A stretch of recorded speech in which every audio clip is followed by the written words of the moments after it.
Come in. Welcome. I'm E.G. Marshall. It's only human, I expect, to envy the wealthy, the successful, the newsworthy. Yes, all these advantages are something to be a little jealous of, but only up to a point. Beyond that, a host of problems, very different from ours, and far more disturbing and deadly, haunt the fabulously rich, the superstar, the headline maker. Could you imagine, for example, this happening to you, or your sister, or your daughter? Go ahead in, Bill. After you, Senator. Have a look at this package. I found it waiting with the mail when I got home. Italy. Postmarked Naples. You want me to open the box? You're younger and tougher than I am. I don't think it'll make you throw up. Good. A finger. With a ring on it. Jake's ring. Jake's finger. We can check the print, but I know it's his. But this came from Naples. Your daughter Lynn's supposed to be in Rome. Why would... You think Jake is dead? I don't know. I don't even know if Lynn is still alive.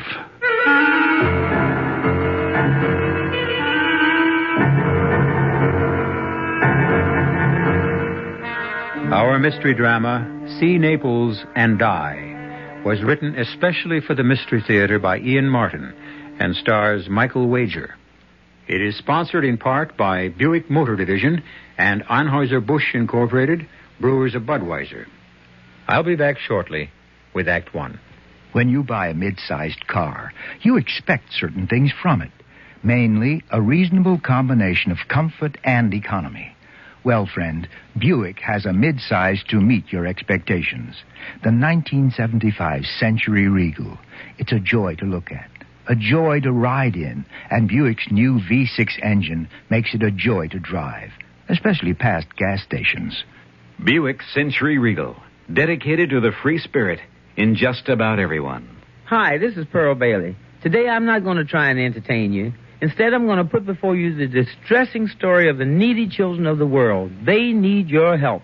The bright side is that you can give them all of this by working with Save the Children Federation. Together you can forge a better world, one in which children can have hope instead of despair. To find out how, you write today to Save the Children Federation, Box 120, Grand Central Station, New York, New York, 10017. Please help these children. How many things can your family do together? Go to a movie? Go to a circus? Go on a picnic? Go on a vacation? Face it, in today's America, family fun is hard to come by. And with busy schedules, just getting the family together is not an easy thing to do. How would you like to have a little family fun every week? How would you like to learn together? How would you like to grow together? And how would you like to help your son get an edge on growing up? Cub Scouting is helping families like yours be a family. It's your helped ours. Today's Cub Scout program is just as much for families as it is for boys. So when your son wants to join a Cub Scout pack, remember to take along the whole family. That's what Cub Scouting is all about. For the Cub Scout pack nearest you, call the Boy Scouts of America. They're in the white pages of your phone book.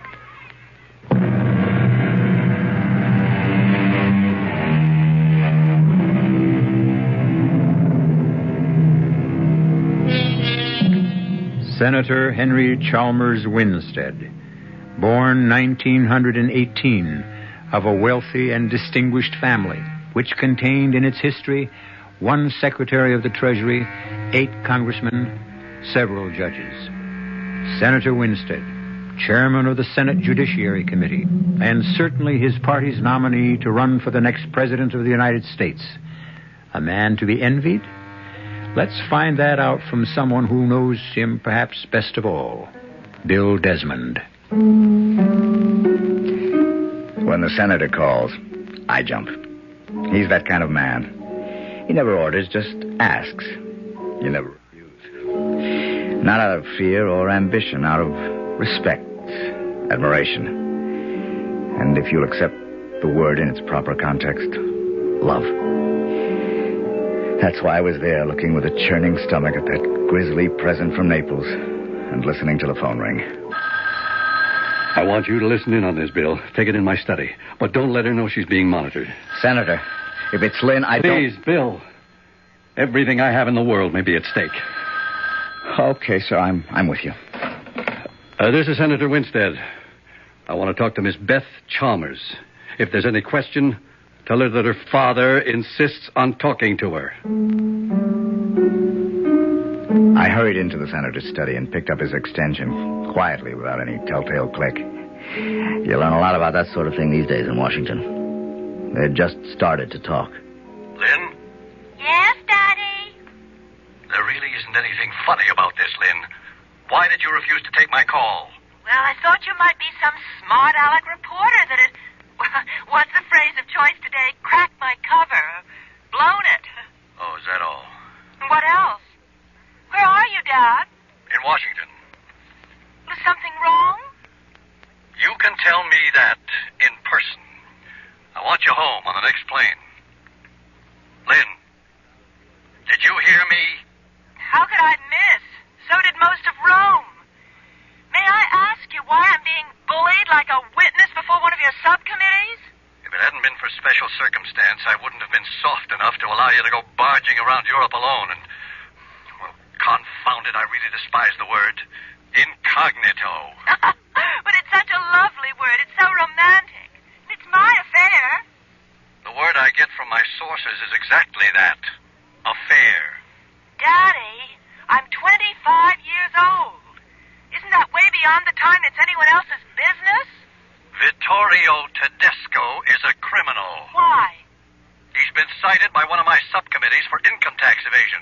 Who isn't these days? Well, now, that's pretty childish for 25, Lynn. And you're pretty damn self-righteous. How'd you feel if Vic and I came on home and got married? You do me a favor. Bring him. The moment he sets foot on U.S. soil, he'll be indicted for income tax evasion, and that's only the beginning. You don't know Vic, Dad. I think you've been witch hunting too long. What I'm beginning to feel is that I'm hunting one right now. You get yourself home here alone, or I'll come and get you. With Congress in session? Aren't you afraid the country would fall apart without you? I'm sorry, Daddy, but you can't make me jump like all the disciples anymore. I'm going to do what you did. I'm going to make my own life. Don't you hang up on me. Mom left me independent. You brought me up to be that way. Nobody knows who I am here, and I'm about to get out of your way for good, and I won't surface till you have everything you want. Ciao. Lynn? Lynn! Damn it. Bill, you still on? Yes, sir. You better get in here. What we need is a council of war.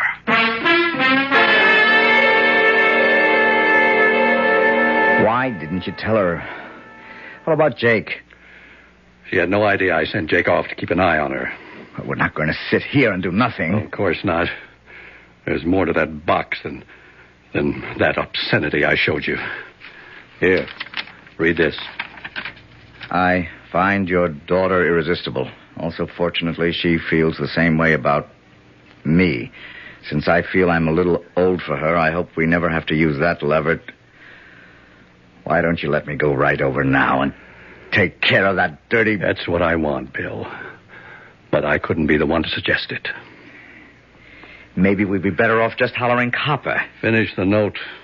What evidence, what proof do we have? Well, the note came with the finger, didn't it? Oh, no. Completely separately. Read.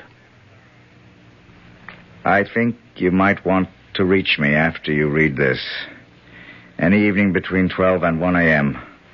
Washington time, I will try to reach you at Rose's hideaway. The phone is safe. Marriage, naturally, is not the only option. Unless we can make a bargain. I hope Jake put his finger on that. No signature. And typed. And no doubt who it's from. Vittorio Tedesco. Yes. What's his price? Quash the income tax indictment against him, I suppose. Could you? I can't, in all honesty. Are you even considering this proposition? Jake Muldoon was my sergeant at the invasion of Truk. If it hadn't been for his hand in the way, a Japanese bayonet would have cut my throat.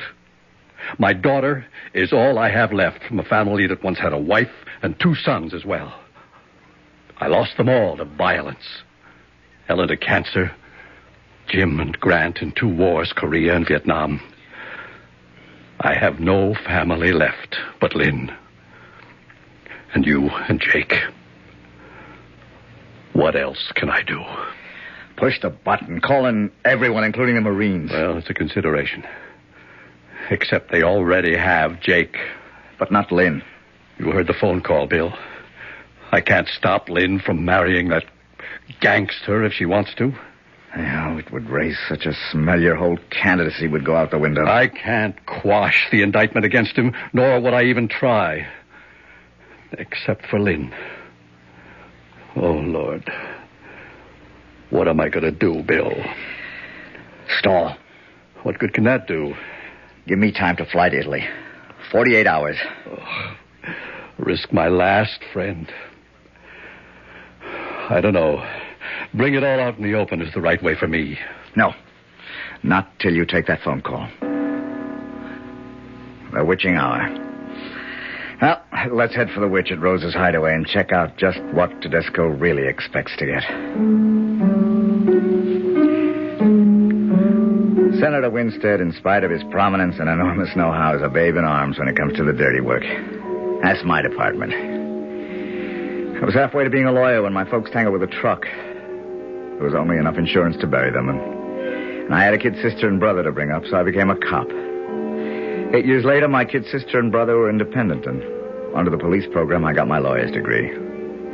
While I was getting it, I met Lynn Winstead and her father. It was a case of love at first sight all the way around.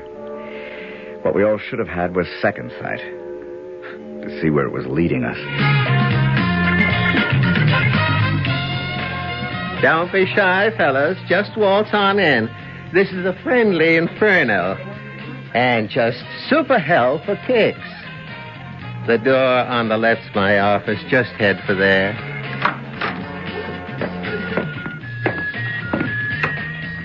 I'm Rose, Senator. I was expecting you, not the BF. This is my administrative assistant, Bill Desmond. I don't go for gunsels.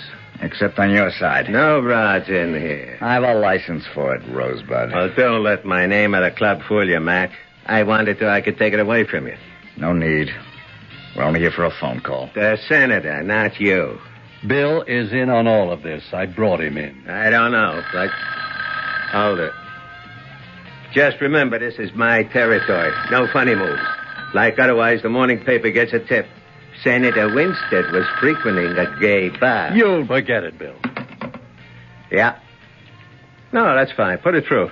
Then switch it on my office phone. A certain party looking to reach you, Senator. Now, the next time this phone rings, he'll be on the line from overseas. You want to tell your bully boy here to join me at the bar for a drink so as you can have some privacy? Think I'll be safe? As long as you're under Mother Rose's wing. Go with him, Bill. I'll take the call. But I want Bill if I need him. You hear that? Yes, sir. We'll handle him with TLC. Tender loving care, sir. It's the nurse's credo. But it better be the way you're handled. Hello? A call from Naples? It's your call, Senator. Come on, Desmond.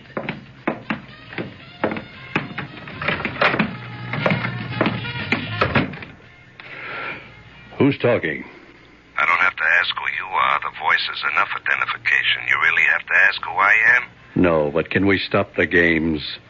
As you've set it up, there's no way this phone call can be monitored. That was the idea. So let's not waste time. Jake, is he all right? I'd have thought your daughter would be your first concern. She is. If you've got her. You gave me proof enough you have Jake. Let's cut your worries. I have them both, Senator. Jake against his will, as you can imagine. Your daughter, that's another story. What do you want, Tedesco? I want back to America records clean, that income tax evasion judgment reversed. I want to be a free citizen, and you can do it. And if I can't? I'll send you your friend Jake piece by piece. I'll marry your daughter and make sure you couldn't be elected dog catcher. I need time. How do I get in touch with you?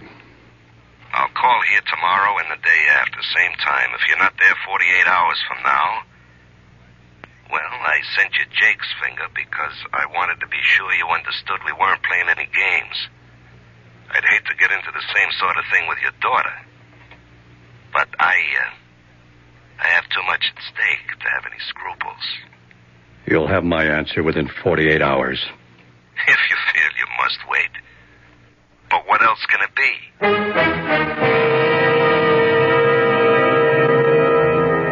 This wouldn't or couldn't happen to you or me. Ordinary people are not called upon to make extraordinary decisions normally. But how will Senator Henry Chalmers Winstead react? Which of his lives, public or private, is the more important? We'll return shortly with Act Two. Hi. Hi, I'm in nuclear research. Nuclear research? Uh-huh. Hey, wow. I took you for a salami. I beg your pardon? A salami salesman, I thought for sure. Nuclear research. Yeah. And so young. Doesn't that take years and years of college? Not necessarily. Well, today you can have a college grad's career with only a year or two of technical education. Look, it's all here in this free book, 25 Technical Careers in 2 years or less. It tells you how you can get into programming, chemistry, architecture, community service work, forestry. Forestry? That would be great for this friend of mine. He loves to play in the woods. Play in the woods? Where do you get this free book, 25 Technical Careers? Just write Careers, Washington, D.C., 20202. Careers, Washington, D.C., 20202? Yeah, send for it. It tells you how you can have a college grad's career without 4 years of college. A public service message of this station and the Advertising Council.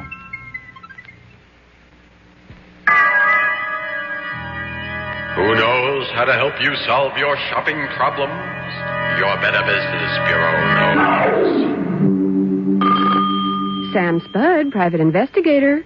Oh, Sam, I'm so glad you called. You sound rattled, Angel. I'm frantic, Sam. I went to buy the carpet for the office, and I got so confused. There are too many kinds. I didn't know what to ask or what to buy.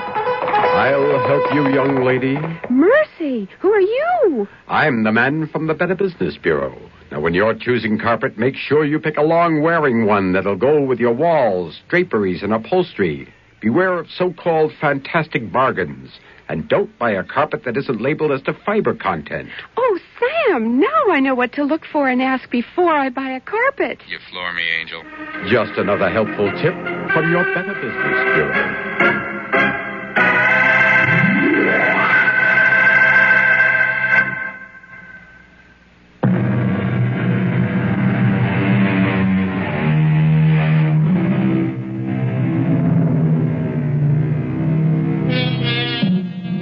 It's been a sleepless night for Bill and the Senator, and 7 precious hours are gone before the Senator has finally agreed to let Bill fly to Rome. It's a slim chance because Lynn has already checked out of her hotel with no forwarding address. Now, waiting at the airport to catch the first plane out, Bill is joined unexpectedly at the airport. What are you doing here, Senator? I threw a little weight around last night and dug up the number Tedesco called from. Naples. Spezia 54368. Got it. I should be going myself. Oh, sure. They'd spot you for sure, and some smart reporter would have a headline like, "Daughters torch lights fire under Senator Winstead by fiddling around in Rome." You can't afford to lose a nomination with publicity like that. I can't afford to lose a daughter. You're not going to. And neither am I. I just discovered I'm still carrying my torch. I must really love her when I can even think of forgiving her for falling for a crook like that. Don't underestimate him. He's a very charming man. He's a crook. I talk about his manners, you his morals. The only thing we ever could get him on was tax fraud.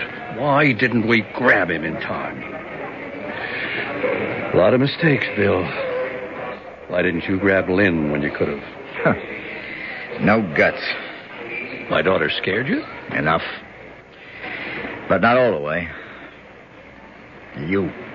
Me? You're a large legend to live up to, Senator. Anyone in your family lives in a glass cage, which isn't much protection. How do you expect to locate Lynn? I'm heading for that Spezia telephone number in Naples. I got some channels of my own. Watch your step, Bill. He fights dirty. So do I. I came from the same slums. The flight was a milk run, but Rome was strictly a washout. So I took the Rapido for Naples. The Spezia phone number turned out to be a waterfront joint called Zia Maddalena. Bingo. Right off the bat. Lynn was sitting at a table with Vic. I was headed for them when about 220 pounds of muscle and a tuxedo got in my way. Buonasera, signore. E benvenuta a Zia Maddalena. I am Guillermo. The signor wishes to sit at the bar. The signor wishes to join Mr. Tedesco. You're a friend of his? No, the ladies. But the evening is warm. Tonio, take his coat. Don't try to move, amico. Just a little, what you call it, precaution. A frisk.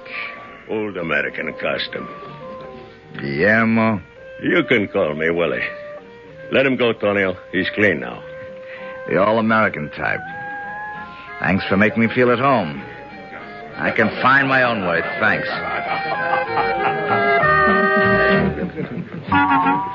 Beth Chalmers. Imagine bumping into you. Bill! I hope I'm not breaking up anything or something like that. No, not at all, Bill, Senor. how did you... Oh, excuse me, Vic. This is an old friend of the family, Bill Desmond. Vic Tedesco. How are you, Mr. Desmond? Do you, expect to be in Naples long, Senor Desmond? Oh, no, I just came here to pick up a couple of packages. I hope to get the first train out. Oh. Well, we were just going to have a brandy. Will you join us? Oh, I don't think that... Matter of fact, I was going to ask Beth to join me in a dance. Why don't you, Beth? Oh, you sure you don't mind, Vic? No, not at all. All right. As a matter of fact, I have some business to attend to. Please, enjoy yourselves. But I'll be jealous of every moment you're away, Carissima. I expect to marry La Signorina, so treat her very carefully, huh? Bill, I want you to get out of here. Just as soon as you do. Oh, I'm not leaving. So be a good little bird dog and stick your tail between your legs and run back to Dad and tell him it's no good. I agree. The whole thing stinks. I don't want to talk about it. Then why are you dancing with me? I was afraid you'd tell Vic who I really am. He knows, knucklehead. He knows. No, he doesn't. He thinks... Where are you taking me? The terrace. Out! I'm not going. That's what you think. Bill, you hurt me just now. What do you think you're doing to your father? Dad? He can take care of himself. He's above us all in an ivory tower. And don't talk to me about his career. For 25 years, that's all I've ever lived. My father's life. Never my own. I've had to fight off charlatans, lounge lizards, fortune hunters, and social climbers. And as for any real man, the very thought of trying to live up to my father has turned them off. You ought to know that. Well, it didn't turn Vic off, because he doesn't know who I am. I'm just the girl he loves. Can't you understand that? For once, I know I'm loved for myself alone. Oh, Lynn, what do you use for a brain? He doesn't love you. He just wants to use you. How? To blackmail your father. Oh, don't be ridiculous. He doesn't know who my father is. And Vic doesn't need money. He's got all the money. It isn't the money he wants. Then what? He needs your father's influence. To suppress the evidence against him on an income tax indictment. What are you trying to do to me, Bill? I'm just trying to get it through your fat head that if... I thought you were dancing. Enjoying the view? Not particularly. Not what I'm looking at, anyway. Now, that's not very polite. Apparently, Mr. Desmond doesn't care for me. I suppose he's been trying to tell you what a monster I am. Oh, it doesn't matter what he's been saying, because I don't believe him. You might as well know that that once I gave Mr. Desmond the gate, and he seems to be suffering from a bad case of sour grapes. Oh, well, Beth, I'm sorry.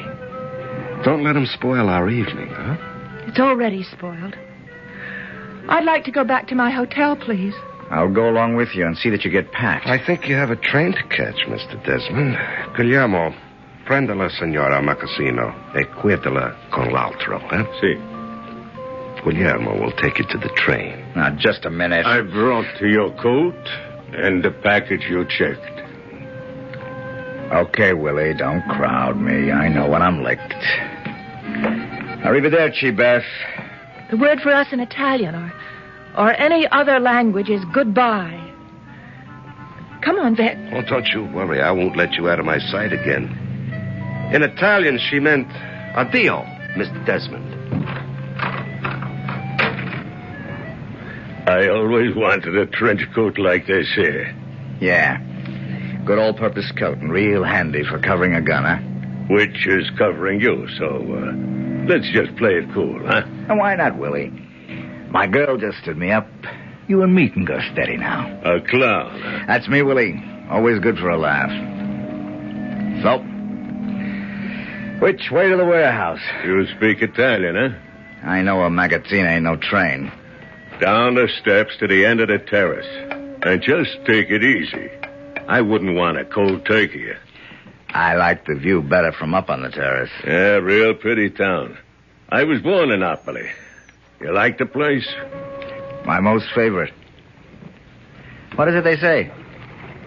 See Naples and die. Like I said, a clown. Now, just slide in easy, under the wheel, and back into the corner. Okay.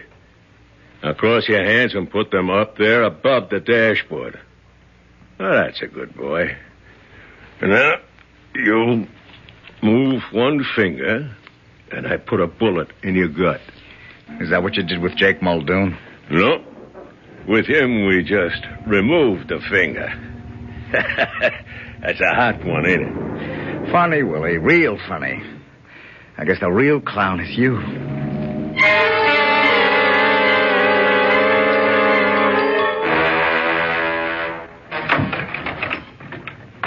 Bill Desmond. Well, glory be to God, ain't you the sight for sore eyes? Jake Muldoon. Okay, Jake, you got company. Why don't the two of you have a party? See you for breakfast in the morning. What are you doing here? We got your message, Jake. How's the hand? Oh, I can get along without the finger. I won't be able to wear the ring anymore. It was Sheila's class graduation. God rest her soul. Don't worry. The senator has the ring. What about Lynn? Oh, I'm so ashamed of myself the way I was taken. Right now, I'm more ashamed of Lynn the way she's let herself be taken. Have you seen her? I have. Maybe I shook her up a little. How do we get out of this, Jake? Oh, you mean the room? I don't see no way. We're 4 floors up, and there's only that skylight I can't reach, and the angle is so steep, you'd never be able to climb to the roof.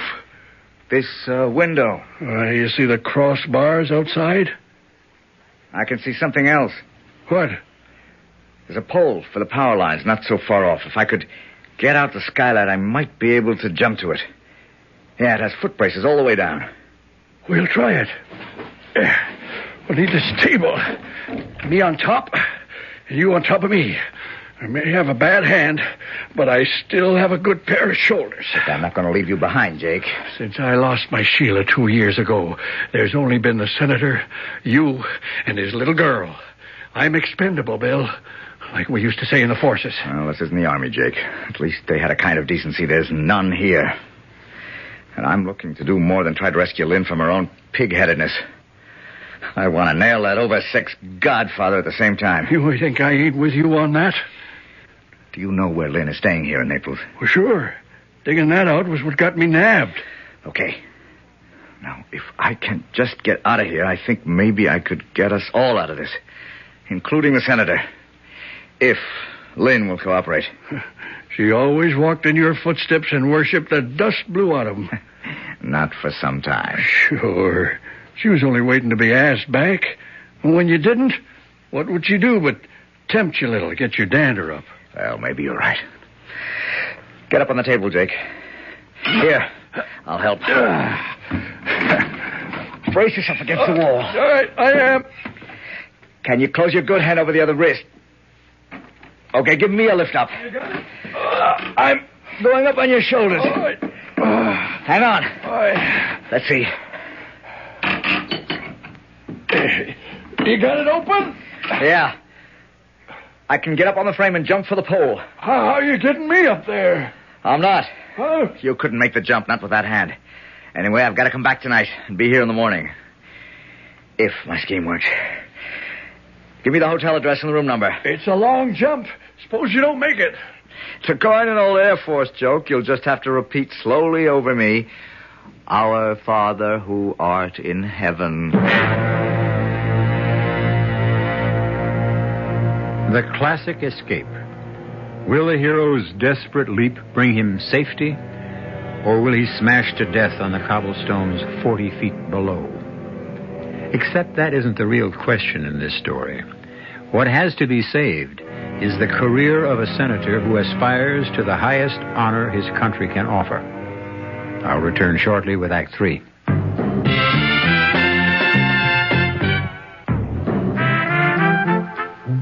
Some beer drinkers have funny ideas about beer. They think beer improves with age, like wine. Well, find a brewmaster, though. You'll find a beer drinker who knows better.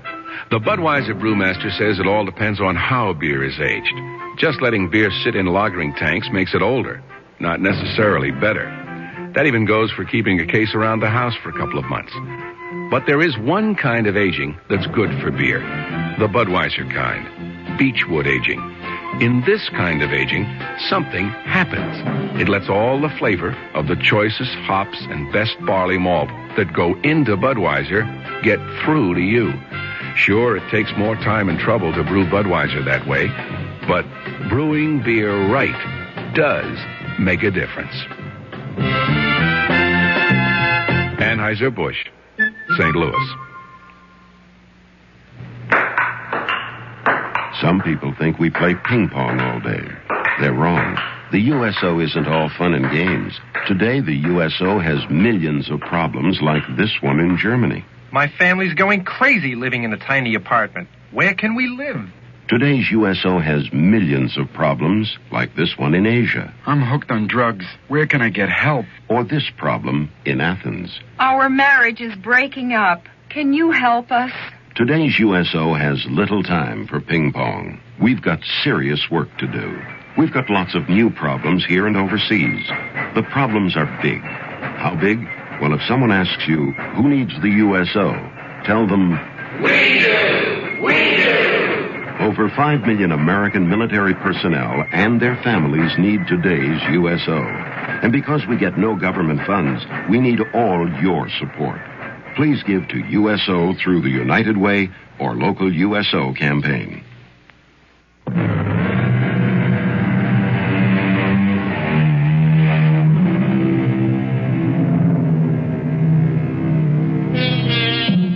It's the old analogy of the snowball or the dominoes, the chain reaction.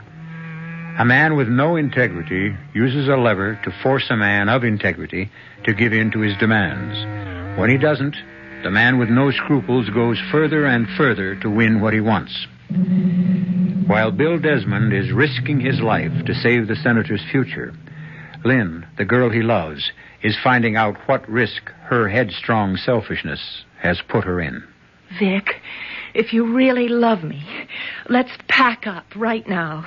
Let's go home and get married. Hey, subito, pigeon. What do we do about your father? What does that mean? Now, how long do we have to keep up the pretense, huh?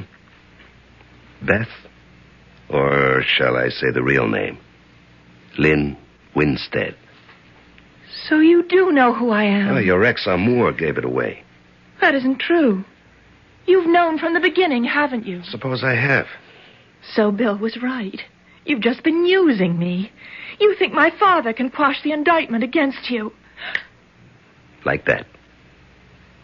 And don't go all dewy-eyed on me, Angel. Those things are done every day. A business proposition. Give a little, take a little. We're done, you mean? I'm growing up fast. I was fool enough to think it was only me you were interested in. I am. Don't sell it short. I'm getting my eyes opened, all right. But I'm not kidding myself anymore. I'm not going to marry you, Vic. So? Well, I'll just have to hold you for ransom. You really are what Bill said you were. You're a gangster and a crook, and now a blackmailer. Names don't faze me, sugar. The means are all I care about, and I got 'em to spare. Your father, the big lily-white crusader with the next nomination in his pocket, and the big job dangled in front of him like a carrot on a stick. Well, I'm the stick, baby. I can jerk away that carrot. If he wouldn't come through for me, I love the idea of hitting back at him with those headlines. Senator Winstead's daughter, wife of exiled crook. You named me.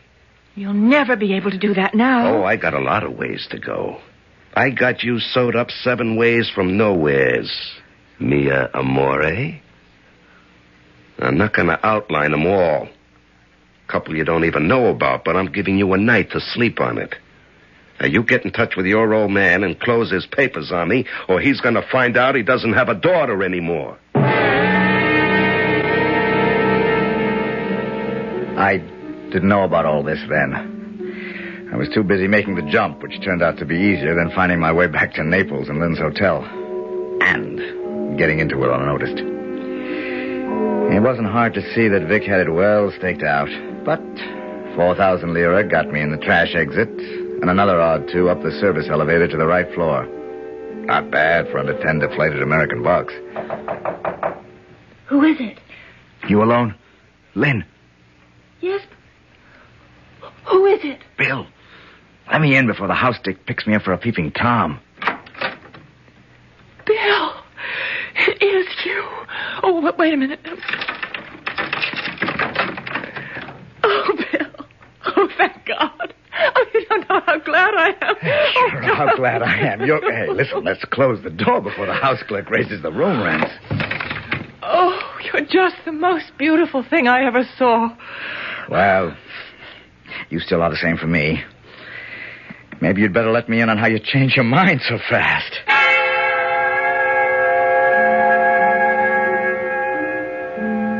I won't go into the next 15 minutes or hour or whatever it was, except that it brought us both up to date on a lot of things. Nothing new for you on my side, and nothing that really matters from Lynn until a real whopper.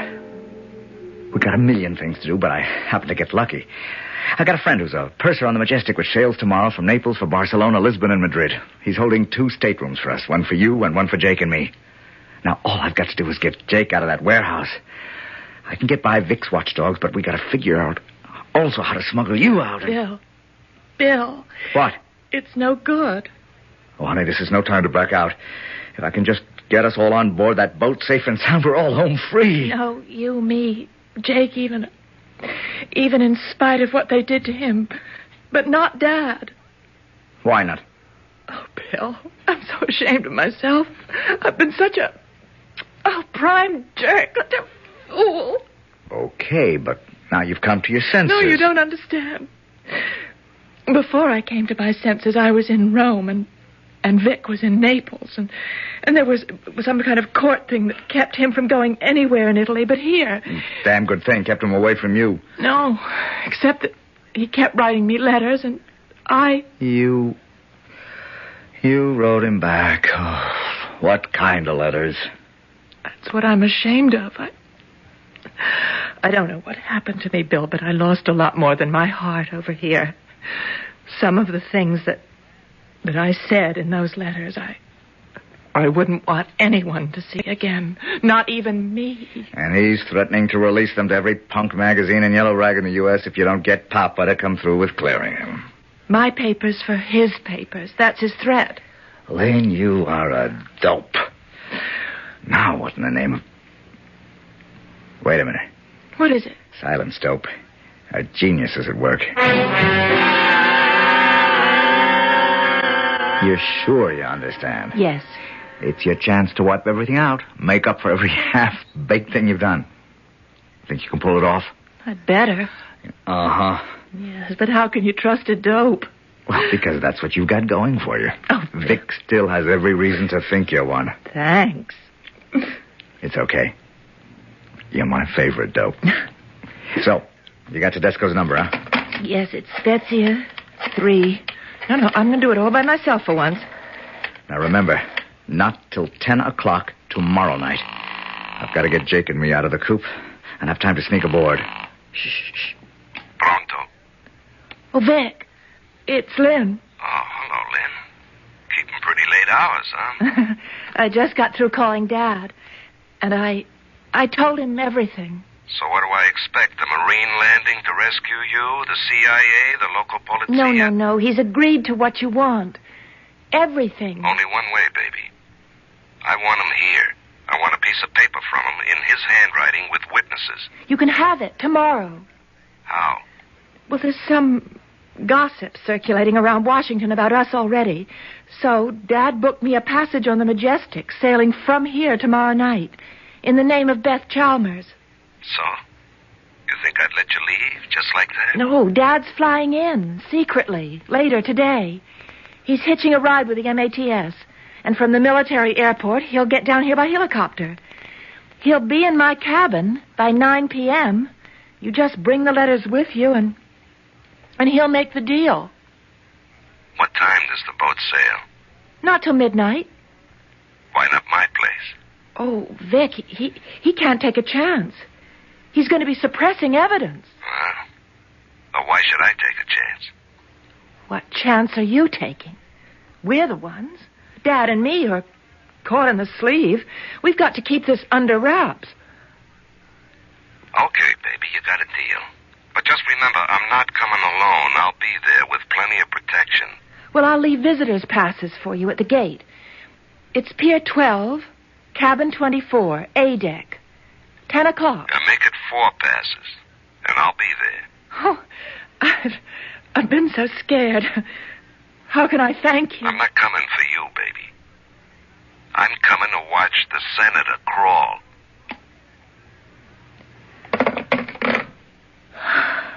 He's coming. You brought it off. With 3 of his gunmen. We'll take care of them, and you. Oh, I don't know, Bill. I feel somehow so dirty. Well, it's a dirty league, and this linen couldn't be washed in public. Now, I gotta get back to jail before they know I'm on the loose. See you on the boat. Oh, by the way, you have an extra pair of pantyhose you could lend me?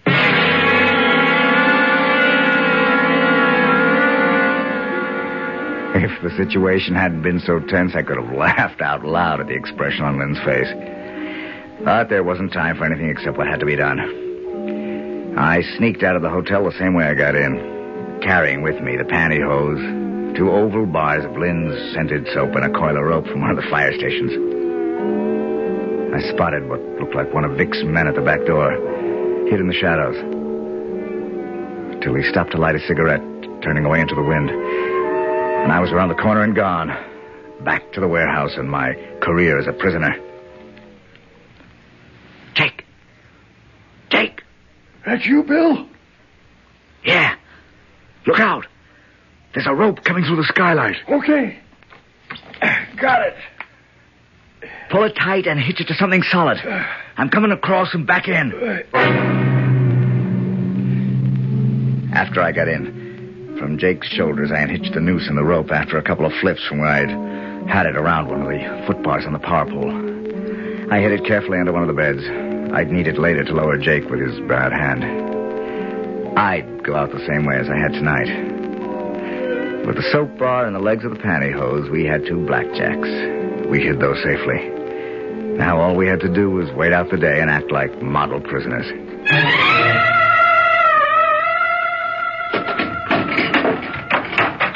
Well, will you look at the 2 dukes sleeping like they was babes? Hey, wake up, you bums. Oh, buongiorno, Guillermo. Okay, cut out the humor. I brought you both some grub. And this here's Tonio.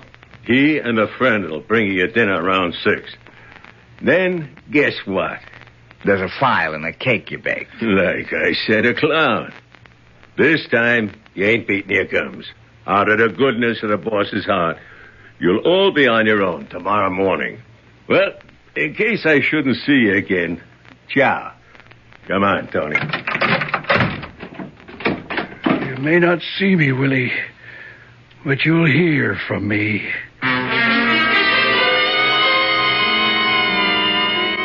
Tony heard the first bells that night as he brought our food. Oh. A bar of soap in the toe of a sock is as effective as it's safe. It worked equally well on the two uglies Vic left behind in the dock. Jake told me later. By that time, I was already in Lynn's cabin, waiting behind the door.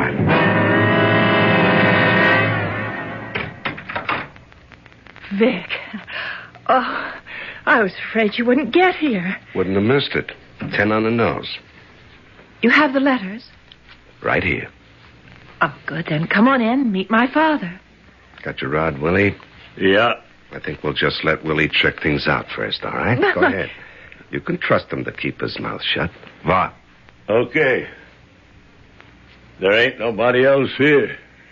That's what you think. The double cross. Don't move toward his gun, Desmond. I got one, too. I'd like to ram it right down your lying little throat, sweetheart. All right, now the three of us are just going to stroll out real casually. And this time, no surprises. Oh. Jake! Hi, Miss Winstead. Long time no see. I don't think I hit Willie quite hard enough, Jake. Would you like to do the honors? With pleasure. Didn't I tell you, you ugly spalpeen, you'd be hearing from me again?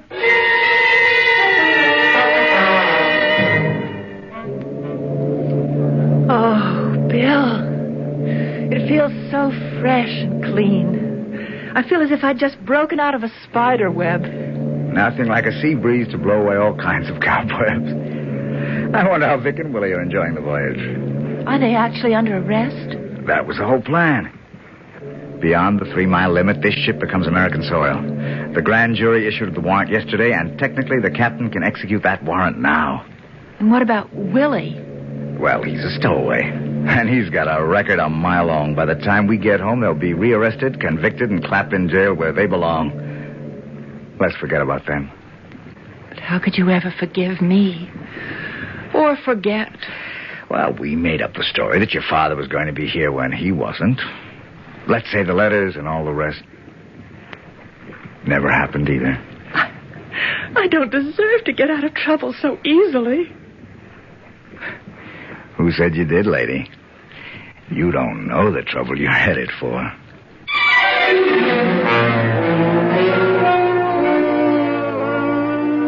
Jake, keeping a faithful watchdog's eye on them from behind a ventilator, turns away. A nice-looking couple, he's thinking. Won't the senator be pleased? And what the hell, he says to himself, it was worth it all to have a finger in the pie. I'll be back shortly. There is a fresh new spirit sweeping the land. A free spirit that demands good products. Products that satisfy your sense of good taste and desire for economy.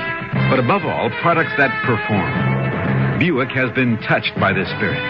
And this year, our crisply designed, solidly built Buicks will bring joy even to the most demanding of free spirits. The 1975 Buicks, dedicated to the free spirit in just about everyone. A variety of assistance is available to the blind. Rehabilitation and library services can be had in every part of the nation. Cash payments for the needy and training in skills and techniques. You can help. For information, contact your local affiliate of the National Federation of the Blind or write me, Kenneth Jernigan, President, National Federation of the Blind, 218 Randolph Hotel Building, Des Moines, Iowa, 50309.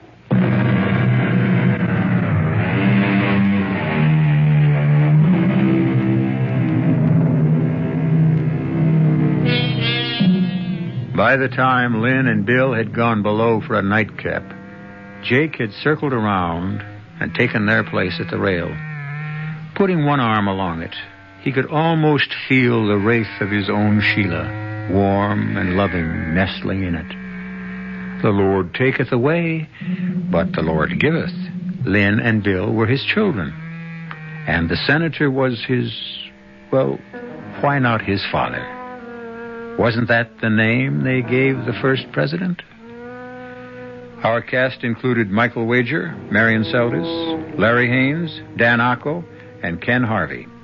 The entire production was under the direction of Hyman Brown. Now, a preview of our next tale. She was a priestess in the temple of Apollo at Delphi. And she fell in love with me. Hey, Pop, you know the sun's getting hot out here. Maybe you ought to get inside. Anyhow, you swallow a few grains, and you go into a deep trance. And when you come to, or wake up, it's hundreds of years later. Oh, rave on. Now make plans to break out, Augie. Quickly before they come for you. Go get your gold. Sure, get the gold. And then where do I hide? You can hide anywhere. A secluded spot, a cave, a forest, a desert. Yeah, great. And what do I do for chow? I'm trying to explain this, Augie. You don't eat. You don't drink. You don't have any wants. You have no needs. You're oblivious to cold, to heat, to rain, to snow. And in several hundred years, you come alive again. Radio Mystery Theater was sponsored in part by Anheuser-Busch Incorporated, Brewers of Budweiser, and Buick Motor Division. This is E.G. Marshall inviting you to return to our Mystery Theater for another adventure in the macabre. Until next time, pleasant dreams.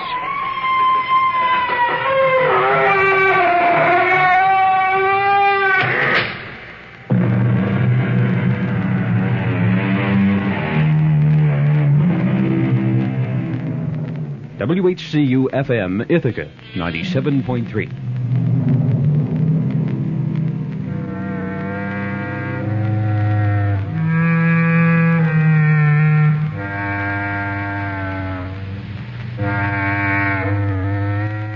Mildred Barrick has been the leader of the 60-member Lansing unit of senior citizens for the past 5 years. Once a month, their luncheon meetings weave social ties. I like people. I like to be with people. I work and enjoy people. Friday afternoons bring a special treat at the Senior Citizen Center in Ithaca. Mildred Barrick gets a chance to pursue a pastime she had liked since she was a girl. I'm not much of a round dancer, but I like the square dancing. There are 11 units of senior citizens in Tompkins County. Total membership reaches 2,400, and there are many activities to enjoy. Well, I'm quite a clubber. I belong to quite a few organizations. In fact, this week I've had meetings, day meetings and 4 or 5 night meetings. And I am alone, so I like to get out and be with people. The Senior Citizens Council and Center fill a void in many lives. The United Way campaigners want to keep it that way. CBS News. After remaining silent on the matter for years, Nelson Rockefeller has admitted that as New York governor, he was aware of a $100,000 payment to the state Republican committee by concessionaires seeking a racetrack license. I'm Jim Kilpatrick reporting on the CBS Radio Network. Answering questions submitted by CBS News, Rockefeller said he ordered then New York State Republican Committee Chairman Judson Morehouse to return the money. Rockefeller denies there was any wrongdoing involved. The $100,000 was returned on orders from Rockefeller, but the contributors were allowed to keep the racetrack license, and the entire incident remained secret for 6 years. Rockefeller had refused publicly to confirm or deny knowledge of the $100,000 until just recently. Former New York State Republican Committee Chairman Judson Morehouse pleaded the Fifth Amendment when questioned about the payment by a New York grand jury. Morehouse was convicted in an unrelated case and pardoned by Rockefeller in 1970. One matter under study by congressional investigators is a $100,000 loan by Rockefeller to Morehouse 1 year after the racetrack incident. Rockefeller strongly denies any connection between the loan and the $100,000 contribution he ordered returned. A detailed report on Nelson Rockefeller's income taxes today was given to congressional committees considering his vice presidential nomination. The report was prepared by the IRS and the Congressional Joint Committee on Internal Revenue Taxation. More after this. Time Magazine. What's in it for you this week? Cover story. Rhoda and Mary. Love and laughs. A happy look at MTM Enterprises and its brightest stars, Valerie Harper and Mary Tyler Moore. Two beautiful clowns who double-handed, says Time, are bringing a new sophistication back to television. Hurricane Rhoda may be the best thing to happen to Monday night since pro football. And Mary, whose life was once a string of situations without comedy, now practically owns Saturday night. Time takes you behind the scenes of a spectacular success to show you why, on television, all that glitters is not old. Also in Time this week, 3 exclusive interviews. With Leon Jaworski, Nelson Rockefeller, and Greek Premier Konstantin Karamanlis. In Economy and Business, the year that the building stopped. A wide-ranging survey of the high cost of housing in America. And on the first anniversary of the Arab oil embargo, 2 new studies of oil imports that strike a surprising note of long-range optimism. It's all there this week in Time. Pick up a copy. For Time makes everything more interesting. Including you.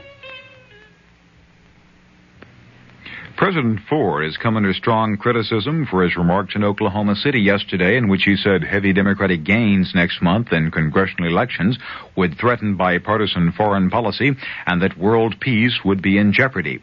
Criticism came from both Republicans and Democrats.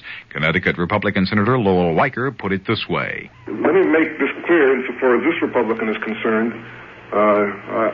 Everybody down there that I've talked to, they might have differing views, but gosh knows they want peace in this world, and I don't think that's a valid issue at all. I think we have a lot we can campaign on, but that type of statement has a familiar ring to me, and I don't like the ring. Republican Senator Lowell Weicker of Connecticut.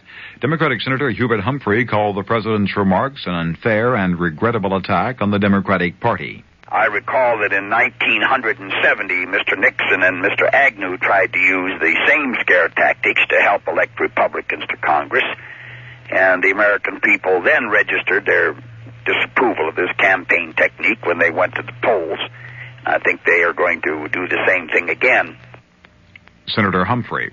White House News Secretary Ron Nessen says Mr. Ford is surprised by the criticism. Nessen said President Ford did not intend to say the Democrats are a party of war.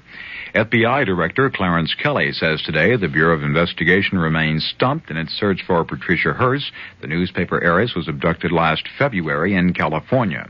The Boeing Aircraft Company has confirmed that a delegation of Soviet officials are in Seattle to discuss the possible purchase of Boeing 747s, but the company will say a little more. Boeing says the talks are consistent with the June Nixon-Brezhnev-Moscow agreements, which call for a continuing orderly expansion of economic and technical cooperation between the two countries. More after.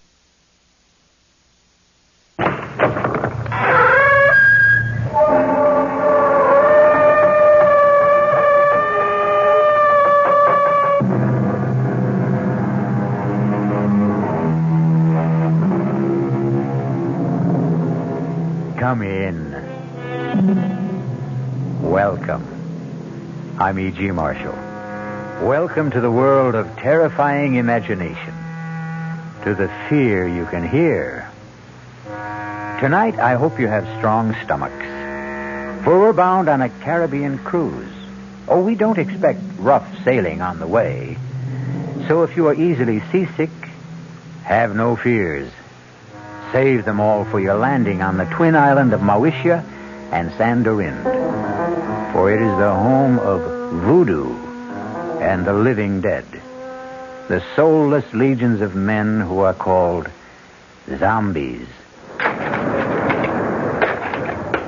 That's it, compadres. That's the coffin we seek. Scrap away the earth so we can get the lid open. Soon we can steal another corpse for the witch doctor. That's it. Now break open the lid. Swing it back. Muy bueno. Shine the light. Oh, must have been strong as an ox. He'll make a fine zombie brother for El Generalissimo's elite guard. Está bien, Senor Ongan. Here is another carcass for your living dead.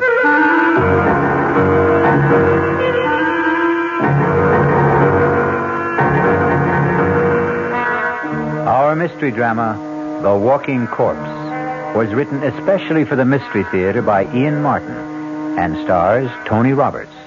It is sponsored in part by Anheuser-Busch Incorporated, brewers of Budweiser, and by the Kellogg Company, makers of Kellogg's Special K cereal.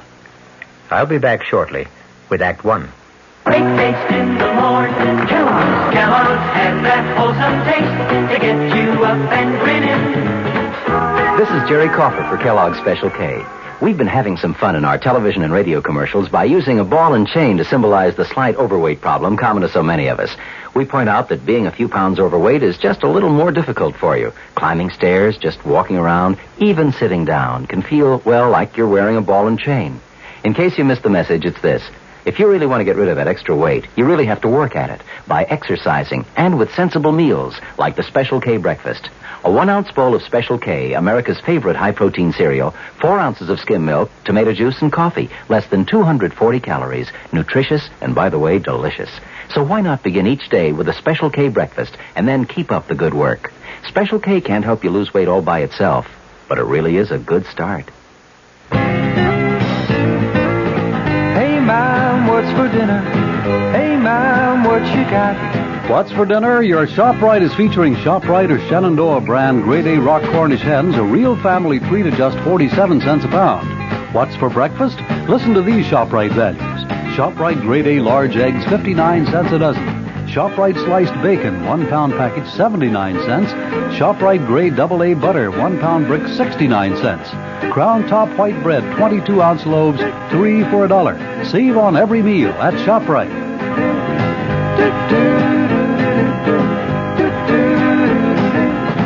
She loves her family. She wants the best. She does all that she can do. She lets ShopRite do the rest.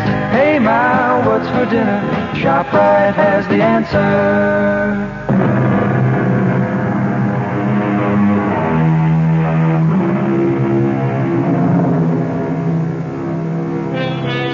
The body of a dead person, given the semblance of life, usually for some evil purpose. That is a zombie. The very name itself is calculated to make the flesh creep and the blood run chill. But on a plane headed for Miami, taking them to their honeymoon, nothing could be further from the thoughts of Steve Ramsey and his new wife, Pat. Oh, I can't believe I have you to myself for these few hours, Steve, let alone a glorious 2 weeks. I don't know what the other associate professors go through, but my first 2.5 years teaching parapsychology have laid me out. I can't wait for those hot sands and warm water. Can I serve you a drink, sir? Oh, now that's what I call perfect timing. Why not? One more, and I can fly solo to Miami without the plane. Well, then I'll join you. I can't have you orbiting alone. May I get by, please, stewardess? I'm sorry, sir. Just let me move the cart. Oh, thank you. Chris! It is Christopher. It's all right, stewardess. I'll join my friend here for a moment. Hey, Steve, man. Good to see you. Here. I'll move over. Sit down. Chris, you look something else. It's great to run into you. Only just for a moment there, I thought you were thinking of giving me the brush. You? Never. I'll explain in a minute. Oh, Pat, this is Christopher LeClaire. I want you to meet my brand new bride. Oh, this is a pleasure, Mrs. Ramsey. Let me congratulate you on your impeccable taste, Steve. And both of you on your marriage. I'd like to buy some champagne, but you already have your drink. No more champagne, thank you. We've had enough in the last few weeks to float a battleship. At least let me get a drink for myself to toast the bride and groom. He's your old football buddy, right? Yeah. Greatest running back I ever saw. All-around athlete. He could have made it big in the pros. Any sport. Isn't he a prince or something? And his father is the king of Mawisha. I wonder what's bugging him. This is better. A toast from my country. To be a good man is first to have a good wife. Abusantes. Thank you, Chris. And to yours. Yours, too. Oh, yes. Drink to my good health, please. What is it, Chris? You want to talk about it? I wish I still had you calling the plays for me, but this is a different ball game. You know about my father? No. What? He's dead. Oh, no. What can I say? Hang in there, man. Oh, I will be tough, all right. Was it recent? The day before yesterday. I didn't see anything about it in the papers. It wasn't in the papers. He didn't die. He was assassinated. Oh, no. Any idea who did it? There is no proof, but I know. Who? Oh, maybe not by his own hand, but at least on his orders. Hernando Trujillo. The Generalissimo? But I thought he was your father's best friend. And my godfather. His gift to me on my 21st birthday. His own good luck charm. The bracelet of the sacred serpent. The head, the voodoo symbol of life. The tail, the symbol of death. You see, they are woven together. But then why should he? Because, Mrs. Ramsey, my father gave our people freedom. A freedom the San Dorindian cannot share. Why not? Because if they had it, they would tear the man who rules them by terror to pieces. So he's planning to move in on Moesha and annex it. The moment my father's assassination is revealed. A coup d'etat while the people are in confusion with no leadership. That's why I've given up any dream of becoming a doctor and am going home. A private plane will meet me in Miami to fly me to Moesha. To save time, I took this commercial flight under an assumed name. You think Trujillo might... I was warned just in time. Less than an hour after I left my apartment, a bomb gutted it. I'm a dangerous man to know these days. So, before I do cause any... Oh, my God! Steve, what is it? Two hoods with machine guns. Looks like a sky. Senores. Ladies and gentlemen. Oh, my God. May I have your attention, please? That's Juan Garcia, Trujillo's hatchet man. What can we do? Nothing. It's me. Everyone quiet. If you do as I say, no one will be hurt. We are commandeering this plane. Quiet! Quiet! There is nothing for any of you to fear.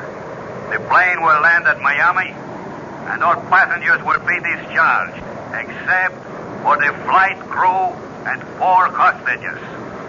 I repeat, there is no cause for alarm if all of you keep your seats and your heads.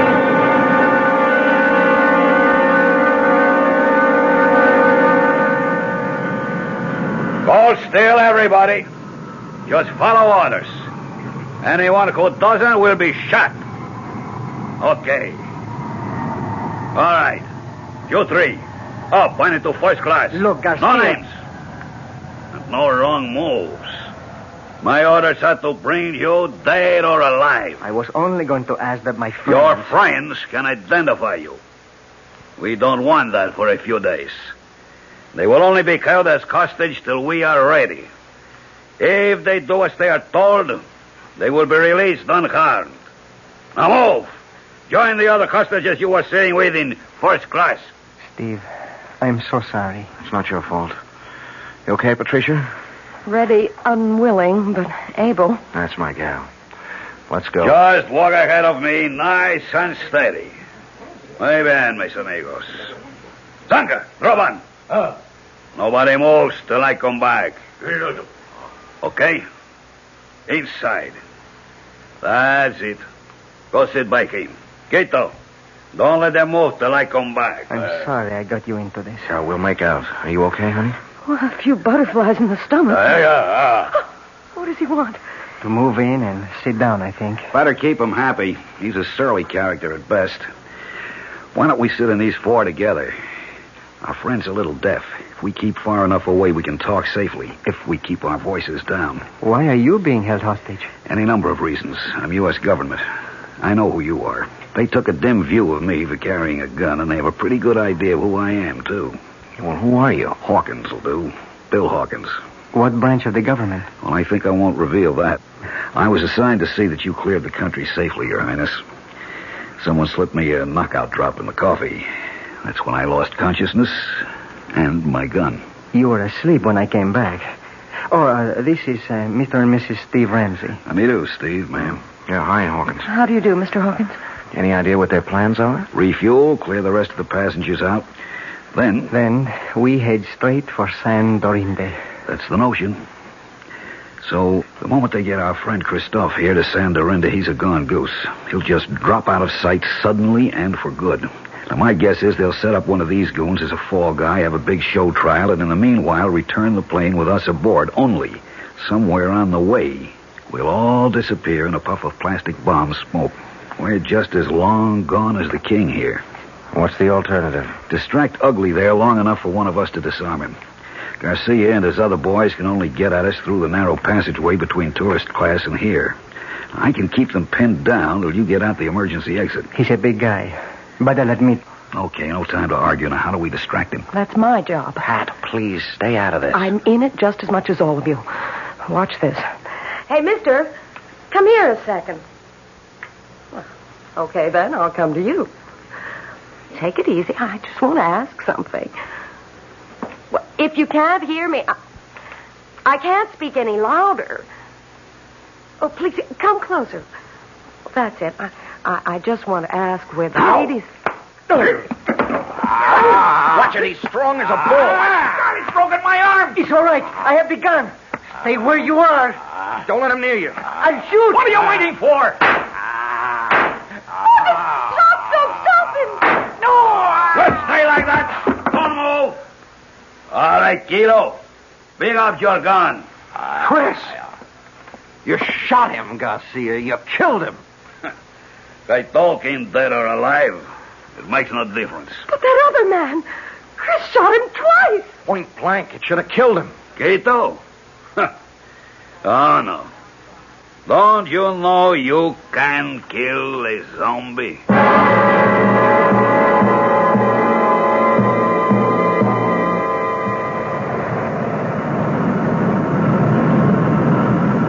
We're coming in for the landing now.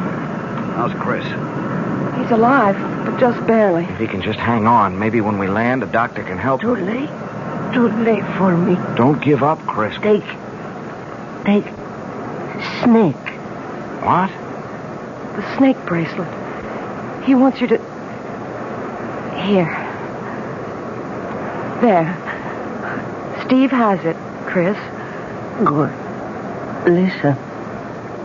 You go down Solange. She hide you. Save you.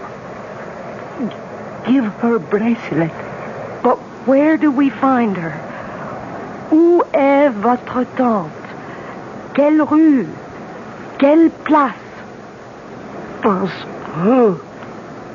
Avenida de las Muñecas. Avenue of the Dolls. Yes, what number? Over there. Oh, Grace Harper, take me home. Take me home. Don't se loche. Help. This sign of the black boat. We're about to land. Pretty short runway. Better fasten your seatbelts. I'll get yours for you.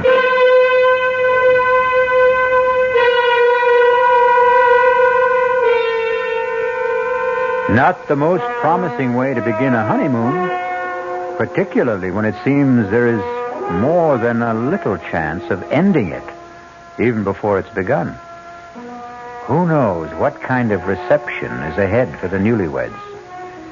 I'll be back shortly with Act 2. Oh, sure. You can talk about good-tasting diet drinks, but I know. I'm Goldilocks, and here at my taste-testing laboratory, I taste-test them all.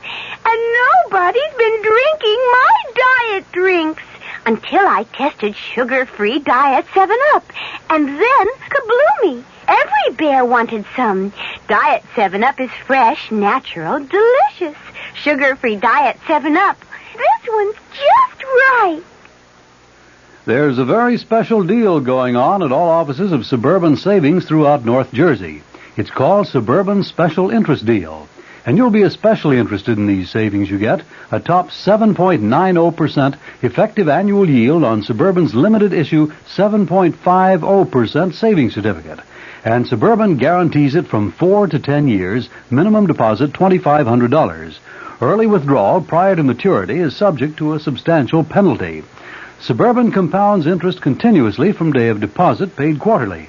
So you not only get interest on your savings, you get interest on the interest. And Suburban offers you the highest interest rate allowed by law. Here's your chance to get a great savings.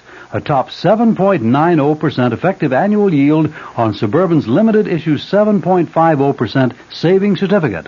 Why not deal yourself into Suburban Savings special interest deal in Bayonne, Edgewater, Elmwood Park, Emerson, Hackettstown, Morris Plains, Nutley, Paramus, and Sparta. There is no mystery about the morning when you come rambling with gambling. Good evening mystery fans. This is John Gambling, and every morning, Monday through Saturday, here at WOR from 5 a.m. till 10, we get the crew together to try to put the morning together for you, to tell you what the weather's going to be like, whether there's heavy traffic coming into the city, whether the subways and the commuter trains are running. Bob Harris is in WOR's Weather Center every morning with all that very complicated equipment that he has to help prognosticate the day's weather. We cover sports completely with Don Cricky. In the news department, Peter Roberts, Henry Gladstone, and Harry Hennessy. And up in the helicopter, George Meade or Fred Feldman, keeping an eye on the traffic scene. So altogether, we do try to take any mystery out of the morning. And just to brighten up the beginning of your day a little bit, I think we have some kind of nice, listenable, and tuneful music. So tune in tomorrow morning or any morning for Rambling with Gambling. Now, back to the mystery.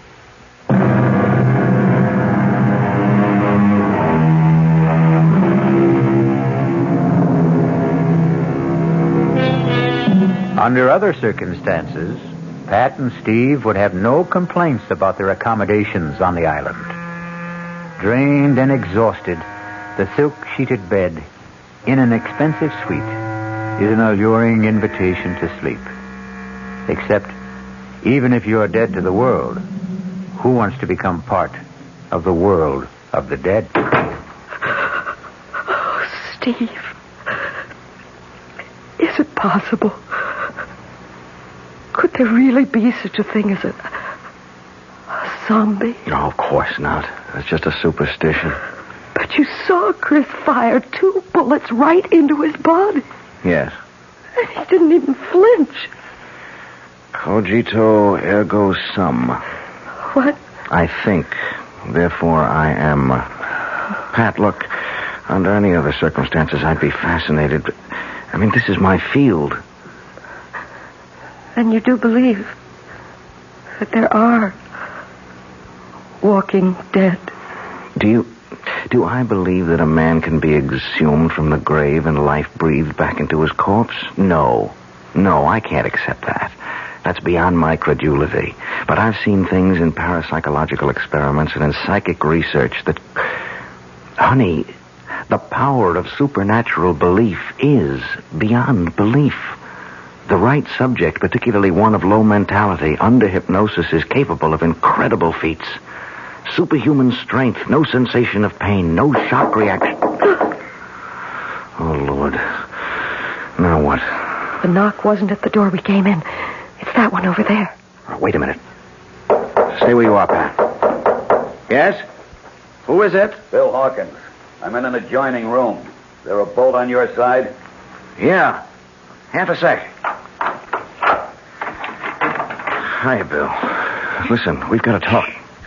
What's the sense in talking? Hello, Pat. Hello, Bill. How's your arm? Feels fine. They did a real good job of patching it up. I just wondered before we all turned in if you had a radio in here. There's one right over there. Good. Mind if I turn it on and see if I can catch some news? Uh-oh. Only one band. Well, let's see what it's got. Hey, I see they provided you with a meal, too. I never even noticed. Pretty good grub. You should try it. I wouldn't touch it. Nor I. Look, I don't see how well. All right, we can cut the comedy now. This place is bugged. The radio ought to block us out. Now, we've got to plan some kind of escape. How? I may have that lined up. It's where to hole out after we bust from here that's got me stumped. I've got a possible answer to that. What? Saint Solange. Who? Chris's aunt. She lives here. Where? The Avenue of the Dolls. It's a long, winding street. Any idea where? You know it? Well, I spent 6 months on Secret Service here before we closed down our embassy. Did he give you a cross street, a number? He was pretty incoherent before he died. When I asked him, he just sort of rambled on about the great serpent and the black bull or something. The serpent is the basic symbol of the voodoo religion. Black bull I never heard of in this liturgy. Wait a minute. The chicken in the Obeah coat is a sacrificial animal considered to... Maybe it was the black pull. He was trying to say black pullet. Does that mean anything to you, Bill? Yeah, wait a minute. It's sort of a souvenir shop. You know, a typical tourist trap with straw hats and dolls and voodoo drums, you name it. Yeah, well, could you find it? Sure, it's not far from here. But how do we get out first? You got slacks on. Good. You got a dark scarf to cover that blonde hair? Right here. All right, come with me. Walk soft. Keep your voices low. Turn up that radio a little. Roger. I'll get the door.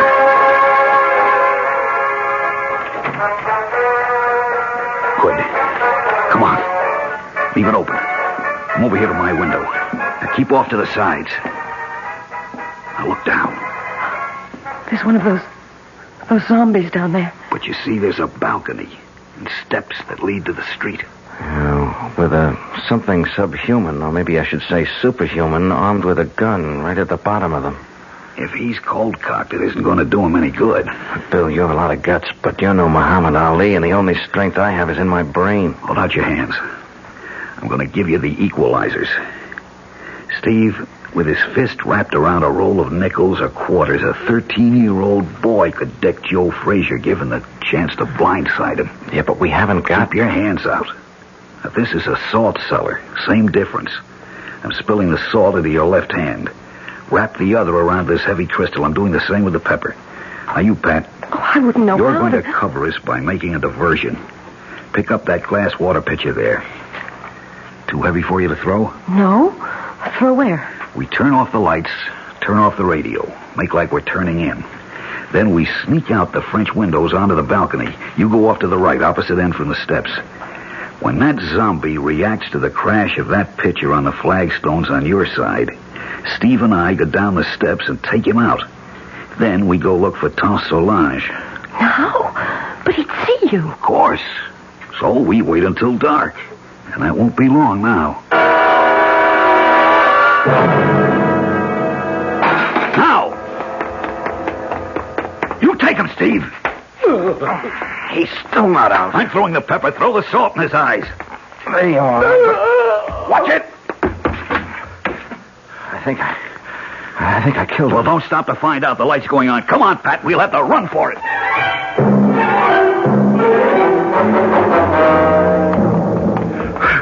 Hold it. We'll have to chance a light. Which way? Ahead. To the right. Go to the next block. They're right on our heels. Give me that flashlight and you get out of here, both of you. What about you? Don't be a fool. Somebody's got to be a decoy. You have a wife to think of. Now hurry. Come on, Pat. Run. To the left! They went to the left! Follow that light!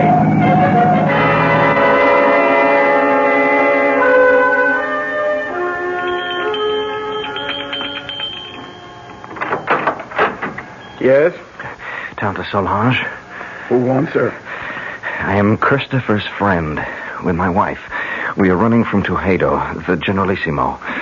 Christopher told me to seek refuge here and to bring you this. The great serpent. A moment. Enter, my children. Quickly, quickly. So, turn out your lights also. We must hide like cats in the dark.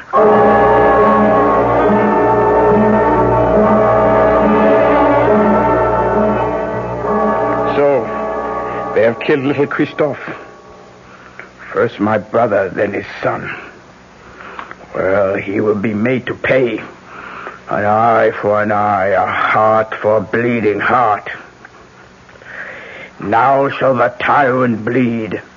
Now at last my curse shall enter his vitals. Now will the great serpent uncoil and strike Hernando Trujillo dead. Oh, it wasn't the Generalissimo who shot Chris. It was a man named Garcia. Garcia! That jackal puppet dangled by the strings. That less than nothing with no mind or will of his own. Is he a zombie, too? What do you know of zombies, my child? Nothing, except what I saw on the plane and what my husband tried to tell me. Oh, you are a teacher in college, Monsieur Ramsey, no? Yes, and much of my studies are in the supernatural. You believe in zombie? Well, no, not altogether. Very well. We shall put our beliefs to the test. It's a doll, like the ones you sell in the store here. Not quite the same. This one is like the souvenirs of El Generalissimo, with this difference. I've been a long time making him. You see, the straw is from his favorite horse's stall. The beard is made from the combings of his hairbrush. The eyes, J-chips from a dress coat button. The boots from the fingers of an old glove. This is a voodoo doll. All of him is made with things that once belonged to Trujillo. Only one last thing I needed to make the spell work. The weapon. Now at last I have in my hand the instrument of destruction. I straighten out the circle, turn the head to the sky, and death. The tail towards the ground, and strike! What have I done, Mr. Ramsey? You drove the bracelet like a knife straight through the doll's head. From temple to temple. Hernando Trujillo will be dead by midnight. And we will all be free. You still do not believe. Let us find how strong your science holds against my faith. What's that? Trujillo's men. The doll. They must not find the doll. Help me pin it under my skirt. Oh, my hands are shaking so much. Bon, just in time. So, we meet again, Senor Ramsey. How did you find us? Your friend Hawkins. He gave us away? Senor Ramsey, every man will give anything away with the right persuasion. Senor Hawkins took longer than most. He was very foolish. What do you mean? Since in the end he told, why was it worth dying for? Vamos, we must not keep the Generalissimo waiting.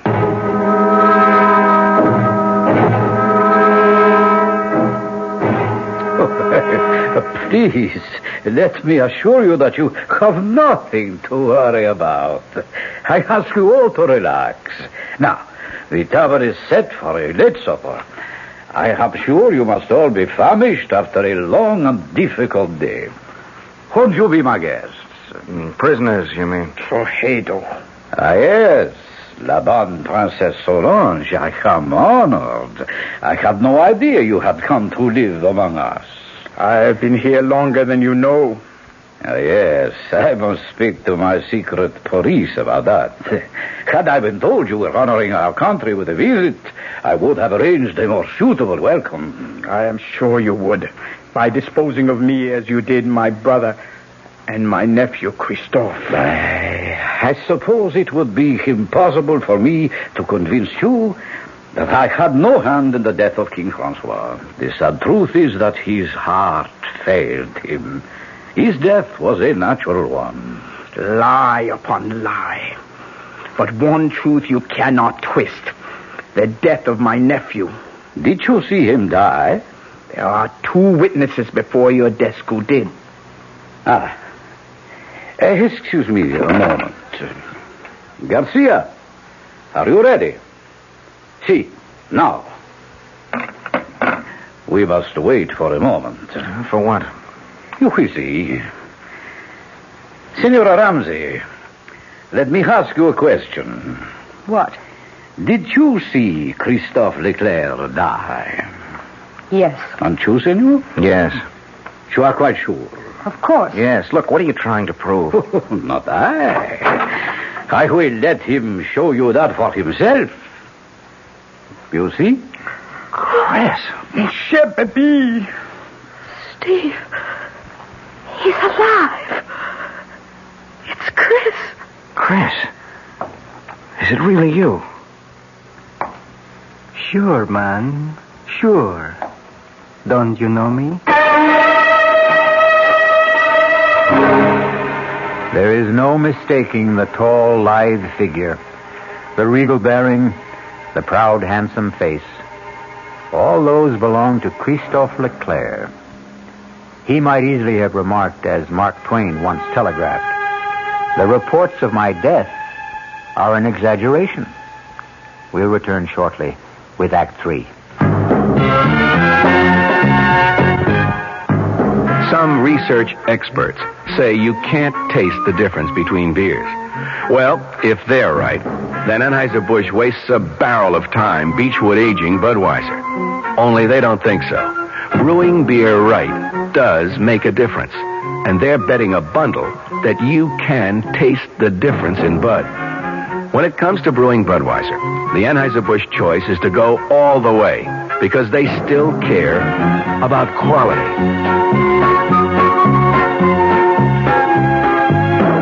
Look at it this way. If the Bud people have a choice between what some experts say and what beer drinkers say, well, you'd better believe they'll go with you beer drinkers every time.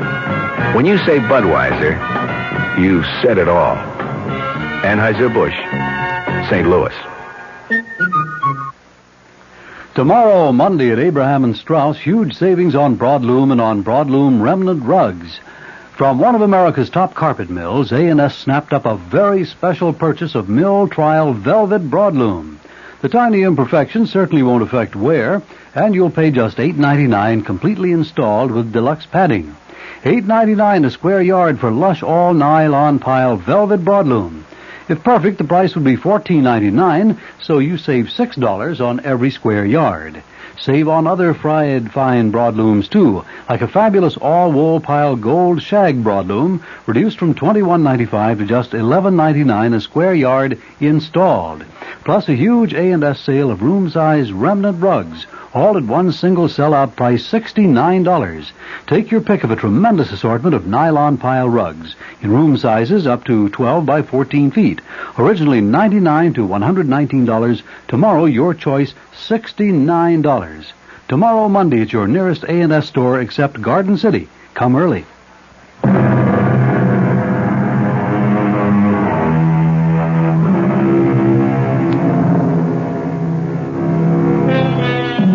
At the shock of the reincarnation of a dead man appearing from the grave, it is not surprising that his friends and relatives are literally frozen in their tracks. Under the circumstances, then, it is only decent courtesy for the returned corpse to break the ice. Tante Solange, qu'est-ce que c'est? Have you no greeting for me? Ah, mon pauvre. Je te remercie, pardon. Forgive me. I thought never to see you again. But here I am. Ah, mon cher baby, mon cher baby. Well, now, here is a reunion worth celebrating. That was a pretty rough wound you had, Chris. Worse than it looked. Thank God. It was mostly flesh damage. The doctors tell me the bullet bounced off my sternum and never entered the chest. But should you be on your feet? Long enough to ease your minds about me. I'm still a bit woozy. It was like the time you took the XB2 slant off tackle against Ohio State and that big linebacker, Sawchuck, kicked you in the head. Something like that. Tell them the good news, El Generalissimo. Set my aunt's mind at rest. Well, I know you hold out my motives, even Christophe did. I can hardly blame him, since I took such extreme measures to bring him here to Sandorinde before his planned arrival at the Moesia. What was your reason for that? We walk a tightrope on this shared island of ours. 2 cultures, 2 languages, 2 forms of government, perched precariously on a ever-increasing population in a far more ancient and primitive culture than either of ours. Your brother and I, each in his own way, preserved that delicate balance. With his unexpected death, steps had to be taken. Why? You know his plan was to return the government to the people. That would not have worked, not even for them. We would have ended, both of us, in anarchy. Fortunately, my godson was perceptive enough to realize that. We have worked out between us a better plan. A compromise? I would prefer to call it an entente. Tell them, Christophe. It's quite simple. Tomorrow, together, my godfather and I shall proclaim a union between Mauritius and Sandorinde. A trilingual state with one government. Ruled by whom? By the Generalissimo and myself.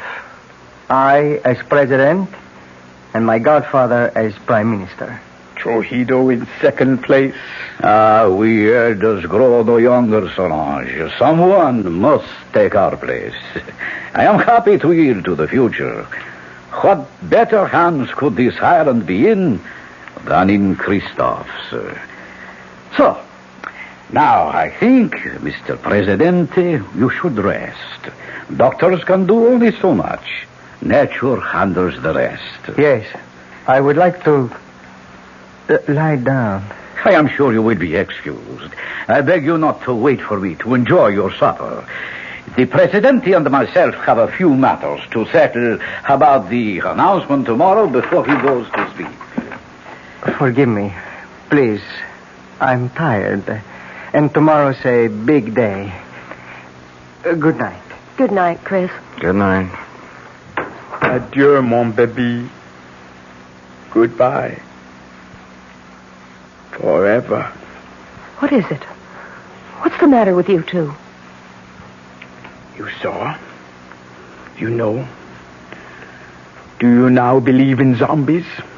What are you trying to say? That wasn't Chris who was here just now. I don't understand. You don't know him as I do. First, he never would accept this deal. The guy's too decent, too honest to be part of it. But there are other things. What? Well, first off, our school never played Ohio State. Second, Sawchuck was no linebacker, but a running back who murdered us on the only loss we had together. Third, XB2 wasn't a run play, but a deep pass play that had nothing to do with Chris except as a decoy. I don't understand the things your husband says, but I tell you, that was not Christophe Leclerc who just left. Not my nephew. They have stolen his soul, and that I cannot allow. Well, what can we do about it, Tante Solange? It is a very few minutes to 12. I told you Hernando Trujillo would be dead by then. Remember? Yes?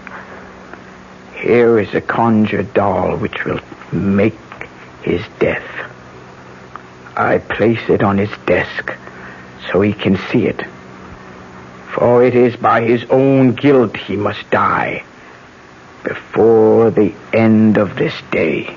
But if he doesn't return? He will return. It is written in the dust. Oh, nobody feels like eating, Well, I don't suppose I can altogether blame you. Shall I have you shown to your quarters for the night instead? Where is Christophe? Oh, I should never really have allowed him to overtax himself after being wounded. He was absolutely exhausted. I saw him to bed.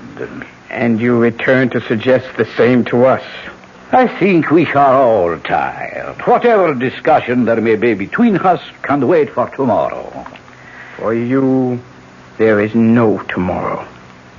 What do you mean?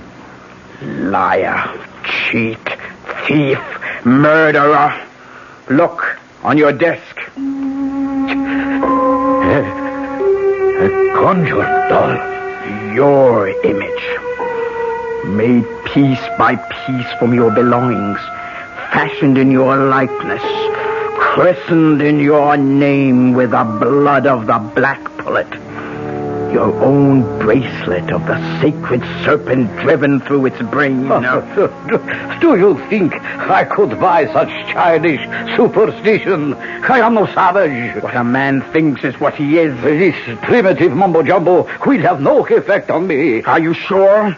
How large is a bag of guilt you carry? Will nothing convince you, woman? Your nephew and my nephew, Christophe. Christophe is dead. How can you say that? You have just seen him. I saw a walking corpse. More idiot superstition. Like my conjured doll? Of course. You don't believe in it. No. And you believe in zombies. You know the power of voodoo can create them. You know the power of voodoo can kill. What is it you want? Too late for that. I will give you anything. I offer you and these two safe transport now. No strings attached. How can you guarantee it? I am head generalissimo. My power is infinite. Not anymore. The clock is ticking your life away. No. 12 o'clock. Only a few seconds left. Help me. Help me. I cannot help. The die is cast. No. You cannot even help yourself. I will give you money, jewels, anything. Name it. What do you want? But you cannot give me what you stole from my nephew. His soul. I want yours in return.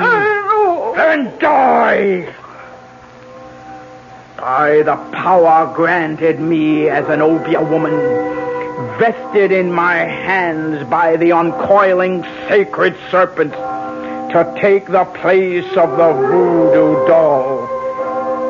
As it should to all tyrants, so comes a violent death to you. I condemn you to everlasting fire and death by the serpent writhing in your face. No! I cannot die! I am the dictator! I am supreme! I am the law! No one can touch me, do you hear? No one! You condemn me! Why, all I have to do is raise this pistol and you...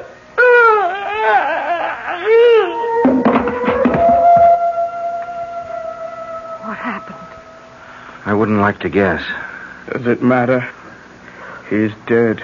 Are you sure? He's dead, all right. Now what? Got to get away. Escape somehow. Yeah, only how do we get through the palace guard? At least I have his gun. We'd better try and make a run for it. We have to rescue my nephew first. But Tante Solange, he's our enemy now. I still must rescue him. Mi pardon, el generalissimo. Watch him, see me on the gun! That's for Bill Hawkins. Pat, Tante, run for it. I'll try to hold him off. You can't kill dead men with that. Garcia, yes, but not a zombie. Hand me that salt cellar. Here, but what good... Salt is the only thing that will kill a zombie. It's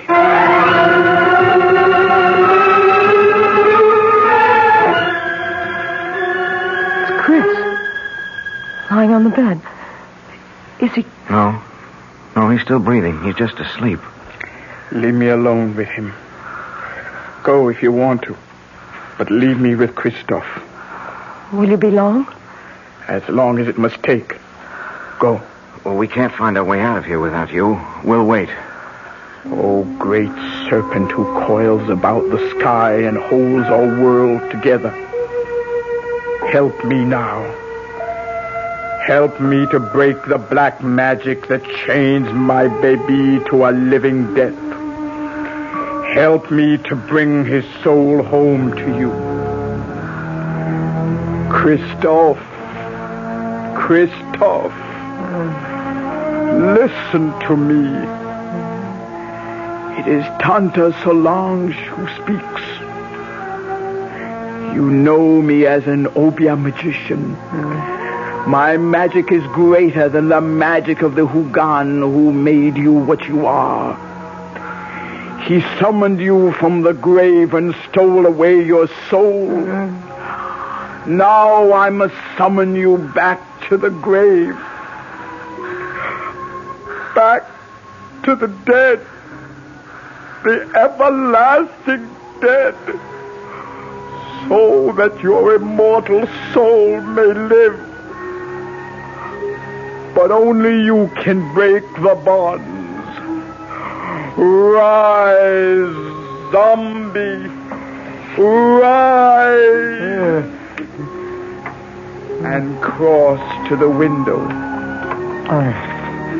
Open the shutters. Now,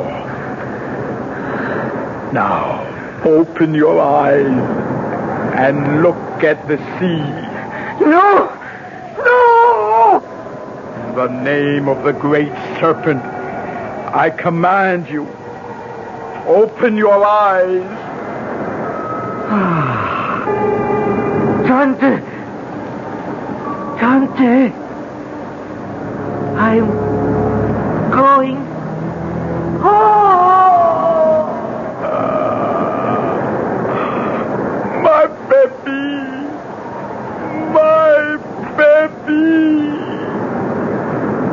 Tante, are you all right? What happened? Is he...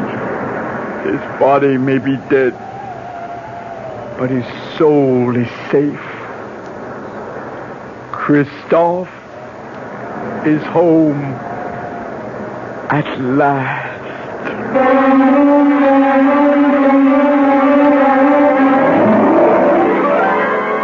The death of the dictator set a people free in a mad orgy of festival and delight. In the wild celebration that lit up the city, no one had time to pay any attention to the three somber people who found their way back to the hotel. For Pat, Steve, and Tante Solange, there was sadness, but solace, too. The king was dead, but so was the zombie who might have held him prisoner for eternity. I'll return shortly. Hi, Ms. Goldilocks here. Professionally, taste testing diet drinks can be very difficult, but I just had to bear with it. Then I found sugar-free Diet 7-Up. It doesn't taste like other diet drinks. It's fresh, light, natural, delicious. Sugar-free Diet 7-Up tastes so good that I've taste tested it hundreds of times, and each time I've given it my seal of approval. Yes, this one's just right. United Airlines steward Jack Nestor talks about friendship service to California. Our 747 to LA, we have a movie, we have a stereo, and a choice of 3 different hot meals plus a deli plate. United's Californians. Another reason more people choose the friendly skies than any other airline in the land. You know, we have people that come up to us and say, I like to play bridge, do you know if anyone else is interested? So we'll make an announcement and get a group together. Or people who like to play chess. It seems like on a 6-hour flight, you can do a lot more for people. You know, you get off feeling like you've done something. Come along, sing a song, people now to die. The friendly skies of your land, United Airlines. United has 7 daily non-stops to California, including wide-body jets to Los Angeles and San Francisco every business day. This is Patricia McCann, and we'd like to tell you what the McCann program is all about this coming week. Monday, Dora McCann gives some good ideas on how to prepare the best food buys of the week. Tuesday, we begin a 2-part series on nutrition against arthritis, diabetes, heart disease.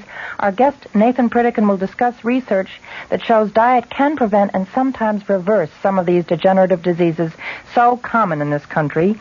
Thursday, Dora McCann interviews Bob Reinhart and Dick Woods on how to prepare elegant meals in very cramped quarters. And Friday, the program will be in praise of mothers and housewives when Ariana Stasinopoulos, author of The Female Woman, gives her argument against the women's liberation movement.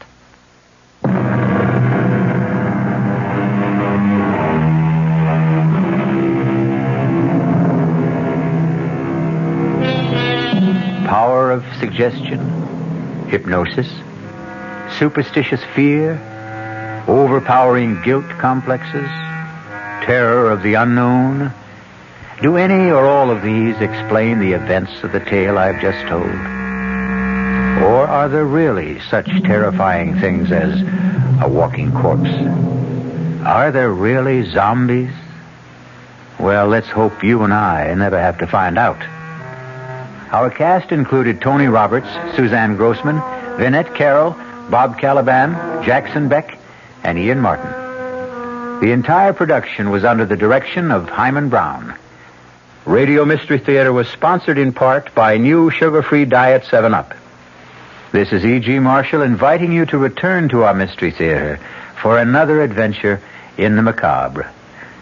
Until next time, pleasant dreams.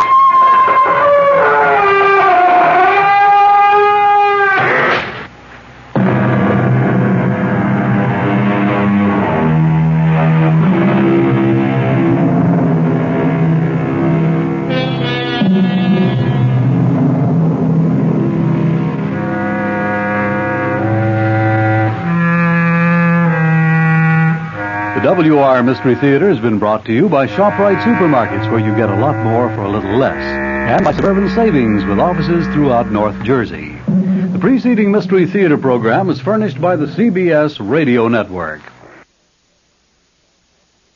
Thank you, Bruce Elliott. Good afternoon. It's time now for the latest news in brief from the WOR newsroom. President Nixon today rested at his mountain retreat in Camp David, Maryland, as the House Judiciary Committee prepared for the start of impeachment hearings. That panel is expected to begin assembling information on Tuesday in its quest to determine whether to bring charges against the chief executive. A survey by the Gallup organization says that the White House apparently gained little or nothing in the way of public support by releasing transcripts of Watergate tape recordings. The Gallup poll says 700 persons were questioned after that release. And the finding was that 17% had a higher opinion of Mr. Nixon because the transcripts were made public, but 42% said they had a lower opinion of him.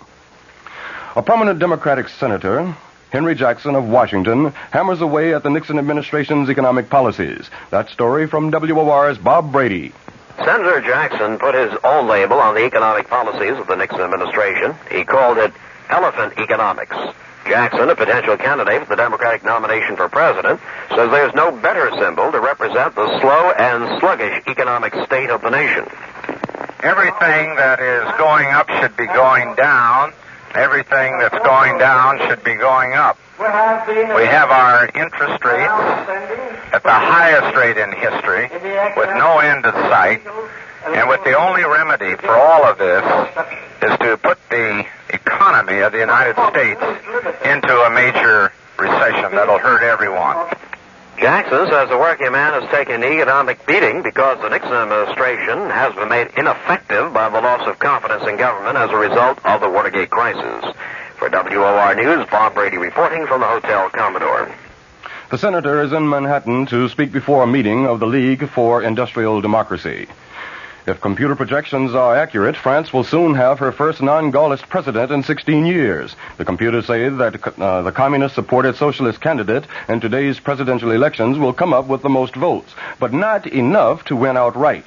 The projections, that is, say that François Mitterrand will get about 44% of today's ballots. A conservative candidate is projected to run second with 33%, and the Gaullist hopeful is running a poor third. On the basis of these projections, Mitterrand and the conservative will face each other in a runoff 2 weeks from now. Top diplomatic officials of the United States and Russia were at work in the Middle East today. State Secretary Kissinger flew from Jerusalem to Jordan's capital city of Amman. There he is briefing King Hussein on details of recent negotiations for disengagement of Israeli and Syrian troops in the Golan Heights.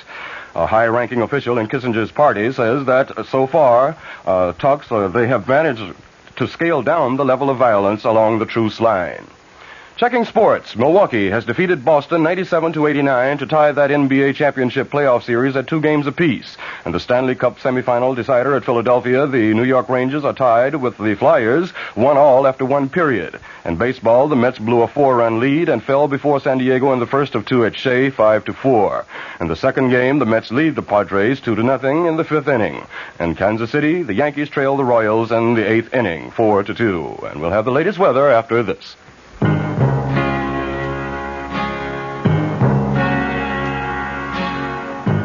Someday you'll own, someday you'll own, sooner or later you'll own General's. With so many new kinds of tires coming out and so many claims being made about tires, maybe you're puzzled about making the right choice. There's a solution. It's your General Tire Specialist. He's trained to handle all your tire needs and automotive service problems, too. So if you need new tires, he'll be glad to spend a few minutes explaining which General Tire is the best for you, your driving, and your budget. Your General Tire Specialist is just one reason why, sooner or later, you'll own Generals. Look him up in the Yellow Pages today. Sooner or later, you'll own Generals. Sooner or later, you'll own Generals. Here's the latest forecast for New York City and vicinity. Cloudy and cool tonight, with rain likely developing towards morning. The low tonight in the mid-40s. Tomorrow will bring periods of rain into tomorrow night. The high in the mid-50s tomorrow. The low tomorrow night in the mid-40s.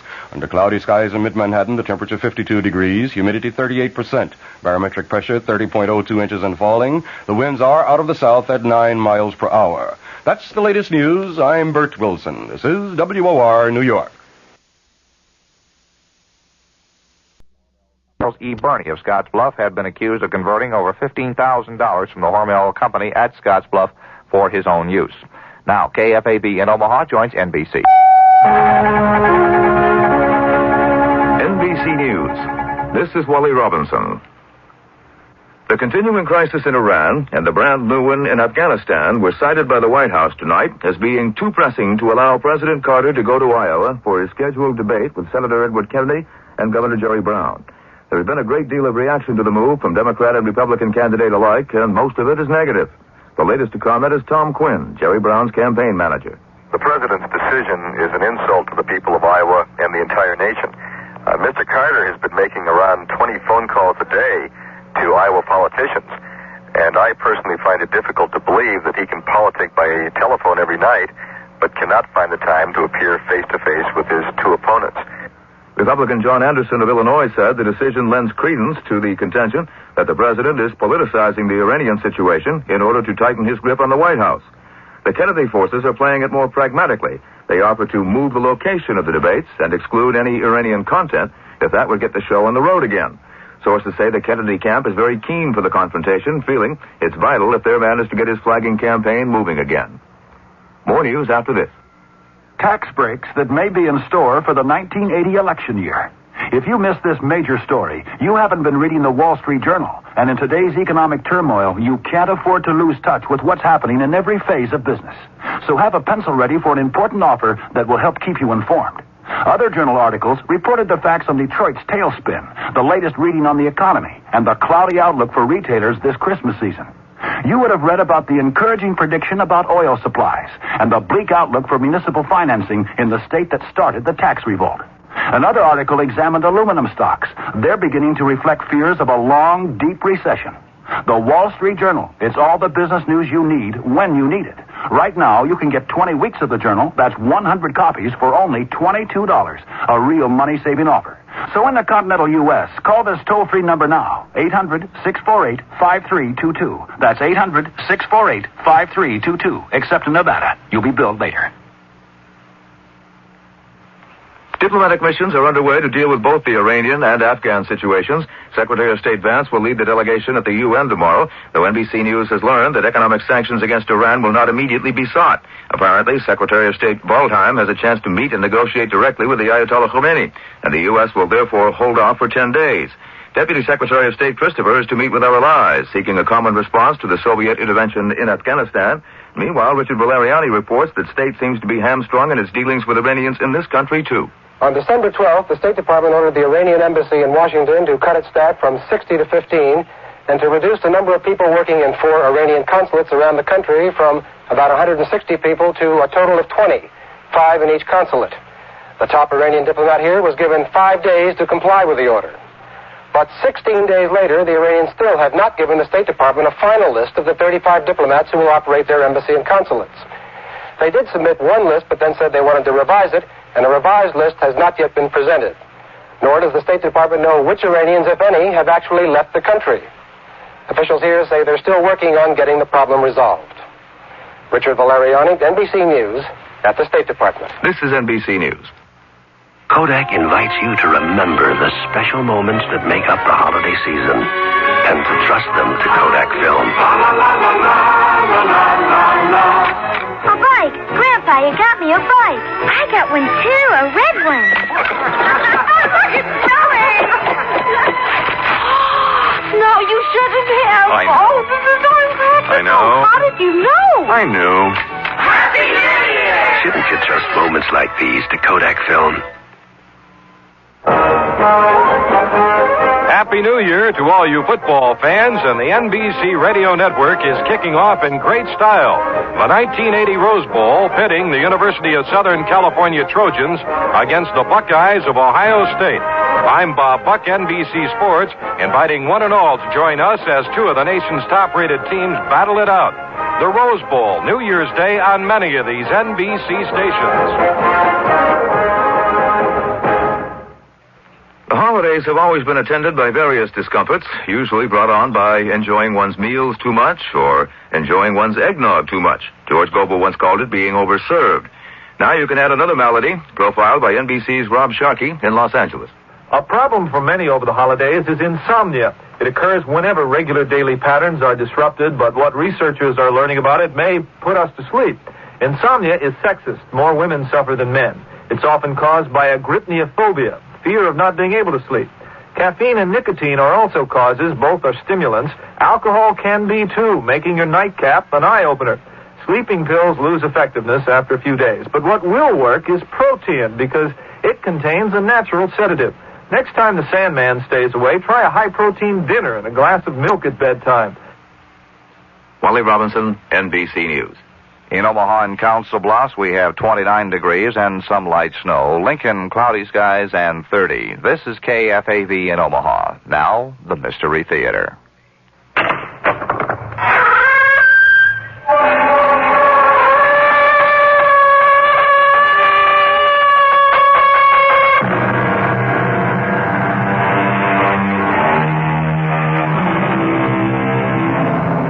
Come in. Welcome. I'm E.G. Marshall. By the time this settlement of immigrants established itself as the United States of America, it had already produced, alongside its statesmen and traders, various writers of distinction who would come to be respected and admired all over the civilized world. Once the new republic was formed and proclaimed, the land burgeoned with many more, of whom one was Washington Irving, born in New York City in 1783. The drama we're about to present for your enjoyment is a free adaptation of one of his stories. But Gottfried, you live like a solitary. You live like a monk. Not at all, Carl. Paris is full of women. Fastidious, flirtatious, fascinating. I love them all. Well, that's all very fine, but there should be one in particular. There is. I see her every night. Where is she? Why haven't I met her? Because, my dear friend, she lives in my dreams.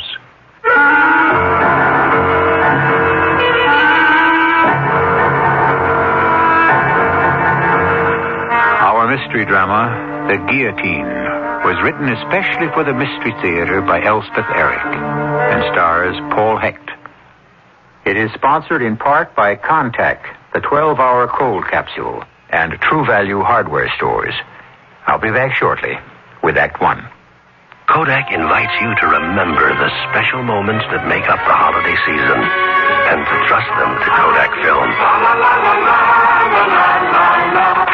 A bike. Grandpa, you got me a bike. I got one, too, a red one. Look, it's snowing. No, you shouldn't have. I know. Oh, this is so impractical. I know. How did you know? I knew. Happy New Year! Shouldn't you trust moments like these to Kodak film? How many cold tablets do you take a day? 2? More. 4? More. 6? Yeah. A day? Uh-huh. And then more at night? Right. Why? Well, they're new. Take Contact. One capsule helps all your congestive symptoms up to 12 hours. All day? And all night while you sleep. That's the wonder of Contact. Hey, you're the guys on TV. Yeah, we're the guys on TV. Take your Contact, take it fast. Give your code to Contact. Take only as directed. This is the season when Dean's camera centers are specially helpful to camera bugs. Dean's have a complete stock of Kodak film, black and white, color, and self-developing for beginning photographers as well as professionals. And the holidays are one time you won't want to get caught short. Remember, too, Dean's for Kodak film processing and Kodak prints. You'll want to get those slides you took during Christmas and New Year's developed quickly and professionally. And Kodak picks up and delivers to both Dean's camera centers every day. So have a happy holiday, and for film or processing, visit Dean's Downtown or Dean's Countryside Village Camera Center. If you think it takes you a long time to make yourself look good, just think. It took national parks thousands of years to become the natural beauties they are when you visit them today. But will they still be that beautiful when you leave? Everyone likes to have a good time, but litter is no fun for anyone. So remember, leave your footprints on the trails, but leave your candy wrappers, film boxes, lunch bags, and other trash in the trash cans the Park Service provides.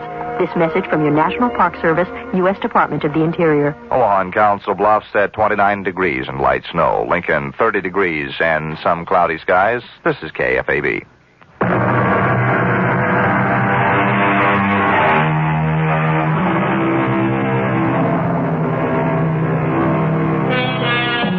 In 1825, a collection of short stories by Washington Irving was published under the title of Tales of a Traveler. One section of the book is charmingly headed, Strange Stories by a Nervous Gentleman. And it is from this section that we have chosen the tale that follows, one we call The Guillotine.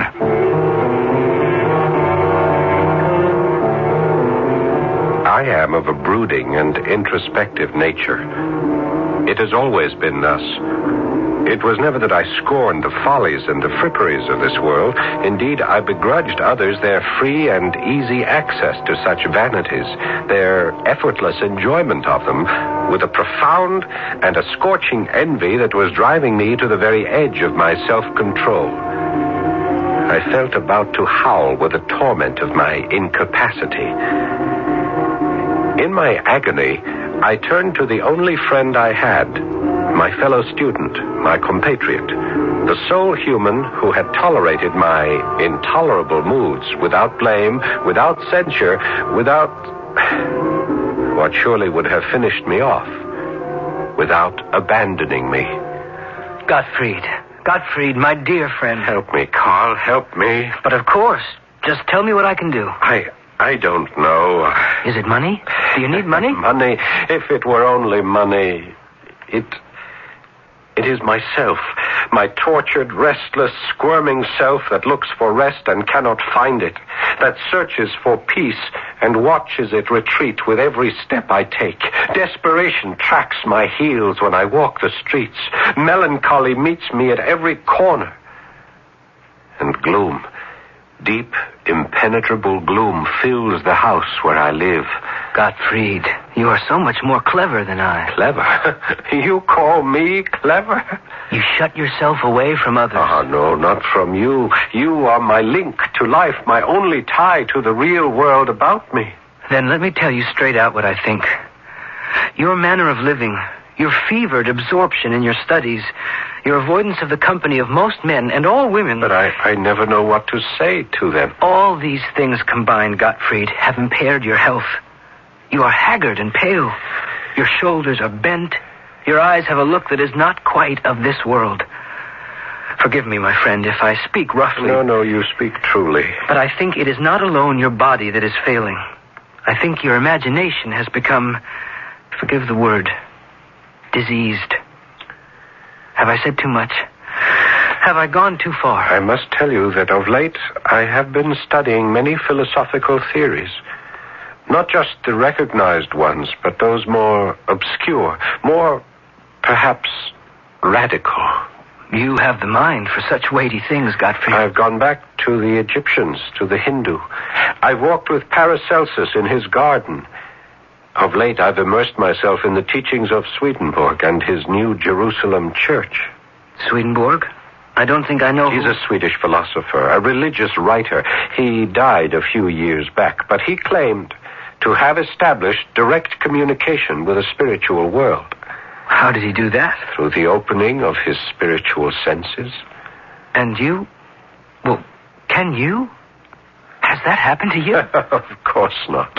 It didn't happen to Swedenborg until he was 57 years of age. But it might happen, or something very like it might happen to me, if only...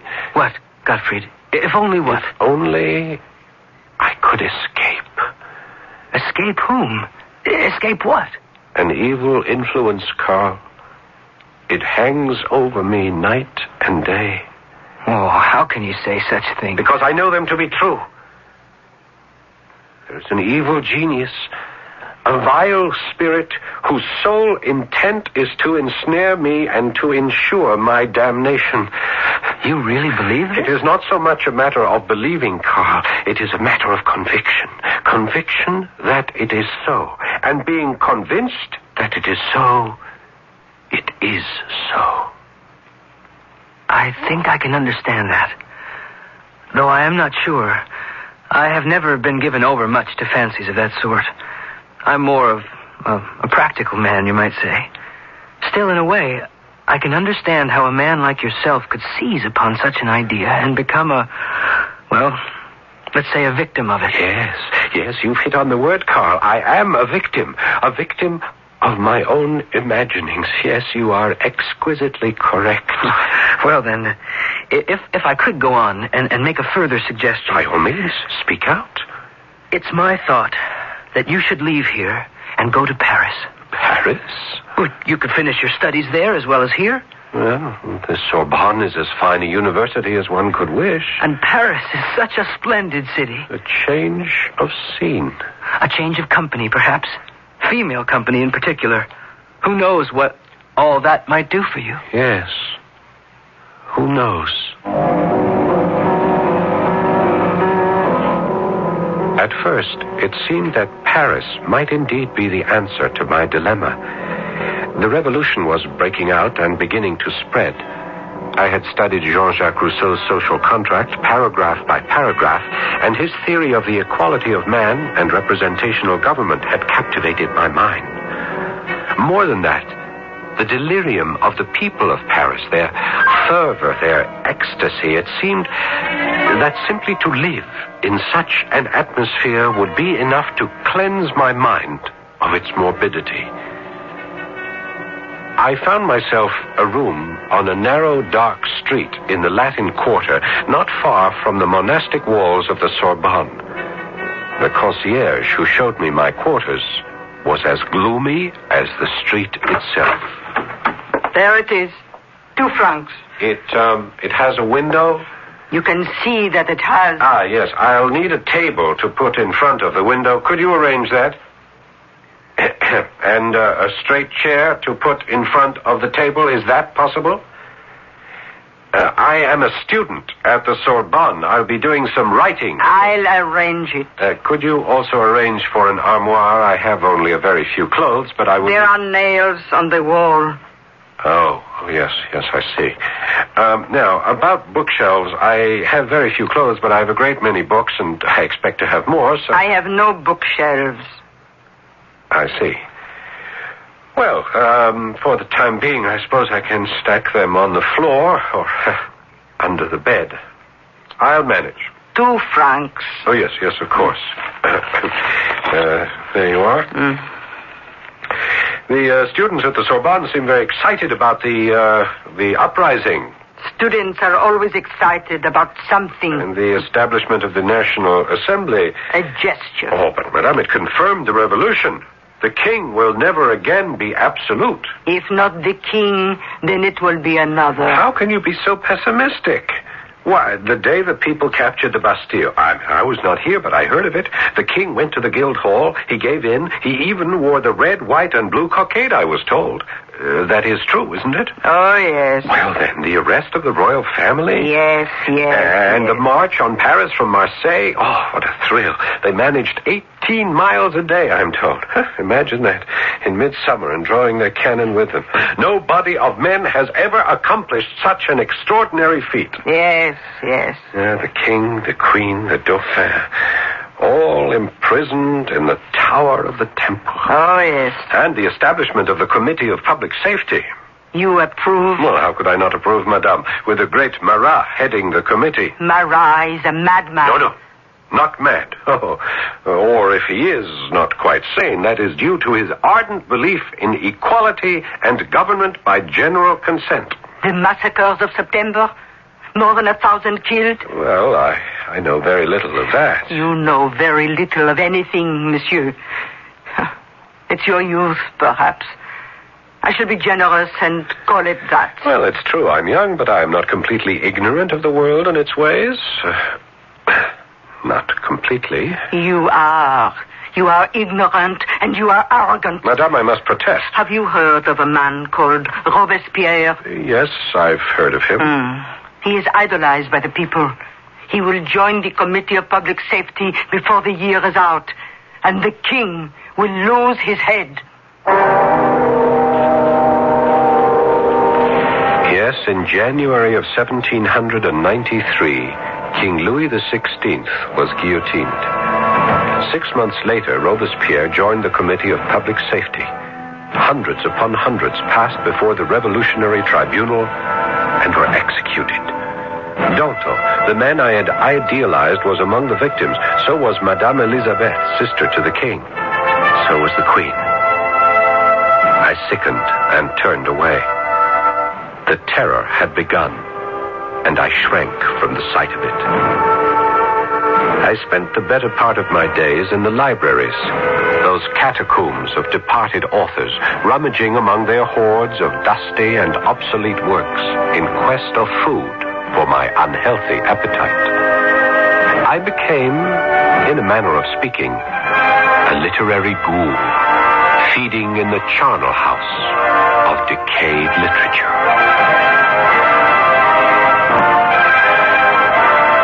Washington Irving was born just as the seeds of the French Revolution were starting to germinate. By the time he was of school age, the revolution had been confirmed by the establishment of the National Assembly. At the age of 8, he was old enough to hear from his elders of the March on Paris in the spring. His 9th and 10th years must have been filled with rumors of the executions in Paris, years which came to be known as the Terror. I'll be back shortly to continue with Act 2. The next time you want to do it yourself, be professional. Use a quality, skilled power tool from True Value hardware stores. Hi, Pat Summerall to suggest you get the skilled 7 1/4-inch circular saw designed for standard home use. It has a burnout-protected motor, heavy gauge foot brackets to assure accurate cuts at all settings, and comes complete with a blade. Or get the skilled 3/8-inch cordless drill from True Value hardware stores. It features 2-speed controls so you can adjust the speed to suit the job and the material. And it operates forward and reverse to drive and remove screws. It includes a recharging unit to keep the drill ready for use, and because it's cordless, you can use it anywhere. See the wide selection of quality, skilled power tools at participating True Value hardware stores and home centers. And save gas. You won't have to drive far for your hardware and houseware needs. If you're looking for values, for service, and for selection, you'll find them nearby at any one of the more than 5,000 True Value hardware stores and home centers nationwide. It's time for Bryant, with comforting thoughts on cooling and heating your home or business. If you have a fireplace, be certain to keep the damper closed when not in use. You'll avoid drafts, but most important, you'll stop valuable heat from escaping up the flue. When you decide it's time to economize with more energy-efficient cooling and heating, call the man who has it, your independent hometown Bryant dealer. Bryant, a comforting thought. Looking for a computer? Start looking at American Computer in Omaha. American Computer has computers for farmers and ranchers and businessmen and for the home. If you're a doctor, American Computer has a complete medical package. Includes the computer, memories, terminals, printer, software programs, insurance forms, handling, and maintenance, a first-line, state-of-the-art multi-terminal system at a lot less than you'd expect to pay. For the broadest selection of computers, peripheral devices, and software programs in the Midwest, see American Computer in Omaha, just 6 blocks south of I-80 at the 84th Street interchange. Out-of-towners call collect 592-3590. In Omaha and Council Bluffs, we have 29 degrees, a little snow. Lincoln, cloudy skies, and 30. This is KFAB, Omaha.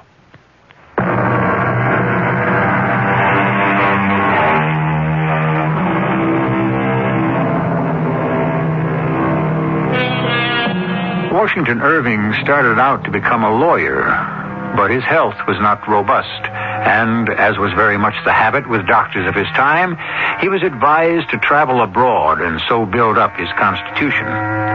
We shall never know what sort of lawyer he might have become, but we know for a certainty that he developed into a first-class writer. And it was his early visit to Europe which roused his interest in the Gothic tales of terror and romance, such as the one we have adapted for you.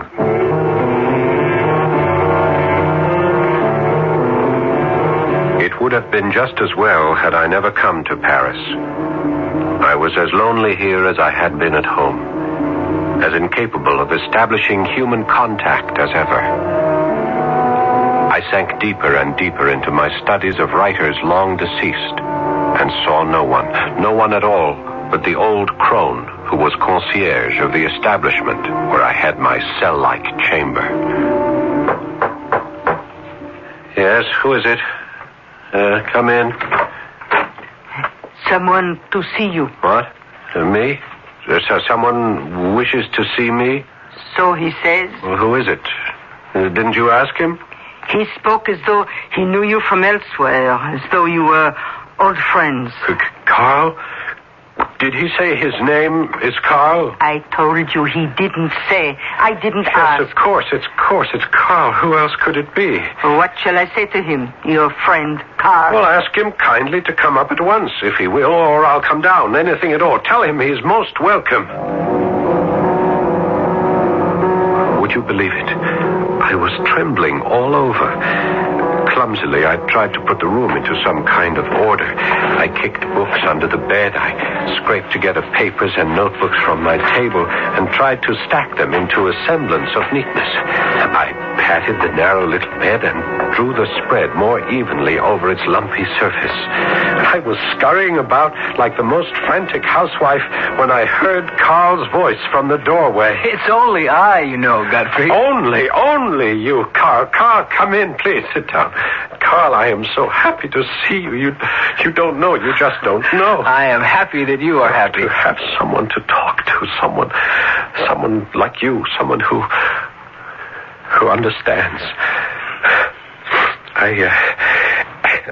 I did not know till this very moment how much I have needed someone I could talk to open my heart to. Wait now. You mean there's been no one here in Paris? No one at all. I have spent my time at the Sorbonne, in the libraries, in the museums. But Gottfried, no one can live entirely within libraries and museums. Yes, I know. The moment I saw you standing there, I knew.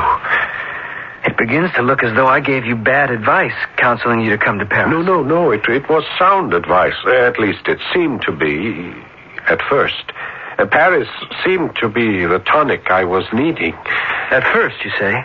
Well, then what? Well, wait, I haven't offered you anything to drink. I must have a bottle of wine around here somewhere. Yes, here we are. Cheap sort, I'm afraid. Very ordinary Beaujolais. I'm sorry, I could go out. Godfrey, don't excite yourself. Think of whom you're speaking to. It's Carl, your friend. Think of all the evenings we shared a bottle of the cheapest wine and found it sufficient because of the pleasure of each other's company. Yes. Now, can't we open this bottle in the same spirit? Of course we can. Forgive me. My manners have grown coarse. It comes from being too much alone. There must be another glass somewhere around. I'm sure I had one. Oh, here we are. Now, Carl. Gottfried. To friendship. Our friendship. Yours and mine. You know, I am beginning to feel almost like a man again. Tell me what has brought you to this sorry state. The blood. I beg your pardon? You said the blood? You know how wildly enthusiastic I was with the political theories of the revolution and the philosophy behind them. They seemed to open a vista of progress for mankind. A wide and open road down which we could travel toward the perfect state. You were always one to look for perfection. And why not? Why not? Oh, well... Why were we put on earth if not to search for the perfect state? Are we supposed to wallow in the mediocre and pretend that it suffices? Roll about in filth and call it good? Is that our reason for being? Is that what we were created for in God's image? Dear friend, you must try not to excite yourself. Excite myself? It is enough to drive me mad. That the visions were all forsaken and the visionaries turned to killing. The dreams were trampled and the dreamers drowned themselves in blood. Carl, there are times when I think it has done just that. You mean? Listen to me, Carl. Let me tell you something. I must tell someone. There's only you. No one else. Of course, Gottfried. You can tell me anything. Carl, in the most ancient part of Paris, where the Hotel de Ville lies, you know the place? I have heard of it. On the Place de Grève, the open space in front of the Hotel de Ville. That is where they have erected the guillotine. I have heard, yes. This instrument of death stands ever ready. The scaffold runs all day with blood. All day, each day. Victims are dragged there and made to kneel. A heavy blade is released. It slides swiftly down vertical guides. And the head of the victim, oh Heavenly Father, it is too horrible, too terrible. I can't endure it. You mustn't take these crimes upon yourself. A revolution has never been accomplished without shedding blood. Yes, but this has become a mania for blood, an insatiable thirst. Even now, at this moment, while the city sleeps, that horrible engine stands, grim and silent, waiting for fresh victims. It sickens me. It congeals my heart. It freezes my blood. I understand. I do. And that is why I have turned away to the study of ancient writers, dead thinkers, anything to separate me from the awful present. My poor Gottfried, I am so sorry. So sorry. Thank you. I am ashamed to accept your pity, yet I thank you for it, which shames me all the more that I should be grateful. But there must be other things. There must be more to life. Come, let's finish this bottle of wine before I have to leave. Leave? You have to leave? Oh, not quite yet. I can spend another quarter of an hour with you. A quarter of an hour? No more than that? I must take a train back at midnight. I had hoped that I have been so alone. Yes, come now. Let's make the most of our time together. Drink up now, and we'll talk of pleasant things. Such as... Yes, such as what? Well, such as women, for example. Surely there are women in Paris who have taken your fancy. Oh, yes. Yes, many, many. Well, there now. You see? Things are not all black and gloomy. Of course, I have not met any women. I haven't the knack. I've never had it. You know that. Well, I thought that here, in Paris, you might, acquire it. Learn the ways of the world. Oh, no, I'm too shy. I can't find the courage. But I think about them. Oh, do you now? Yes, I do. I think of them a great deal. When I come back here to my lonely room, my cell, I think back in my mind to the delectable faces I have seen on the streets. You know what, Carl? No, what? In my reveries, in my dreams of them, they are even lovelier than they looked on the streets. What do you think of that? Do you mean to tell me that there isn't even one woman? One in particular? Just one? Oh, yes. Yes, there is one.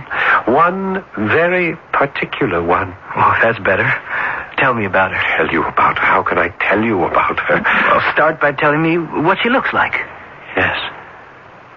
Well, her skin is very pale. Very, very pale. White. Like a white rose. Her eyes? Dark. dark and burning hot like sultry suns. Better and better. Her hair. A shade of red, I think. Well, you think? Yes. Her hair is reddish. Some might call it somber. But against the pallor of her skin... And her name? Her name? What about her name? Well, aren't you going to tell me the name of your lovely? She has no name. Why should she have a name? Gottfried, are you drunk? I have never given her a name. Why should I? She is my dream. You only dream of this woman? She's not real? She doesn't exist? She is real to me. She exists in my dreams. She lives in my thoughts by day. She haunts my dreams by night. Don't you understand? I love her. Oh, my poor friend. I shall always love her to the end of my days. So, you see, I am not quite as lonely as you thought. Not at all. Not lonely at all, because she is with me at all times. Yes, I see. I think I see. Dear friend, it is getting on for midnight, and I have a train to catch. Will you walk with me to the station? Of course I said I would, and I did. Though it was a stormy night, claps of thunder were rattling among the high houses of the narrow streets. Lightning flashed now and again, and the rain that began to fall seemed to drop into my heart as much as on the cobblestones. When I had watched the train depart, carrying off my only friend, I thought to return to my room, but something, a morbid recollection of our conversation, no doubt, drew me, or forced me, toward the Hotel de Ville and the Place de Grève. And in a sudden flare of lightning, I saw it, the horrible engine of death, the guillotine. A violent tremor ran through me, and I wanted to run. But something held me rooted to the spot till the lightning burst forth again. And there, crouched by the guillotine, I saw a shadowy form, all dressed in black, a female form seated on one of the lower steps of the scaffold, leaning forward, her face in her lap, her long, disheveled hair hanging to the ground. Her long, reddish hair.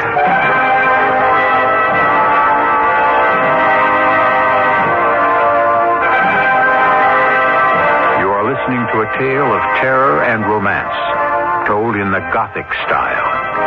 So-called Gothic stories were enormously popular in the 19th century, and they have never wholly ceased to be in demand by the reading public, or for that matter, the viewing audience, or, as now, the listening one.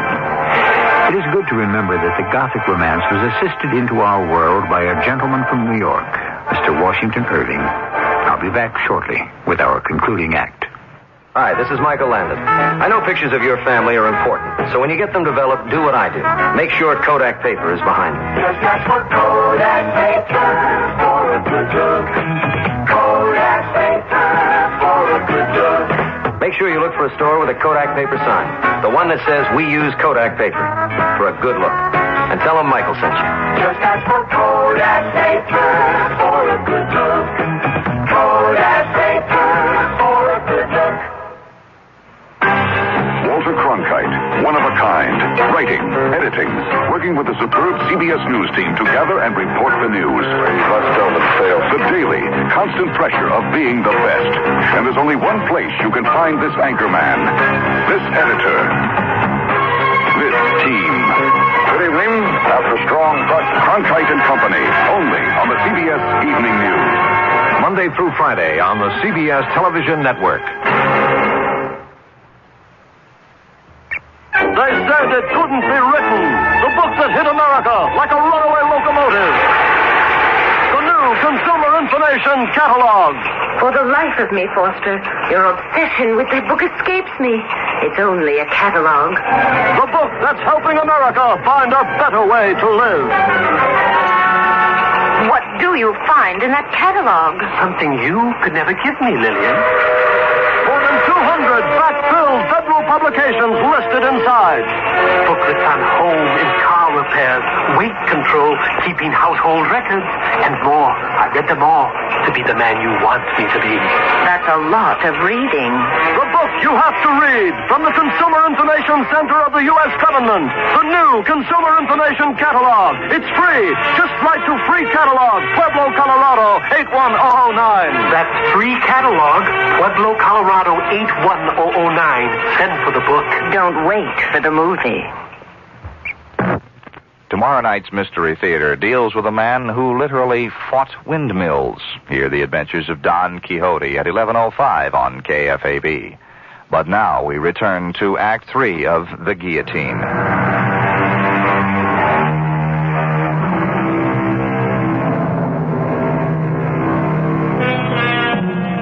It is true that Washington Irving was born in New York, but for reasons of health, he traveled extensively abroad and actually had living quarters for a time in the Alhambra, that centuries-old palace that still stands on a hill in Granada, a relic of the time when the Moors ruled a large part of Spain. In fact, you can go there today and see the very rooms he occupied. And if you are very careful and no one is looking, touch the keys of the spinet on which he played.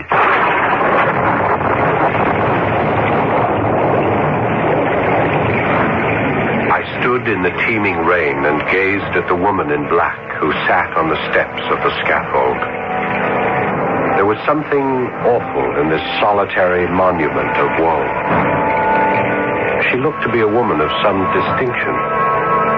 Who could it be but some poor mourner whom the dreadful axe had made desolate, who now sat here heartbroken on the strand of existence from which all that was dear to her had been launched into eternity. I could not leave the Place de Grève without speaking to her.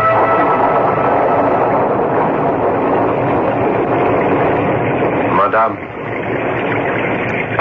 your pardon, Madame. I would not intrude upon your solitude, but neither can I pass by and leave you here alone. The storm, the hour of the night. Let me lead you away from this gruesome place. Let me take you to your friends who will cherish and take care of you. Madame? I have no friends. Oh, Madame, such a one as you. I have no friends on earth. The guillotine has taken them all. Is that what you mean? My heart weeps for you. But if there are no friends to give you refuge, at least let me take you home. I have no home. But in the grave. Oh, Madame, I know I am a stranger to you. You have no reason to trust either me or my intentions, but if you would permit me to offer you my protection. I am a poor student, Madame. I am not even a native of Paris. I live in the most humble hotel in the Latin Quarter. Such as it is, I would be honored, happy, if you would let me place my single room at your disposal on this most wretched of nights. You seem very kind.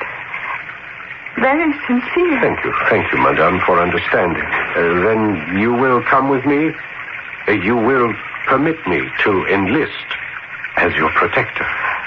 Monsieur, my fate lies in your hands.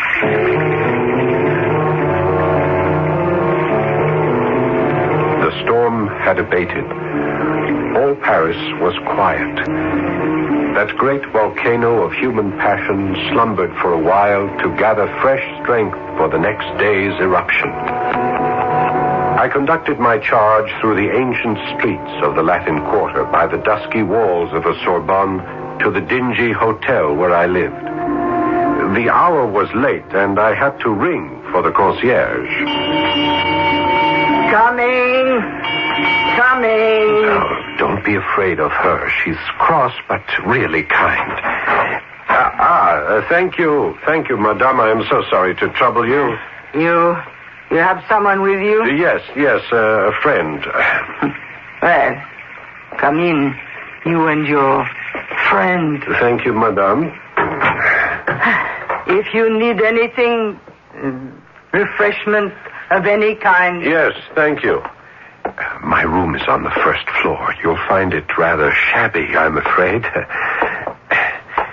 This hotel once belonged to a member of the nobility, but only the remains of its old glory are still evident, and well, you have to look very hard indeed to see them. Here we are. Here is the door, madame. I'll fetch a light. You can make yourself comfortable. There's a bed over there if you care to lie down. You must be tired. Here we are. Here's our light. You are very kind to a poor stranger. Madame. What is it? You are so pale. Your hair, your eyes, your skin.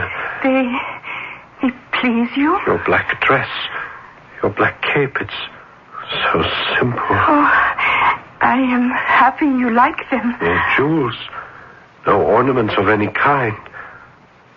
Only a broad black band around your lovely neck with its diamond clasp. Oh, you are too perfect. You are too perfect by far, madame. May I tell you something of what is in my heart? I have loved you for a very long time. What's that? A very long time? I have seen you every night for months, and many times during the day. Oh, well, have you been following me, young man? I have been dreaming of you. Asleep at night, in trance during the day. It has been your face, your form that filled my thoughts and fevered my imagination. Madame, I adore you. Oh, how strange it all is. Strange, but marvelous. That you should have thought of me all this time. Thought of you, dreamed of you. Oh, was it that you, young and ardent, have filled your head with thoughts of the other sex? It would only be natural. And your thoughts simply reappeared in your dreams. Madame, though I am of such a shy disposition, I have never had the courage to pursue my fancies into the world of reality. All this is known to a friend of mine. He was here today. A short visit to Paris. We talked here in this very room. I spent a good part of our time together telling him that while I thought of women as any man does, still, there was one in particular. One very particular one. Oh, are you saying? My friend asked me what she looked like, this one particular woman. He asked me to describe her. Yes? And I said her skin is white as a white rose. Oh. Her eyes are dark like sultry suns, and her hair a certain shade of deep red. Oh, my dear. Surely such a miracle that you have come to life, that you sit here in my little room in all your beauty and desirability. I told my friend this evening, I said, do not pity me because I love this woman of my dreams and shall always love her. Oh. And what did he have to say to that, your friend? I think he understood. At least he accepted what I said as truth, as my truth. But then it was time for him to take his train. We said farewell. I started to walk back here. And then we met by the guillotine. And I dared to speak to you. And I listened and believed and you. I brought you back to my humble room, and here we are. together. I tell you, it is a miracle. The miracle of my life. It is yourself. It is you come to life. It is you sitting next to me. Your hand I am holding. Your eyes I gaze into. It is your lips I desire. If I might only... Yes? If I might kiss those lips just once. Oh, only once? Madame, my most beloved. Oh, my darling. Again. Again. Oh, my sweet angel, you give me courage to ask you something I never thought to ask. Yes, my love. Do you feel as I feel? Yes. Why should we separate, you and I? Our hearts are already united in the eye of reason and honor. We are as one. Oh, yes. You have no home, no family. Let me be home, family, everything to you. Rather, let us be everything to each other. Here, take my hand. I pledge myself to you forever. Forever? You say forever? Forever. Oh, then, my lover, I am yours.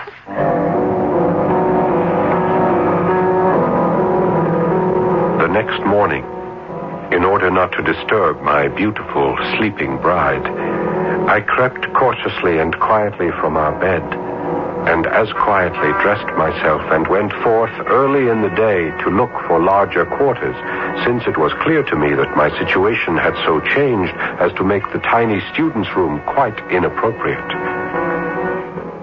When I returned from my search, I stopped to speak to the concierge, who quite clearly was taking a certain enjoyment in my clandestine affair.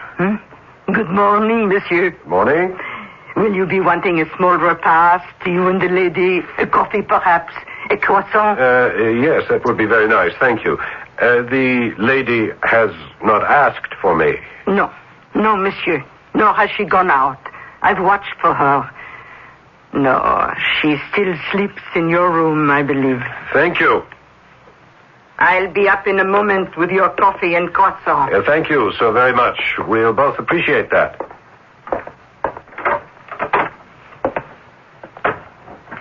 My darling, my love, it is I. I have been walking the streets looking for a better place for us to live. 2 rooms, at least, by the river, if possible. Do you hear me? Well, come along, my sweetheart. Wake up now. The concierge is bringing us our breakfast. Well, come along. You cannot be comfortable lying like that, your head hanging over our poor little bed, your arm thrown over it. Well, let me move your arm, at least. Oh, but how cold you are. How very cold. Your hand is like ice. Oh, my God. There's no pulse. No pulse at all. And your face, pale, ghastly. Oh, no. Monsieur, I have brought breakfast for you and the lady. The lady? The lady is dead. Dead? In my house? Police! I'm fetching the police! Police! The gendarme arrived in short order. He found me kneeling by the side of the bed, gazing in horror and dreadful fascination at the lifeless face of the woman I had loved for so long. The woman who had finally given herself to me in a pledge of a lifetime of love. As the officer of the police entered the room, I looked up at him and saw him start back suddenly, a look of total amazement on his face. Great merciful heaven. How does this woman come to be here? Do you know her, monsieur?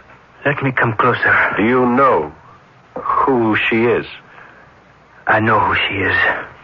I was there in the Place de Grève when they chopped off her head. They guillotined her yesterday.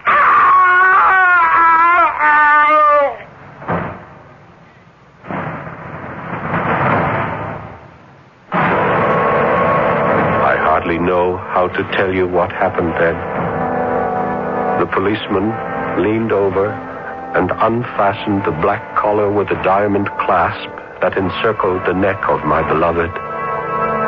And horror of horrors, her beautiful head rolled upon the floor. And then I knew. My most awful fear had been true all along. The fiend had gained possession of me, and I was lost forever. Forever lost.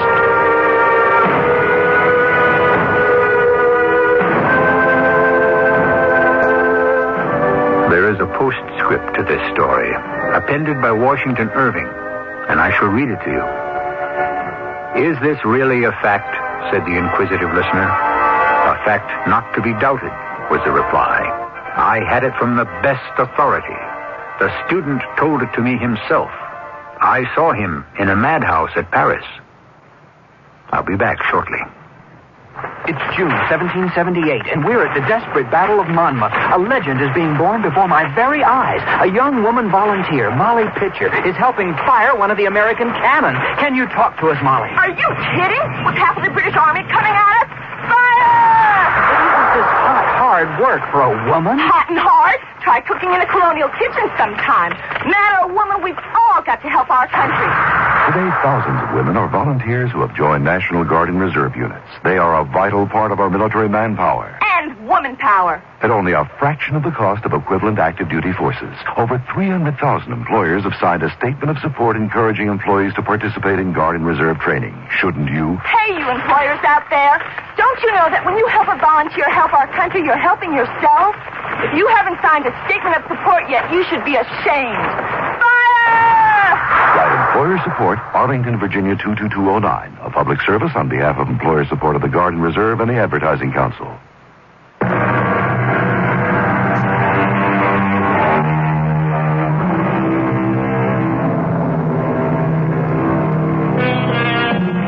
The horror story is international. Starting with the Castle of Otranto by the Englishman Horace Walpole, it was followed and improved upon by Honoré Balzac in France. And in America, it was carried on by Washington Irving and brought to a peak by the genius of Edgar Allan Poe. Oh, yes, the horror story is here to stay. Our cast included Paul Hecht, Don Scardino, and Bryna Rayburn. The entire production was under the direction of Hyman Brown.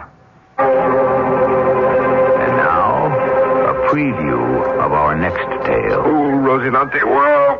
To me, to my poor ignorant eyes, I could have sworn they were windmills. If you are afraid, say your prayers. I'll meet them all alone. You stay here, Sancho. What are you up to, my lord? Stand your ground, you cowardly knaves! You dastardly giant! Yeah, careful, master. Be quiet, Sancho. I may be only a single night alone, you miserable, overgrown, faint-hearted monsters. You can get hurt. But like David facing half a dozen Goliaths, I engage you all in unequal but mortal combat. Don Quixote, the wind has freshened. The sails, the arms of the windmills are turning faster and faster. Giants prepared to do me battle.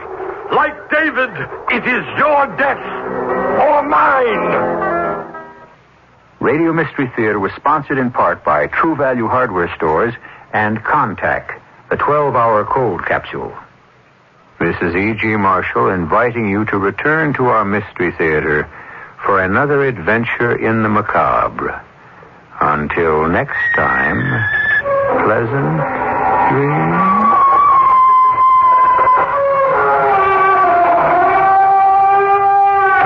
This is KFAB in Omaha.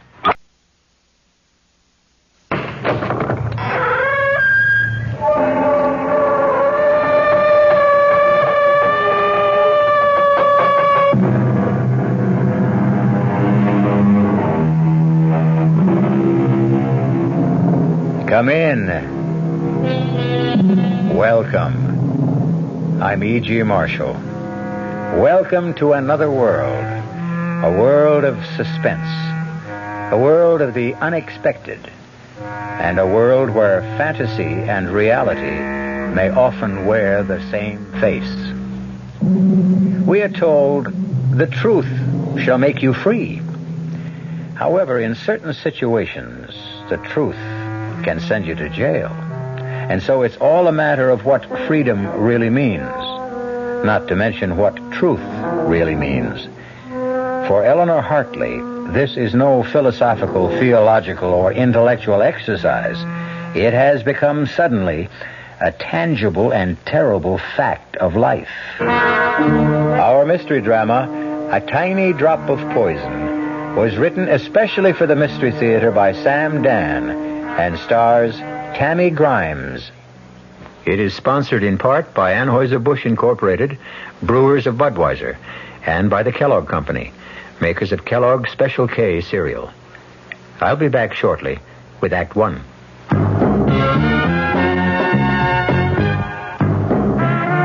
You don't see many people putting salt in their beer nowadays. Not that there's anything wrong with salt on radishes or French fries, but man, not in the king of beers. Truth is, the only thing salt can do for Budweiser is make it salty. An unwise thing to do to the only beer in America that's Beechwood aged. Unsalted Budweiser has become the most popular beer in the world.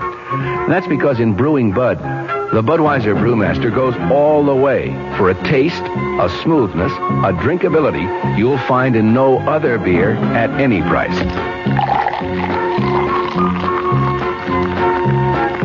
And something else you can take without a grain of salt. The fact that when you say Budweiser, you've said it all. Anheuser-Busch, St. Louis.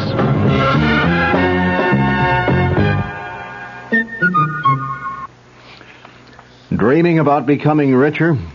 Why not wake up richer every day?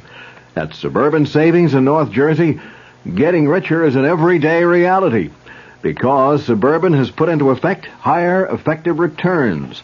Suburban's limited issue 7.50% savings certificate has an annual effective yield of 7.90%, and Suburban guarantees it from 4 to 10 years with a minimum investment of $2,500.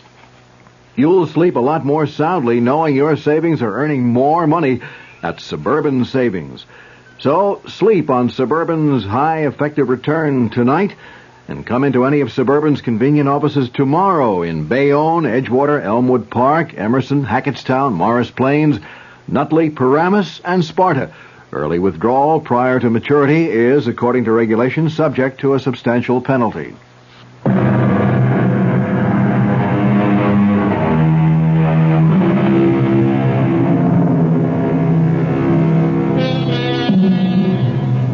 There's simply no way of knowing. So often, a fateful day will begin quietly, prosaically, with absolutely no hint that the steady pace of the commonplace is destined to quicken or falter. With no intimation that today a die will irrevocably be cast, and henceforward our lives will change forever. Or even cease to exist. A day like this has dawned for Eleanor Hartley, but she doesn't know it yet. Eleanor Hartley, at 32, she has it all. Looks, brains, personality, and a mission in life that seems certain of fulfillment. And on this day, this particular day, Eleanor Hartley is in a recording studio making a very important statement. The principal issue, the primary issue, the overriding, indeed the only issue, is morality. Do you or do you not? Can you or can you not trust your elected representatives? Okay, Eleanor, thanks. We got it. But I haven't finished. That's all we need. Tom, I intend to run my own campaign. Absolutely. Maury, don't edit any of this stuff now. Grab a portable rig and come on with us. We're going to the Madison Beach Club. Just a minute.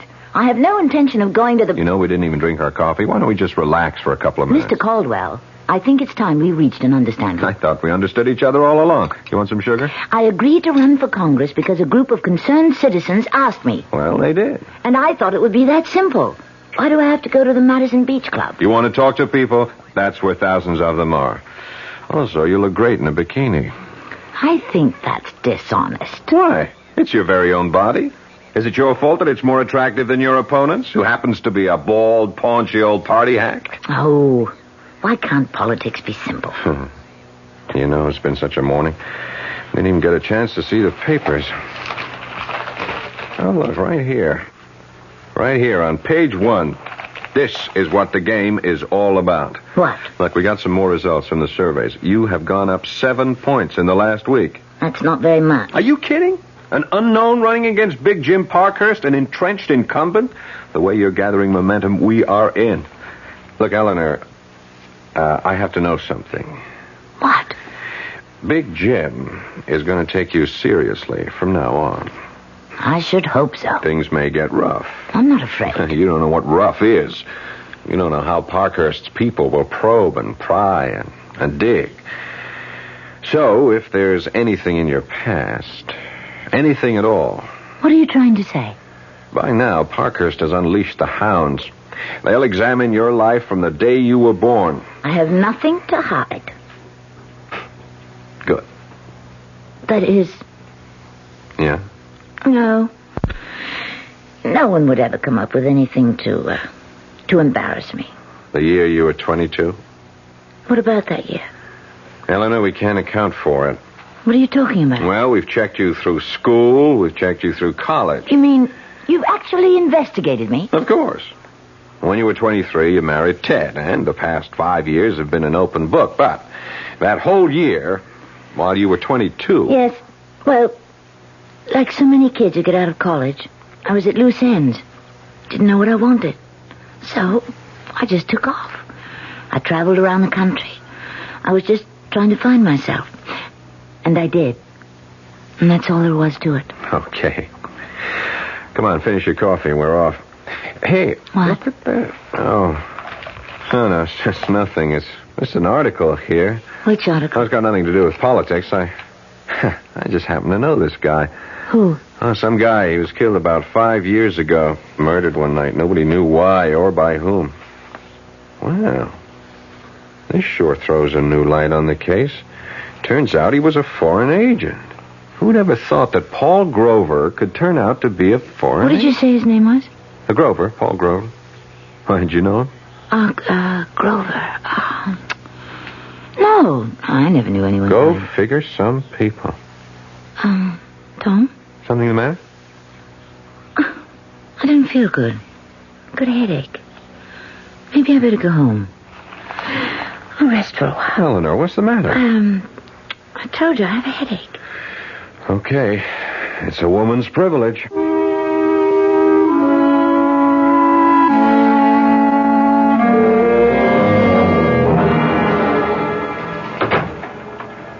Hi there, Congresswoman. Hi there, Detective.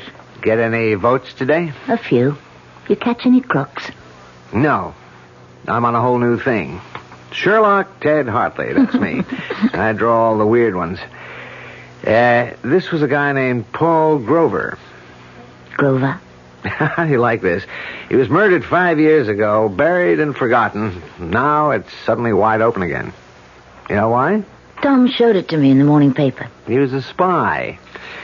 Which means we have to find out who killed him. Wasn't it always important to find out? Well, now more than ever. The information we have now is that he was ready to come over to our side and spill what he knew. But, isn't this out of your, The Federals asked us to cooperate. So the old man called me in and said, Ted, go get him. Oh. I'm a victim of my own reputation. So now I have to lone wolf around and try to sniff out a case that's 5 years old. Let's eat in tonight. Okay. It's a rare night I have you all to myself. Maybe I should never have gone into politics. What are you talking about? Here you are, a cop's wife. You're more than just a cop. And you're more than just a wife.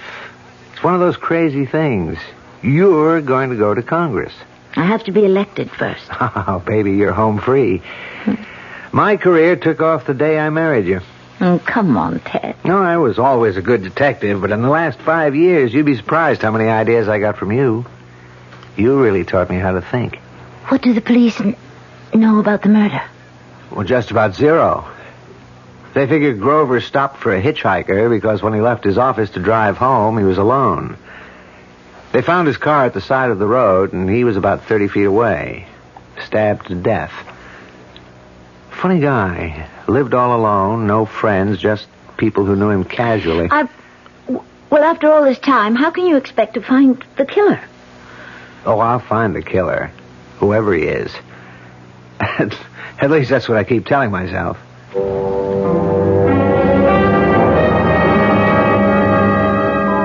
I looked at Dad. If he's determined to get the killer of Paul Grover, eventually he will. And I don't know what to do. Should I tell him now? Suppose I did. What would he do about it? But why? Why should I tell him? He can never find out. For all his skill, experience, instinct, he could never find out. No one could find out. It all happened 5 years ago. When I was someone else, drifting about in another world. How could anyone ever link me to Paul Grover? There were no clues. No one ever saw us together. No one saw it happen. No one.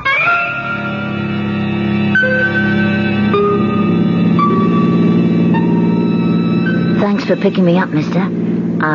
Grover. Paul Grover. What are you doing out all alone this time of night? Oh, I just feel like walking, moving. You, one of them hippies? What's in a name? Talking about names. What's yours? Eleanor. Eleanor what? What does it matter? Okay. How'd you like some supper? That would be, welcome. I know a nice little place just off the state highway here. You're very kind, Mr. Grover. Very kind. Why are we stopping? Oh, well, I figured before supper we... We what? Well, let me put it this way. You want your supper, you gotta sing for it. Take your arm away. Hey, now listen. Don't you touch me. Who are you kidding? I know your kind. Hey, you come back here. Let go of me, let go. What are you fighting me for? Girl like you don't care, and I'm even willing to pay. Help! Scream all. Help! Scream all you want. Who's going to hear you? Okay, you asked for this. No, please, put that knife away. You quit scratching and slapping, and you just behave yourself, and you just do as I tell you, and you won't get hurt. I'll go to the police. Yeah, who'd believe you? Who'd take your word against mine? I'll say you're trying to frame me. You'll go to jail. Now, come on, honey, be nice. I'll even give you money. All right. I'll be nice. Don't you try to run away now. I'm holding this knife. Sure. Well, now you're talking. Drop it. You break my arm. That's right. That's the way I was taught. Drop the knife. I'll kill you. Drop it.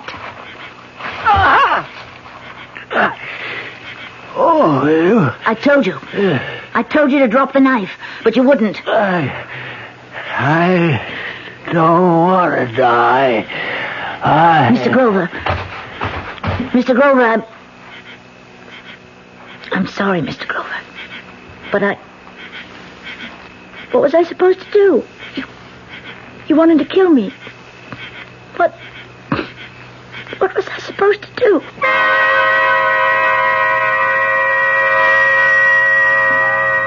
He was dead. The knife somehow had been turned against his own body. I just stood there. I remember now. I wondered why I didn't panic. But I was cool. I made sure to leave nothing behind me. Not in the car. Not anywhere around. There was no blood on my clothes. And so, I just walked away. I walked away into the night. And no one saw me. No one had seen me get into his car. No one saw me kill him. No one saw me leave. Nowhere does any shred or scrap of evidence exist to link Eleanor Daly. Now, Eleanor Hartley to Paul Grover.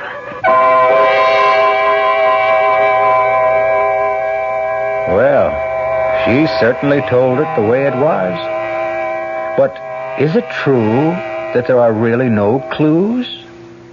Perhaps there are no fingerprints or bloodstains, but how about other clues? Stronger clues.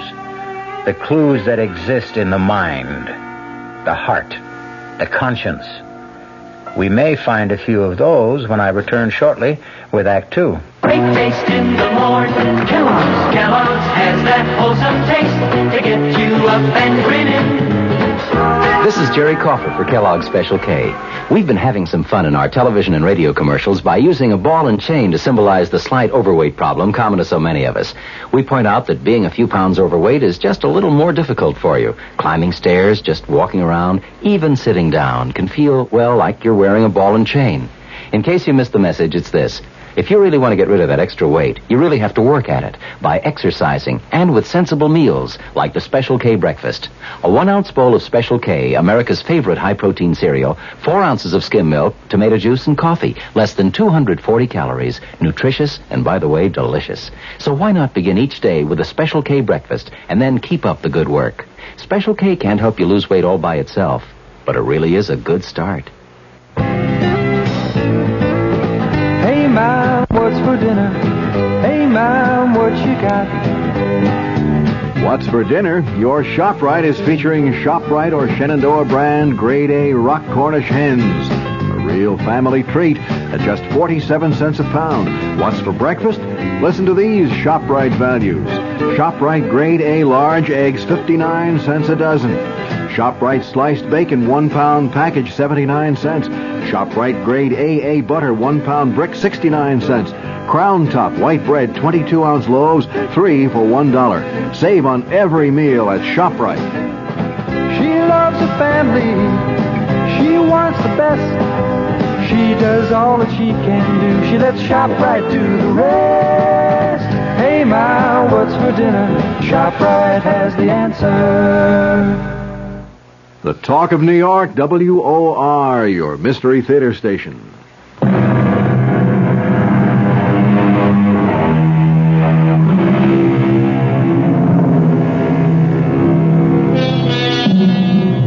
They are a most unusual and attractive young couple, Ted and Eleanor Hartley. Ted is a brilliant detective on the city police force. Eleanor is so bright and sincere and articulate that a citizens committee has asked her to run for Congress. Eleanor is busy with her campaign. Ted is busy trying to track down a murderer. This sounds like two different stories, but actually, it's really one story, because the killer Tom is looking for happens to be Eleanor. No, don't. Let me go, let me go. I'll kill you, Mr. Grover. Kill you. Eleanor, darling. Eleanor, darling, wake up, wake up. What? Oh. I must have had a nightmare. You were muttering and mumbling the craziest things. I think it's just I've been working too hard. Darling, you don't have to put so much into it. There are lots of people working for you. I want to be elected, Ted. I feel I could do so much good. Sure. I feel I owe something. You owe something? What? I feel I have a debt. I have to make up for something. What? Oh, well, once I did someone an injury. Who? It was a long time ago. Yeah, but if it bothers you... This person had it coming. Then forget it. It's not that easy. Want to talk about it? No. Part of our bargain, remember? We'd never press each other for details about what happened before we met each other. Well, I'd say overall it's a good bargain, but... Tell me, did I bother you with this Grover case? Bother me? Yeah, your nightmare. You were mumbling, but you don't want to talk about it. No, I'll talk about it if you want. I remember reading... It was such a messy murder. I have to find the killer, no matter how long it takes. I'm scared. Because I know Ted means it. He never quits. He'll stay with it forever. I don't know what to do. But how can I tell him? How can I confess? It was self-defense, but it'll be the end. Not just the end of my career, but the end between Ted and me.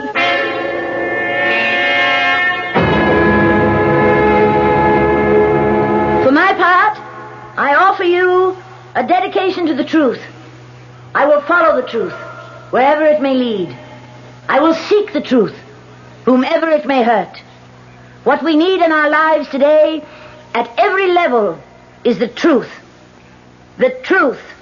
Unvarnished, stark, simple. Thank you. Come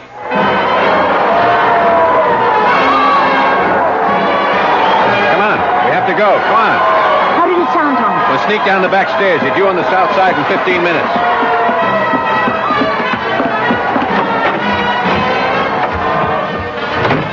There's the car. You didn't tell me how it sounded, Tom. Yeah, I know I didn't. What's the matter, Eleanor? The matter? Yeah, with you. The speech. There's something missing. Oh. What? I don't know. Let's say some of the fire was out. Anything wrong? Nothing, Tom. Having a bit of a tiff with Ted? Ted is absolutely in favor of my running. So what's wrong? Why do you insist something's wrong? Your speech. I didn't believe a word of it. Why? Because it was obvious to me that you didn't mean a word of it either. But Eleanor, something is wrong. Something has been just a little off-key all week. Now, why didn't you tell me about it? Tom, I wish you'd believe me. Everything's just fine. Yeah? I mean it. Well, if everything's just fine, why are you so pale and why are you perspiring? Tom. Then there is something. Tom, there's nothing we can talk about. But it's serious. Yes. Serious. Eleanor, if it should ever come out. It can never come out, Tom, believe me. Eleanor. Please, Tom. Don't ask me any more questions. Please. Sure. Okay. But whatever it is, I'm in your corner. I'll back you. I'll fight for you no matter what you did. Even if you committed murder.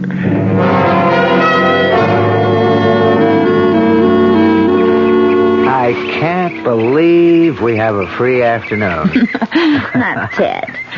You've been busier than I have. Well, that's true. I'm the one who's been doing the neglecting. Guilty. I even got you out here on false pretenses. I'm working. Working? Mm-hmm. I said, let's park the car and go for a little walk in the country, but right here is the site. What site? The site of the murder. The Paul Grover murder. Right here, past this tree. Ted, Huh? What is it, darling? something about this place. What if you want to leave? No, after all, if you want me to help you. Right here, past this tree, is where he drove off the road. To, pick up a hitchhiker. No. I don't buy that story anymore. Why not? There was another car. Oh? There were tire marks about 50 feet south of here where another car pulled off the road. But, didn't the police know this 5 years ago? Oh, sure. It was in the report, but the police are like everyone else. We have a considerable body of knowledge, but we only use what seems relevant at the time. You think there was another car involved? That's right. Someone met him here and killed him. It has to be that way, because he was being set up. So you see, I've got some clues. I have those tire marks. They made a mold 5 years ago. And I've got this little button made of bone. It was clutched in Grover's hand.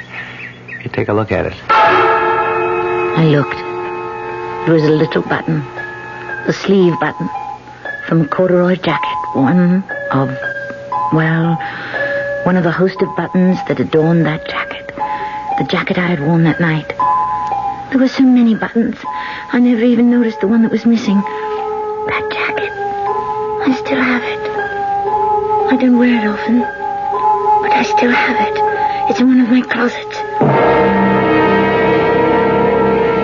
What you're saying is that if you can find the jacket it came from, you've got your killer. That's right. I've got him. Him? Well, it's from a man's type field jacket, very popular about 5 years ago, although lots of people wore them. I think you've got one like it back home. Anyhow, there was a fight. Grover was stabbed. The killer took the money. But I didn't... I didn't what? I didn't know that robbery was the motive.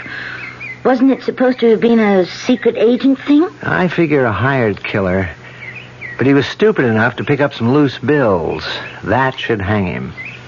Are you sure? You know what else I've got? I found a witness. There's a little restaurant a couple of miles down the state highway. Certainly, I don't mind telling you the story again. There was this young man who came in here that night.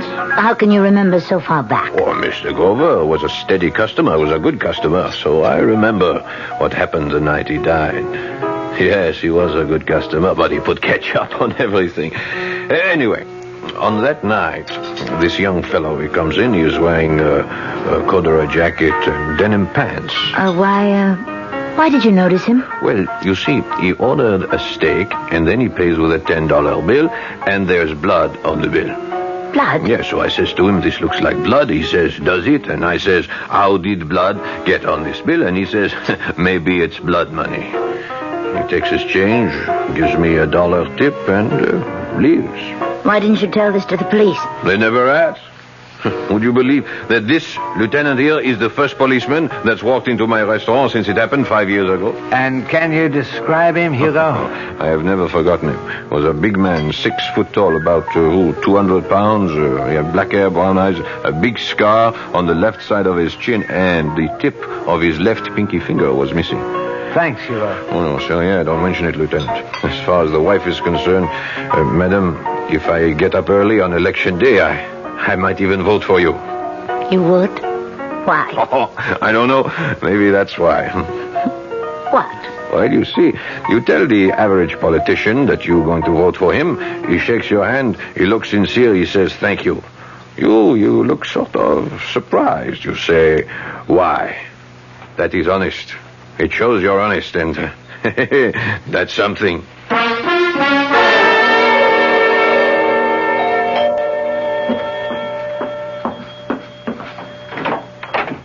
Hi, Eleanor. Come in, Tom. Got here as soon as I could. Something wrong? Nothing's wrong. Or maybe everything's wrong. Okay, Eleanor, spill it. I don't care what you have to tell me. I don't care how bad it is. Let's get it out of the way. You carry the thing around with you, Tom. You justify it. You say there was no help for it. It wasn't your fault. Why should you pay for it? But it doesn't let you alone. Whether you admit it or not, it keeps building inside of you, and you feel you just have to tell someone. I understand. Everyone has his own little secret. This isn't a little secret, Tom. Funny, isn't it? Of all the people I know, I feel I can only tell you. What about Ted? No, I can't tell Ted. Does it concern another man? Yes, but not the way you might think. Okay. We had to come to this point, you and I, Eleanor, because, well, we're going places together. I know. Eleanor, 10, 15 years from now, you could become president of the United States. Oh, Tom. Oh, Tom. Thank you. Oh, I needed a laugh. Why are you laughing? Sooner or later, we'll have a woman president. Why not you? Dream on, Tom Caldwell. Dream on. For all of them, it began with a dream. So ask yourself, why not you? You'll be 40ish, even more beautiful than you are now. Wiser, more experienced. Now, what could hold you back? Oh, excuse me. Hello? Darling? Ted, where are you? At police headquarters. I won't be home until late. Can't it wait? No. I have to do it now because I just brought in my prisoner. Who? The killer. You know, the guy that murdered Paul Grover. The man who murdered Grover? Can you be sure? Yeah, I'm sure. We got him cold.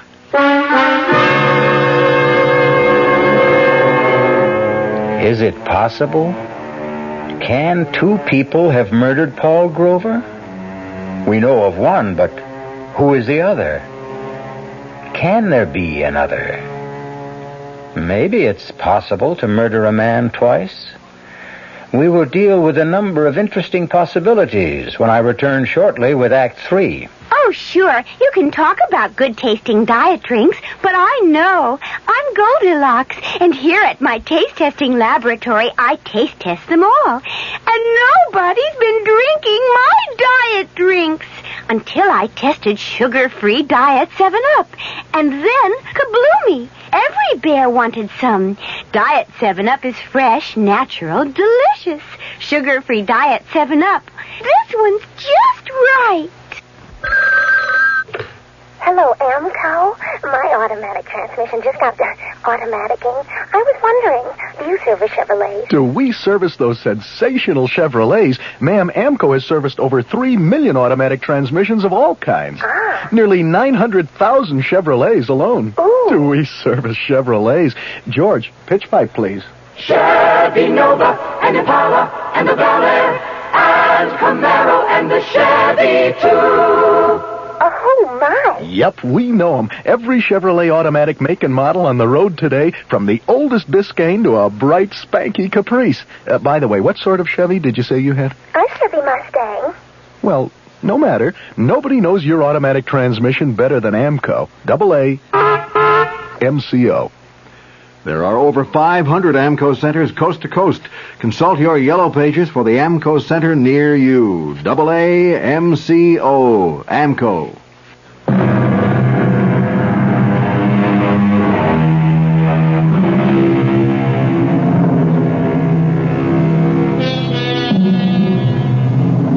Although once is usually par for the course, it does appear that some people can be murdered twice. 5 years ago, Eleanor Hartley was forced to kill a man in self-defense. And now it develops that the police have evidence against another killer. And Eleanor Hartley, whose horizons are unlimited, now has to make a crucial decision. Everything all right with Ted? Yes. Just fine. They got the killer. Killer? The one who murdered that, Paul Grover. Oh, that's great. Well, Ted is really a great detective. Who's the suspect? I didn't ask. It'll probably be in the news. Okay, Eleanor, I'm waiting. Tom, I don't want to lose everything. Why should I lose everything? You won't lose anything. Don't say that. Is it that bad? Yes. Well, then it'll have to come out. No, it won't. Eleanor, Big Jim is out to get you. He'll stop at nothing. Whatever it is, believe me, sooner or later he'll uncover. No, he can't. No one can. Only I know. Eleanor, there is no way out except the truth.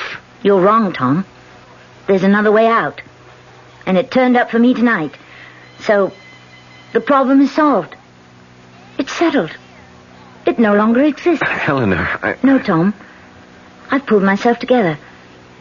I realize the stakes I'm playing for. It simply will not bother me anymore. You say that so easily. It's a matter of alternatives. What will be best for everyone in the long run? Well, I don't know what it is, but I sure hope you can live with it. I've lived with it for 5 years. I can live with it forever. I'll have to.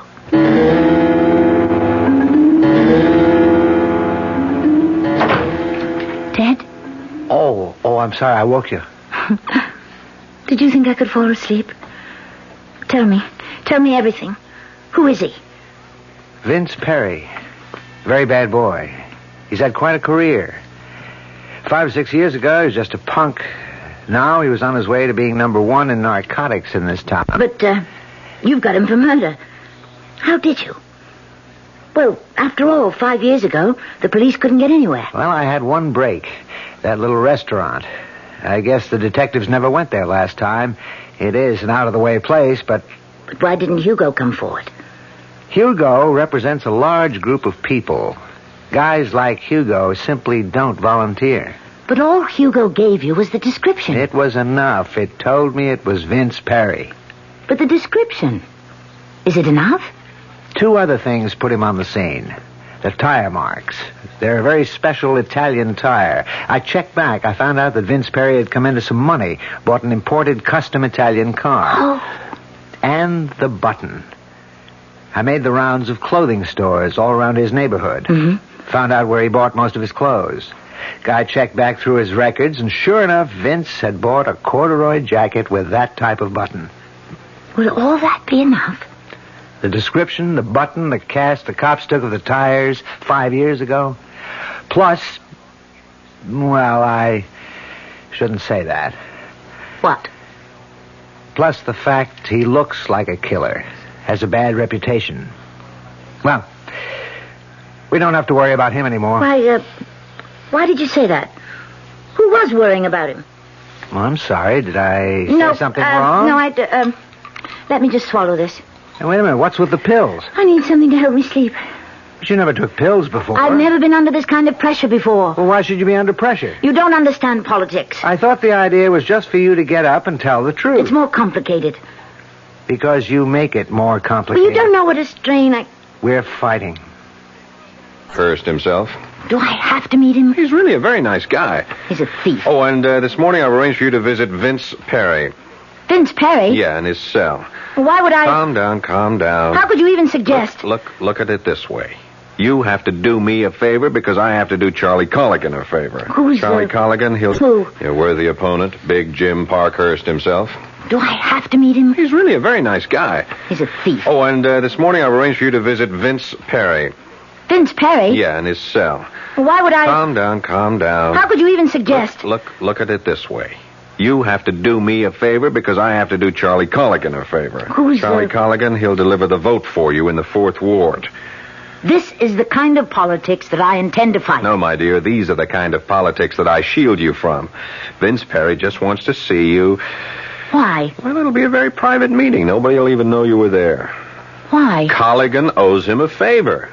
Do you mean to tell me that if I refuse to see this gangster, I can lose the 4th Ward? It's not that simple, that open and shut. But elections have been lost by 1 vote. Well, let's get it over with.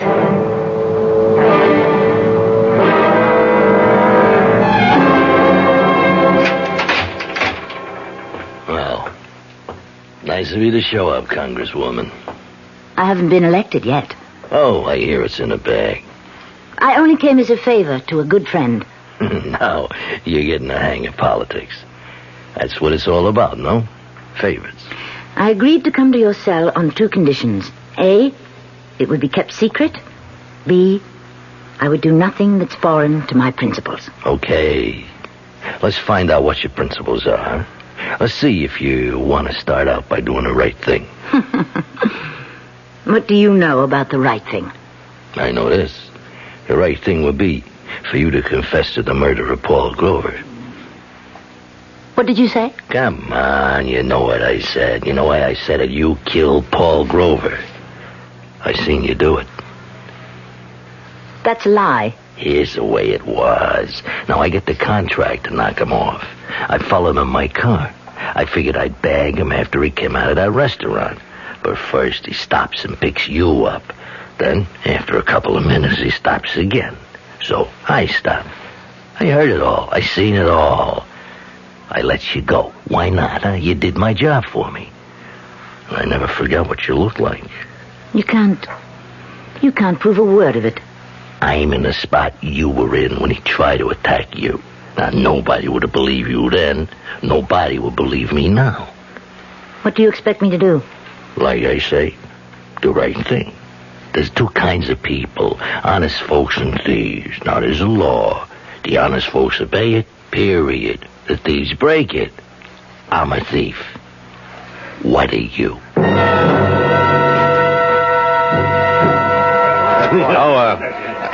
Eleanor, I don't think you two have ever met. I'd like to present you to your opponent, Congressman Jim Parkhurst. How do you do? Well, so you're Eleanor Hartley.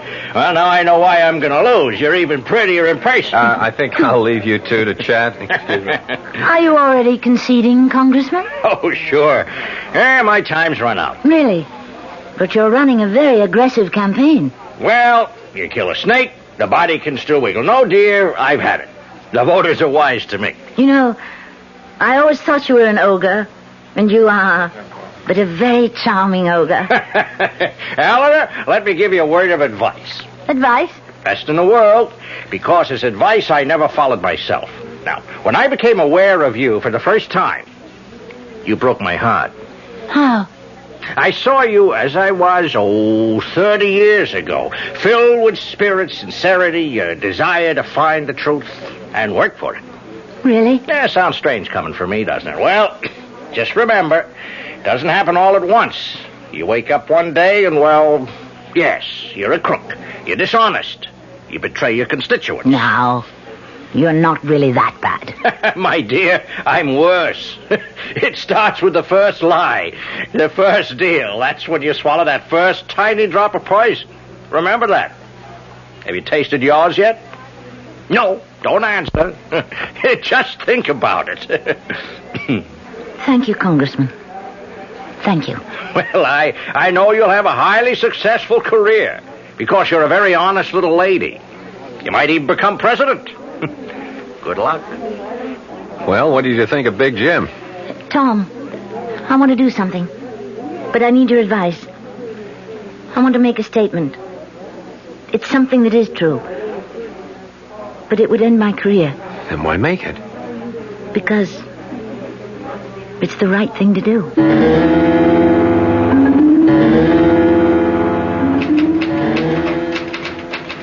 Ted, what are you typing? How was the big luncheon?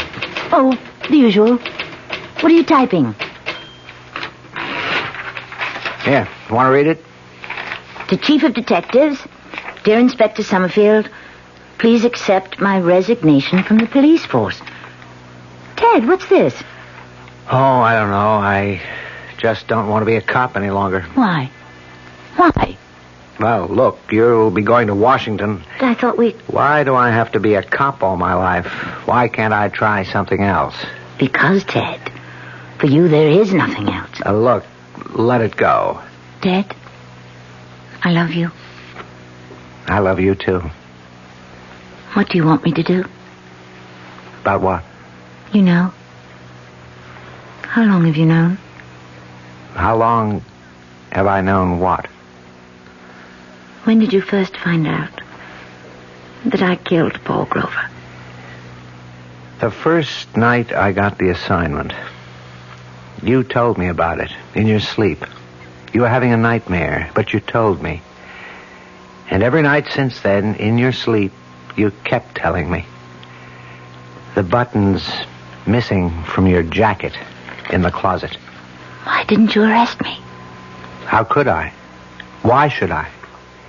Besides, this is the perfect setup for Vince Perry. He's a rat. We're better off without him. Yes. And Paul Grover would have been killed by him an hour later. Why should your life be ruined? It's better this way. We need you more than Vince Perry. And it was self-defense anyhow. Then why do you want to resign from the force? Because I just made my first deal. I've taken the first drop of poison. Someone else said that to me earlier. I'll stop now before I become the kind of cop I have no use for. Hey, what are you doing? You can't resign, Ted. You're going to make an arrest. No, I won't. I can't. You can. You must. I've taken the first drop, too. And I can't live with it either. Please, Ted. But it'll be the end. No, Ted. It won't. You'll see. It'll be the beginning.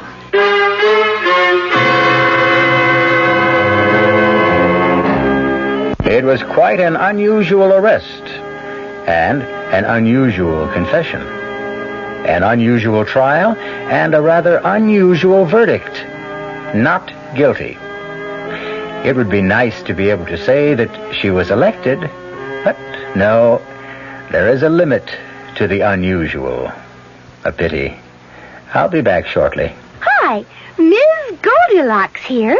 Professionally taste-testing diet drinks can be very difficult, but I've just had to bear with it. Then I found sugar-free Diet 7-Up. It doesn't taste like other diet drinks. It's fresh, light, natural, delicious. Sugar-free Diet 7-Up tastes so good that I've taste-tested it hundreds of times, and each time I've given it my seal of approval. Yes, this one's just right. Our cast included Tammy Grimes, Paul Hecht, Robert Dryden, and Earl Hammond.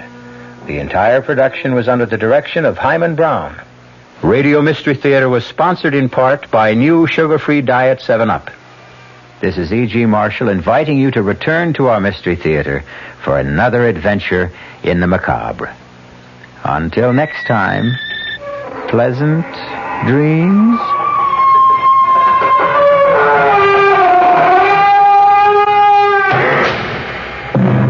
The WOR Mystery Theater was brought to you by ShopRite Supermarkets, where you get a lot more for a little less, and by Suburban Savings with offices throughout North Jersey. The preceding Mystery Theater program was furnished by the CBS Radio Network. Got a second?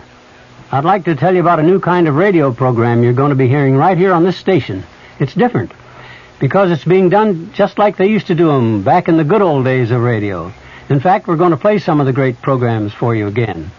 I'll be waiting to see you right here at 79 Wistful Vista. The name on the mailbox says F. McGee. The good old days of radio coming your way this Monday night at 9 o'clock right here over WOR Radio, the talk of New York. Be sure to tune in. I'm Fulton Lewis in the Mutual Broadcasting System studios in Washington, D.C. Now, my commentary. The House Judiciary Committee opened its historic hearing of evidence on the possible impeachment of President Nixon today, and almost immediately it voted to receive the complex and controversial data in closed session. The committee met in public session for only 25 minutes before voting 31-6 to move into executive session, joined only by its staff and lawyers for President Nixon himself. Committee Chairman Peter Rodino, the New Jersey Democrat, promised that the 38-member committee would meet, in his words, our high constitutional responsibility in weighing a mass of evidence on whether the president was involved in the Watergate affair and its cover-up. The ranking Republican member of the committee, Representative Edward Hutchinson of Michigan, used the occasion to define his own view of an impeachable offense, which he said must be a violation of criminal law. That is a much stricter standard than other committee members have called for. It is also stricter than that reached in a brief prepared by the committee staff. That brief holds that serious misconduct short of a criminal violation can be impeachable if it subverts the constitution of government processes. In the meantime, Representative John Anderson, the chairman of the House Republican Conference Committee, said today that the country would probably benefit if President Nixon resigned. He predicted his impeachment if Mr. Nixon does not step aside voluntarily. The Illinois Republican gave his views to newsmen shortly after House Republican leader John Rhodes of Arizona said that the president, in Rhodes's words, ought to consider resignation as a possible option if erosion of public confidence bars him from effectively carrying out his duties. Anderson said that he and other Republican congressional leaders have considered going to the president and actually asking him to resign, but he said they have decided to wait until after a House vote on impeachment. Congressman Rhodes, when asked if the Republican leaders might personally press upon the president a suggestion that he quit, seemed to choose his words very carefully as he replied, "I know of no definite plans at this time." Vice President Gerald Ford said today that the Watergate issue has caused a loss of confidence in the federal government, which he said has reached crisis proportions. He added, "The time has come for persons in political life to face the truth and speak the truth. The time has come for persons in political life to avoid the pragmatic dodge which seeks to obscure the truth." Discussing the president's release of the edited transcripts of White House conversations, Ford said, "I believe those documents, painful as they may be, but I believe they will help establish the truth." Ford's schedule included 4 speeches in the state of Chicago and in downstate Illinois today. It's been more than a week now since the president played what one top White House aide termed his highest trump card in the continuing Watergate drama. He, of course, announced that he was responding to a House Judiciary Committee subpoena for 76 Watergate-related tapes of White House conversations by turning over to that panel and, of course, to the public 1,254 pages of edited transcripts of the tapes. Committee Chairman Rodino and Ranking Minority Member Hutchinson would be invited to the White House to hear the original tapes so they could verify the accuracy of the transcripts. As you recall, a tremendous nationwide fanfare accompanied the president's announcement, White House officials declaring that, in their words, the president has made available to the public and to the Judiciary Committee what he believes is the full Watergate story. With that, presidential attorney James St. Clair stated flatly that no further Watergate tapes would be handed over either to the Judiciary Committee or to Special Federal Prosecutor Leon Jaworski. In the meantime, White House Chief of Staff General Alexander Haig made it quite clear that neither he nor presumably any other current presidential aides would answer questions of any congressional investigating panels. Last week, Haig, following the specific orders of President Nixon, invoked executive privilege in declining to give information to the Senate Watergate Committee. To put the entire situation in its proper perspective, I think several aspects must be analyzed. First, why did the president decide to release the transcripts of the Watergate tapes? While it may have been legally proper to completely ignore a subpoena from the legislative branch of government, I think politics obviously decreed that the president had to make some response.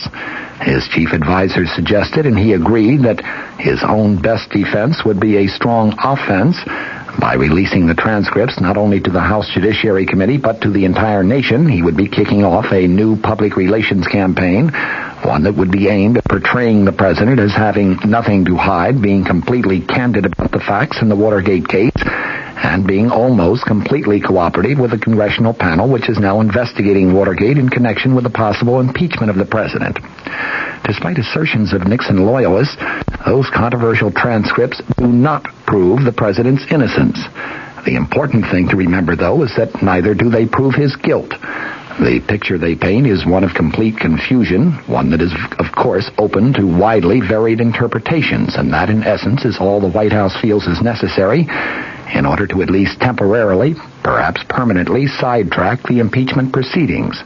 Without further clear-cut evidence of any wrongdoing on Mr. Nixon's part, no fair jury, including the Congress, could possibly find him guilty. The tape transcripts, in and of themselves, do create reasonable doubt as to the president's guilt, and that, of course, is all that is necessary for acquittal under the American system of justice. In this respect, the decision to release the transcripts was probably a very wise decision. What do those transcripts reveal? Well, when read in their entirety, they do not substantiate the president's claim of May 22nd of 1973 that he had undertaken, in his words, an intensive effort of my own to get the facts and to get the facts out. Conversations covered by the transcripts seem more like script writing sessions, a coordination, a very careful coordination between the president and his chief advisors, Ehrlichman and Haldeman, regarding a plan of action regarding the Watergate case. There is nothing conclusive indicating that they were concocting some plan of action to protect administration insiders who might have been involved in the break-in of June 17, 1972 at the Democratic Party national headquarters. There is nothing conclusive indicating that they were trying to cover up the facts in the Watergate case.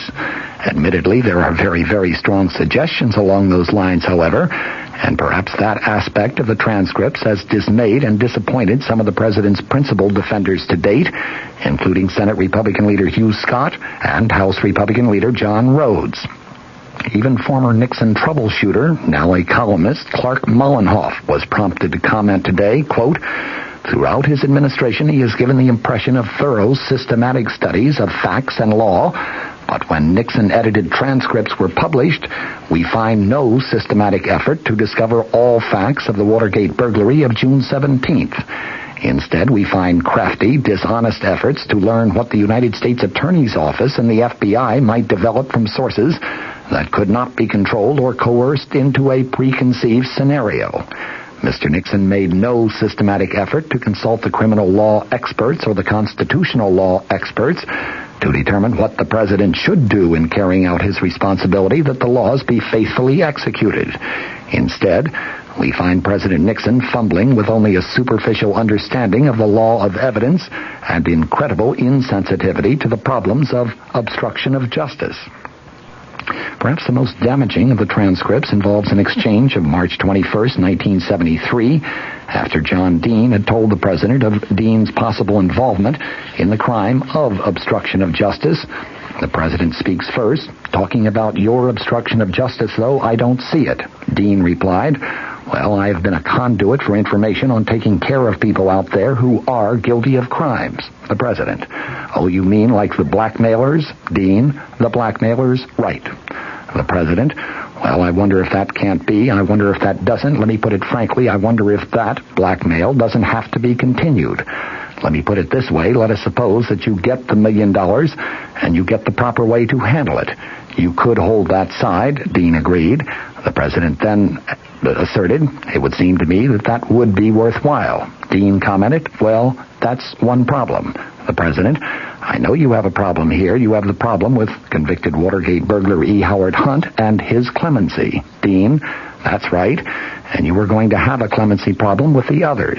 They all are going to expect to be out of prison, and that may put you, Mr. President, in a position that is just untenable at some point. You know, the Watergate hearing's just over, Hunt now demanding clemency, or he's going to blow. And politically impossible for you to do it. You know, President, that's right. Dean at that point commented, I'm not sure that you will ever be able to deliver on clemency. It may be just too hot.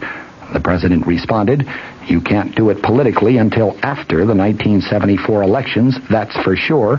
Your point is that you couldn't even do it then. Dean commented, that's right. It may further involve you in a way that should not be involved in this.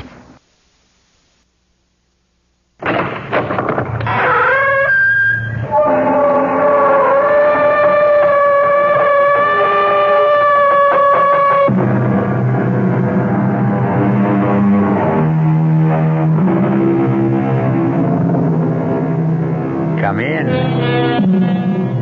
Welcome. I'm E.G. Marshall. You've come to the right place. Here we present a unique kind of drama. Drama that uses your ears to stimulate your fears. The story you are about to hear concerns another part of the human anatomy. It's a tale about a very frightening pair of hands. Not because they're ugly or mutilated, or because they do evil things. On the contrary, the hands of our heroine do nothing at all. And therein lies her terror. But there's one other subject our story deals with, and it's the most mysterious of all, the human mind. Our mystery drama, The Hands of Mrs. Mallory, was written especially for the Mystery Theater by Henry Slessor and stars Celeste Holm. It is sponsored in part by Anheuser-Busch Incorporated, Brewers of Budweiser, and Buick Motor Division. I'll be back shortly with Act One. Some research experts say you can't taste the difference between beers. Well, if they're right, then Anheuser-Busch wastes a barrel of time Beechwood aging Budweiser. Only they don't think so. Brewing beer right does make a difference. And they're betting a bundle that you can taste the difference in Bud. When it comes to brewing Budweiser, the Anheuser-Busch choice is to go all the way because they still care about quality.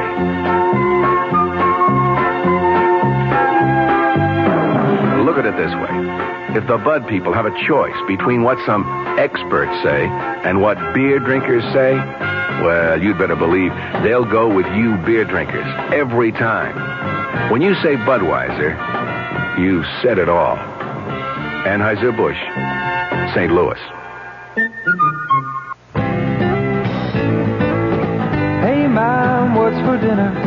Hey, Mom, what you got? What's for dinner? ShopRite suggests lean, savory smoked ham. Shank portion just 69 cents a pound, butt portion 79 a pound. Choice grade first cut chuck steak, 69 cents a pound. Penn Dutch noodles pound package, 49 cents. Crown top white bread, just 39 cents for a 22-ounce loaf. For a quick meal, serve Banquet frozen 10-ounce dinners. All varieties except beef or ham are just 39 cents. Check the store-wide values at ShopRite. You'll find a lot more for a little less. She loves her family. She wants the best. She does all that she can do. She lets ShopRite do the rest. Hey, Ma, what's for dinner? ShopRite has the answer.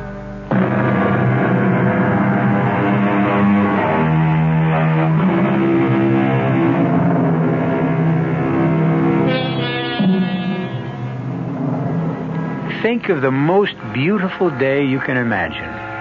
A day so perfect that the birds are singing its praises. And even the people who line the park benches, those roosting creatures who seem to exist in a vacuum without emotion, seem happy and contented today. But there's one exception. A lady of middle years who sits alone on a bench. Is it her glum expression that has driven away other people? Or perhaps it's the obvious elegance of her mink stole and the glistening perfection of the diamond on her finger. Hey, lady, is this seat taken? No. Is it okay if I sit here and wait for my brother? He's playing in the ball game. How nice. He plays first base. Hey, you want to see my baseball? Not especially. It's got Reggie Jackson's autograph on it. Here, look at it. No, please, I really don't know. What's the matter with your hands? Nothing. They're just a little stiff, that's all. Now, why don't you go watch your brother play? Well, he says I jinx him. Gee, your hands look funny. I mean, can't you move them at all? No. As a matter of fact, I can't. Gee, that's funny. I never saw anything like that. How come you can't move your hands? It's a kind of a sickness. You wouldn't understand. But maybe if you explained it to me, I would. Yes. If I could explain it to you, son, I would be very happy to do so. You don't know how happy.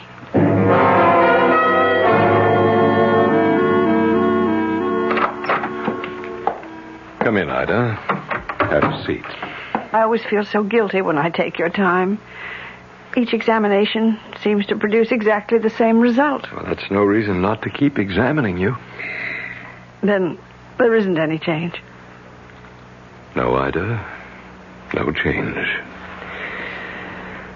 What have you been doing lately? Well, I've been sitting in the park a lot. I see. It's a bit ridiculous, isn't it? I have this glamorous terrace. I could sit there like a queen and view the whole park and all the people in it. But I prefer to sit on a bench and watch the squirrels and listen to the children. Oh, I think that's a good thing, frankly. To be on the ground, in touch with things. Herbert never believed in that. Herbert liked to get away from the smell of the crowd. Yes, that was the phrase he always used, the smell of the crowd. My husband knew a great number of unkind phrases. Well, I never knew him, of course. No. Neither did I suppose. Even when he was lying in his coffin, I felt as though I were saying goodbye to a stranger. And after Mr. Mallory died, how soon after that did the paralysis set in? Oh, it was about a month. Yes, a month after, I suppose. That soon? Yes. And now it's been how long since you haven't been able to move your hands? 5 years. Can you believe it, Doctor? I can't. After the first 6 months of this terrible paralysis, I thought I couldn't go on living with these stone fingers of mine.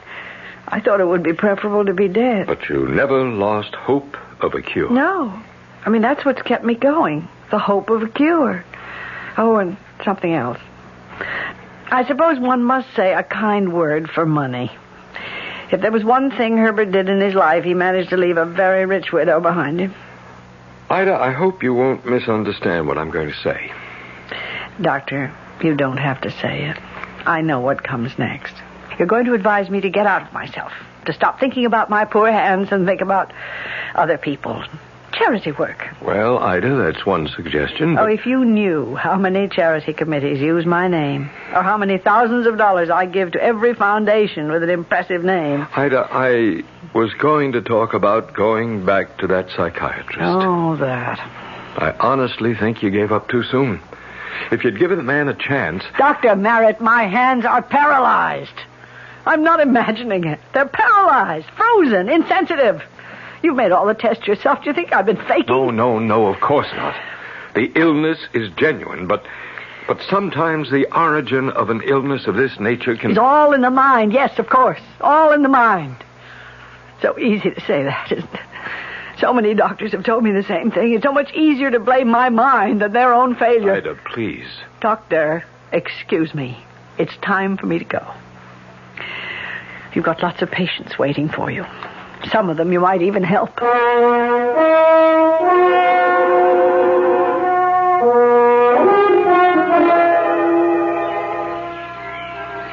hi.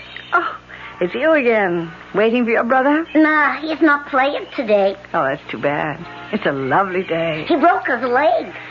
Oh, I'm sorry to hear that. Hey, is that what happened to your hands? I mean, did they get broken? Something like that. Well, do you feel anything at all? I mean, like your fingers?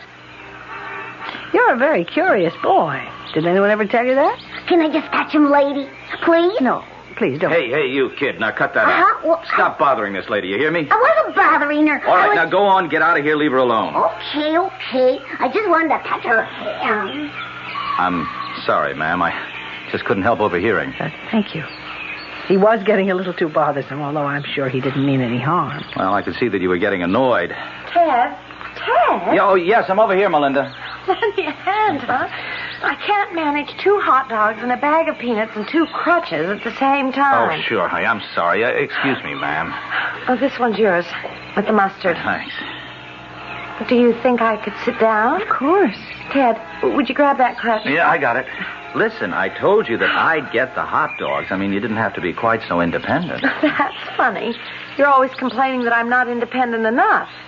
Oh, am I crowding you, ma'am? Oh, no. Plenty of room. Ted, who was that boy I saw running off? Oh, I drove him off. He was bothering this woman. Oh, dear. Oh, are you all right? Oh, yes, I'm fine. As a matter of fact, he was telling me about his brother's accident. He hurt his foot. I guess this must be the season for accidents. You mean these crutches? I'm afraid that was another season. Hey, gee, it's warm, isn't it? Huh? For this time of year? Of course, you're warm. Saving fair damsels and all that stuff. I didn't know you were a regular St. George, Ted. Yeah, sure I am, with kid dragons. Would you like some peanuts, ma'am? We've been trying to give them away to the squirrels all day, but we haven't seen any. No, thank you. I don't like peanuts very much. I can't imagine what squirrels see in them. Don't worry. My brother will happily eat them all by himself. Your brother? I'm Melinda West. This is my brother, Ted. And my name is Mrs. Mallory. How'd you do? Haven't I seen you two here before? Oh, you probably have. We live close to the park. Are you from around here, Mrs. Mallory? Oh, yes. I live in that building right there. Oh. What a view you must have. Can you see the park from your window? Oh, yeah. Oh, if I had a window like that, I'd never come down to the park. Well, of course, these crutches sort of discourage you walking around very much. Do you both live in the city? No, we're from Ohio. We've only been here about 2 months, but I guess we'll be going back soon. Don't say that. Don't even think that, Ted, please. I'm sorry, Melinda. I didn't mean to... I gather that you don't want to leave. Well, not if it means that...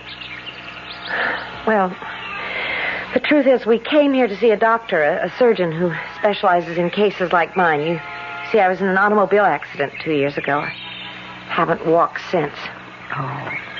Oh, I'm so sorry. I know exactly how you must feel. Well, people always think they do, but they really can't. Melinda. What?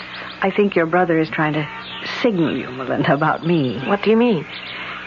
He means these. My hands. Oh, I'm so sorry. I didn't even realize. No, some people don't realize that I can't move them. See, as long as I sit here very quietly, my whole body is as immobilized as my hands. Yes. Now I know what you mean. I know how tempting it is to just want to sit be a statue, so that for a little while you can forget that part of you is dead. Oh, come on, Melinda, please. Let's cut this out, huh? Please, tell me more about this surgeon. I can tell you what he said in one word. One 2-letter word. Oh, dear. He won't operate, then? He said it wouldn't do any good. He turned us down flat. That's why I want Melinda to let me take her back home. Oh, well, do you have parents there? No, we have no one. But I don't want to go back. I don't. I want to see... What were you going to say? Never mind, Mrs. Mallory. Now, come on, Melinda. You finished your hot dog. Let's go home. Ted, let me tell her. Let me ask her. For Pete's sake, what kind of nonsense is this? What do you want to bother the woman for? Because there's no one else I can talk to about Dr. Griff. I can't talk to you about him. You just get red in the face and stomp away from me. There's nothing to talk about, and I'm sure Mrs. Mallory isn't interested in fairy stories. I really don't know what either one of you is talking about. Who is Dr. Griff? Oh, he's a quack, a phony. Ted. Well, that's all he is. A 2-bit faith healer who robs every cripple he can get his hands on. You don't know anything about him. You only met him once. Yeah, well, that was enough. I could tell in 1 second that the man is a fake. He can't cure a broken spine. But why not let him try? Somebody has to try. I don't want to be the way I am. Oh, Mrs. Mallory, I don't want to be this way. Help me. Help me, please.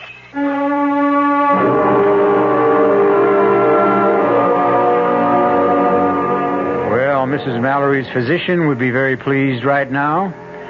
At last, his patient seems to be taking his advice to interest herself in the outside world, in problems other than her own. But how involved will those problems become? We'll wait to find out until I return shortly with Act 2.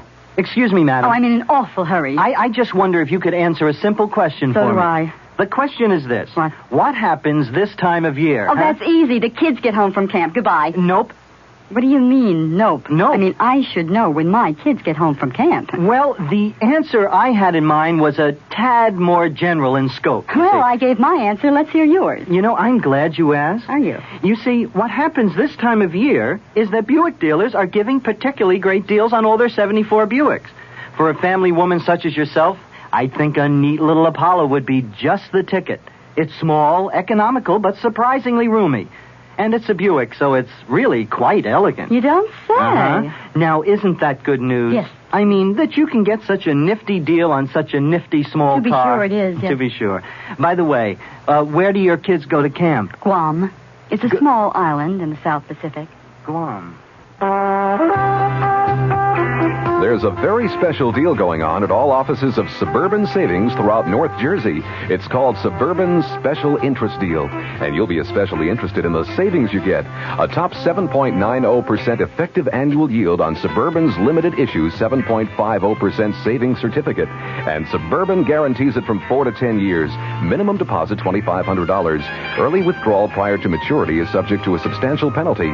Suburban compounds interest continuously from day of deposit paid quarterly. So you not only get interest on your savings, you get interest on the interest. And Suburban offers you the highest interest rate allowed by law. Here's your chance to get a great savings deal. A top 7.90% effective annual yield on Suburban's limited issue 7.50% savings certificate.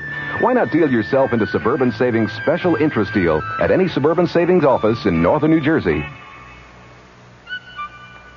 Located in Bayonne, Edgewater, Elmwood Park, Emerson, Hackettstown, Morris Plains, Nutley, Paramus, Sparta, and Wayne.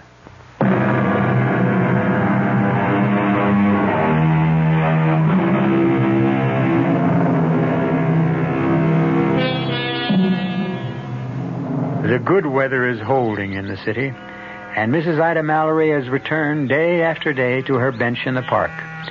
A bench which seems to have become her property by right of eminent domain. But even Mrs. Mallory would have to admit that her interest in these daily visits is no longer restricted to sunshine and green grass. Each day she hopes for another glimpse of the young couple, the scowling brother and his pretty, pathetic sister. And then, on the 4th day, there they were. Excuse me. I don't know if you'll remember me. Why, of course. You're Mrs. Mallory, the lady with the view. Yes, that's right. How are you both? Oh, we're okay. Well, I really didn't mean to interrupt your conversation. Oh, don't be concerned about the way Ted looks. His face always is like a thundercloud, especially when we discuss the forbidden topic. I suppose you mean that doctor. Yeah, she talked me into seeing him again. You know something? Every feeling I had about him the first time was confirmed. That's really impossible, Mrs. Mallory. Tell me something. Is he a real doctor? Well, I'm not sure he's a medical doctor, Mrs. Mallory, but I'm sure he's entitled to the degree. Maybe a doctor of psychology, something like that. I'll tell you what he's entitled to. A good swift kick in But the... I'll tell you one thing about Dr. Griff. He's the only one who said he could help me. He didn't promise. He just said he was hopeful. Well, that's something anyway. Yeah, I'll tell you what he's hopeful about, getting your $500. He says he's very hopeful I can be cured. And that's worth a great deal more than $500. All right, go on. Tell her the rest. Tell her the real clincher. Or you're afraid to. What do you mean? Mrs. Mallory, you're an intelligent woman. So listen to how Dr. Griff plans to cure my sister. I know it sounds sort of melodramatic. Oh, it's idiotic. That's what it is. Please, I'd still like to know. Well, he says he uses something called the water of faith. See what I mean? The water of faith? Sounds sort of, religious. Like, the holy water at Lourdes. It's related to that, yes. Oh, now do you see why I say the guy is an out-and-out fraud? The water of faith. Where are we? Back in the Middle Ages? Well, I must admit it does sound sort of odd. Just the same. He said that it works. That it's worked for dozens of people. He wants $500 for the treatment. With no guarantees, you understand. Oh, Mrs. Mallory, will you help me, please? Will you talk some sense to this woman? Oh, my dear. I mean, I have to admit it really doesn't sound reasonable. You mean the $500? Oh, but it's a very special treatment, Dr. Griff said. Well, I meant it's not reasonable to assume that such things can do any good. I see. So I'll never know. Is that it? I'll just turn around and take a plane back to Ohio and live out the rest of my life as a cripple. When for $500, at least I might have had a chance to live. Yes, I see what you mean. Ted. Oh, I hope you don't mind my calling you Ted. Oh, no, of course not. Your sister, well, she may have a point there. I mean, even if it is a waste of money, perhaps she'll never be happy unless you let this man try. If not, she'll always wonder about it. Always. Yes, I know that. That's what his whole bag is, making you wonder if it just might work. And, well, about the money, I don't know how to say this, but you see, $500 may seem like a lot to you, but it isn't to me. So if I can help you... Oh, no. Oh, no, please, absolutely not. It's not really a problem, Mrs. Mallory. We've got the money. Besides, it's not the money so much as, well, seeing Melinda disappointed again. I've had so many disappointments, you see. Yes, I know all about such things. Oh, dear. Yes, of course you do. Oh, you see what a selfish person I've become. I keep forgetting that you have your own affliction. I'm not sure that it isn't even worse than mine. To lose the use of your hand. Well, never mind about me. What are you two going to do? Oh, I don't. It looks like I'm outnumbered on this thing. Ted, does that mean you'll let me do it? You'll let me? Well, if you go back without trying this dumb water of faith, you'll always regret it. So, okay, let's get it over with. Oh, Mrs. Mallory. Oh, thank you. You're the one who did it. Oh, my dear. I just hope your miracle happens. All my life, I wanted to believe that miracles happen.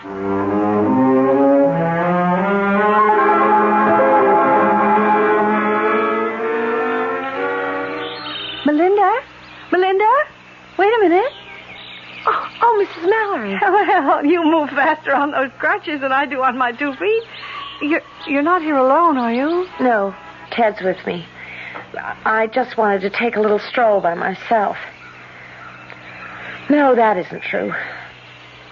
We just had another fight, and I had to get away from him. Oh, dear. Now, that doesn't sound too good. Well, you know how Ted is. Well, see, I haven't seen you for 2 days. How are you? truth is, I don't really know. But I've started treatments, Mrs. Mallory. With Dr. Griff? Yes. I started about 5 days ago. And it's nothing at all like what I expected. Well, tell me about it. Well, you remember how silly it all sounded, this water of faith business. Well, it sounded a little theatrical. But it isn't.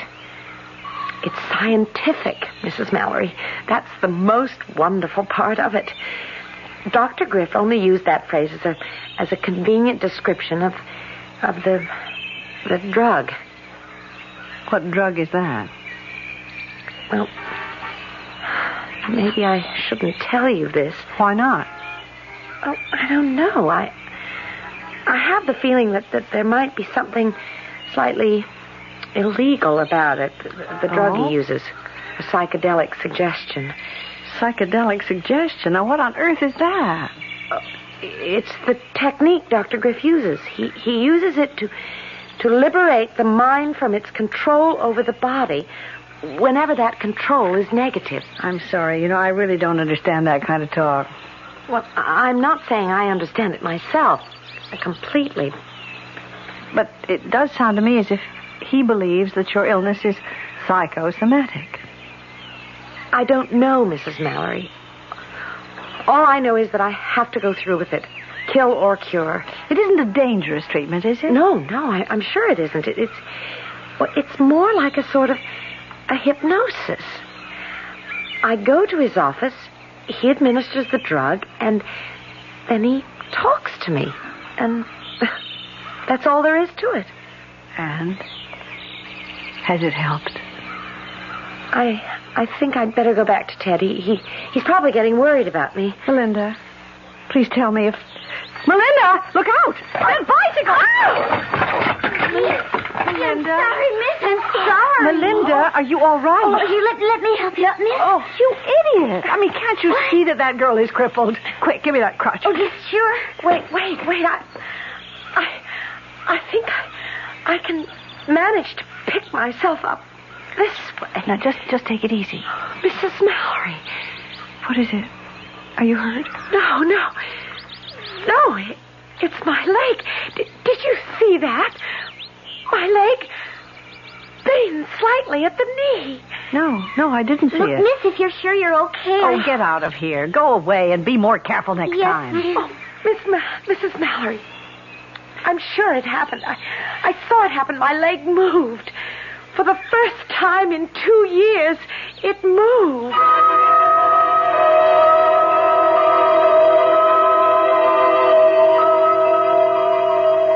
No, Ida, I'm sorry. I can't find any reference to this Dr. Griff in any medical directory. But that doesn't prove he's a fraud, though, does it? No, of course not. And as you say, the man may not be a medical doctor. I certainly hope he isn't. Well, why do you say that? Pride of profession, my dear. We don't like to have faith healers bearing the same credentials. And that's what you think he is, a faith healer? Well, of course. Oh, I'm not knocking the power of faith, far from it. Very often it's simply another way of getting at psychosomatic difficulties. Oh, I hate that word. I know you do. Oh, I've been through all that psychosomatic nonsense. All those doctors who tried to tell me that my paralyzed hands weren't, well, what they are. But there's something in me, some emotional problem. You didn't give them much chance to prove or disprove it, Ida. I did. I submitted to their therapy, even if I didn't believe in it, and it didn't do the slightest bit of good. Well, maybe if you had believed them, it would have. Flesh is flesh, Doctor. Bone is bone. That kind of therapy can't make my hands move any more than it can make that poor girl walk. And I have a good mind to tell him so. Please come in, Mrs. Mallory. Thank you. Won't you have a chair? All right. Well, do you mind if I ask who referred you to me? Well, actually, it was one of your patients, Melinda West. Yes, of course. A very charming young woman. Have you known her long? Just a few weeks. See, I haven't seen her for the last 10 days or so. How is she coming along? Well, actually, you'll get a chance to see her soon. She has a 3 o'clock appointment with me, which is only a few minutes from now. So, If you wouldn't mind telling me what's on your mind, Mrs. Mallory. Well, I just thought it would be worthwhile talking to you, Doctor. About yourself? Well, as you can see, I am afflicted. Do you mind if I look at your hands? Yes, frankly, I'd rather you wouldn't. Not just now. I'd rather hear something about yourself, about this treatment of yours. Melinda said something about a technique you used called psychedelic suggestion. Now, just what is that? It's a medical principle. As old as mesmerism, as new as chemotherapy. The power of mind over body. Psychosomatics. Well, who knows what afflictions is psychosomatic.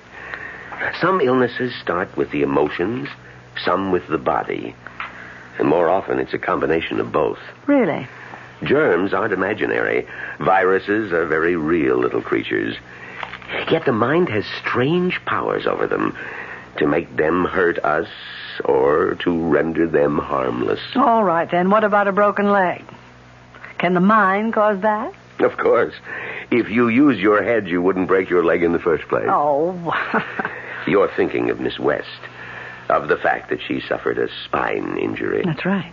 I hardly see how you can correct something like that. You've seen her x-rays, then? No. You believe the damage is neurological? Well, I know nothing about it. That's strange, Mrs. Mallory. You certainly seem to have an opinion. Be careful, though. You don't have a medical degree. Someone might call you a quack. Listen, Doctor, I came here... Oh, excuse me, Mrs. Mallory. Ah, Melinda. I'll be with you in just a minute. No, come to think of it. Why don't you come in now? There's a friend of yours here. A friend? Oh, it's I, Melinda, Mrs. Mallory. Oh, Mrs. Mallory, how nice to see you. Come in, Melinda, please. Melinda, your crutches. Where are your crutches?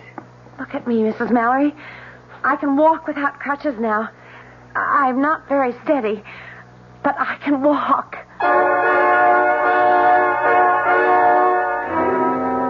Well, there goes at least one of Mrs. Ida Mallory's cherished notions, that the mind can't cure the body. But she sees the evidence of her own eyes, and something tells me that this is one prejudice she's willing to give up. After all, she wants to believe in miracles, and don't we all?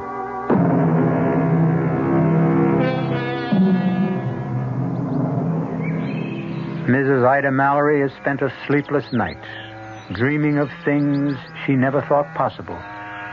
But when the sun streamed in her windows, her first thought was to get out into the park, and with only one hope, of seeing Melinda West again, and seeing her miracle confirmed.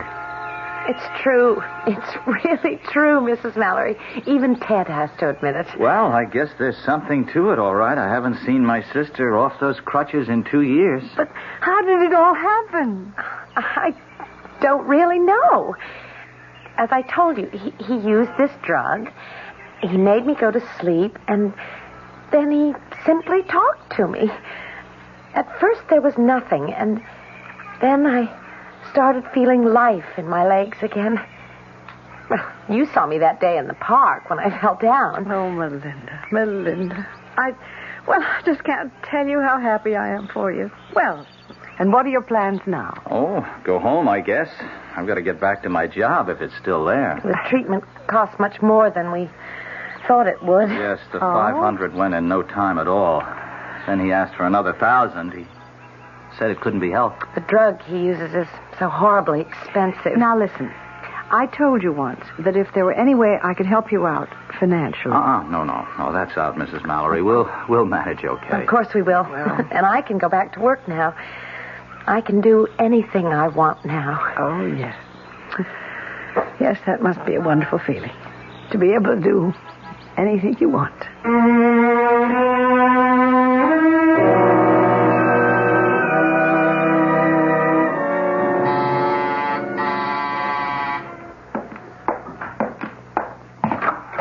Ah, Mrs. Mallory. Please come in. Thank you, Doctor. You know, it was really very good of you to see me on such short notice. That's quite all right. Please sit down. Thank you. Well, I don't quite know where to begin. Well, suppose I begin for you.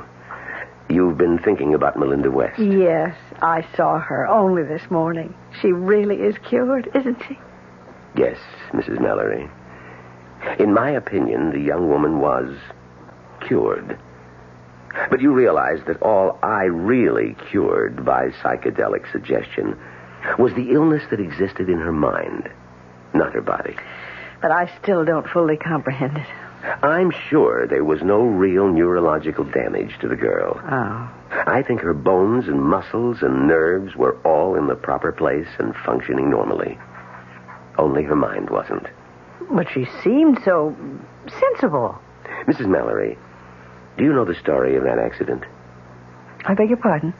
Did Melinda ever tell you exactly what occurred that caused her injuries? No. No, as a matter of fact, she didn't. She simply said it was an automobile accident. That's correct. And she was the driver.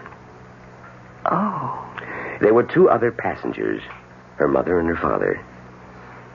Both of them were killed. Oh, dear Lord. She did sustain some injuries in the crash. But it was apparent to me that they were not sufficiently grave to cause her the total paralysis she suffered. You mean she felt that guilty about what had happened? Guilty enough to seek punishment for herself. And she did. She punished herself by losing the use of her legs. And so your treatment was able to cure her? Yes, I'm happy to say. But of course it couldn't cure someone like me. What was that? I said it couldn't cure me. See, I didn't lose the use of my hands for any kind of reason like that. I mean, it's just some sort of nerve damage. Doctors could never explain it.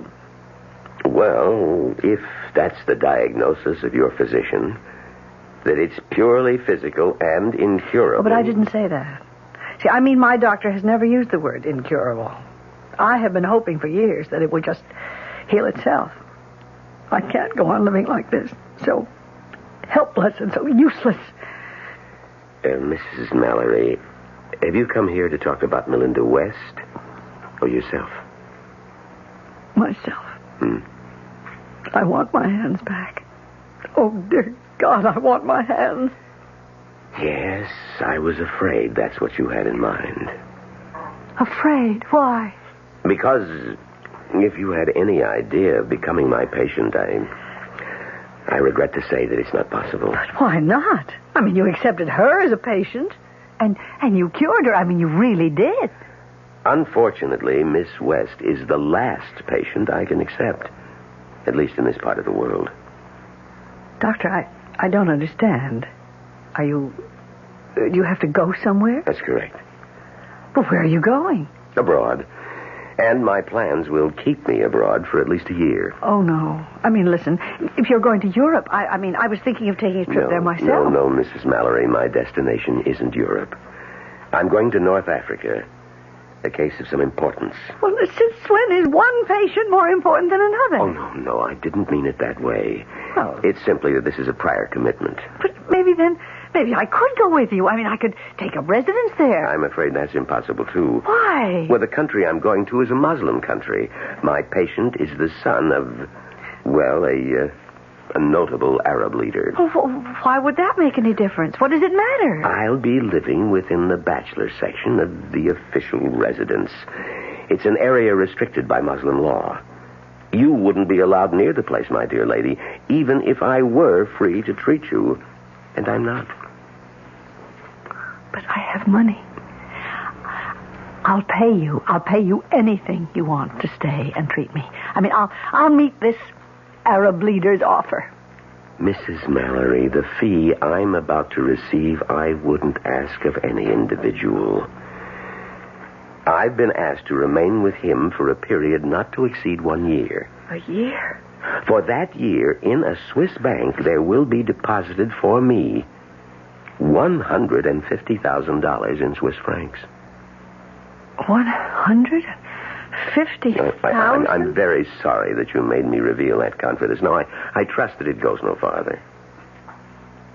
I'll pay you the same. What? You heard me. I'll pay you the same. I mean, not in a year's time, but As soon as you cured me. I'm sorry. Your offer is very generous, but it's also conditional. What do you mean, conditional? You will pay only for a cure. That's something I'd never guaranteed a patient. Not Miss West, not my Arab friend, no one at all. All right, then. Suppose it isn't conditional. Suppose I agree to pay you in advance. Well, that, of course, would be something worth consideration.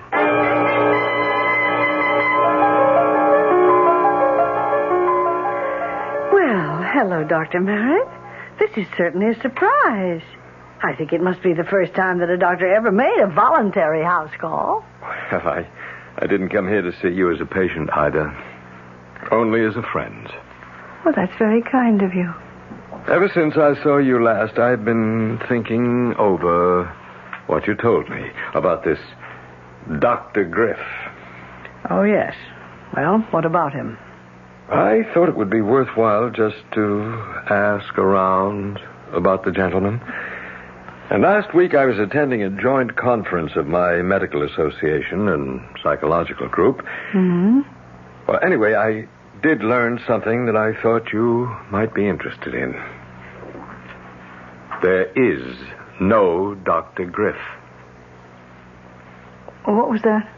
Oh, maybe he has a Ph.D. and tacked that in front of his name, but I'm quite sure that the man is not a medical doctor. All right. Be that as it may, he's still not necessarily a fraud. Well, I didn't say he was anything. But I suspect that your original judgment was correct. But... that he's not someone to be trusted. But you don't know the whole story. Well, what I do know is you're more impressed with a man than you were willing to admit. Isn't that right? Dr. Merritt, he cured that girl. What? You know that girl I told you about, the crippled girl? She's walking again. I saw her walk. Well, I suppose that could be true. Faith healing does have its successes. Well, I'm sorry, Doctor, but I'd rather not discuss this any further.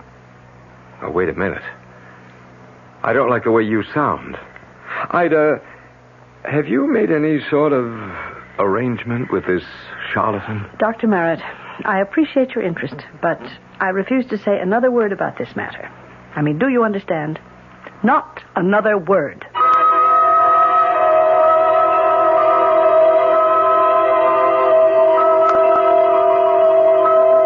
That's right, Mrs. Mallory. Just relax. Close your eyes and let the water of faith flow through your bloodstream. You can feel it tingling through your body, bringing you peace and tranquility, total peace and happiness. Do you feel it? Yes. Yes, I feel it.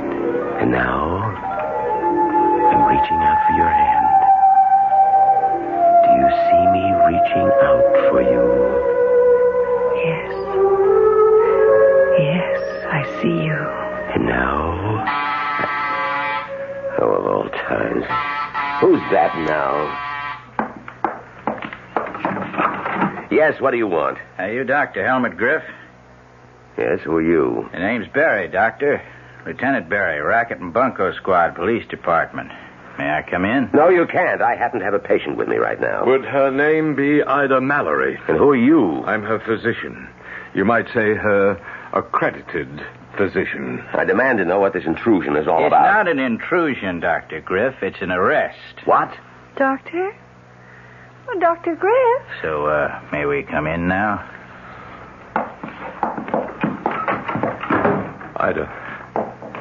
Ida, are you all right?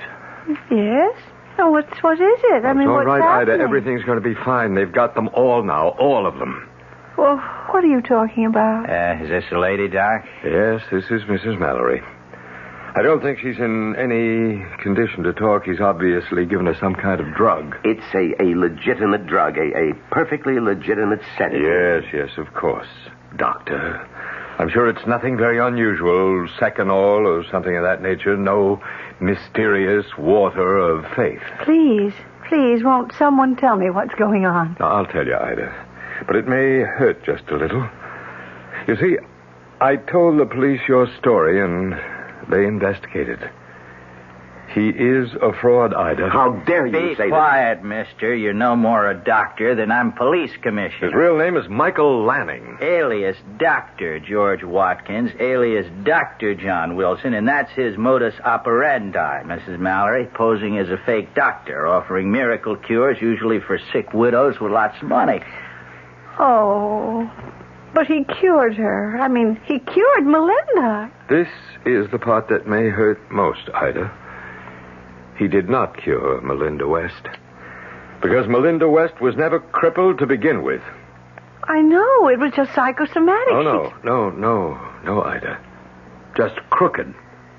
What? She was in on the racket with him, Mrs. Mallory. Her real name is Anna Fraser. Oh. Her so-called brother is Tony Fraser. And I'm sorry, they're not brother and sister at all. They're man and wife. No, and I believed them. Well, we haven't caught up with those two yet, Mrs. Mallory, but we will. Oh, I brought some pictures for you to identify. No, I don't want to look at them. I can't bear to look at them. Please, Ida, you must. But I don't want to prosecute them. I don't. Why really. not? They're crooks, plain and simple crooks, all three of them. I don't care. You have to help us now, Ida. You have to identify these parasites. Now, please, look at the photographs. You know something, Doctor? Sometimes people set out to do good and end up doing harm.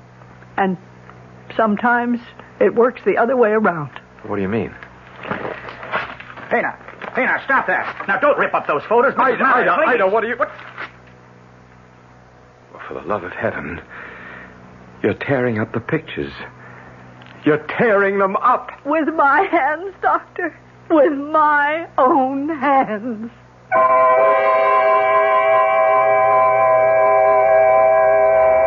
Well, they say that it's an ill wind that doesn't blow someone some good. And in this case, it looks like three evil people have managed to be very good to Mrs. Ida Mallory, in spite of themselves. If there's a moral to this tale, I'd frankly hate to be the one to say it.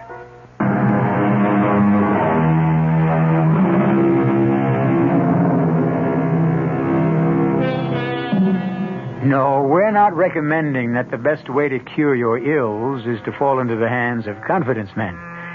This included Celeste Holm, Patricia Elliott, William Redfield, E.V. Juster, Arnold Moss, and Leon Janney. The entire production was under the direction of Hyman Brown. Radio Mystery Theater was sponsored in part by Buick Motor Division and Anheuser-Busch Incorporated, Brewers of Budweiser. It's suspicious, okay? Our cast included Celeste Holm, Patricia Elliott, William Redfield, E.V. Juster, Arnold Moss, and Leon Janney. The entire production was under the direction of Hyman Brown. Radio Mystery Theater was sponsored in part by Buick Motor Division and Anheuser-Busch Incorporated, Brewers of Budweiser. This is E.G. Marshall inviting you to return to our Mystery Theater for another adventure in the macabre. Until next time, pleasant dreams.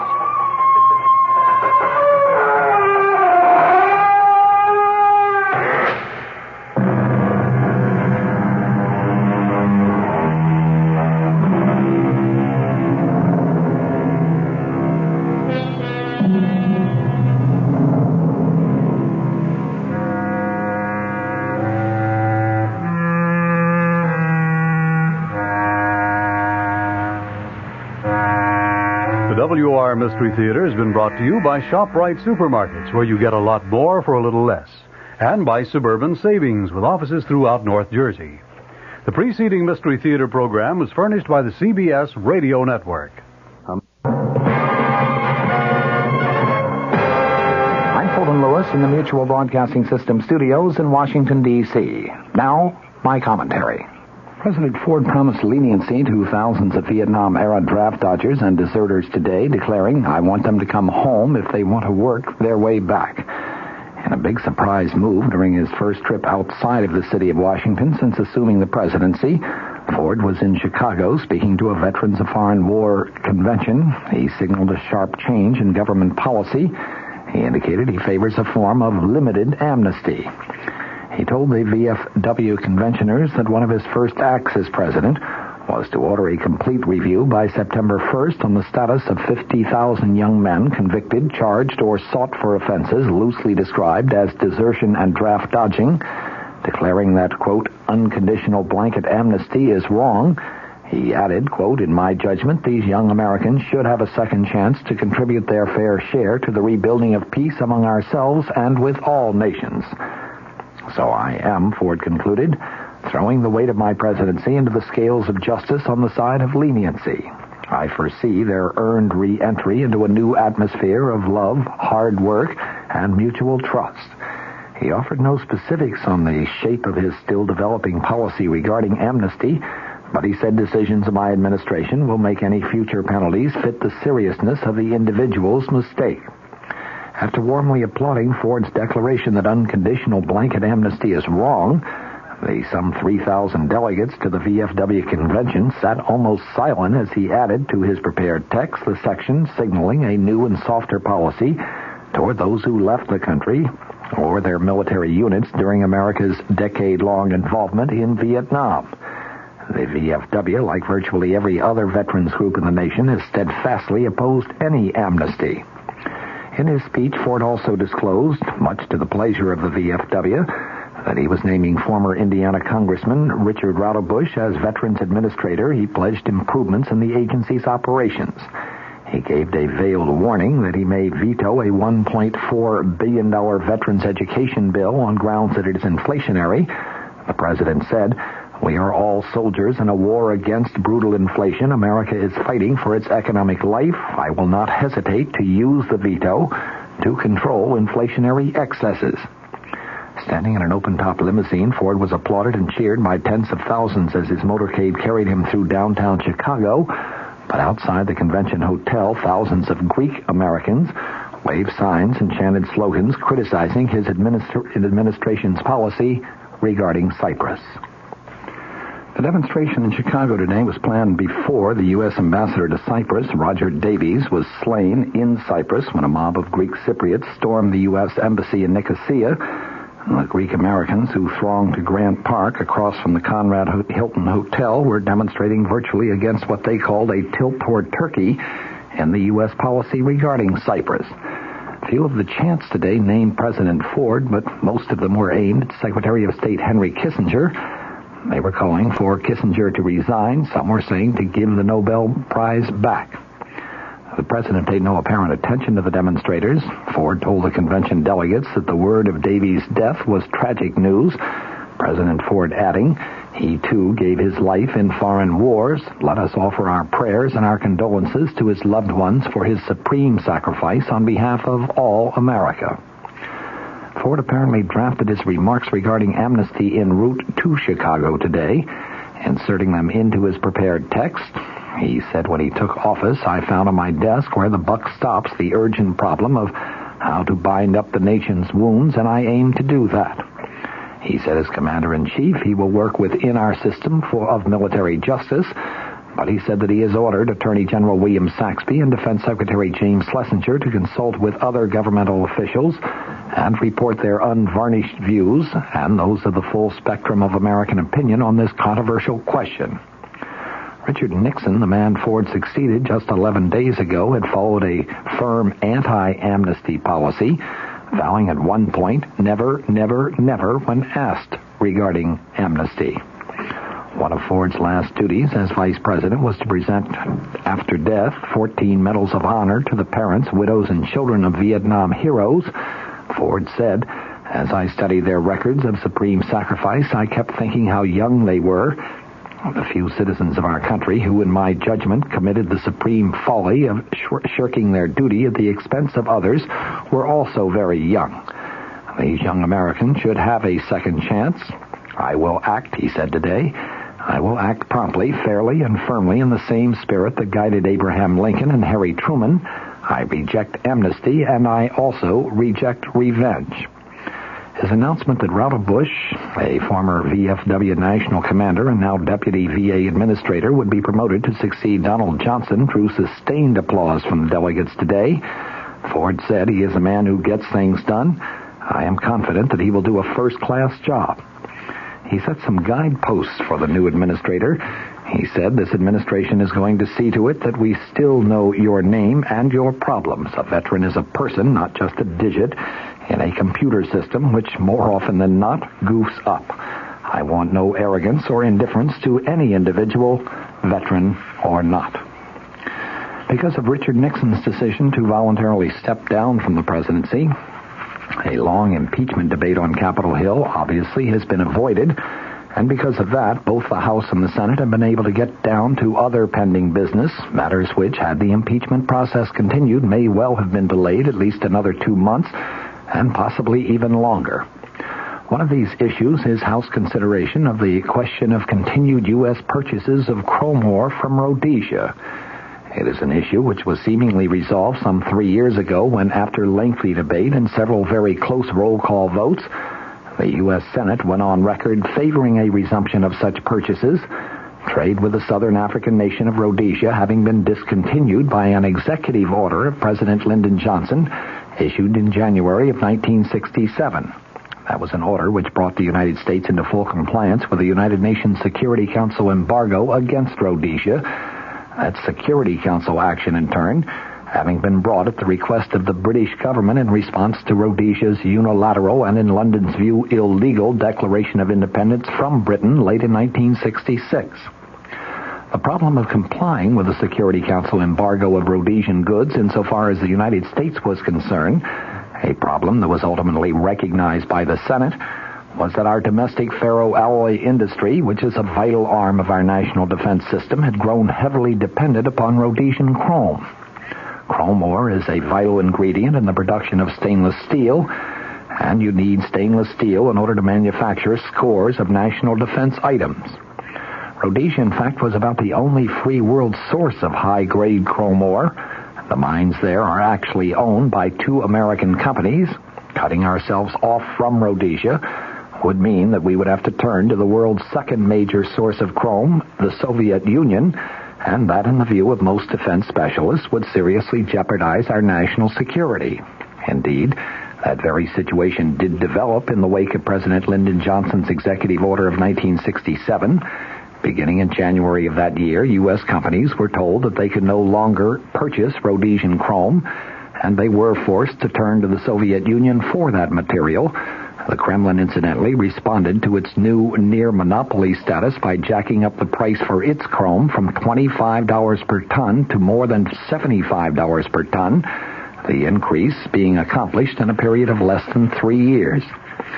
It was Virginia Senator Harry Byrd who brought these matters to the attention of the Senate, and it was his amendment exempting chrome from the anti-Rhodesian boycott, which was ultimately approved by the Senate in the fall of 1971.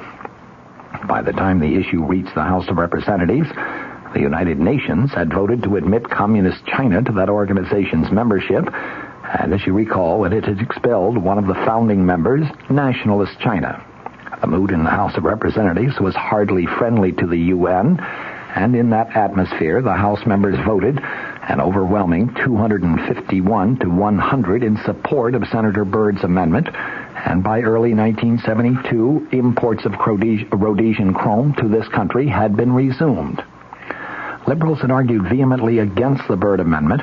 Its approval, they insisted, would have been a slap in the face of the United Nations, and some went so far as to argue that a UN decree actually superseded the law and authority of the United States anyway.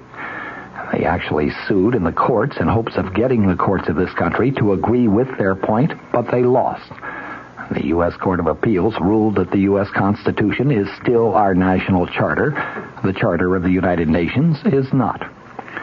Significantly, when the vote in the House was taken in late 1971, Michigan Republican Representative Gerald Ford, then the House Minority Leader, took a strong stand in favor of the Byrd Amendment. Had he remained neutral, many other Republicans might have abstained.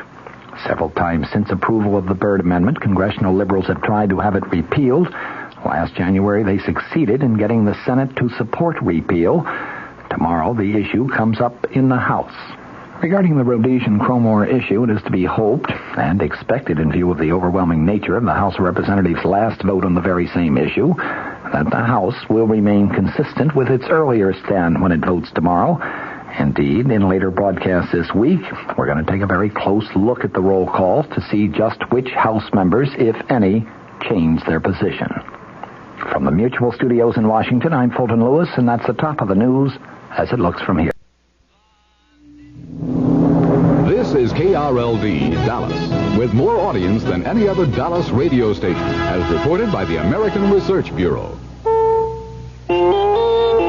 CBS News. Former President Nixon was subpoenaed today to testify as a defense witness in the Watergate cover-up trial. I'm Jim Kilpatrick, reporting on the CBS Radio Network. The subpoena was issued at the request of attorneys for former Chief Domestic Advisor John Ehrlichman. Ehrlichman's attorney told CBS News, as far as he is concerned, Mr. Nixon now has the same status as any other citizen, and predicted that the former president would probably be under examination and cross-examination for some time. Ehrlichman is one of the 6 defendants accused of trying to cover up the original investigation of the break-in at the Democratic National Headquarters called Watergate. Republican members of the House Judiciary Committee have prepared their draft report on impeachment. The Republicans contend there was no persuasive impeachment evidence against the former president until his own disclosure last week. The minority report differs from the majority version, saying only that Richard Nixon joined in an ongoing conspiracy to obstruct justice. The majority report says Nixon directed the Watergate cover-up from the beginning. The question now is what to do with the report.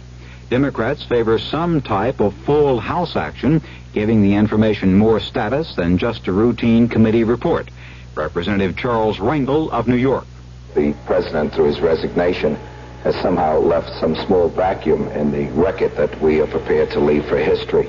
To that extent, I think it's very important to realize that a vehicle must be found for our report to be accepted as the factual situation in which the president left the office, as opposed to his statement that he was only guilty of bad judgment and erosion of his political base. Democratic Congressman Charles Rangel, a member of the House Judiciary Committee. More CBS News after this. Hards Mountain announces the no-flea guarantee. We're so sure our flea-killing collar kills any flea on your dog or cat, we'll give you an unconditional money-back guarantee. If not satisfied, write Harts, Harrison, New Jersey. The Harts flea-killing collar, the collar with a no-flea guarantee. Get the Harts flea-killing collar immediately. We guarantee you'll never see an itchy flea.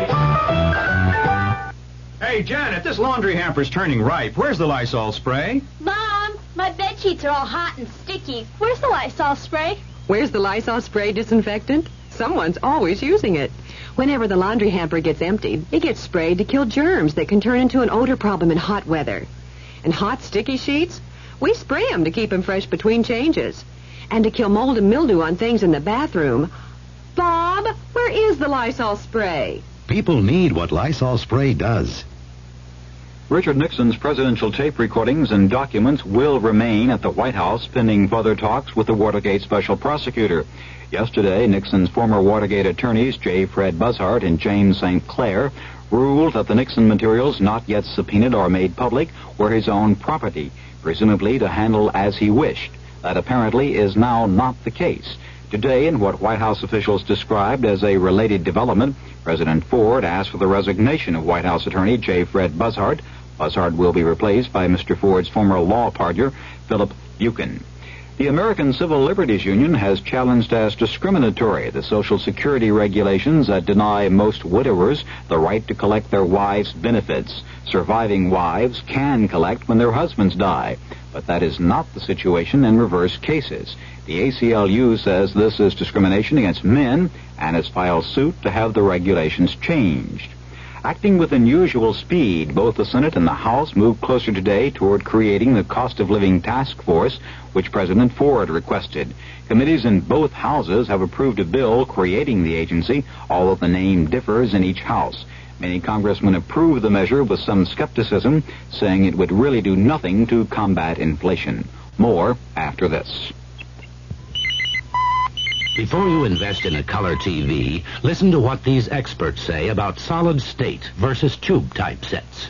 Terry Evans, TV Chief Engineer, San Diego. Color quality on a 100% solid state set will remain stable for much longer than it would on a tube set. John Silva, KTLA TV. I would buy a solid state television set over a tube set anytime. In a nationwide survey, 95% of the TV chief engineers polled said they'd prefer to buy solid state for their next color TV. And it's no accident that more than twice as many of these experts own RCA as any other color TV. Lynn Rogers, WXIA TV. If I was going to recommend a TV to a friend, I would recommend the RCA XL100. For color, for reliability, consider the new RCAs. Every one is an RCA XL100. 100% solid state. Don't settle for less. The Senate has approved without dissent a $20 billion energy research and development program. The 10-year plan is supposed to make the United States self-sufficient in energy for all of its energy needs. The American Petroleum Institute says even before the end of summer, the United States has accumulated an inventory of winter oil products, hundreds of millions of gallons more than last year. And despite the vacation driving season, stocks of gasoline are up by more than 800 million gallons. I'm Jim Kilpatrick, CBS News. Get ready for action at Margie's in the fastest jeans that ever made tracks for back to school. All kinds of teen and junior jeans, stopwatch priced at Margie's for just $5, $6, and $7. Freewheeling values to $16. So hurry, the race starts at 9:30 a.m. Friday and Saturday for the greatest winners in jeans for teens and juniors. Just $5, $6, and $7. Values to $16 at all neighborhood Margie's. I have seen it. I have seen Penny Whistle Park. Have you ever seen an amusement park underneath the great big roof, my friend? Think Penny Whistle Park is the place you should go. Grab your family and come on in. Penny Whistle Park, a new kind of family fun center. Come in and ride the rides or try one of our special birthday parties. Open 11 to 9, Northwest Highway and Plano Road. The CBS Radio Mystery Theater presents...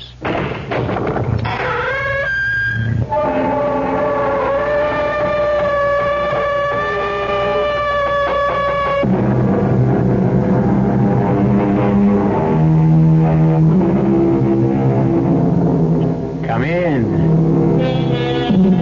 Welcome. I'm E.G. Marshall.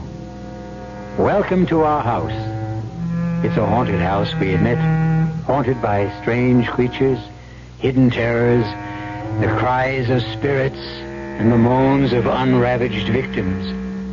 But it's a pleasant place to visit, even if you wouldn't want to live here. We're going to introduce you to a most unusual heroine. Not the sort of woman you might expect to encounter in a story of crime and violence. No, Mr. Wormer, this one is not a cop.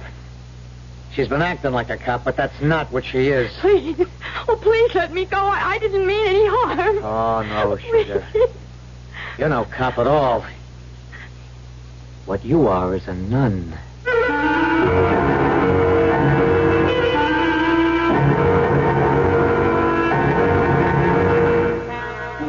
Our mystery drama, The Final Vow, was written especially for the Mystery Theater by Henry Slesser and stars Rosemary Rice. It is sponsored in part by Buick Motor Division and Anheuser-Busch Incorporated, brewers of Budweiser. I'll be back shortly with Act One. Excuse me, sir. Yeah? I would like to ask a deceptively simple question. Okay. I say deceptive because few people seem to know the answer. Go ahead. Are you ready? Yeah, ready as rain. Okay. No, wait. I think that should be right as rain. Oh, well. No, you wait. Make that ready as I'll ever be, okay? Ready as I'll ever be. Whatever. Yeah. Anyway, the question is this. Yeah, go ahead. What happens this time of year? Huh?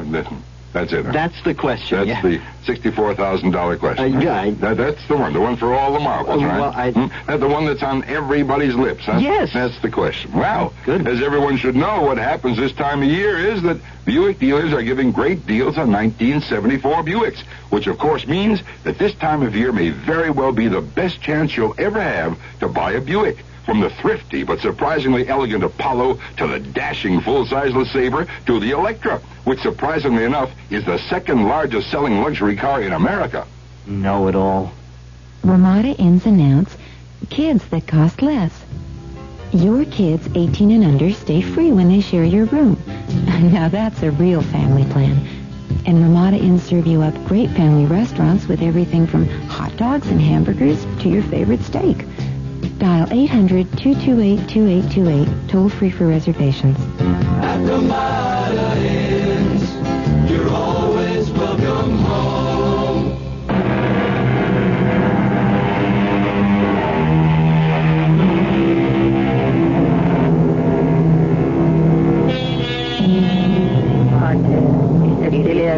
Et Spiritus Sancte. Amen.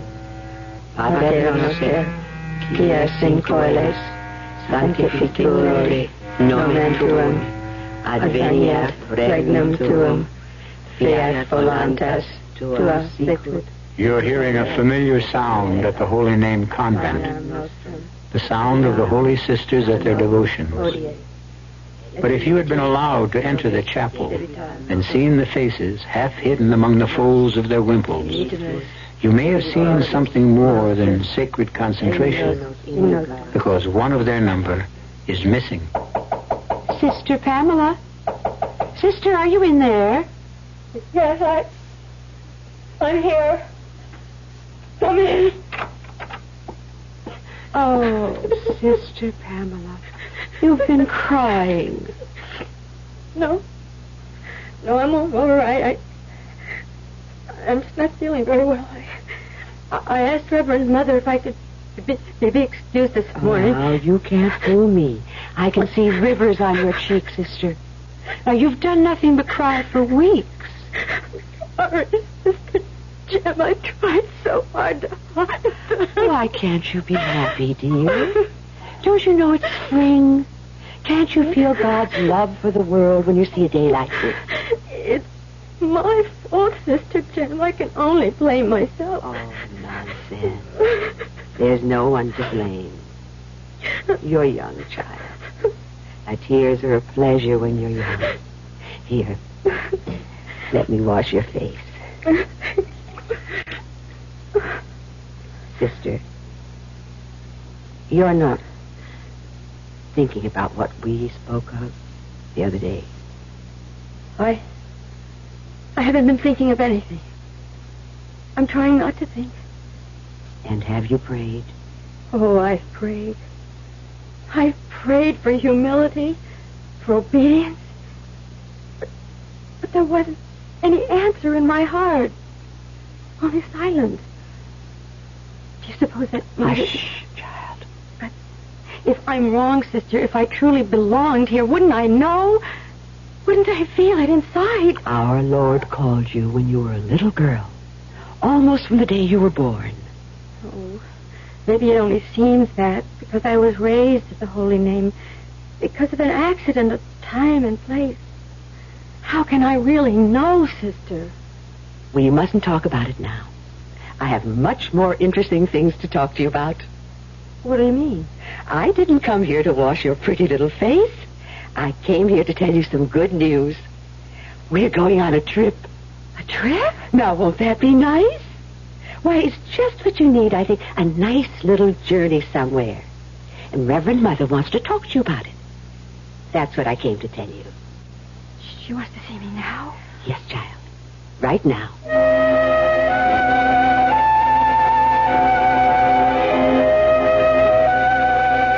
Sister Pamela, have you ever heard of a man named William Michael Downey? He was a student at the Holy Name long before you were born. No, Reverend Mother. I don't know. Consider yourself fortunate. Pardon? Oh, never mind. This man, Downey, and Sister Lydia were once very close. Her affection for the man is the wonder of my life. I don't think I understand. Well, he's just written her a letter. It asked for some representative of the Holy Name to pay him a visit, not on a spiritual errand. Well, I might as well tell you everything. The man is a known criminal. Criminal? He spent many years in prison, and far too many, I gather, out of it. His crimes have earned him a certain amount of material success, even a degree of false respectability. You know what I'm talking about, sister. I think so. And I'm sending you and Sister Jem to see him. It's only a day's journey. Now, you'll have to take the train into the city. If you left tomorrow morning, you could return by Saturday or even Friday evening. But, Reverend Mother... I'm sure the trip will do you good, sister. I know how peaked you've been lately. May I speak, Reverend Mother? Very well. There's something I've been wanting to talk to you about. Something about myself. Please, sister, not now. This errand is a duty we owe Sister Lydia. As you know, the poor woman is dying. Yes, I know, but I'd send someone in your place, but you know the difficulties we've had with illness. Our students are suffering and our chores are neglected. Now, we can discuss any personal problems you have on your return. Yes, Reverend Mother. Sister Therese will give you your instructions about the journey. Don't be afraid of this man, Downey. Your strength is greater than his. And Sister Pamela, one more thing. Yes? Take good care of Sister Jem. She may not have your courage.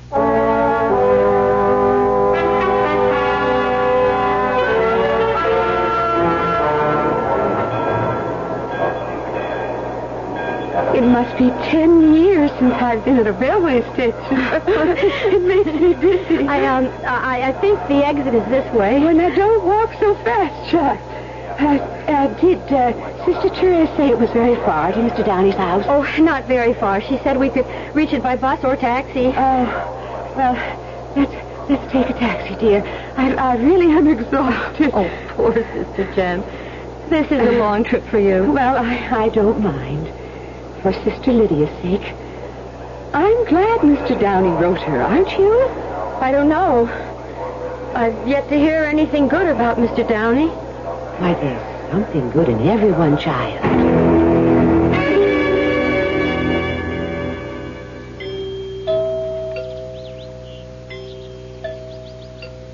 Did you hear the chimes? It sounds like the bell in our tower. Oh, it's quite a grand house. Well, so you're here. Mr. Downey? Yeah, I'm here. Come in, sisters. I'm Sister Pamela, and this is Sister Jem from the Holy Name. Yeah, I know where you're from, sisters. Come in, sit down. Oh, thank you. I am a bit tired. Can I offer you something to drink, maybe? No, I mean, water or something. Well, not for me, thank you. No, thank you, Mr. Downey. We stopped off in a restaurant before we came here. Yeah, fine. Well, how's Sister Lydia? She's all right, but as you know, she was too ill to make this journey. Yeah. She's a funny woman. It's 40 years since I left the Holy Name. She still writes to me. I got a card at Easter, a card at Christmas, a letter on my birthday. I got a hunch she even mentions me in her prayers. You should be very glad. Why? You think your prayers have helped me? I do, yes. Have all your prayers been successful, sister? Your home is lovely. You must be a great admirer of religious You art. haven't answered my question, sister. Prayers aren't business deals, Mr. Downey. And you can't judge them as successes or failures. It sounds like your prayers haven't been working out so good. But then you're new at the game, aren't you? I mean, you look very young, sister. How long have you been at the Holy Name? I was a student there before taking my vows. I see. It was a lot easier to join the order, wasn't it? Instead of going out and facing the cold, cruel world. I'd rather not talk about me, Mr. Downey. Look, I've been through it all myself, you know. In all my years, I never found a better hideout than the Holy Name. Yeah. The world's a noisy, messy place full of problems. Why ask for trouble if you can avoid it? Please, Mr. Downey. Okay, sister. Look, I'll get down to business. Just what is your business, Mr. Downey? Well, as you can see, sister, it's art. Religious art. What? Yeah. And I got a present for Sister Lydia. Here. Here it is. Oh, Mr. Downey. It's St. Francis. Oh, how beautiful it is. Here, you open it. It's a little heavy, but it'll fit right into that suitcase here. Oh, it looks very old. Well, when I heard the old woman wasn't feeling well, I thought I'd like to send her something. It should look nice in the chapel, don't you think? This is very kind of you, Mr. Downey. Yeah, I would have preferred handing it to Sister Lydia myself, but I'll be dead. I'll be blessed if I'll set foot in that gloomy old place myself again. Yes, you would be blessed. Hey, I see it. Of course. How old is it, Mr. Downey? Oh, about 5 centuries. What? Mm-hmm. Comes from the Medici Palace. Sculpted by Donatello, you know him? Donatello, of course. But it must be terribly valuable. I think the word is priceless. I don't know what to say. It's such a magnificent... Well, you just tell Sister Lydia that little Willie Downey is sorry he never replied to her letters. He hopes this will make it up to her. You know something? Sister Jem was right about you. About what? She said there was good in everyone.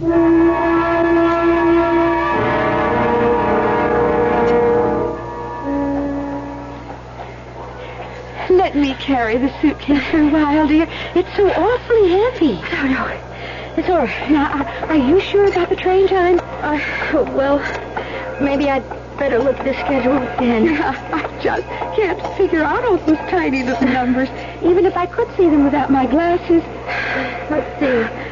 Sister Therese said there would be a train at 7:45. Oh, dear. Well, that's almost an hour from now. I'm sure there must be an earlier one. Yes, here it is. The next train's at 6:39, lower level. Oh, that's only 3 minutes from now. We'll have to hurry. Oh, dear. I hope we make it. All we can do is try. Can I help you, sister? What? Hey, let me help you with that suitcase. It looks pretty heavy. No, I think I can manage. Well, come to think of it. Yes, thank you. Would you? Okay. You going to the lower level? Yes. To the Barnwell train, 40. It leaves very soon, I'm afraid. Don't worry. We'll make it. Come on, Jim. Oh, thank heavens for that young man. Oh, I wish he wouldn't walk so fast. Oh, maybe this is a mistake. Sister, maybe we'd better wait till there's 7:45. Please, it's just a little ways longer, Sister Jem. Can you see him? No, the crowds are so thick. He can make it. He must be waiting for us at the gate. There it is, gate 40.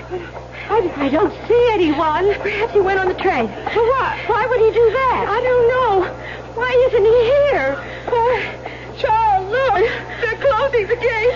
We've missed the train. Where's the young man? Why isn't he here? Oh, Sister Jem, he's not here. Where could he be? I don't know. You don't possibly think he... No. It can't be. He was just being polite. He wanted to help. Oh, child, why did you trust him? Why? He's got to be here, Sister Jem. He's just got to be here with the statue.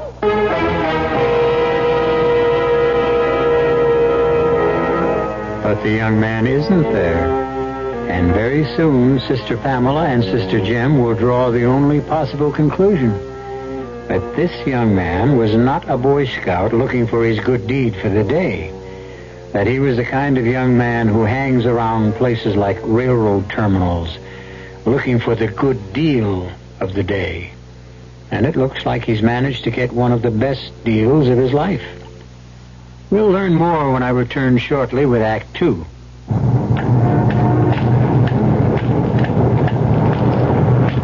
Hold it, kid. Huh? This is a stick-up. Oh, please. I don't have any money. Don't hand me that. This is payday for all you college kids awake at Hinklemeyer's. I seen you there. Oh, but all I have is my paycheck. That's okay. Hand it over.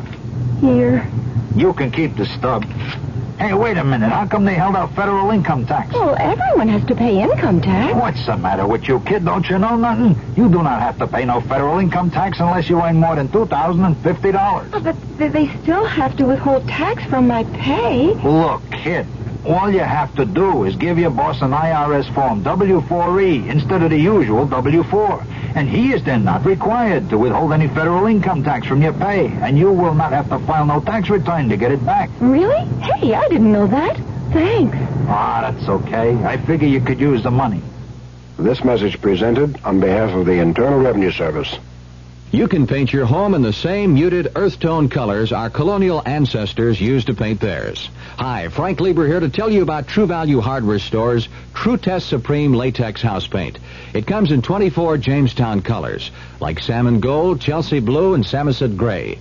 The colonials used dyes from roots and barks and mixed them with buttermilk of all things to achieve those colors. True Test Supreme Latex House Paint puts those same kind of colors into a rich, easy-to-apply latex. Latex, with the durability of a fine oil-based paint. It covers most surfaces in one coat. It resists stains, mildew, blistering, and smog. And it dries quickly in just 30 minutes. Painting tools clean up in soap and water. True Value Hardware Stores have True Test Supreme Latex House Paint in 24 earth tone Jamestown colors and white. True Test Supreme Latex House Paint. You'll find it exclusively at your nearby participating True Value Hardware Store.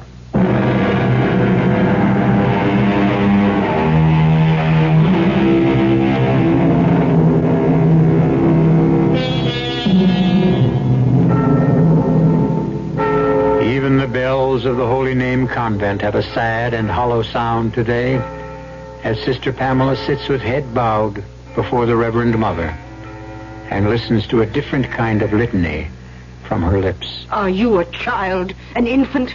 God gave you a brain. Do you think your vows excused you from having common sense, did you? No, Reverend Mother. You were given a trust, sister. A sacred trust. No matter how wicked that man Downey is, his gift was an offer of repentance. I won't even speak of its material value. Please, Reverend Mother, I've said how sorry I am. Yes, I know you want forgiveness. That would be simple for both of us, wouldn't it? All right, Sister Pamela. You have my forgiveness. Thank you. Only, what shall I give Sister Lydia? Our sincere regrets. Do you know what that statue would have meant to her? To hold it in her hands, to know who gave it? Can't you see it? It was more than a gift to the holy name. It was her reward for a lifetime of devotion and faith. Well, perhaps the police will find it. I pray for that, Reverend Mother. It's all I pray for. We're all praying, sister. All right. What happened at the police station? Nothing, I'm afraid. They gave Sister Jem and me pictures to look at, pictures of men, criminals. We couldn't recognize the one in the terminal. Oh. Well, that lieutenant who was here, what was his name? Lieutenant Jacoby. Did he hold out any hope? Not very much. No, of course he couldn't. The thief was clever. He was probably accustomed to preying upon the innocent. And don't be too proud of that innocence, child. It isn't synonymous with virtue. Well, what next? Well, we're going back to the police headquarters this afternoon. They're going to have us look at some men, lineup, they call it. All right then, sister. I won't keep you any longer. Didn't you hear me? You can go.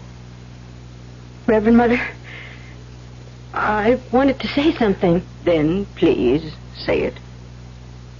I wish to leave the order, Reverend Mother. Oh, you can't know what you're saying. I know, Reverend Mother.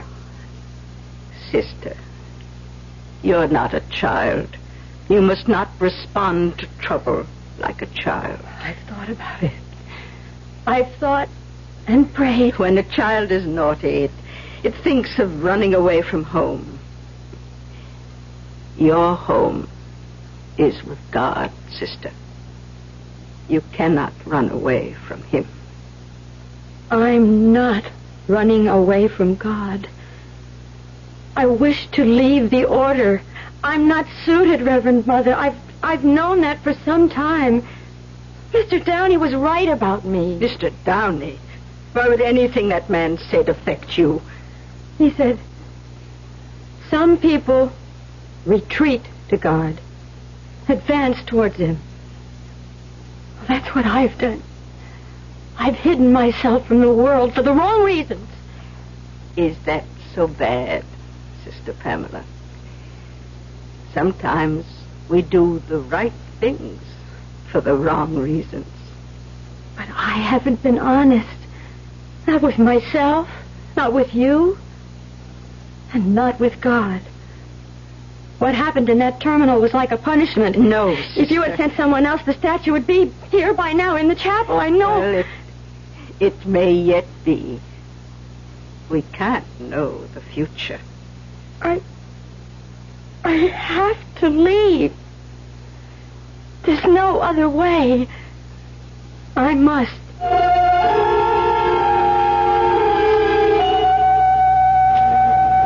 All right, sisters. Be sure and look them over carefully.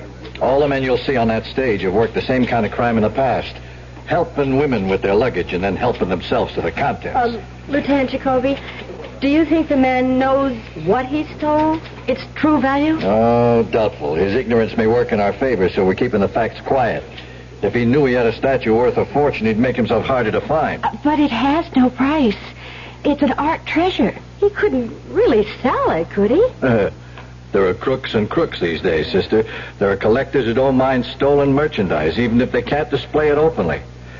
Just the same, we're assuming the thief won't know it's anything but a hunk of bronze. Who knows? Maybe he'll think it's a lamp. Well, we ready? Here come the boys. Lieutenant, they can't see us, can they? No, sister, but you'll see them, all right. All right, number one, step forward. He isn't the one, I'm sure. Step back into place, number one. Number two. No, he's much older than the man. Do any of them look right, sister? Well, let me see. 1, 2, 3, 4. Wait. That one at the end. Have we hit the jackpot? I'm not sure. I didn't see him for more than a second or two, but he's the same age and size. Number 6, front and center. Look at him again, sister. I'm just not sure. What's your name, mister? James K. Bresson. What can I do for you? I'll ask the questions. What are you doing with yourself these days, Bresson? Still working the terminals? Oh, you got me all wrong, mister. I'm duly employed. Who would employ you, Bresson? I work for the Gramercy Printing Company over on 29th Street in the shipping department. Not snatching any more suitcases? I never snatched any suitcase. That last time was a bum rap. Well, what do you think? The voice. The voice sounds like him. Sister Jen, I never heard the voice. You ever go to church, Bresson? Yeah, how's that? You ever do much business with nuns? What is this? You trying to convert me? He could be the one. Sister Jim.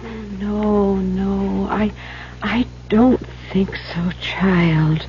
Now, I remember a much taller man, a much thinner. Bresson, you were hanging around the Union Terminal on Friday night, weren't you? Friday? Say around 6:30? No, Friday night I was with my girl. You don't believe me? Ask her. I was at her apartment, 5 o'clock to midnight. What's the name of your girl? Her name's Bess Mackin. She lives at 200 Rice Avenue. I never left her for a minute. You see, child, he couldn't be the one. Don't let an alibi fool you. I'm sure he's not the one, Sister Pamela. Now, let's not make things worse by accusing an innocent man. No. I don't want to make things worse. Well, sister? No. I guess I'm not sure after all, Lieutenant. I'm not sure about anything.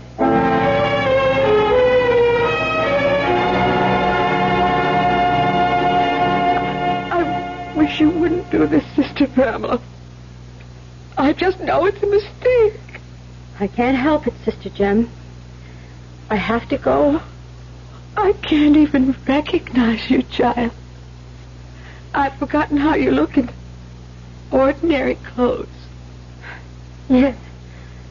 They are ordinary, Sister Jem. And maybe I am, too. Have you said goodbye to everyone? Yes. I've just seen Sister Lydia. She was very weak, but she still managed to ask me that question. What question was that? About the statue of St. Francis. She asked if it had been recovered yet. Oh, dear. Then you know that they haven't told her it was stolen. Only that it was misplaced. Yes. She still thinks they'll find it. She still believes that she'll see it before she dies.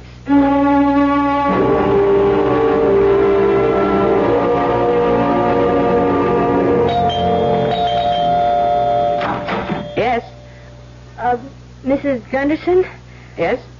I was told you had a room to rent. Well, maybe I do, maybe I don't. You all alone? Yes, ma'am. My name is Pamela Wiley. Well, I don't know. People have to be real careful these days. It was Father McKinney at St. Mary's who recommended your place.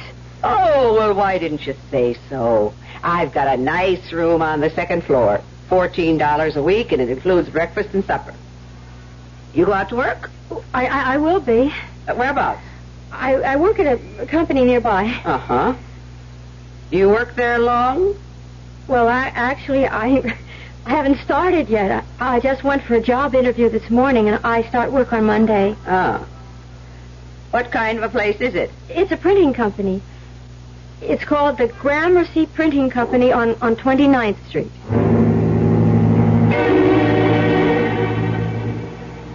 Hey, who's got the Fisher invoices? Come on, I need all them packing slips. Well, what happened to Bucktooth Betty? I'm sorry? The girl who used to work here. She get canned or something? Oh, I really wouldn't know. Oh, you're her replacement, is that it? Oh, I gotta tell you, honey, you're some improvement. I suppose that's a compliment? Let me give you a tip about this place. Now, don't be an eager beaver. Nobody likes a hard worker. They spoil it for the rest of us. My name's Jimmy Presson. What's yours? Pamela Wiley. Well, give me a hand, honey. What? Yeah. Oh! Now, don't worry. I'm not going to hurt you. Just looking for the evidence. Wedding rings, engagement rings, and so forth. Now, everything checks out okay. And I mean everything. May I have my hand back, please? Listen, you live in town? And not in the sticks or anything like that. I live in the city, yes. Well, maybe we could take in a movie tonight. I'm sorry, I'm busy tonight. I'm busy most nights. Look, if you're afraid to go out with me alone, I mean, if you've been hearing things from some of the chicks around here... Oh, no, I haven't heard anything. Well, I'll tell you what, there's going to be a little party on Friday night. Just a few friends of mine. Some of them from the company. How about joining us? Well, I don't know if I can. Well, make an effort, okay? I'll give you the address. It's 200 Rice Avenue, apartment 4C. 4C. The name is Bess Mackin. Bess Mackin. Yeah, come around 9, okay? Yes, I'll try.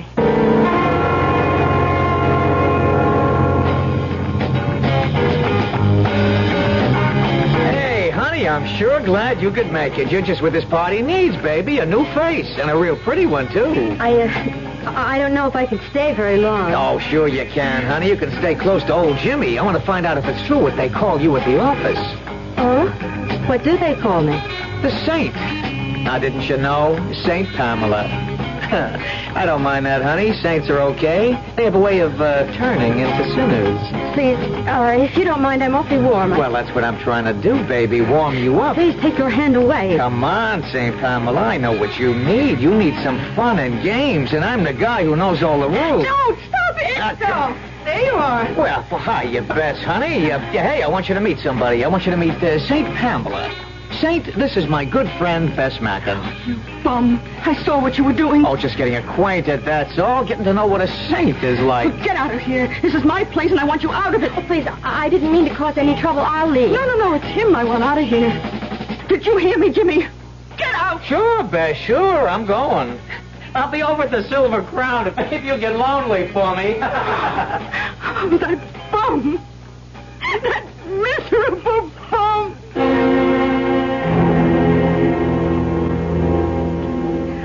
I don't know why all the men I meet are bums.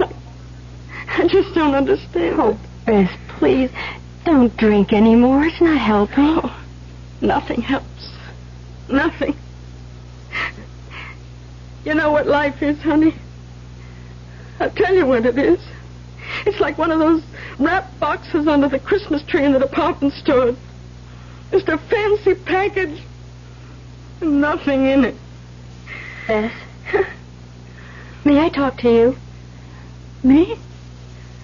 Well, the reason I stayed is I wanted to ask you about yourself.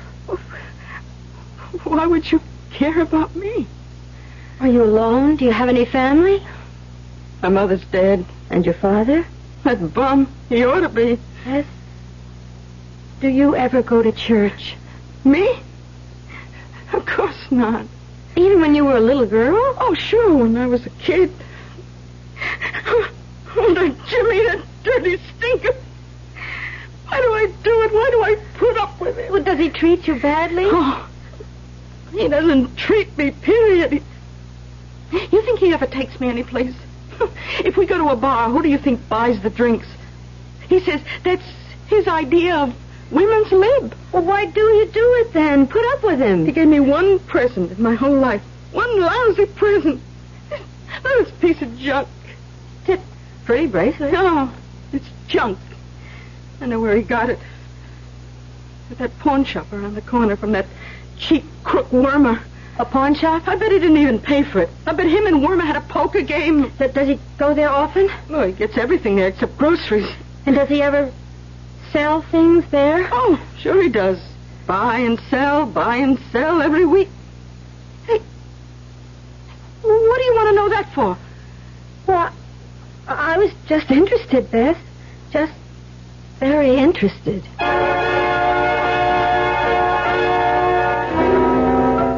Well, Pamela Wiley, formerly Sister Pamela, seems to be on a crusade of her own. And like the crusaders before her, her goal is a sacred object. But the crusaders of the past had much trouble before they even reached their goal. Will Pamela? We'll find out when I return with Act 3.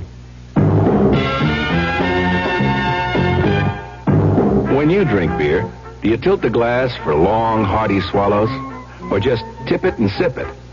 Well, sipping's the thing for wine. But Budweiser beer is a hearty drink, brewed for zest and character. The best way to enjoy Bud is to drink it. Not chug a lug, just man-sized beer drinker swallows. That's when that famous Budweiser taste, smoothness, and drinkability really come through. Smoothness and drinkability that come only from natural carbonation and exclusive beechwood aging. Smoothness and drinkability, too good for any half-hearted sipping. So drink up. You'll see that brewing beer right does make a difference. And that when you say Budweiser, you said it all. Anheuser-Busch, St. Louis. You're doing more. We're doing more. The Dallas Times Herald proves it by winning 39 awards for journalism excellence, many more than the news. One reason why we've just surpassed the news in total Sunday circulation. Of course, we've always led in Dallas and Dallas County circulation. But now the hare has finally beat the tortoise on Sunday everywhere.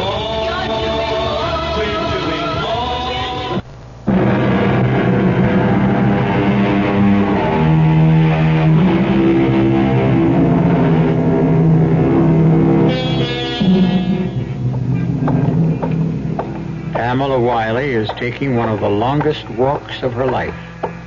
It's only a few blocks long, but her destination is the doorway of Wormer's pawn shop just around the corner from 200 Rice Avenue. She pauses at the window, so covered in dust and grime that she cannot even see her reflection in the glass. It's just as well, because if she did, she would have seen the reflection of a very tense and frightened young lady. Wanna buy? What? You here to huck something or buy something, miss? Oh, bye. Only reason I ask, it's a little early. I don't like to make appraisals this early, you know. I'm still half asleep. Oh, yes, I understand. Of course, I don't know if you have what I want. I'm looking for something ornamental for my apartment. Well, like what? I don't really know. Perhaps an interesting lamp or something. Sorry, I don't carry lamps. Oh, well, some interesting... Oh, an antique, maybe. Well, that's the antique store you want, lady. This is a pawn shop. Well, do you have any religious objects? I got rosaries, jewelry, some pictures. You tell me what you want, I'll look for it. I'm not really sure. Maybe some sculpture would be nice. Sculpture? You mean like a statue? Yes. Oh, yes, that would be perfect. Do you have any religious statues, small ones? I'll go check in the back. You wait here. Sorry I had to keep you waiting. I think I got a nice statue of St. Francis. St. Francis? Yeah, the one with the birds. Come to think of it, it should be right over here. Yeah. Here it is. Oh. This the kind of thing you mean? Oh, yes. Oh, it is the kind of thing. It's a little beat up looking, but you could polish it up real nice. It wouldn't look bad at all. Oh, yes, I wouldn't mind that. It's a real fine piece of work, you know. Don't think it's just junk. Oh, no. It ain't cheap either. How much? Well, on account of it's my first sale today, I'll tell you what. It's yours for $20. Well, it's a little more than I thought. Take it or leave it. Oh, it's all right. I'll take it. I think I have a $20 bill in my purse. Here. I'll help you with that. What are you doing? Help you find that 20 in your purse. You're spilling everything out. Yeah, that's what I'm doing. I'm seeing what spills out, you know. Give it back to all me. I want to do is check, miss. In my business, we like to know who we're dealing with. Jimmy. You got here fast. I didn't have time to button my shirt. All right, what did you find? Well, what is this? Nothing in her purse. No gun, no identification. You sure she's a cop? I don't know, but she's been acting like a cop, all right. So I told you to call me if she showed up. All right, what about it, honey? You want to tell Jimmy all about it? Please, I just came in to buy something. You were pumping Bess after the party. She told me about it last night when she came to the Silver Crown. But I'm not with the police, I swear it. And why all the questions, huh? Why all the nosing around? You're hurting me. Take it easy. I don't want no trouble in here. She's something. She's got to be. Bess told her I do business in your place, and now she shows up here the next morning. Don't that sound fishy to you? Well, it's funny. Come on, baby Jim. Jimmy, don't. I was just the statue. Oh, I just wanted the statue. The what? I guess she needs this thing. What's the statue got to do with... Wait a minute. Wait. You're right, Wormer. She's not a cop. Yeah, she's been acting like a cop, but that's not what she is. Please. Oh, please let me go. I didn't mean any harm. Please let me go. No, Please. sugar, you're not a cop at all. What you are is a nun. Are you nuts? It was in her suitcase. I snatched it from her at Union Station. Only what's she doing here? Listen, I'm not a nun anymore. I left the order over a month ago. I had to find the statue, don't you see? It was a gift to the convent, and it meant so much to the... I told you it was bad luck robbing a nun. Shut up. I didn't come here to get you into trouble. I didn't want anything but the statue. I swear it. I swear it. You went to a lot of trouble, too, didn't you? You took that job at Gramercy just to get next to me. Yes, that's true. Can you beat that? You ever hear anything like that, woman? Let me see that statue. Here. It's valuable, Jimmy, but only to the church, only for its meaning, that's all. Valuable? Spiritual, I mean. It's not gold or anything, Jimmy. I swear it. Please, it's only bronze. She's right, Jimmy. I know gold when I see it. It's a piece of junk. Give her the thing. Let her go. You jerk. You believe that junk about spiritual value? This thing is old. Yeah, I should have seen it before. It's maybe hundreds of years old. So what? It may be worth a fortune. Huh? Hey, you could be right. Some of this religious stuff runs into thousands. Yeah, maybe we could make a deal with some art collector. Yeah, we could handle it through Mike the broker. He'll know what it's worth. You want to bring Mike in on this? Why not? It's his specialty. But what about the girl? That depends. Please, Jimmy. You don't have to sell it. I'll pay whatever you ask. Well, how much, honey? Think you can scrape up a couple of grand? If you'll give me time. Now, you see what I mean? It is worth plenty. Now, you take the sister in the back room, and we'll call Mike. We'll tell him to come to us. He won't do it. He'll come when he hears what we have. What happens if we make a deal? What about her? If the deal is good enough, it'll be worth anything.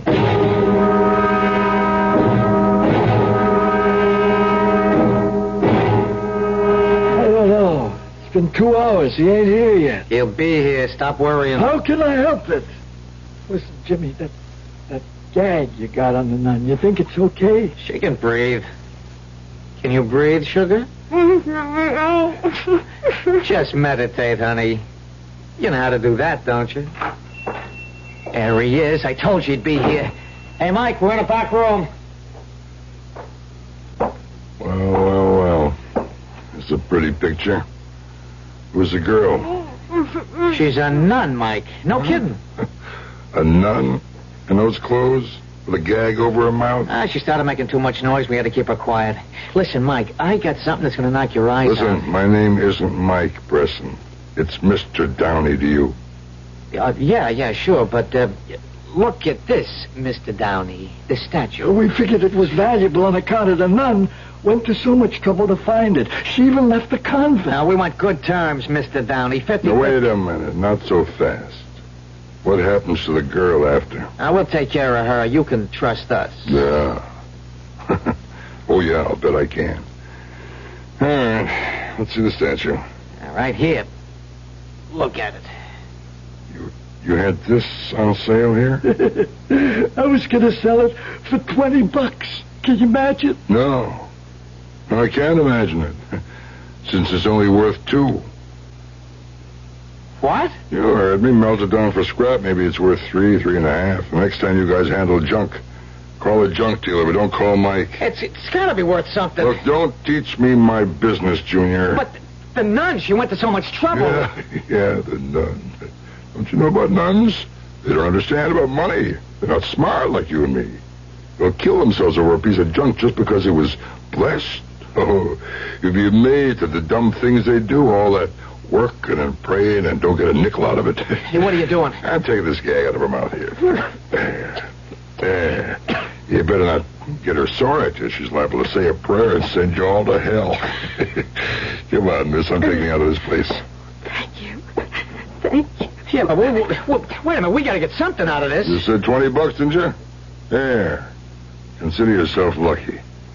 Let's go, sister.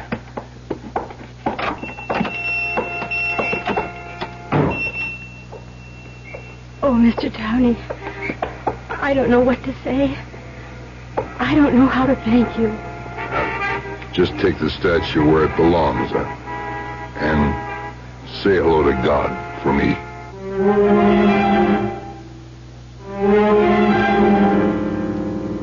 And so Pamela Wiley returned to the Holy Name Convent. And this time, she wasn't alone. St. Francis was with her. And you'll be pleased to know that she was in time to place the statue before the dimming eyes of Sister Lydia. Nice to have a happy ending for a change, isn't it? Young I may be, but still I'm a man. Just turned 18 and I'll do what I can to find me a place where I can be me. Get ready for life and be free as the sea. Where do I go from here? Oh, where do I go from here? I've finished school, but what lies ahead? Don't want to get trapped, want to feel free instead. All over the world, there's so much to do. The call of the sea, don't you hear it too? Where do I go from here? Oh, where do I go from here? What about the new Navy? You'll get your chance chance at success, learn an exciting job, and see the world. Call toll-free 800-841-8000. That's 800-841-8000. Or see your Navy recruiter. Be someone special in the new Navy. I know where I'm going from here.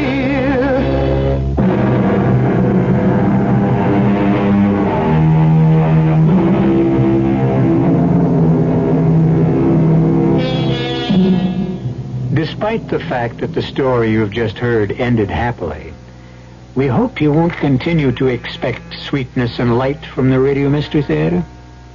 Unfortunately, most of the people we deal with are not nearly as nice as Sister Pamela Wiley, or Big Mike Downey for that matter. But if you don't mind spending some time with thieves, murderers, monsters, and other assorted villains, listen for us next time. Our cast included Rosemary Rice, Bryna Rayburn, Ann Petoniak, Jack Grimes, Joe Silver, and Ken Harvey. The entire production was under the direction of Hyman Brown. Now, a preview of our next tale. Sometimes you have to sit here and just look at me and talk to me and concentrate on me as if I were a human being worthy of your time and your attention. Helen, you know that I love you. Yeah, but that's not enough. You see, something's happening to me. What could be happening? I'm scared. I feel as if I'm disappearing. Disappearing? Yes, as if I'm fading away, fading out. What does that mean? As if I've become nothing. But that's... I can prove it. There are times, many times, when I look into a mirror and I sort of become hazy, blurry, and then my image, my reflection, isn't there. It's just gone. Radio Mystery Theater was sponsored in part by Anheuser-Busch Incorporated, Brewers of Budweiser, and Buick Motor Division. This is E.G. Marshall inviting you to return to our Mystery Theater for another adventure in the macabre. Until next time, pleasant dreams.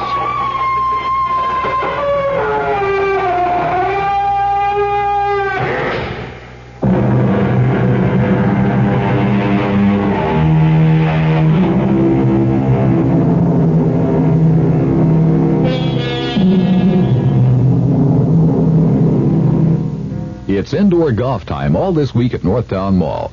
It's a great way to beat the heat and sharpen up your putting or driving game on Northtown's air-conditioned balls. Play a round of miniature golf on the tricky 9-hole course or drive a bucket of balls on Northtown's indoor driving range. And there's even a practice putting green. So go play miniature golf at Northtown. Only 25 cents per round, and the hours of play are from 11 a.m. to 9 p.m. every day this week at Northtown Mall, LBJ Freeway at Webb Chapel Road. You're listening to KRLD Dallas, 1080 on the dial. Stay tuned for Mystery Theater.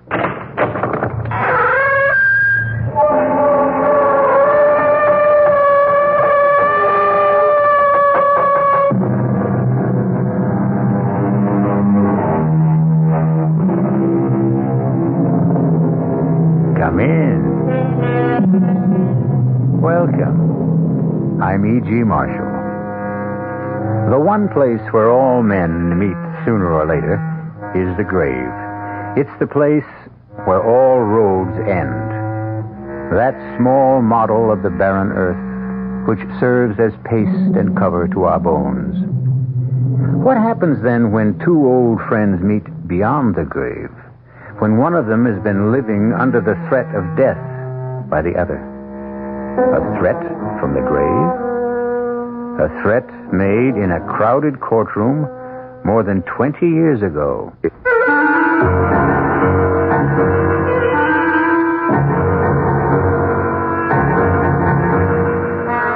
Our mystery drama, Deadline for Death, was written especially for the Mystery Theater by Arnold Moss and stars Michael Tolan and Joseph Julian.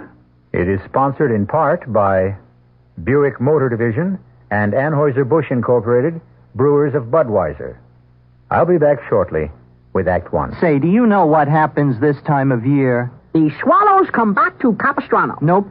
The buzzards come back to Hinckley Ridge, Ohio? No. Bulldogs all over the world begin to shed? Not even close. Oh. This, my friend, is the time of year when you can get a super little deal on the practical but elegant Buick Apollo. And just between you and me, it may very well be the best chance you'll ever have to buy a Buick. I could have sworn this was Buzzard Day in Hinckley. This is Dave Herman reminding you that the Jets-Raiders game over WOR Radio at 3:35 this Saturday afternoon is brought to you in part by your New York, New Jersey, Fairfield County Dodge boys.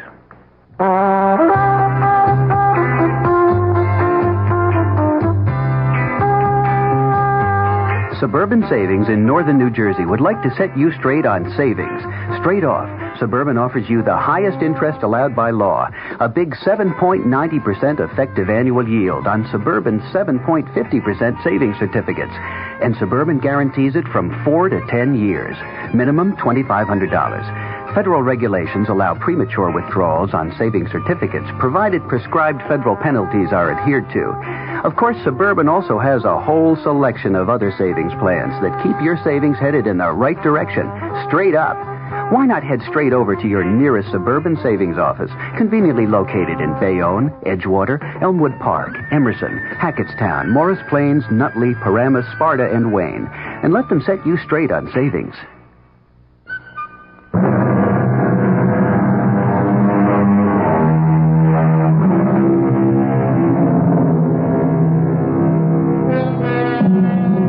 Was the threat Johnny Promise made some minutes ago an empty warning? Can a dead man moldering under the damp earth for 20 years doom the life of another man? Can a corpse, long dead, wreak vengeance on another human being from the immeasurable distance of another world? We're about to find out as Johnny Promise talks to his old friend, Sammy Rogers. Sam Rogers? Answer me, Sam. It's so dark here we can't see one another, but we can hear. There's nothing to be afraid of anymore. Sam? Why can't you leave me alone? Nobody's bothering you, Sam. Nobody. Just someone to talk to is all. Old friends, old time's sake. Nothing wrong in that, is there? Is there? Nice to talk over old times. Friendly. Makes me feel good.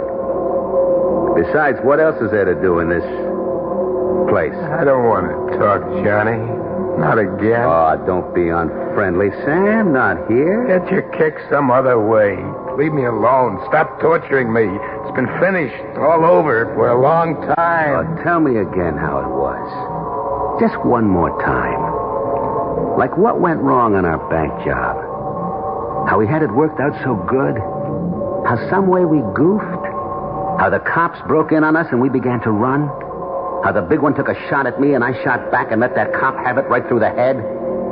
How they all started to target in on me? How I called you for help? And how you ran away? And ran and ran and ran? You did manage to save your own little neck, didn't you? Tell it to me again, Sammy. You've heard it 1,000 times. I know, Sam, I know. And more than anything, I love the way you tell about the courtroom. That hot summer day, 20 years ago, back in the 50s. I'll never forget that one. Especially your part. You'll never forget it either. Because as long as we're here together, I won't let you forget, Sammy. I won't let you. Johnny Promo, also known as Johnny Promise, a jury of your peers is found you guilty of the murder of Officer Corcoran in the first degree.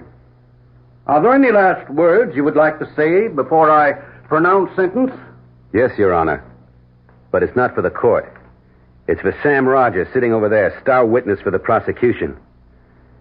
You saved your own skin, Sammy, by squealing about me to the DA. If not for you, I'd have got away with it. But you'll pay for it, Sammy boy, with your life.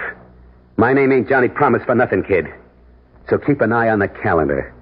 Count the days, one by one. Because after I get mine, I'll see to it that you get no more than a month to live. Order! Maybe less than a month, but not 1 minute more. Don't look so scared, Sammy.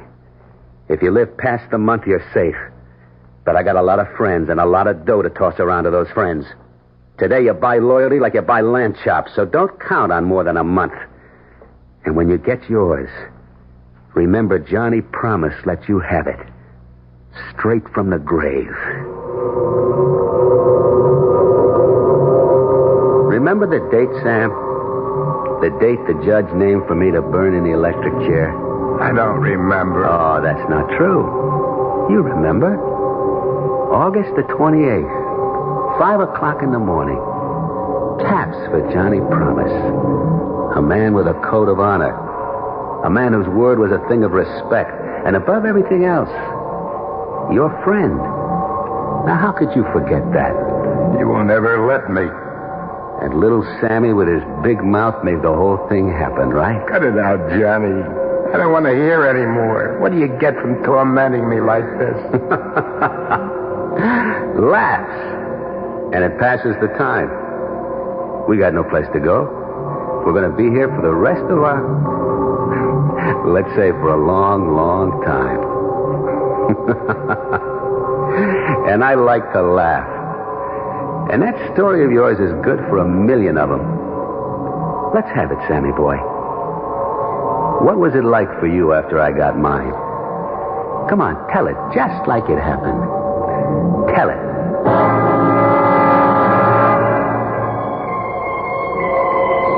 After the judge pronounced your sentence, I sat there in the courtroom like it was me he had sentenced. The cold sweat was pouring out of my body. I couldn't move. Could hardly breathe. All I could hear was your voice laughing and saying, "A month to live. 1 month to live." I knew for sure that within the month after you burned, you'd see to it somehow that I got mine. So I holed up in that scrubby hotel room, way up on the 9th floor. And for 2 whole weeks, I didn't see anyone. I wouldn't answer the phone. I wouldn't talk to anybody. I wouldn't open the door. Except for Linda. She was the only one I could trust. It's me, Sam. Come in quick. Here's your dinner, Sam. Thanks, Linda. And today's newspaper? September the 12th. 15 days since Johnny... You've got to stop thinking about it. Stop thinking about it. By 5 a.m. of the 28th, I'll be a dead man. And it could come at any time. In a week, tomorrow, in an hour. But you've taken care, sweetie. Nobody can get at you up here. And once you get past the 28th, you're a free man. Johnny said so, didn't he? Yeah, he did. And he never broke his promise, did he? Yeah, that's what I'm counting on. But just the same, every morning I wake up after a bad night and I hear myself talking to myself. I say, today, will it be today? Is this my last day on Earth? That's what's driving me crazy. Sam, you've got to find things to take your mind off of it. It's only another couple of weeks. And then... And then? We'll go away someplace. Far away. Start a whole new life. Why don't you eat something? It'll make you feel better. I'm not hungry. Maybe a little coffee while it's still hot. I got the change from the 20 you gave me. Forget it. It's right here in my bag. What are those? The keys. What keys? To this room. To this room? Of course. Where did you get them? You gave them to me, don't you remember? I never gave you any keys to this room. Who gave you those keys? I told you, Sam, you did. You lousy little liar. Ah! Where did you get those keys? I don't know what you're talking about. He even got to you. Oh, Sam, how could you think that He got to that crummy desk clerk first, didn't he? And then to you.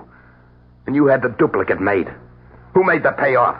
I said, who made the payoff? Sam, you're insane. Why would I ever do anything to hurt you? Because for $500, $1,000 you'd do anything. Now get out of here, you little tramp, but fast. Oh, you're wrong, Sam. You're wrong. I love you. Get out. Oh, wait, Sam. I don't need you or anybody. Get out before I kill you.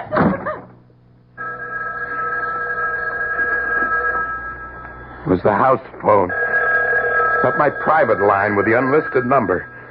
Only 2 people ever knew that number. You, Johnny, and Linda. But this was from the lobby downstairs. I stood there listening to it ring. Didn't dare answer it. The sound began to bore a little hole into my brain. Finally. Yeah? Who is it? It's me, Sam. Linda. You? How could it be you? You just went out of the door. Where are you? In the lobby downstairs.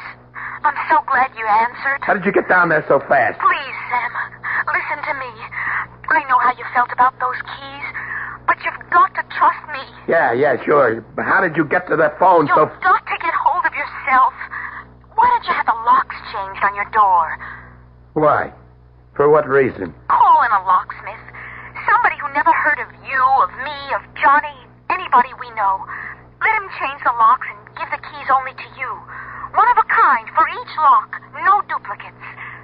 Do that, Sam. Please. You know I'd never do anything to hurt you. Yeah, sure, sweetie. That's a good idea. I don't know what got into me. What made me think that you... I'm sorry, Linda, for everything. You call a locksmith, yes? First thing in the morning. I'll be seeing you, Sam. Huh? Oh, yeah, Linda. Right.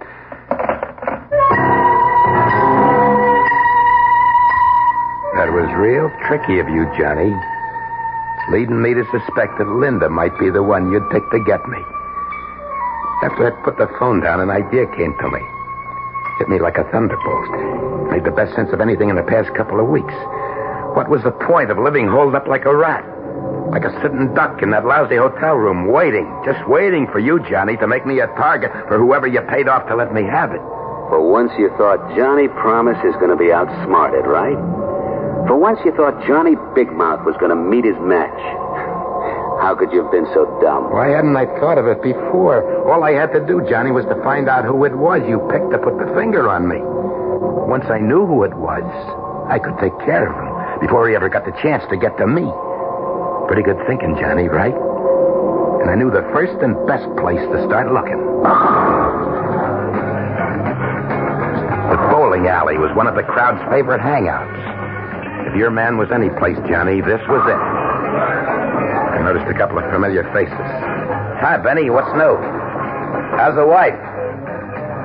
Hey, Tommy. Putting on a little weight, huh? Better take it easy with a beer. What do you say, Benny? How's the score? Still over 250? Every one of them. They just walked away, didn't they? Wherever you went, the guys moved away, turned their backs on you without a word. Like you were some kind of bad news, some kind of disease. Went to the bar to order a drink. A beer, Joey. You'd known Joey the bartender for years. He gave you your drink without so much as a word. I swallowed my beer, and as I did, I spotted Little Red Mike down at the other end of the bar. I never liked him from the first time I met him. And everybody knew he never liked you. Something about him, his beady little eyes looked at you like a rat. I walked over to him. Without saying anything, he started to move away from me. I grabbed him by the back of the neck. Don't you walk away from me, you little louse. I know what you're up to. Hey, let go of me. What do you think you're doing? It's you, ain't it? You're the one. You're the one he picked to do his job. What are you talking about? Get your hands off of me. I don't know what you're saying. You sniveling, two-faced rat. You thought I was afraid of you, huh? I'm gonna let you have it. This minute, before you get me. Johnny Promise's little stoolie. Keep your hands where they are, Mike. Hey, you're crazy, Sam. Johnny's dead. Put that gun down. Please. I don't know what you're thinking, but you're making a big mistake. Would a smart cookie like Johnny ever pick somebody like me to do what you're thinking? Put your gun down and frisk me. Come on. If you don't believe me, frisk me, Sammy. Okay. All right, so I made a mistake. But from now on, stay out of my way, understand? Whatever you say. But you really ought to take it easy. Because you know as well as I do, when your time comes, you'll go. Just like everybody else. Johnny, that's your voice coming out of Red Mike's mouth. Meantime, we got to take care, don't we, Sammy? What kind of crazy trick are you pulling, Johnny? And you can count on me for the best care a feller ever had. Like they say in the cemetery, Sammy. Perpetual care. I promise.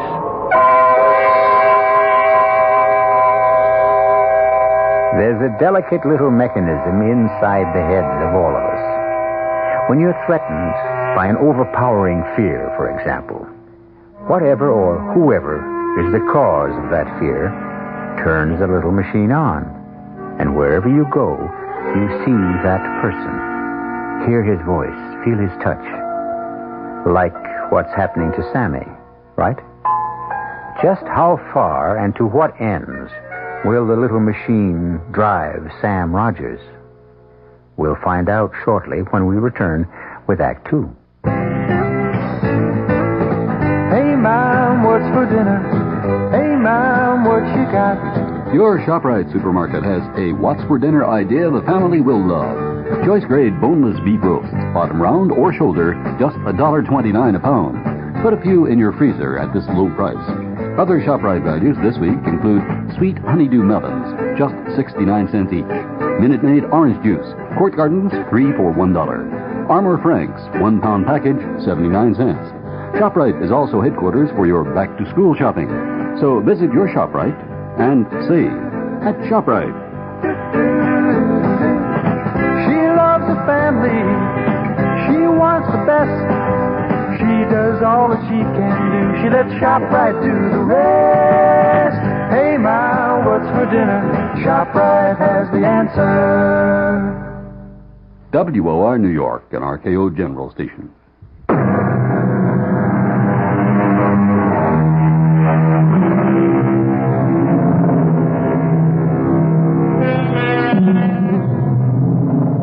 One of the great mysteries is time. It often happens that time seems never to move forward, when the minutes are suspended in some terrifying space and refuse to move. And then there is that silent, never-resting thing called time that rolls on, rushes along, swift as an ocean tide, on which we and the whole universe ride. For Sam Rogers, time was beginning to take on a new meaning. The end of the month was getting closer and closer. The days were racing by. Every night I shut my eyes to try to get just a couple of hours sleep. I kept myself awake thinking. What were you thinking, Sammy? Tell me. That I had to find the guy you picked.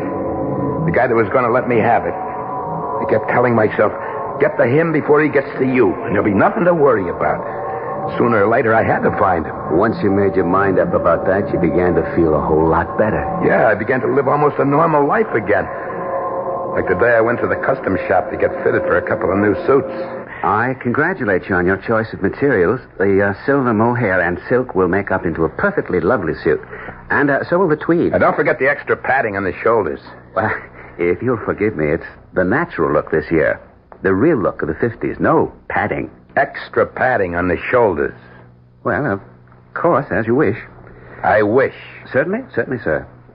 Now, if you'll just stand still for a moment while I drape this material over your shoulder. Hey, what do you think you're doing? Hey, let go of my arm, Put that please. scissors down. Drop it, I tell you. Drop it. What, all I was trying to do, sir. I know what you were trying to do. Well, I'm very sorry, sir. Very sorry. I assure you it won't happen again. But you see, Sammy, you got to realize it could be anybody. Anybody at all. It was happening again. The tailor was standing there in front of me, right in the middle of a sentence. It was your voice that was coming out of him. Your words. Then there was that day in Luigi's barber shop. I hadn't been to the barber in weeks. Luigi had been my barber for 15 years. There was one guy in the world I could trust. It was him. That's what the guy on the radio says, Sam. If we get the same kind of heat tomorrow like we had today, it's going to set some kind of record. Imagine. The end of September, 96 degrees. Yeah, that's what they call real Indian summer. If it don't cool off, Sam, they can give this summer back to the Indians. You understand? I sweated out every stroke of that sharp razor. While Luigi went droning on about the weather, I held my breath, thinking, he may be my friend. He was your friend too, Johnny. No, My eyes are shut. All he has to do is to let that blade slip just one little bit. Accidentally, you know. All right, chin up a little higher, Sam. Just a little more. And who would know the difference? There we go. Let me just lower the chair a little, huh? Hey, what are you doing? Well, like always, a nice hot towel. Opens up all of the pores. When they're open, a little lotion closes them up again. He could have let me have it right then and there while he was shaving me. But he didn't. When he wrapped that hot towel over my face, instead of it feeling good, I suddenly got the idea that this could be it. Luigi could smother me to death. And there I sat, helpless, beneath that hot towel. I ripped it off, screaming, "You thought you had me, didn't you, huh? You and your hot towel!" What's the matter with you? Here's what you can do with your towel. Hey! I have to think of something better than that. Well, you'll never get the chance. You've seen me here for the last time. I don't know what you're talking about, Sam. But it won't do you no good. Getting excited this way. It was your voice again, Johnny. You gotta learn to calm down. Take things easy. Listen to me, Sam. Easy does it. After all, there's only 3 more days to go. Right?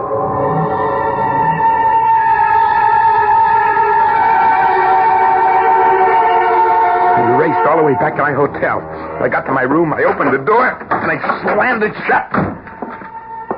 Oh, my lungs were bursting. I sucked in whatever air I could in big gulps. There was a sharp pain in the middle of my chest, like a knife sticking right into me. But I was safe. Nobody could get at me here. Never mind that idiotic idea of trying to find out who was supposed to put the finger on me. Just sit it out. Sit it out. Right here. Right here, I told myself. Play it safe. But when I looked around the room, I knew that I was not safe. Even here. There was a peculiar feeling about the place. You couldn't say exactly what it was until you looked to see what time it was. And then I saw that my little electric clock on the dresser was turned around with its face to the wall. And it was unplugged. In the bathroom, there was broken glass sitting on the sink. Somebody had been there, that's for sure. No maids. I never let the maids in. Maids or anybody else. Except Linda. Linda was right. She was right. I had to get those locks changed today without waiting another hour.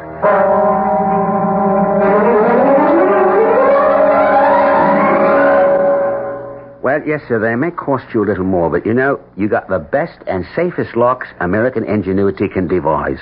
Well, this makes me feel a whole lot better. Now, when you turn the key, this pin tumbler drops right down into the holes that are waiting for them. Uh-huh. And there you are, safe and sound. Now you should have real peace of mind. Thank you very much. And here are your keys, one for each lock. No duplicates, just like you ordered on the phone. Good, that's fine.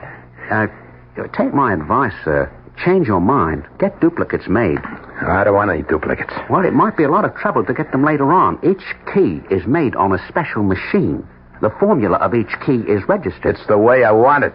But supposing you lose one of them, the only way you're ever going to get in is to call me, which might be somewhat inconvenient for you. Now, suppose you got a real friendly date. You've had a fine dinner. Why was he giving me this big song and dance about the possibility of lost couple of keys? Why was this guy I'd never seen before, picked the address right out of the yellow pages?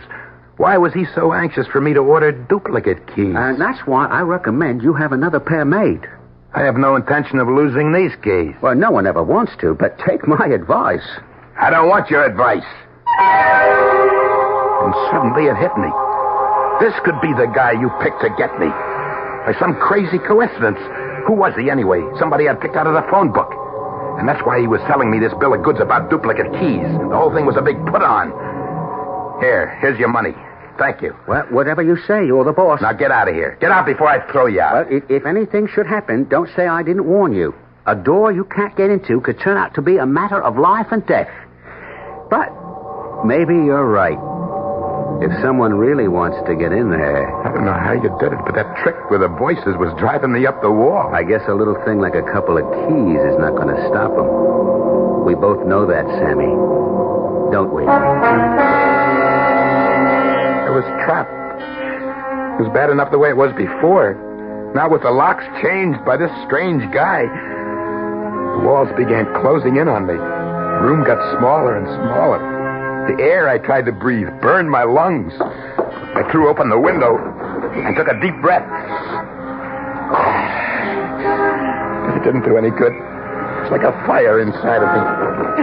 If I could only get a little sleep, I would try to face what the next day might bring. After a while, I went into the bathroom. You stepped into the shower, turned on the water, right? Hard. The spray of the shower felt good. It seemed to wash away all the crazy things you were feeling. You gave yourself a good, brisk rub down with a heavy bath towel. Till my skin tingled and glowed from the rubbing. You thought, I'll brush my teeth and hit the sack for a good night's rest. And then... And as I started to put the toothbrush into my mouth, there in the bathroom mirror, I saw something that blew my mind into little bits. The teeth I was brushing, the eyes that were watching what I did were not my teeth, not my eyes. They were not mine, Johnny. They were yours. I'll never see that face in that mirror again. And then, instead of panicking, the funniest thing happened. Everything suddenly became clear. For the first time in weeks, my thoughts were not confused. It all came into focus. For the first time, it got to me that I was letting the whole pattern of my life be spelled out by a dead man. And where the day before that idea would have hit you like a wallop in the pit of your stomach, where yesterday the idea would have made you dizzy and sick, right that minute, as you looked at the mirror you just smashed, you realized it didn't have to be this way, didn't you? It was a cinch from this point on. You'd been trying to rattle me, Johnny. But now I knew exactly what I had to do. And that was to stay just where I was, with the door locked, till the month was up. Tell me how you caught the dateline of the newspaper that was lying on the bed. How you stared at it. How it kept moving towards you. The print grew bigger and bigger. It exploded at me. Today was September 27th. One more day. One more day, and the month would be over. And you, Johnny, would be out of my life forever. My head began to swim with excitement. I kept telling myself, live through this one day, Sammy, get through this night, and then 5 o'clock tomorrow morning, you've got it made. What made me so absolutely 100% sure? Simple. Johnny Promise never went back on his word, right? Right. I made a grab for the phone.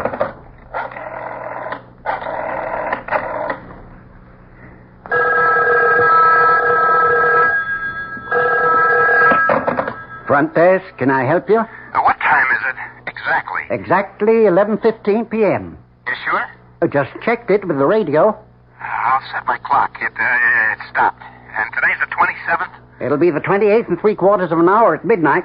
And don't forget... Thank you very much. By the way, the young lady just came in.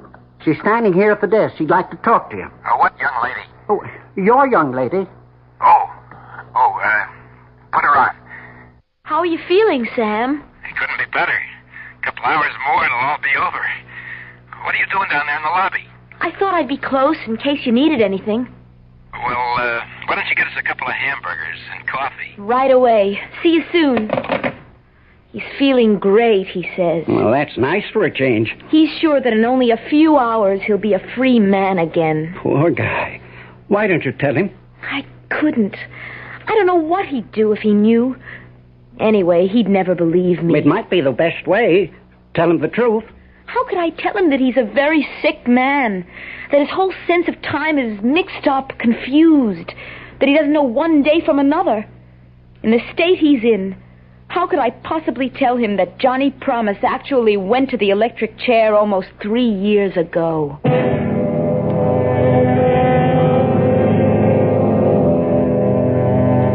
Does one tell a dying man what he's about to meet? Or keep the secret from him? I suppose it depends on how you see death. If you look at it as a friend, you entertain it. If it comes as an enemy, you prepare to overcome it. Death has its greatest advantage when it comes as a stranger, as it may or may not be coming to Sam Rogers. We'll know the answer when we return shortly with Act 3. When you feel like having a cold Budweiser, do you automatically reach for a glass? Well, sure, Bud's a great beer any way you drink it. But without a glass, you're really missing something. Now take that wonderful Budweiser head of foam, for instance. Those bubbles, tiny though they are, still amount to something pretty special at the top of your glass. Taste appeal and eye appeal. 2 results of exclusive beechwood aging and natural carbonation. It takes a lot longer to brew Budweiser that way. But brewing beer right does make a difference that you can taste.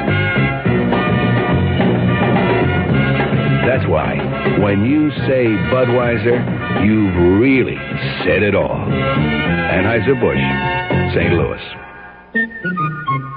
Hi, Dave Herman here, reminding you that my analysis of this Saturday afternoon's Jets-Raiders game at 3:35 over WOR is brought to you in part by your local Chevron dealers.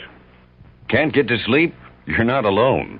An estimated 20 million Americans occasionally suffer from some form of sleep disturbance. Just a sleeping aid may not be the answer, but there is a simple get-to-sleep system that may prove successful. Try Compose. Compose relaxes you, enables you to sleep. Don't take it as you would some sleeping aids right at bedtime. Take it earlier so you can fall asleep more naturally. Take Compose before you get ready to go to bed. Let Compose help you unwind, quiet you down. At bedtime, you fall asleep more naturally. Does it work? Judge for yourself. Take as directed. Compose is so gentle we think of it as slowly throwing the sleep switch. Unconditional money-back guarantee. Just send unused tablets to the Compose people. Try Compose early tonight. Then at bedtime, fall asleep more naturally as Compose gently throws the sleep switch. Compose. C-O-M-P-O-Z. Compose. Well, good evening, Mystery Theater fans. This is Gene Shepard, and we're sitting here having a very friendly roundtable discussion with many of our listeners who gather nightly here at the 710 spot on the dial. And if you'd like to join our little evening gatherings, I'm on every night at, let's see, it's 9:15 now. 9:15. You write that down and make sure that you bring all the things you need to be prepared for a fantastic evening. I'm on every night from 9:15 until 10. Join our little group some night. We sit around and discuss the world and enjoy life and walk around in the weeds and just be people. 9:15 on WOR.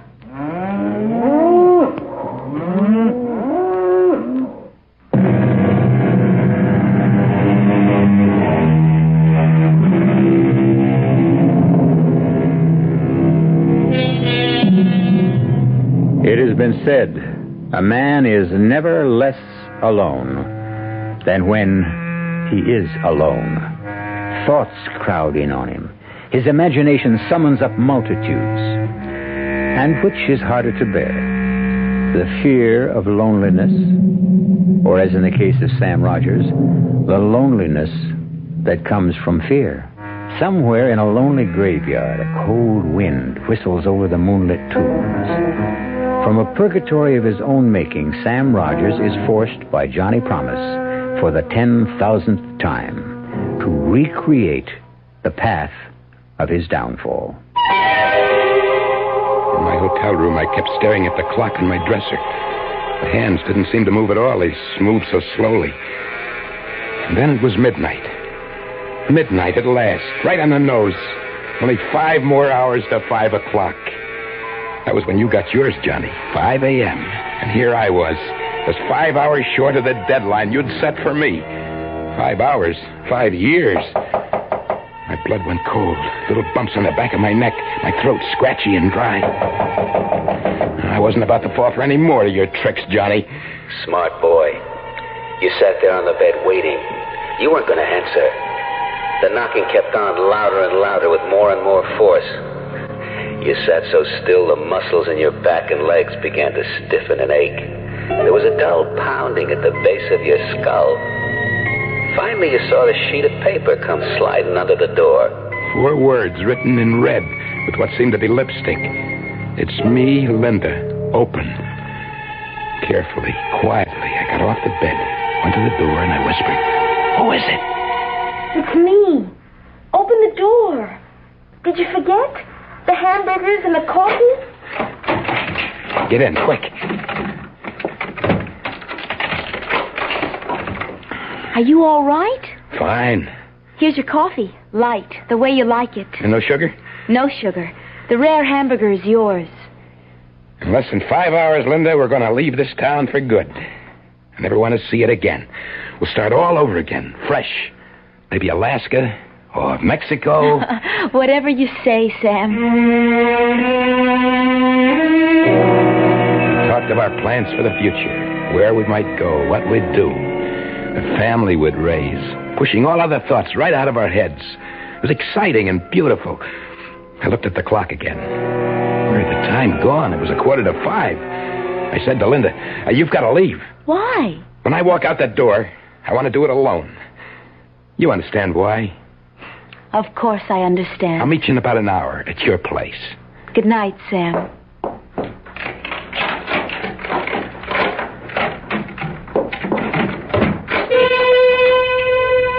The next time I looked at the clock, it was a couple of minutes past 5.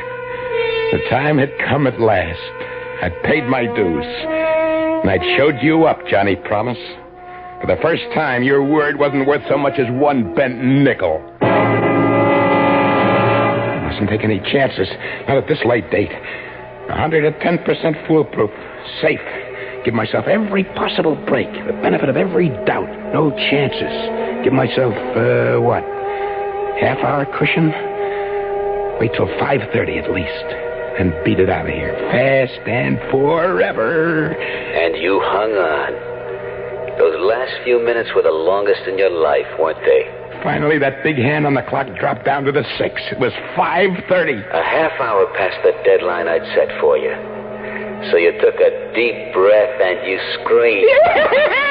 You lost, Johnny. You lost. Sammy outsmarted you. So rot away in your grave, bit by bit, piece by piece. Because I'm alive, Johnny, and I'm going to stay alive. But you, my friend, are dead. As dead as yesterday. 5:40, 20 minutes to 6. I turned the keys. First in one lock, then the other. I flung open the door. I ran down the hallway, rang for the elevator. When I got to my floor, the door opened. I took one last look behind me and got into the elevator car.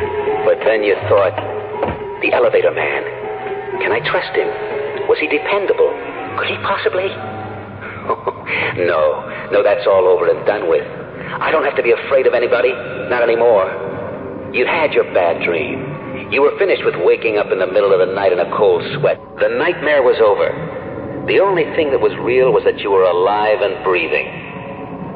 What happened when the car reached the lobby floor? I rushed past the front desk out into the street.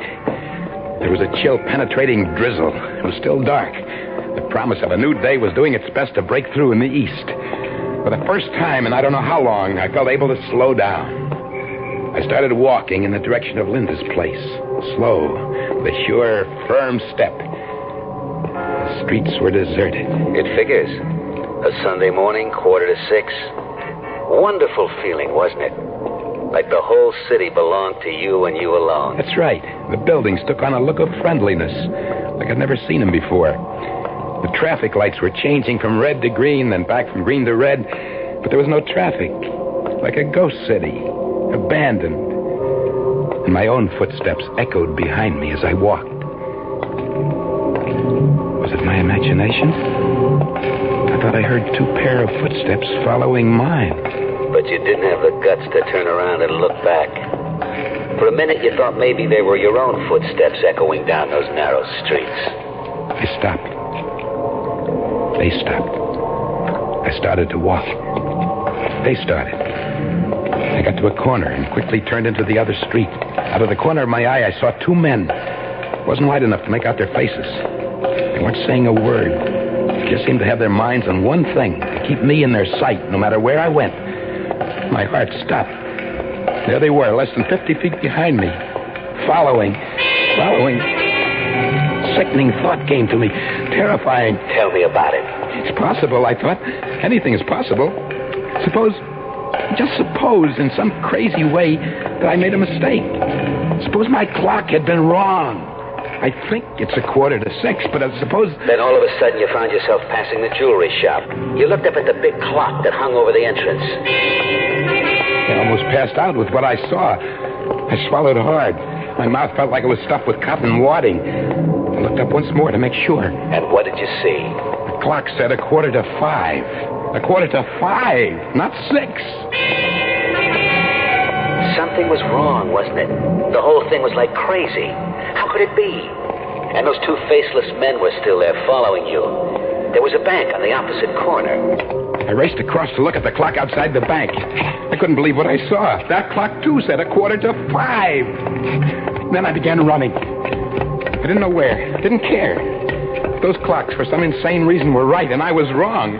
Then I still owed you 15 minutes, Johnny. You still had 15 minutes to get me. And those two men following me. It can't be, I told myself. Those clocks are both crazy. It's 5:45. It has to be. You checked and double-checked. And then something like a heavy sledgehammer hit you right between the eyes. Sammy, you stupid, ignorant dummy, you said to yourself. How could you be so blind? How could you have missed it? That's what the desk clerk was trying to tell you. It was the last Sunday in September. In those days, daylight savings time ended at 2 o'clock in the morning. The last Sunday in September. Of course. And those clocks had all been turned back 1 hour. Only I forgot to turn my clock back. It is 5:15. It's 5, not 6. You crazy fool. You thick-skulled, brainless imbecile. You deserve to die. Now we're getting to the best part, ain't we, Sammy? You began to walk, right? Slow at first, then a little faster. Finally breaking into a run. Whenever you got to a corner, you turned. When you saw an alley, you ran into it. When there was a fence, you vaulted over it. Then out into the streets again. But no matter what you did, wherever you went, those same two characters stuck to your tail. You couldn't shake them. They stuck right behind me, always the same 50 feet away. I kept running until I thought my sides would burst. And then way off in the distance, I heard the deep-throated bongs of a church bell striking the hour. I stopped running. I waited. I counted.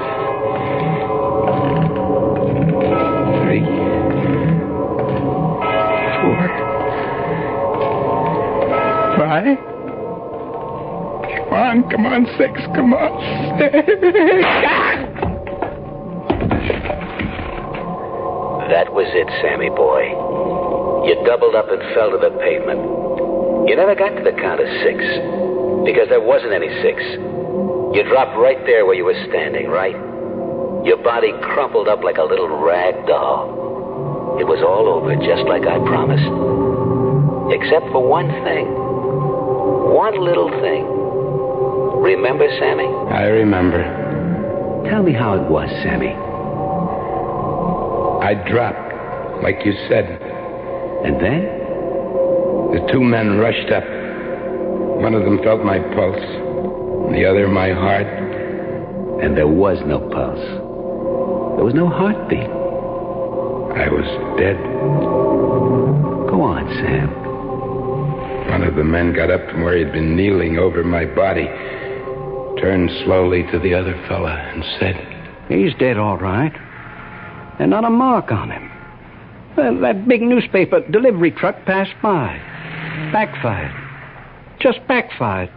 And this guy drops dead. Yeah, I guess we better call the police." So Johnny kept his word after all, didn't he? And even today, from where he is now, he keeps assuring the rest of his companions. It's like it's my code of honor. Once I give my word, I never break it. That's why they still call me Johnny Promise. Right, Sammy? Right, Johnny. Oh, and, Sammy. Yeah? Tomorrow I want you to tell me the whole story all over again. From the very beginning. Right?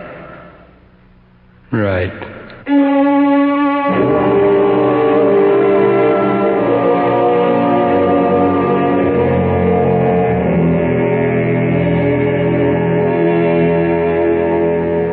I'll be back shortly. Excuse me, sir, but do you know what happens this time of year? Right on, pal. I happen to know that right about now a freak blizzard falls on Dumont, New Jersey, and they're snowed in for the rest of the summer. Happens every year. Nope. You see, what happens this time of year is that you can get a particularly good deal on what is perhaps the most luxurious mid-size car on the market, the mid-size Buick Century Regal. Well, what good's a car when you're hopelessly snowed in? Well, that's a point. The Jets-Raiders game at 3:35 over WOR Radio this Saturday afternoon is brought to you in part by M&M Mars, the fun-sized candy people. And I'm Dave Herman for all the commentary throughout the game. Feel the spirit catching on now. Feel the spirit catching on now. There's a new spirit in the friendly skies of your land. Mother country, catching on now. United Airlines has a bright new look with new colors, a new symbol, and it goes deeper than that. There's a mood you can sense in our people, a spirit you can catch, the spirit of friendship service. You can feel it growing everywhere you go. Come share the spirit of friendship service. It's catching. The friendly skies of your land. Your spirit catching on. United Airlines.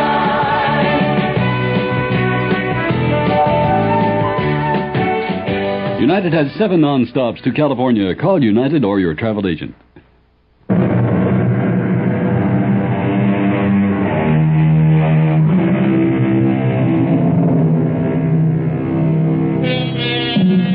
You may recall that Johnny had promised he was going to give Sammy the best of care. Everlasting, perpetual care. Which is exactly what happened. Before he passed away, Johnny signed a contract with the cemetery to provide Sammy Rogers' grave with perpetual care. Weeds removed, flowers 4 times a year, neat and beautiful till the end of time. Always a man of his word.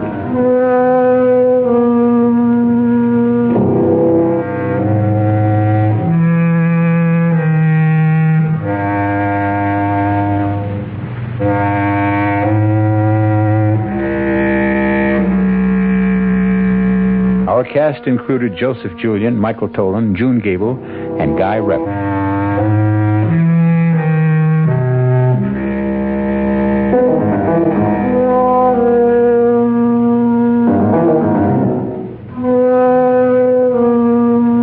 The entire production was under the direction of Hyman Brown. Radio Mystery Theater was sponsored in part by Anheuser-Busch Incorporated, Brewers of Budweiser, and Buick Motor Division.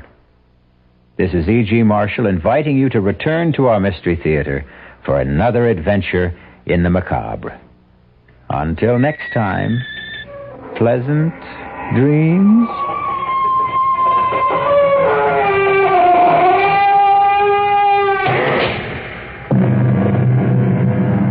The WOR Mystery Theater was also brought to you by ShopRite Supermarkets, where you get a lot more for a little less, and by Suburban Savings, with offices throughout North Jersey.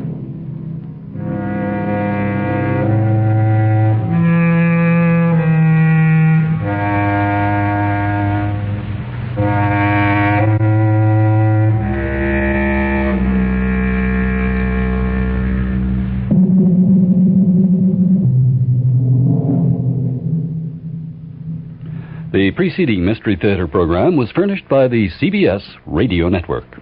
I'm Fulton Lewis in the Mutual Broadcasting System studios in Washington, D.C. Now, my commentary. President Ford said today that he wants the American people to get the unvarnished truth about inflation, and they are sick and tired of having politics played with their pocketbooks. Perhaps the best indication of Ford's approach to the nation's economic problems came as he offered a spontaneous response at the opening of a White House mini-conference on inflation to an answer to an economist's suggestion that the country needs what was termed positive thinking, after Walter Hoadley of the Bank of America called for upbeat thinking. To counter a lack of confidence in the future, President Ford volunteered the opinion that Americans cannot indulge in positive thinking unless they first have the truth, saying that he wanted the unvarnished truth on the table at the meeting. The president said that he was confident the people would respond positively if they got that truth.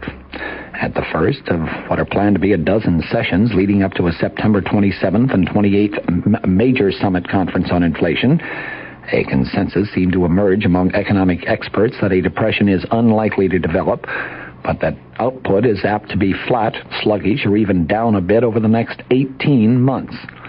A sizable number of conference participants representing business, finance, labor, and the academic profession, all of them professional economists, also called for a gradual easing of the Federal Reserve Board's tight money policy that has produced record-high interest rates. Many of them conservatives as well as liberals also recommended that serious consideration be given to a public service employment program in anticipation of an early rise in joblessness. Improved unemployment compensation programs also met with considerable support. At the Capitol, Senate Democrats put President Ford on notice that they are ready to keep Congress in session for the rest of the year to deal with the nation's economic problems. At the same time, their leaders said that it is up to the White House to make a specific move if any action is to be taken this year. President Ford opened the day-long meeting in the East Room of the White House today, broadcast live over public television and radio. He said our purpose is to find ways by which we, the American people, can come to grips with our economic difficulties and surmount them, declaring that people understand economics very, very well, and they are sick and tired of having politics played with their pocketbooks. The president said these meetings are not going to be empty exercises in economic rhetoric. Neither are they going to reveal any quick solutions or miracles. There is no quick fix for what ails our economy. He added, but before this conference ends, I would like to see and to have set before the American people a consistent and considered package of the most promising answers that you are able to find. Now, this. This is Rocky Graziano. Lots of times on talk shows, I tell jokes. And sometimes I kid around when I talk about Lee Miles, the transmission champs. But transmission trouble isn't a joke, so I'm not kidding when I say you should see Lee Miles. They've been in business about 25 years. They repair, rebuild, reseal, or exchange your transmission. Lee Miles has shops all over the greater metropolitan area, and you'll find them in your yellow pages. They're the greatest, and that's no joke. Senate Democrats advised President Ford today that they are ready to keep Congress in session for the rest of this year, if necessary, to deal with the nation's economic problems. At the same time, the Senate Democrats said that it is up to the White House to make any specific moves or suggestions regarding the economic situation, if any action is to be taken on Capitol Hill this year. Presidential Press Secretary Gerald Terhorst said that the president was delighted with the Senate Democratic Caucus's pledge to support the president and to give the highest priority to economic matters. But Terhorst reiterated the president's hope that the work can be completed without holding a lame duck session in Congress. In other words, a session after the November elections. The entire House of Representatives and a third of the Senate is going to be elected in November, but they will not take office until next January. Assistant Democratic Leader Robert Byrd said the executive branch is the action arm of the government. Democrat leader Mike Mansfield said action by the Democratic-controlled Congress alone is an impossibility. He told newsmen, if you want to get something done, you have to have the cooperation of the White House. It's as simple as that. The Democrats who met behind closed doors for nearly 2 hours today declined to endorse any specific proposals pending the president's September's Economic Summit Conference. They asked their policy committee to consider some specific plans, urged the White House conference to consider every alternative, and made clear that they think the situation is too serious to defer action until next year, as suggested by some administration officials. The reference to every alternative would presumably mean the inclusion of wage and price controls, which Mansfield and many Democrats favor, but which President Ford has very specifically ruled out. Senator Mansfield, who previously has talked confidently of winding up the congressional session for the year by mid-October, said today, the way the economy is going, I'd say the chances are better than even that Congress will have to come back after the November 5th midterm elections. Senator Byrd, the West Virginia Democrat, noted the statement 2 days ago by William Seidman at Ford Economic Aid that new proposals this year would be impossible since Congress was planning to adjourn in mid-October. Senator Byrd said the country cannot afford to wait until next year. We want to debunk the idea that Congress is getting ready to go home and stay home because of the election. If the practice of 4 years ago is followed, Congress would take a month off beginning in mid-October and then come right back after the elections. Besides the economic situation, the House and Senate may not be able to complete work by mid-October on President Ford's nomination of Nelson Rockefeller to the vacant vice presidential post. Mansfield said again today there is no reason to assume that the Senate Rules and Administration Committee won't have the Rockefeller nomination ready for action by mid-October, but he said it will not be rushed through the Congress. The economic resolution, which Mansfield offered to the Democratic caucus, declares the Democrats stand ready to remain in session throughout the year if necessary, to cooperate with the president in meeting the great economic problems confronting the nation. Mansfield said that he would discuss the situation with House Democratic leaders next week when the House of Representatives finally ends its Labor Day recess. Officials of 13 states may learn tomorrow whether the Justice Department considers their state lottery systems to be legal. Attorney General William Saxby and other Justice Department officials were scheduled to discuss the legal situation involving the state lotteries with governors and lottery directors that have been summoned to a Justice Department meeting. President Ford still apparently favors passage of a constitutional amendment to permit states to enact legislation on abortion, according to White House spokesman Gerald Terhorst. He said that the president is not in favor of federal laws governing abortion. The president's wife was asked at a White House news conference yesterday whether she was closer to the views of Senator James Buckley, the New York conservative, who opposes legalized abortion, or whether she leaned toward the views of Vice President-designate Nelson Rockefeller, who favors legalized abortion, or at least who favored it when he was governor of New York. Mrs. Ford replied quite candidly that she leaned definitely toward Rockefeller. Well, White House Press Secretary Terhorst said today that Mrs. Ford's reply was not a very definitive answer, and he said that the views of the president and his wife are not that far apart. Mrs. Ford's concern, he said, and the president's concern are essentially that there must be a remedy for persons when abortions become necessary because of a serious illness or criminal attack of some kind. From the Mutual Studios in Washington, I'm Fulton Lewis, and that's the top of the news as it...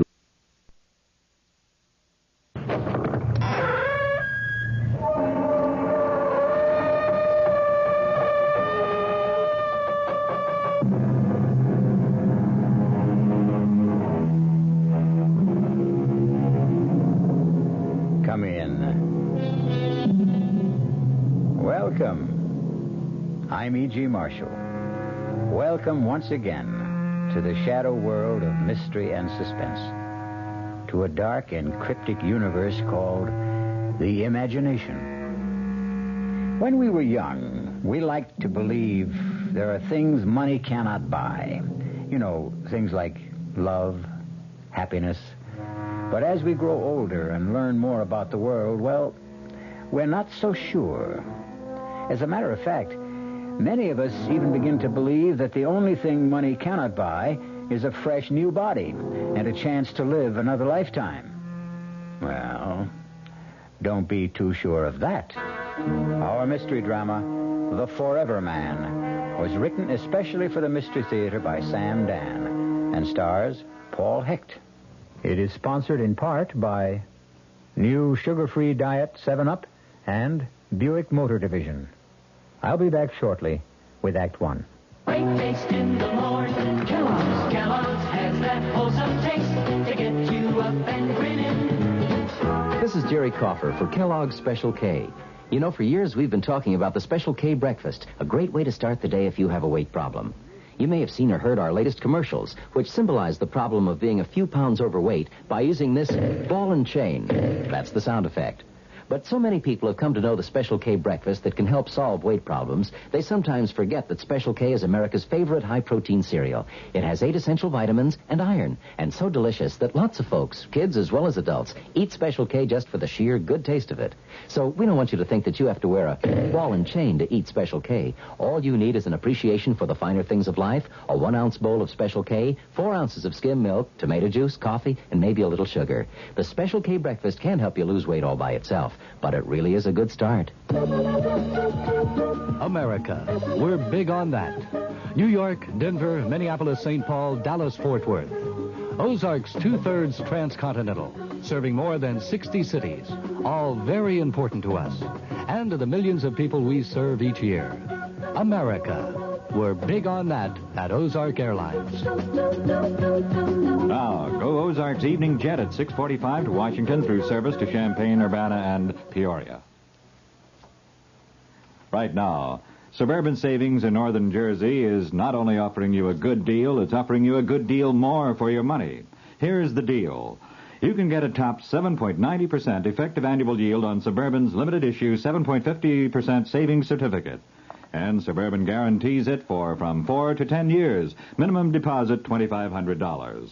Early withdrawal prior to maturity is subject to a substantial penalty. What's the big deal about Suburban's big deal? Plenty. For one thing, Suburban compounds interest continuously from day of deposit paid quarterly. So you not only get interest on your savings, you get interest on the interest. And Suburban offers you the highest interest rate allowed by law. So you couldn't find a better deal anywhere. Come into any Suburban savings office in northern Jersey and get a good deal and a good deal more. 7.90% annual effective yield on Suburban's limited issue, 7.50% savings certificate. In Bayonne, Edgewater, Elmwood Park, Emerson, Hackettstown, Mars Plains, Nutley, Paramus, and Sparta, North Jersey.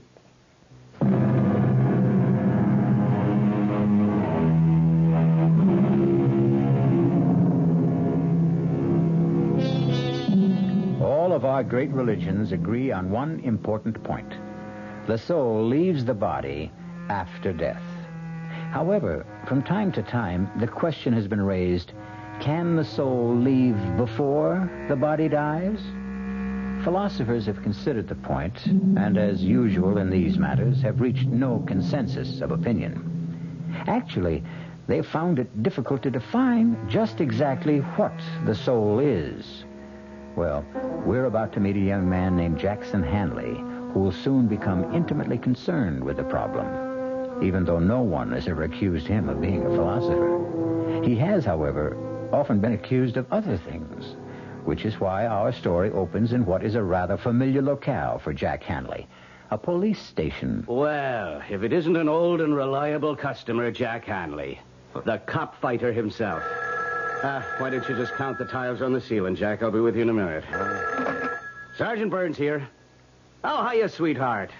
Nothing. I just have to dispose of an old client. Yeah, he can wait. What's with Junior? He did. He said daddy, I told you he was a genius. No, sure, me darling. You can always call me up with news like that. That's right. Goodbye. Well, Jack. What are we going to do with you? I guess I'm just a bad boy, Sarge. Why do you fight with cops, Jack? I don't like to get pushed around. Well, there's no percentage in it. Yeah, you're 100% right. I mean, you can't win. So what? All you do is wind up in a cell with a black eye and a fat lip. Look, maybe there's a law that says I gotta go to the cooler. But is there a law that says I gotta listen to you? Jack, I got great news for you. Yeah, like what? Take a real wild guess, Jack. Okay. Somebody came along and posted bond. That's right. What's right? Somebody came along and posted bond. What are you talking about? You guessed it. Are you kidding? No, it's on the level. But who'd post a bond for me? I don't know. Maybe you got a fairy godmother. You mean I can just walk out of here? There's the door. Take off. That's all there is to it? That's all. You mean you ain't even going to give me the speech? Oh, Jack, on your way, will you? I don't have all day to fool around with every hood that's hauled in here.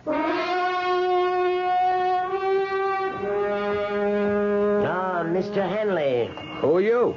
How do you do? My name is Fraser, Leroy Fraser. Yeah? What can I do for you? Not nearly as much as I can do for you. How'd you know my name? Oh, I know quite a bit about you, Mr. Hanley. Yeah? Oh, yes. Matter of fact, I posted bond for you this morning. Oh. Why? Would you believe I'm a wealthy old man who likes to do good deeds? No. Then why do you suppose I did it? You want something? Excellent. You, Mr. Hanley, are a realist. No illusions. Exactly the man I'm looking for. To do what? First, to take me somewhere. You drive a car? Oh, but of course you do. You even race cars when you can. I'm parked at the curb. That imported sports job? That's yours? It's one of mine. One of my cheaper cars, I might add. Gee, I never saw one like that outside of a magazine. Are you afraid to drive it? Hand over the keys.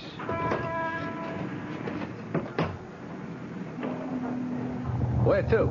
Not far, the Pershing Arms. Hey, that's a pretty classy joint. I find it adequate. Why'd you post my bond? You already know I want something. What?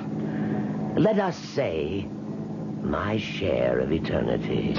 What does that mean? Are you willing to take a job? Doing what? For one thing, you'll drive this car. Chauffeur, that's a drag. The car will be yours. Mine? You'll need it to get around. Where would I be going? You'll find out after lunch. Why not now? It's a long story. Yeah. Listen, Mr. Fraser, I better straighten you out. Please do. You see, I'm a guy who gets into trouble. I know. Yeah, it's because, well, maybe I got a bad temper, you see. The rather low boiling point. Yeah. You see, so, well, I get into fights, I get arrested. I'm aware of that. But I'm not a crook. You understand? Understand perfectly. Yeah, so, this thing, well, it better not be something I could go to jail for. Jack, I assure you, it's a pure and simple, out-and-out private business agreement. But to do what? Something that is mutually profitable. Well, what is that? Pull over. Oh. We're at the Pershing Arms. Uh-huh.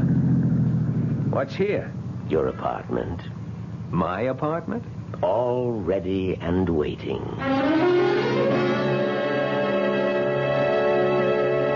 Well, I hope the place is satisfactory. Yeah, it's okay. Hey, wait a minute. Come over here and look. What a magnificent view of the park. Yeah, but hold on. We got some things in to the kitchen, a freezer stocked with steaks. Yeah, that's fine, but listen. Splendid hi-fi and stereo. A liquor cabinet. Sure, that's all very nice, Fraser, but... But what, Jack? What is all this about? I promised to tell you after lunch. Well, why do I have to wait? I'll see you at my place at 3 o'clock. Hey, now, wait a minute. Where are you going? To my apartment. I have a duplex down the hall. I thought we were going to have lunch. I always eat alone. I'd forgotten. You'll need money. Money? For expenses. Oh, yeah. Hey, what kind of expenses? 300 should see you through the next couple of days. Do you 300? agree? Well, On second thought, let's be safe and make it 5. 5. Let me see. 50, 100, 2, 3, 4, and 500. There you are. Enjoy lunch. But, Mr. Fraser, I gotta know what I'm getting into. Is it bad so far?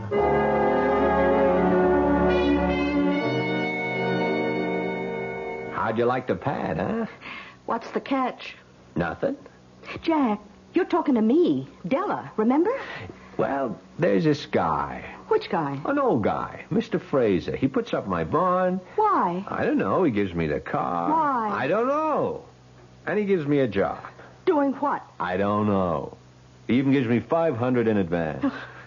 I don't like it. But you're always on to me to get a job. Okay. I got a job. A job, sure, but something like this?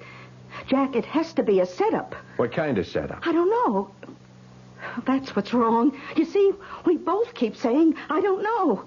You don't know what the job is, and I don't know why I don't like it. Look, Della, I figure it this way. No, Jack, don't you figure. Figuring always gets you into trouble. But you have to figure he's an old nut, right? And he's out to throw his dough away for kicks. So why shouldn't I catch some of it? I still don't like it. You mean there are no old nuts like him? It don't happen? Oh, in storybooks, maybe. In the movies, maybe. Oh, Jack, listen to me. You're 500 ahead.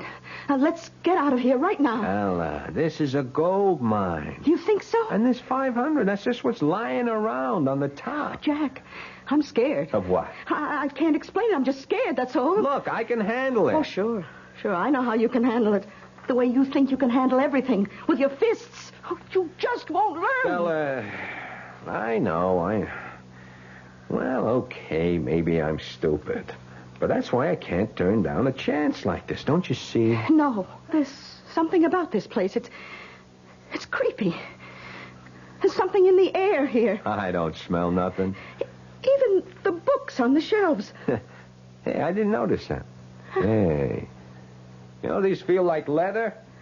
I bet they cost a bundle. Jack, just read these titles.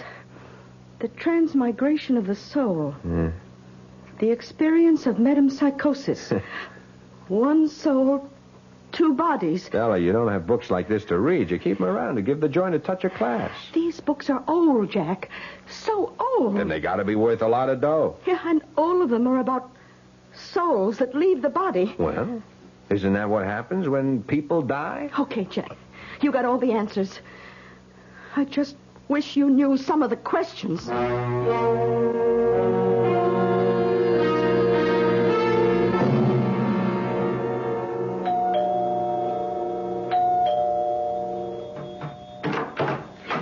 Oh, you must be Mr. Jack Handley. Come in, come in. Now, I'm going to confide in you, because you look like an honest young person. Who are you? Oh, I'm Mrs. Toomey, Mr. Fraser's housekeeper. Oh, shh, let's not make a sound. Why? What's up? Mr. Fraser is, how to put this? Well, he isn't well, and so you should do nothing to excite him. Okay. Dear old gentleman, I do believe that... Aha. That can only be our Jack Handley. Here it is 3 o'clock, and here you are, right on time. Mr. Fraser, you promised the doctor to take a nap. And I did. Also to take a pill. And I shall. Now, Mrs. Toomey, excuse us. Oh, yes, sir. I hope you and the young gentleman have a most agreeable afternoon. Well, Jack, ready to go to work? I'm ready to be told what the work is. What do you want? I want to make you rich. Why? One step at a time. You asked me what I wanted. I told you. Why is another question, and tomorrow is another day. Okay. Did you know that you are now the owner of a Mark 9 Borghese Fratelli? Here are the registration papers made out in your name. Surprised? Why? I told you the car was yours. Yeah, but I thought just to Now, please sign these documents. What kind of documents? Merely applications for bank accounts, Jack. Now, Jack, take that suspicious look off your face. You filled out cards like these before. Well, what kind of bank account? I said I wanted to make you rich. Therefore, I intend to give you a rather large sum of money. Now, do you want to carry $500,000 around in cash? $500,000? And that's just the tip of the iceberg. Obviously, you can't carry it around in your pocket, can you? Of course not. So we put it in the bank, in your name. Mr. Fraser, I don't want to get you all upset, but look, I have to know why. Is that what's bothering you? Yeah, that's what's bothering me. How do I know you ain't setting me up, huh? Jack, I assure you that I am a completely reputable businessman. Yeah, but sometimes they're the worst kind. Look, it all comes down to this. What do you want?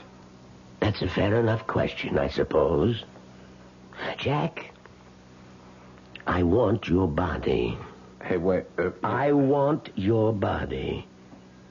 And in exchange, I'll give you mine.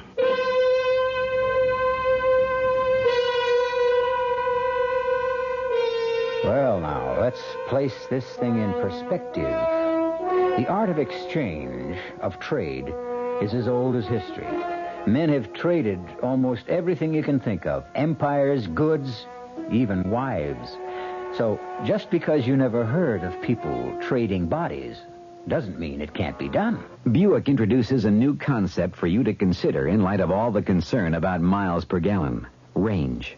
Range is what you get when you multiply the mileage your car gets per gallon by the number of gallons your car's gas tank holds. Range is one of the things that help make Buick Apollo such a special small car. It comes from coupling the Apollo's economical 6-cylinder engine with a standard 21-gallon gas tank. It holds a lot, but it doesn't use a lot. Look into the Apollo. It's the Buick of small cars. Oh, sure. You can talk about good-tasting diet drinks, but I know. I'm Goldilocks, and here at my taste-testing laboratory, I taste-test them all. And nobody's been drinking my diet drinks until I tested sugar-free Diet 7-Up. And then, kabloomy! Every bear wanted some. Diet 7-Up is fresh, natural, delicious. Sugar-free Diet 7-Up. This one's just right. Hey, Mom, what's for dinner? Hey, Mom. 'em what you got. Here's ShopRite's suggestion for a delightful cookout dish. Boneless top round or sirloin tip steaks, just $1.69 a pound. Delicious cooked over the coals. Just as delicious pan-broiled indoors. For a busy night, here's a quick dinner idea. Freezer Queen family-size frozen casseroles, all varieties except beef, just 99 cents for the 2-pound size at ShopRite. For dessert, Pepperidge Farm layer cake, 17-ounce box, 69 cents in ShopRite's frozen food case. Cooking out or cooking in, ShopRite has the answer. She loves her family. She wants the best. She does all that she can do. She lets ShopRite do the rest. Hey, Ma, what's for dinner? ShopRite has the answer.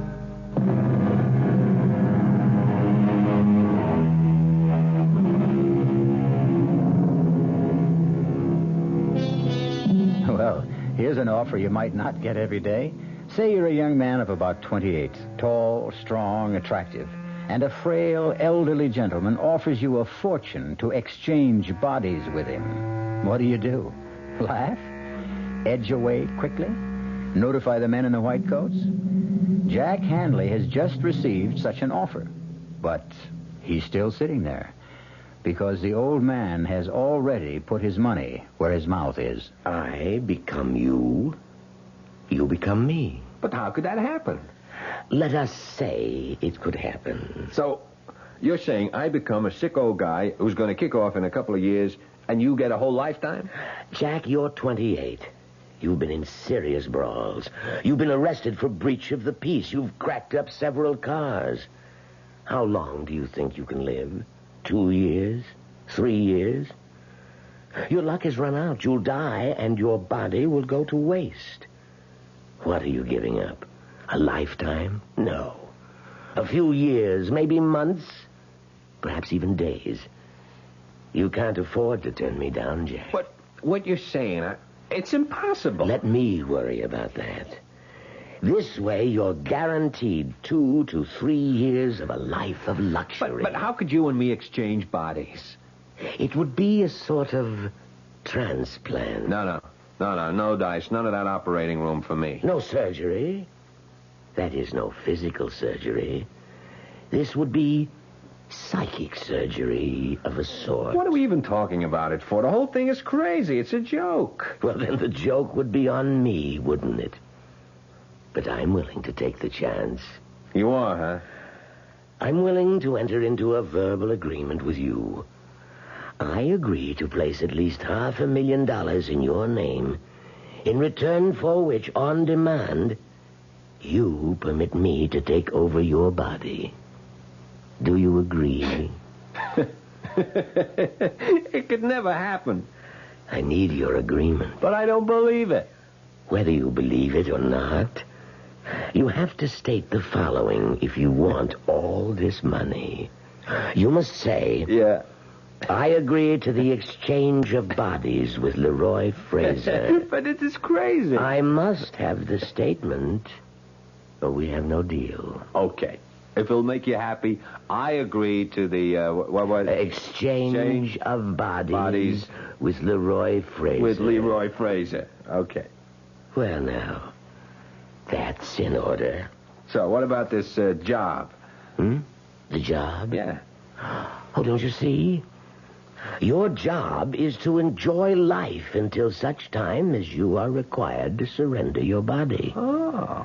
I might add, you must take excellent care of it. Not that this could ever happen, Fraser, but, how do you enforce a thing like this? Just suppose, if and when the time ever comes, I just tell you to go and soak your head. Too late. You've already agreed.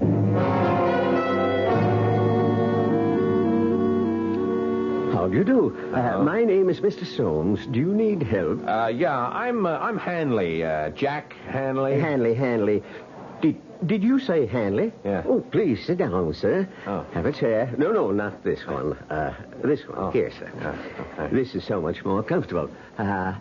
A cigar? No. I just wanted to check on Check? the... Oh, check. By all means, check us, inspect us, audit and balance us constantly. We will measure up to your highest expectations. We are honored that a man of your standing should have chosen our bank. Oh, yeah. I just wanted to make sure that the account... The account, sir? Yeah, that there is an account. Oh, yes, indeed, sir. The account in your name has been opened, and it's in perfect order. You will find us your kind of banking institution.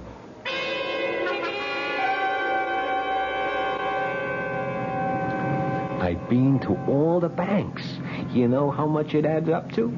$590,000. Well, say something. What do you want me to say? I want you to say what you think. You know what I think. Yeah, I shouldn't have told you. Oh, you've got to break that agreement somehow. Agreement? You know, I listen to your talk, and I wonder, have you got all your marbles? You did make an agreement with this Mr. Fraser. All I did was I went along with a gag to keep some old nut happy. But it's an agreement. Look, all right, why don't we just forget it, huh? Okay. You know, I think I figured out a way you can break it. Who wants to break it? Don't touch the money. Don't take a nickel that's in the banks. Now, how much of the $500 did you spend? Now, look here. And give him back the car with a full tank of gas. No. This baby is mine, all mine. Oh, please, Jack. You know where we're headed tonight? Meridian Oval. Jack. Yes, ma'am. I called up the whole crowd. Spread the word. Jack is back. Jackie, you're not going to race. In this one? It won't be a race. It'll be like wheeling the baby home. Jack, suppose I crack up the car, so what? So what? Yeah, so what? This heap goes for $21,000. Big deal. All I got to do is write out a check. That's all there is to it. Listen, I got to educate you on how to behave. You see, you never had any real dough in your life. Jack, you don't understand. Another thing, I'm getting sick and tired of being told by you that I don't understand. Jack, this Mr. Fraser, he wouldn't make an agreement like that unless he knows something. Or unless he's lost all his marbles and he's a loon. I got the inside dope from his housekeeper. Give it all back. You know, Della, you're starting to be a drag. Oh, Jack, I'm only thinking of what's best for you. You know, I found out what money is these past few days. I found out. You know what money is? Everything. Oh, sir, all of a sudden you're Mr. Hanley, and it's, yes, sir, Mr. Hanley. It's an honor, Mr. Hanley. And you know what? I like it. Oh, Jack, I just wish I could... Save it.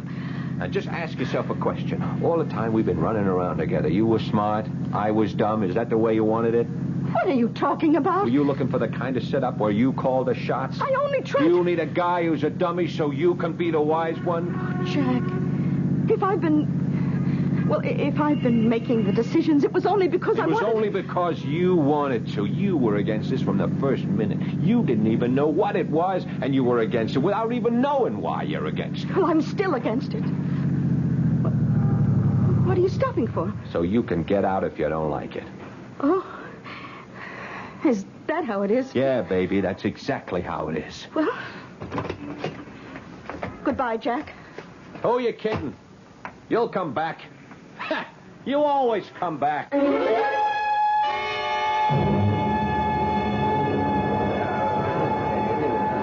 Jack, where'd you get them wheels? What do you say, Jer? What are you trying to do, blow us all off the track? I see the word is out, huh?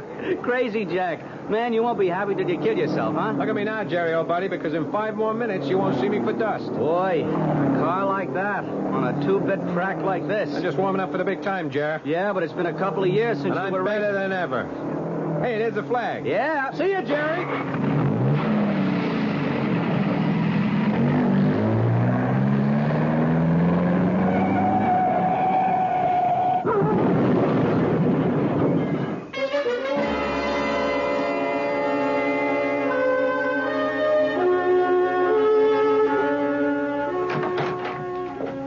Well, hello, George. George? Do I look like somebody whose name would be George? Oh, yes. The voice is different, but there's the same kind of spirit she had. She? Who? George. George Sand. And who was George Sand? A friend of mine. What are you doing here? I'm waiting for Jack Hanley. How did you get into the apartment? Same way you did. I have a key. Oh, I came here to give mine back. Oh, you must be the old guy. Guilty as charged. Well, you don't look so old. Thank you. Well, everybody's here. Jack, what happened to your face? Nothing. Couple of scratches. I walked away from it. From what? I hit the turn too fast. I totaled the car. So what? Jack! Look, that's enough out of you. What are you doing here anyhow? Well, I thought maybe we could... No. We do things my way or no way. All right, Jack. Then it's no way. Goodbye. And this time I mean it. Sure. See you tomorrow.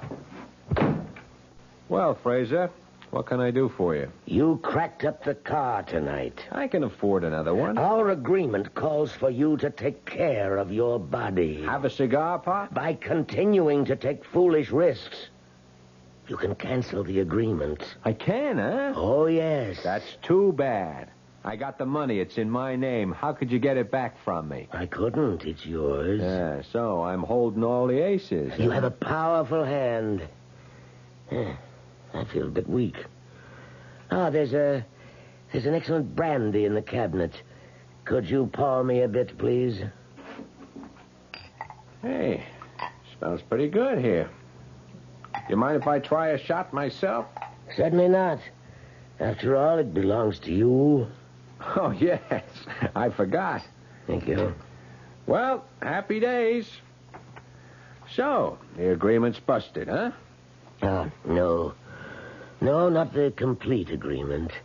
You see, only the part of it that gives you the 2 to 3 years. Is that right? I can't take a chance that you will live that long.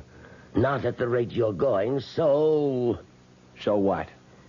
You are required to surrender your body on demand. You agreed, remember? Sure, I remember. You want some more of this brandy? No, but help yourself if you like. Yeah, thanks. You were saying? I was saying you agreed to surrender your body on demand. But I demand it now. Huh? The exchange will be made tonight.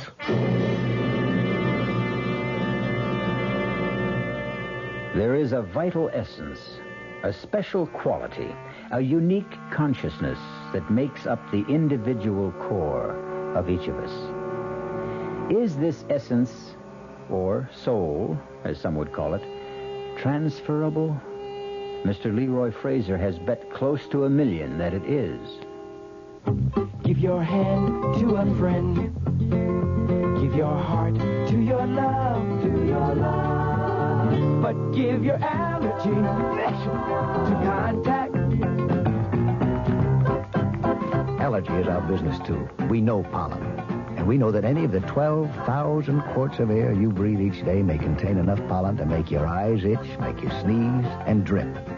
We also know an ingredient that helps block pollen's bad effects. It's the antihistamine most prescribed by allergy specialists. It's an ingredient in contact. Give your hand to a friend. Give your heart to your love, The tiny time pills in one contact keep this antihistamine working up to 12 full hours. All day, all night. Give your allergies to contact. Take contact only when needed, only as directed. Introducing the greatest taste to come out of your toaster since Samuel Bath Thomas baked his original English muffins in 1880. Thomas's new onion English muffins. Little bits of real onion blended into Thomas's original English muffin recipe create a tangy taste that makes everything fantastic, like burgers and cream cheese and cold cuts. Even butter tastes better. Thomas's new onion English muffins. The greatest new taste since 1880. Thomas's promises. Hey, Pat, how tall do you think she is? 300 feet if she's an inch, Luigi, and a fine lady she is. The year 1886. While most New Yorkers were enjoying their first look at the Statue of Liberty, a few were enjoying their first taste of Thomas's bread and discovering it was every bit as delicious as Thomas's English muffins. Today, there's still never been a lady to equal the lady, or a bread to equal Thomas's protein, whole wheat, and white bread. Thomas's promises. It's bitter. It's sweet. It's bitter. It's sweet. It's bitter. It's sweet, Marcello. Well, maybe it's a bit sweet, Sophia. On second thought, I love its bitterness. Punta Mes. Is it bitter? Is it sweet? People have been arguing about it since 1786. Punta Mes, a lovely before lunch or dinner drink from Italy. On the rocks or with soda and a slice of orange. Punta Mes, capital P-U-N-T, little e, capital M-E-S. It's bitter. It's sweet. It's bitter. It's sweet. It's bitter. It's sweet. All right, Sophia, it's bitter. No, my darling, let's just say it's bittersweet. Like life, like love, like marriage.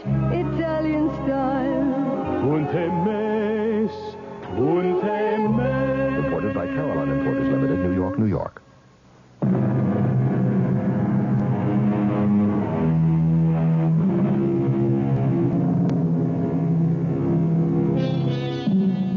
Leroy Fraser and Jack Hanley have an agreement. They will exchange bodies. Each will become the other. Jack Hanley will become Leroy Fraser, old and infirm. Leroy Fraser will become Jack Hanley, young and vigorous. Maybe. Why are you laughing? I'm laughing at you. At me? Yeah, you. Do you really believe this? Believe what? Believe that we can swap bodies. Certainly. Certainly, he says, look, I took your dough. Ask me why. Why? Why? Because an old clown like you had to lose it. It's like you were standing on a street corner. You were saying, here's my money, take my money. Might just as well have been me. That's not exactly the way it happened. You received this money as part of an agreement. Oh, yeah, the agreement again. You and Della, you'd make a great pair. We might at that. Yeah, I must say, Pop, you are cool. I mean, you are very cool. You're sitting there with a bust hand and you make out like you're holding a royal flush. Well, time for the exchange. It will be over in a minute. All the crazy ideas. What makes you so sure you can do it? Well, you see, I've done it before. You what? Oh, yes. Many times. Who are you kidding? Nobody. I'm serious.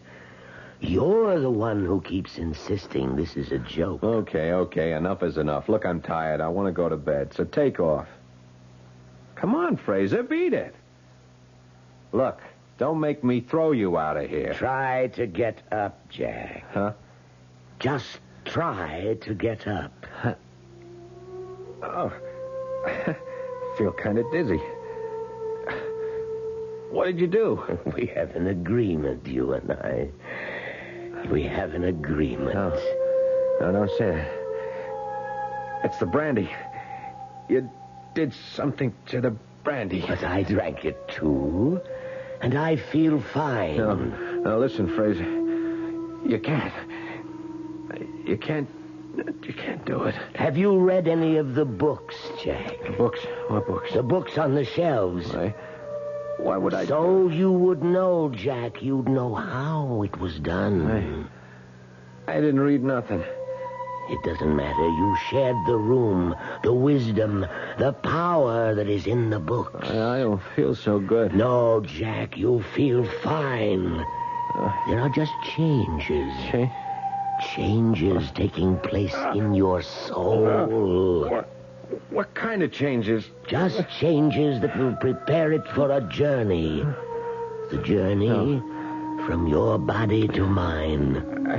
My soul is also preparing. She was right. She said she was scared. You should have listened to her. My head. My head is splitting wide open. No, Jack, you're fine. You promised. You promised me 3 years. 2 years, you promised. But Jack, I can't believe you. I breathe. Yes, you can, Jack. You're fine. Look, I promise. No, Jack. I can't trust you. You can. I swear. With what you know now, you'd kill me. I feel cold. I feel stiff. There is a law. It's written in the book. No. The mind, the soul, the essence, the living force, the vital spirit. It's free, unfettered, unbound. Escape the petty prison of the faltering body. Escape, be free. It's tearing at my inside. Escape, leave me. Leave this shattered hulk. No. Leave me, go to him. No.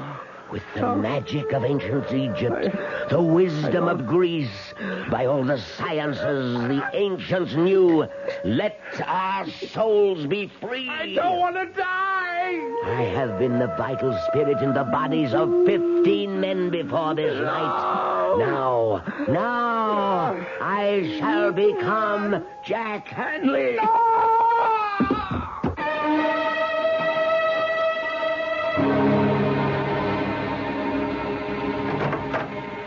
Well, and how are you this morning, Mr. Fraser? What? Oh, I feel like I'm 80 years old. Well, the truth is you're not far from it. What are you saying? Now, Mr. Fraser. Who are you calling Fraser? I know it's early in the morning, but we have things to discuss. I'm not Fraser. I'm Jack Hanley. Oh, this is not the time to joke, sir. Don't you understand? I'm Jack Hanley. What am I doing here? How did I... Sir, please, look in this mirror. What? Now, God. Sir, can we talk about... How did he do it? How did he put me into his old body? Oh, I better call the doctor. Forget the doctor. Call the police. He stole my body. And, Doctor, he's got this crazy idea. He's somebody else. Doctor, I have to talk to you alone. Please excuse us, Mrs. Toomey. Oh, all right, Doctor. Listen, Doctor, I am not Leroy Fraser. No? No, I'm Jack Hanley. I'm 28 years old. Come, Fraser. You're talking to me, the doctor. No, I'm Jack Hanley. Fraser somehow found a way, maybe a drug or something. He was able to get me into his body, and he took mine for himself. I see. That's what happened. Fraser, old friend, you need rest. I'm not Fraser. Now, don't excite yourself, Leroy. You don't believe me. None of you believe... I know. You look at me like I'm a nut. Some rest and quiet and... Look, you're a doctor. You should see it. Of course. 50 years ago, if a guy said you could transplant a heart, you'd say they were crazy. But they can do it today, huh? Can't they? Well... Sure. So why couldn't somebody figure out a way to transplant a guy's soul? We'll discuss it first. No, we won't. We'll discuss it now. Della, she knows. She was afraid it would happen. Yeah, she'll prove it. Now, Fraser... Now, don't you try to stop me. Hello? Della. Who's this? Me. Who are you? Jack. You're not Jack. Della, listen to me. It happened. What happened? The agreement, Della. He went and he did it. What are you saying? The answer. The answer's in those books. Now, Della, go to the apartment. Find the answer. Look through those books and hurry. Della, she's going to prove it. And meanwhile, you'll just rest. Now, I'll be right back.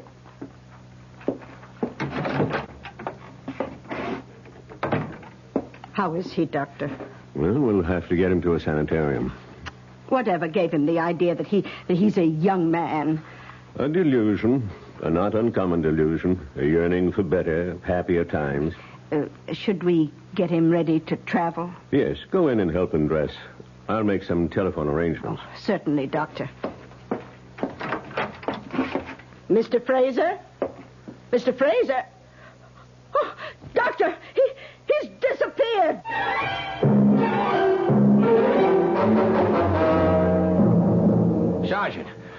Sergeant Burns, you remember me? No, Pop, I can't say that I do. My name is Jack Hanley. Jack Hanley? Well, Yeah. that sounds familiar, but he was a young guy. I am a young guy. Look, a man named Fraser, an old man, he stole my body and he left me his. Well, come on. It's true. Yeah, sure, Pop. Don't call me Pop. I'm younger than you are. Now, look, friend, why don't I have one of the officers take you home? I'm Jack Hanley. I was here 3 days ago. Jack Hanley was here 3 days ago, not you. I am Jack Hanley, and I can prove it. Sure you can. Sure. You called me cop fighter. Huh? Yeah, cop. How would I know that if I weren't Jack Hanley? Huh?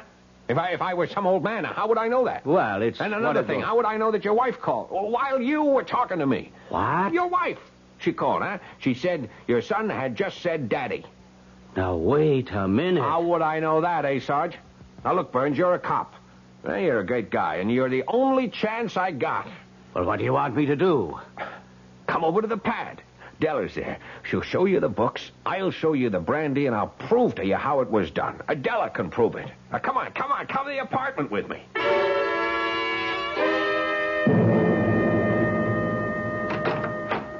Well, come on in. Oh, sure. Sorry about last night, Della. Who are you? Yeah, Della. And, honey, I've been doing a lot of thinking. Have you? About what? Oh, about you and me. Yeah? And? Well, you couldn't be too angry with me. How do you know? You wouldn't have come back here this morning. You want to know why I came back here? Why? I got a phone call from Fraser. Fraser? Why would Fraser call you? Well, it was kind of a crazy story. What did Fraser say? Would you answer a question first? Sure. Do I still remind you of George Sand? Oh. Well, do I? Yes. More and more every minute. I looked her up. Her name was Amandine Dupin. You could be right. What do you say we get out of here? Where are we going? I don't know. But we're both 28, and it's a long, long trip.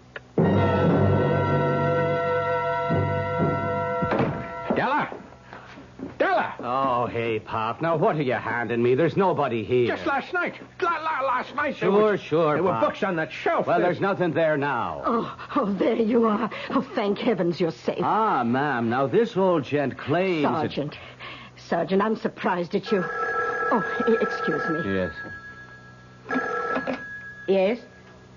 Oh, for you, Sergeant Burns. Oh, thank you. Yeah? Oh, you checked the banks. I see. No record of deposits in the name of Jack Hanley, huh? What? Well, naturally, where would a dumb hood like that get money? Who'd give it to him? Don't you see he's got my body? Sure, okay, I know. It was a wild thing, but Give me you know how it is. Anything can happen. Yeah, that's right. Oh, Pop, what are we going to do with you? Don't call me that. Where's Della? She crossed me. She went with him. Now, Mr. Fraser, you'll feel so much better in the hospital. So much better. I am not Fraser. I'm Hanley. I am Jack Hanley. Won't anybody believe me? Now, look. Get some rest, Pop. Anybody believe me? You'll feel better with good food, lots of sleep. Somebody has to believe me. Won't anybody believe me?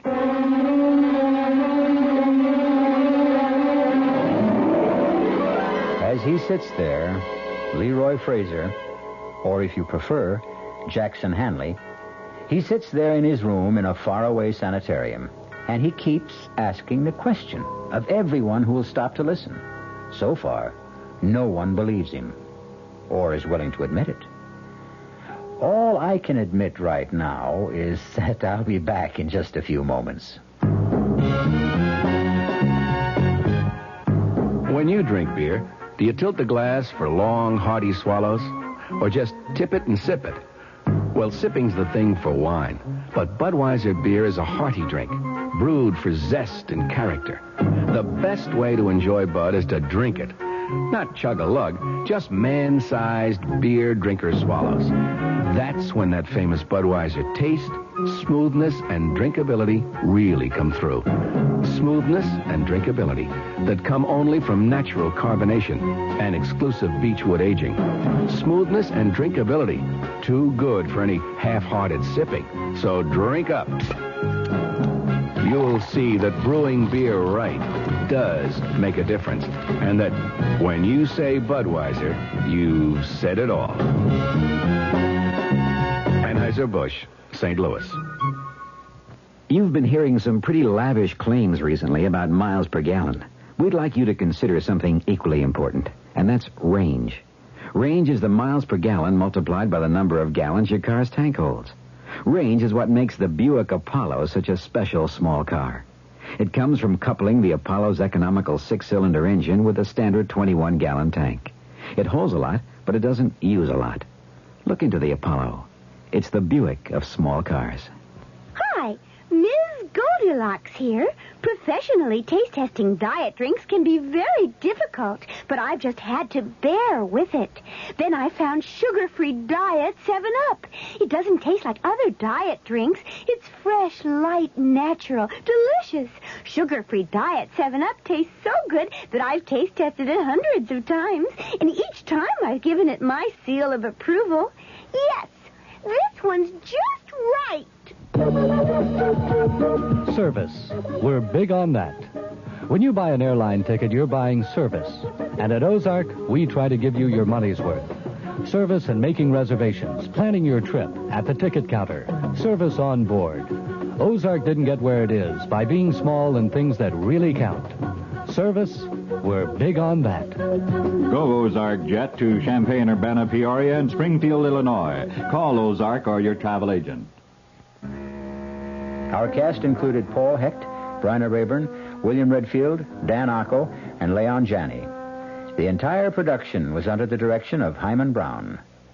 Radio Mystery Theater was sponsored in part by Contac, the 12-hour allergy capsule, Anheuser-Busch Incorporated, brewers of Budweiser, and the Kellogg Company, makers of Kellogg's Special K cereal.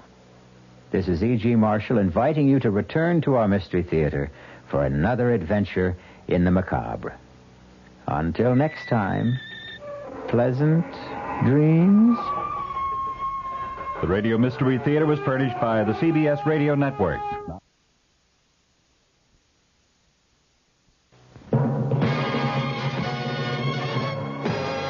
I'm Fulton Lewis in the Mutual Broadcasting System studios in Washington, D.C. Now, my commentary. Senate Watergate Committee Chairman Sam Ervin disclosed today that White House Chief of Staff General Alexander Haig testified for more than an hour and a half during midday, answering questions about the use of a $100,000 payment made by representatives of multimillionaire Howard Hughes 4 years ago to the president's close personal friend, Bibi Rebozo. On May 2nd, you recall, General Haig had been asked virtually identical questions by the same Watergate panel.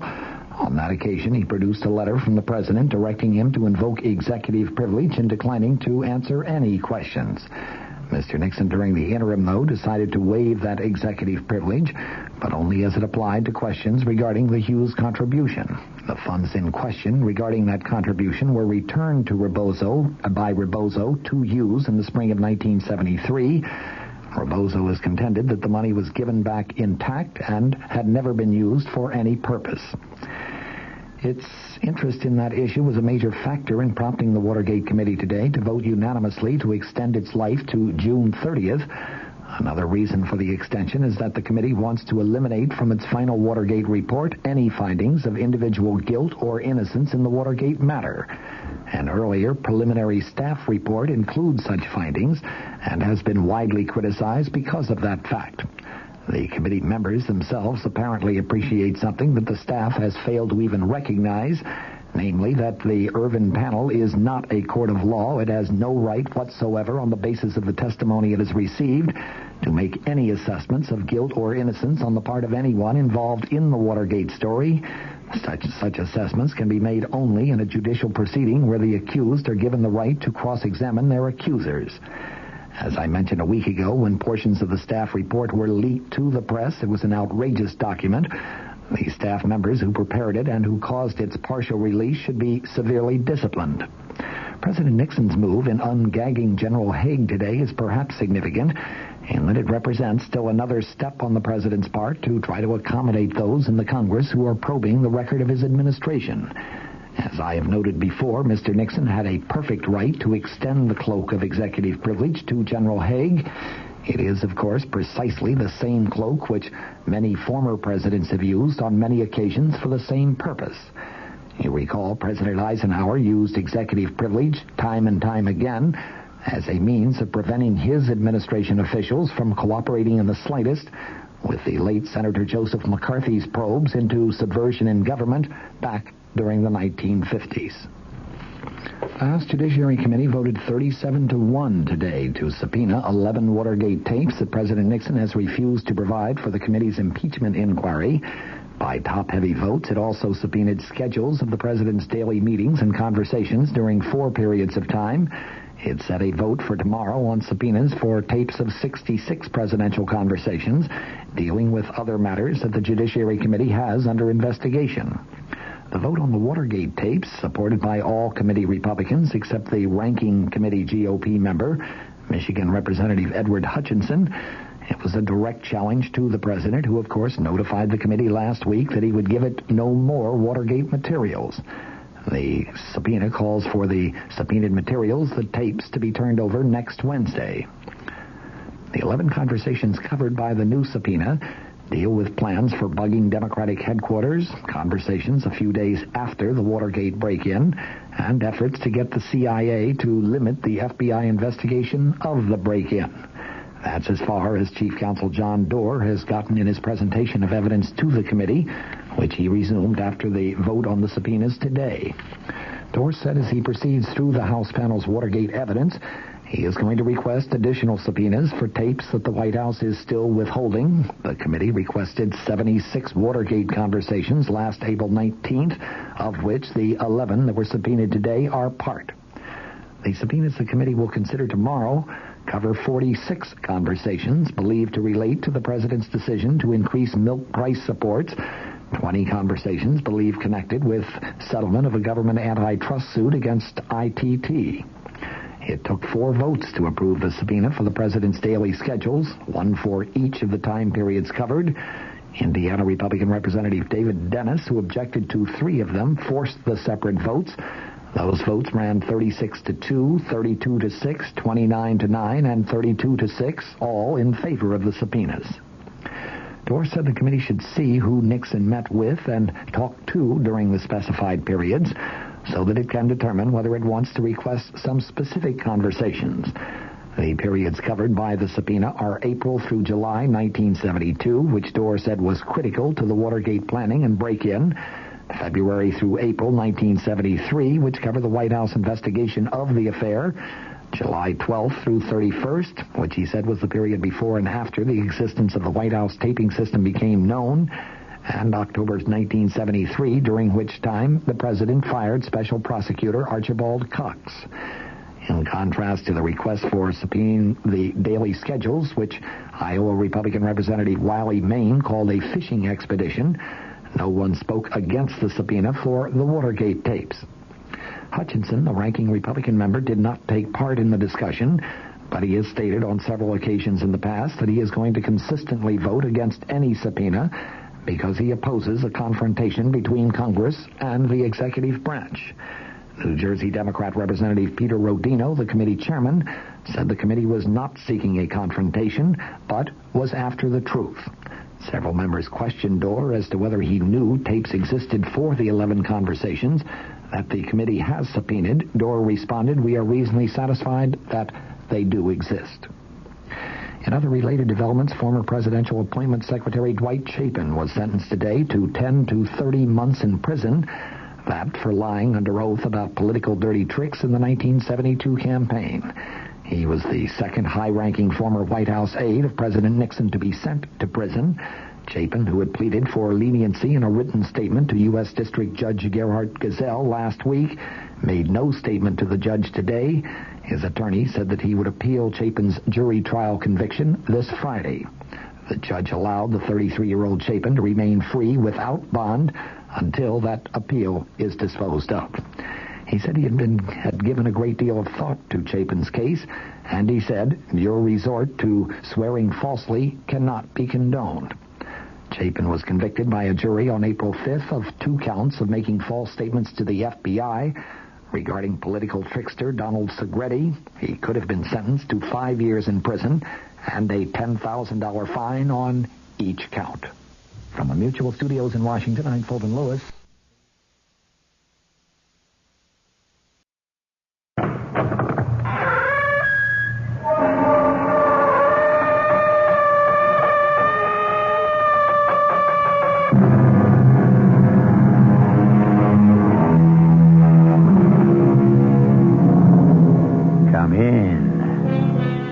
Welcome. I'm E.G. Marshall.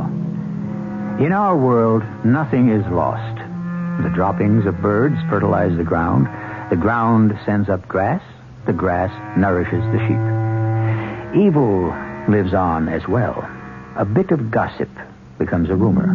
The rumor grows into a falsehood. The falsehood engenders fear, and the fear leads to a killing. A malicious word wounds a soul. An act of indifference congeals a heart.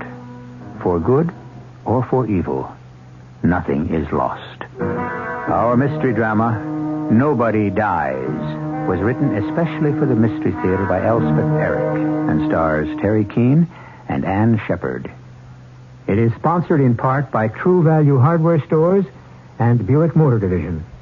I'll be back shortly with Act One. It is a magic moment. You are at your Buick dealers, about to drive home in your brand new Buick LeSabre. It's lean and trimmed, classic line. It looks quite unlike any full-size Buick you can remember. You get in. A heady new car smell surrounds you. Your LeSabre feels the way it looks, tight. You turn the wheel a little. No wasted motion in this car. Big brushed metallic gauges look back at you. That V6 engine is doing great. You rub your hand on the seat. 6 people could be really comfortable in here. You swing into your driveway. Your wife, the kids, the dog, everyone but the parakeet descends in the car and gets in. Off you go to nowhere in particular. Life and your new LeSabre are great. Maybe the dog shouldn't sit on the seats.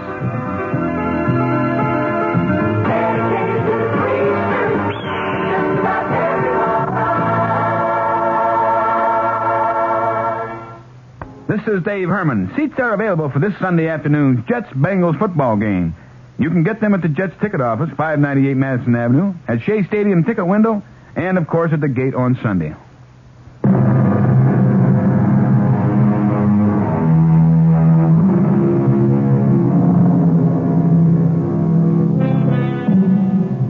The story has its beginning 50 years ago. It's a beautiful spring day. A young woman stands at the door of a large colonial house, dignified and serene and surrounded by great stretches of clipped lawn, spotted here and there by beds of bright flowers. There is something tentative in the manner of the young woman, something timid as she raises her hand to touch the button by the door. I'm thinking to myself, what am I doing here? The advertisement in the local paper had said, housekeeper wanted, live-in, private quarters, apply between 9 and 10 a.m. It had given the address and the name Holt, and that was all. I knew this was a very fancy section of our town, and the minute I saw the big white house with the green shutters, my knees started to shake. Would anyone trust me with the care of such a house? But I pushed the button and said a little prayer. I was desperate. I needed this job more than anything in the world. Yes? There she stood, the woman who had to be Mrs. Holt, who held my future in her hands. She was about my own age. She was tall, blonde, and serene. And she was very, very pregnant. You've come about the position? The job, yes. Well, come on then. Oh, thank you very much. Shall we go into the living room? Yes, thank you. Sit down. Any place? You look rather young. How old are you? 29. Ah. Well, tell me about yourself. Or would you rather I told you about the position first? That would be fine. Right. This house has 10 rooms. 5 bedrooms. Mm-hmm. 2 of them are in the back of the house, and they have their own bath. Those would be reserved for whoever takes the position. Oh, that sounds very nice. And there's a cook. Cleaning woman comes in 3 times a week. It's a question of making beds and doing some dusting, answering the door, doing the shopping, things like that, and supervising the cook and the cleaning lady. It doesn't sound very hard. Well, it's what I used to do myself till I got pregnant. When are you going to have your baby? Any minute now, can't you tell? Now, tell me about yourself. Don't think I mind your being young. I'd like to have someone my own age around the house. Well, I used to have a house. I mean, not a house like this, just a little house. But I did all the work, and I think I kept it nice, clean and nice, and attractive. I'm sure you did. But you have a house now. I couldn't afford it after my husband left me. Oh, I'm sorry. Since he left me, I've been living in a furnished room, and I've been doing house cleaning by the day. I'm very good at it. But it's not like living in a real house. I mean, having something to count on. Oh, of course it isn't. Especially when you have a little boy to think of. A little boy? You have a little boy? Mm-hmm. 2 years old. Well, how do you manage? Working all day in other people's homes. Well, I take him with me. He has his toys and his coloring books, and he's never any trouble, really. He never cries, and he's never been sick. Never. I mean, not even a cold. All right. All right, I understand. But if we could be in the same house all the time... I understand. I really do. What would you want in the way of salary? Oh, anything. Whatever you want to pay. I'll be as generous as I possibly can. What's your little boy's name? Jamie. His name is Jamie. That was the beginning of the most beautiful part of my whole life. Mrs. Holt's baby was born about 3 weeks later, a little girl, and she was named Verity. Isn't that a beautiful name, Verity? It means truth or reality. I looked it up. It took me a while to get up the nerve to ask her where Mr. Holt was, the baby's father. And when she told me he died right soon after she got pregnant, I cried. Besides running the house, I helped take care of the baby, the little girl Verity. And you don't have to believe this if you don't want to, but Jamie was never one bit jealous of Verity. Children are, And very often they're jealous of new babies, and you have to be careful. But even Mrs. Holt noticed how Jamie loved the baby. Alice, you'll never believe this. What won't I believe? I was in the nursery this morning, and Jamie was standing by the baby's crib, and you know what I heard him say? I love you, Verity, a bussel and a peck and a hug around the neck. Really, I heard him. That's what he said. Well, that's what I used to say to him when he was a baby. I still say it. Ah, you're a wonderful mother, Alice.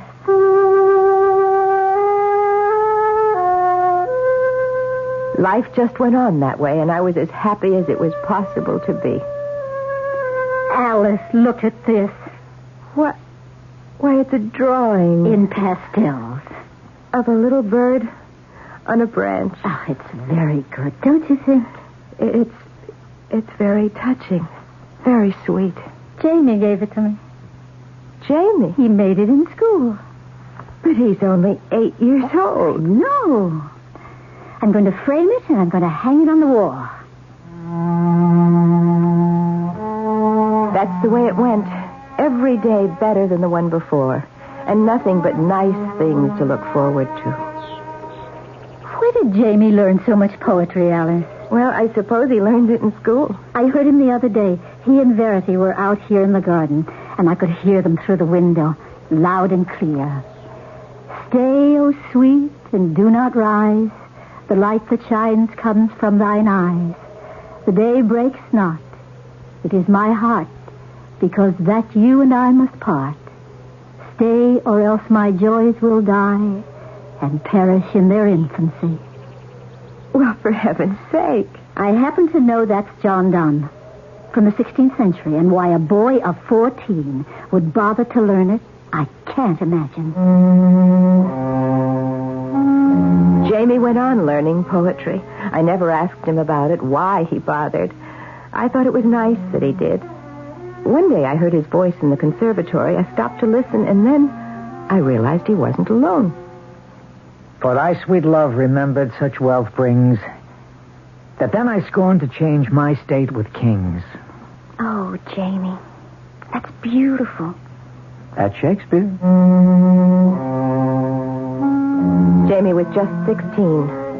I didn't know a line of Shakespeare, and I'd never known that he did. I couldn't help asking him about it. I know all of Shakespeare's sonnets by heart. Oh, my goodness, I am impressed. I hope Verity was impressed. I was trying to tell her how much I love her. Love? You told her you loved her? I've always loved her. She knows that. You're both very young. Romeo and Juliet were even younger, Mom. Well, life went on. Jamie got into the local college right in the same town. Lucky for us because he could go on living at home.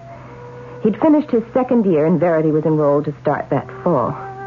Mom, I'm going to ask Verity to marry me. Jamie. No, I don't mean right away. I mean when she's finished college. By then I'll be making a living. You're sure about that?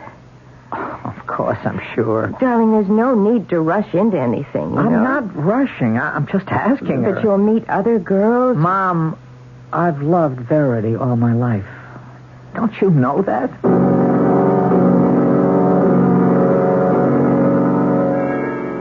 He asked her to marry him? Well, of course, he didn't mean right away, after she finishes college, and he wouldn't expect her to marry him now. That's very considerate of him. Mrs. Holt, I don't think we have to take it seriously. They'll both meet other people. Jamie says that won't make any difference, but you never can tell, can you? I think I'll send Verity away to college. Some good Eastern school. Oh, would you do that? They're both so happy here. Alice, how much did you have to do with this? With what, Mrs. Holt? With this attachment, this liaison between your son and my daughter. Well, I didn't have anything to do with it. You plotted, didn't you? From the beginning, you plotted and you schemed to make everything turn out this way. No, I had no idea anything like this. First, you wormed your way into this house, bringing your son with you. Then you made yourself indispensable. You pretended to be my friend. I did not pretend. None of this is true. Are you some kind of witch? I think you are. And you've been weaving spells up there alone in your room. No, Mrs. Holt, no. You know. You've always known that my daughter could never marry a son of yours. It's unthinkable. But I had nothing to do with it. Nothing at all. Or had I had everything to do with it? I don't know, and I have thought long and hard about it. I'm reduced to calling it fate. Simply fate. Or call it the machinations of some spirit perhaps lodged in me, a spirit whose name I don't know. If such a spirit chose to work through me, it was without my knowledge or my will. I swear that's true. I swear. I believe. I think it's true. Oh, I hope it's true.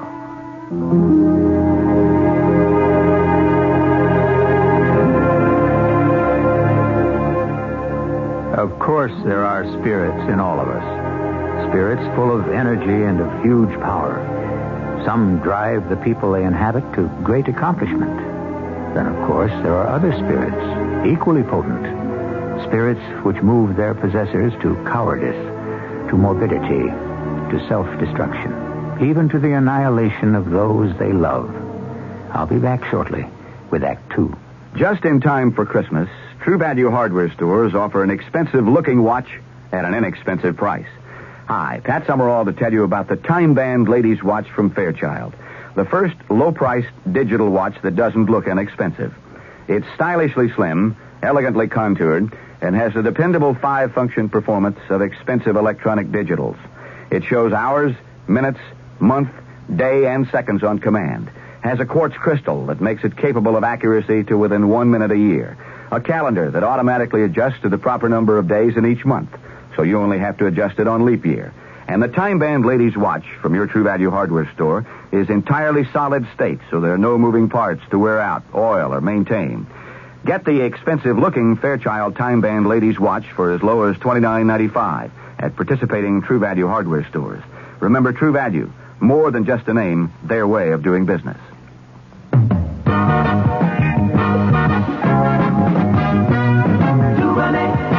Any day, anyway, what you say?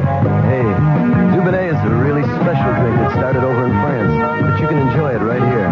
Straight up, on the rocks, or mixed with your favorite beverage. Dubonnet before lunch or dinner, or whatever you got cooking.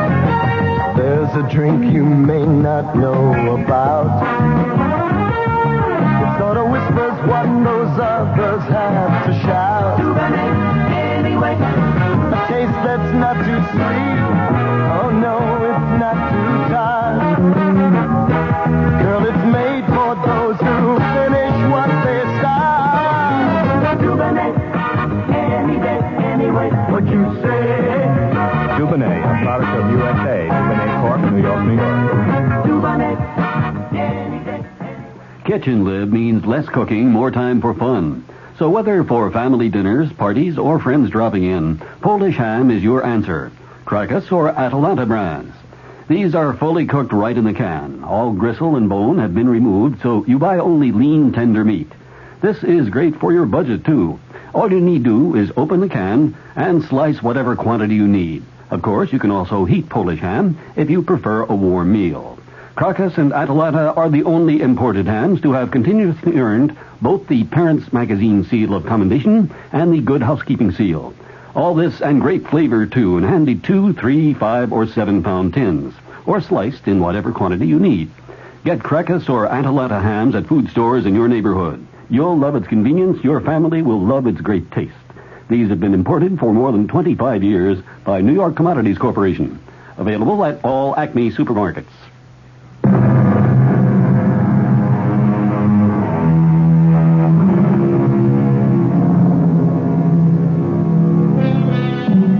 When Alice became housekeeper to the affluent Mrs. Holt, it was a relief from a life of drudgery and anxiety, and a haven both for herself and for her son Jamie, 2 years old. When her employer soon after gave birth to a daughter, it was only natural that Alice should retain her position in the household and that the two children should grow up together. However, at the close of Act 1, we heard... Alice, how much did you have to do with this? With what, Mrs. With this attachment. This liaison between your son and my daughter. I didn't have anything to do with it. You plotted, didn't you? You plotted and schemed and made everything turn out this way. Surely you know, you've always known that my daughter could never marry a son of yours. It's unthinkable. My beautiful life in her beautiful house had come to an end. Our friendship had ended, too. If indeed it had ever been the friendship I'd thought it to be. For the first time, she had reminded me that I was her servant, and my son was the son of a servant, and that the marriage of her daughter to the son of one such as myself was, what was the word? Unthinkable. I started to pack our clothes, Jamie's and mine. That you, Jamie? It's Mrs. Holt, Alice. Oh, just a minute. I want to talk to you, Alice. Well, all right, come in. Thank you. You've been packing? You don't want us here anymore. Oh, Alice, I didn't mean anything like that. You are afraid Verity might want to marry Jamie, and he's not good enough for her, you think. But, as you said, Alice, they're both very young. They'll meet other people. Now that I've had a little time to think about it, I realize how right you are. It was just a kind of shock when you first told me. Verity isn't old enough to marry anyone. You said I planned it for them to fall in love and get married. That was a ridiculous thing for me to say. Please forgive me. We've been together so long. Won't you forgive me? Please. I suppose the idea was kind of a shock to you. It was. Or I couldn't have said those things. Well, if you really didn't mean them... I didn't. Then I guess it's all right. Oh, Alice. Thank you.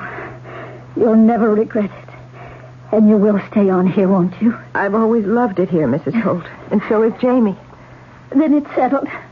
You'll stay on, and so will Jamie. But she sent Verity away to a college in the East. Mrs. Holt had said she would do it, and she did. Verity and Jamie wrote to each other almost every day. I think he wrote every day. His ways grew quieter, more reserved, but he'd always been like that, more or less, and I didn't worry about him. Not until Verity came home for her vacation. Verity's engaged to some guy. Some guy? Well, some guy she met in the East. Oh, Jamie. What's the matter? Well, you mean you don't care? Well, why should I care? She won't marry him. Well, how can you be so sure? Verity belongs to me. She always has, ever since she was born. Jamie's confidence frightened me. I thought back to when Mrs. Holt had called me some kind of a witch. I didn't want to hear those words again from her lips. Besides, Jamie could be right. Maybe Verity wouldn't marry the man she met in the East. Maybe in some way I didn't comprehend she belonged to my son. But then a year later, it happened. We'll have the wedding right here in the house, I think. Or would it be better in a church? I think a church wedding would be the nicest. You're probably right. His parents will be here. They'll expect it. His father's in the diplomatic service. Did I tell you? No, you didn't tell me. Yes, I think we'll have the wedding in the church. I think that's best. Alice, of course, Verity will want Jamie to be there. But he needn't attend if he doesn't want to. We all understand. It wasn't their understanding I cared about. It was Jamie's. He had to understand that he'd aspired to something too far above him. That he would never have the girl he'd loved from the day she was born.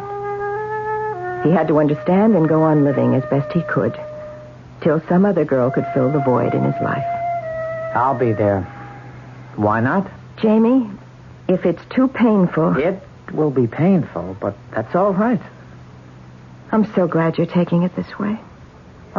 What way am I taking it? Well, realistically, facing up to it. Didn't you tell me that's what Verity means? Reality, the truth? Yes, I did tell you that. Well, then. Besides, Verity still belongs to me. No matter what she does with her life or I do with mine, Verity still belongs to me, and she always will. That's reality, and that's truth. His words echoed in my mind all during the ceremony. Just as he'd said he'd be, Jamie was in the church, standing up way in the back, his eyes never leaving the handsome young couple at the altar.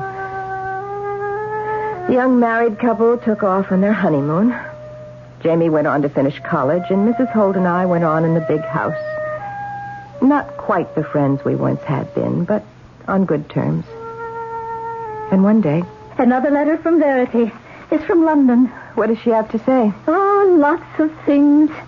Dear Mummy, we're settled here in the dearest flat you've ever seen. It's in Chelsea, a very old part of London, but fashionable in an arty sort of way. We go to the theater all the time. The theater is so wonderful here and not too expensive. I mean, compared with other things. And we go to parties, mostly with other couples living the same kind of life we do. Diplomatic service life, I mean. We've made some dear friends. And here, she goes on about their friends. Bibsy and Punko and Tupper and Jinky. I can't make out all the names. Now, here's one here that looks like... Did somebody come in? I think it's Jamie. Jamie, is that you? I was just going upstairs. I've got a letter from Verity. Oh? And I was just reading it to your mother. You want to hear it? Well, I was just going upstairs. Well, I'm almost finished. Here, let's see, where was I? All about, yes. I've saved the best news for the last, Mummy. I'm going to have a baby. Oh! A baby?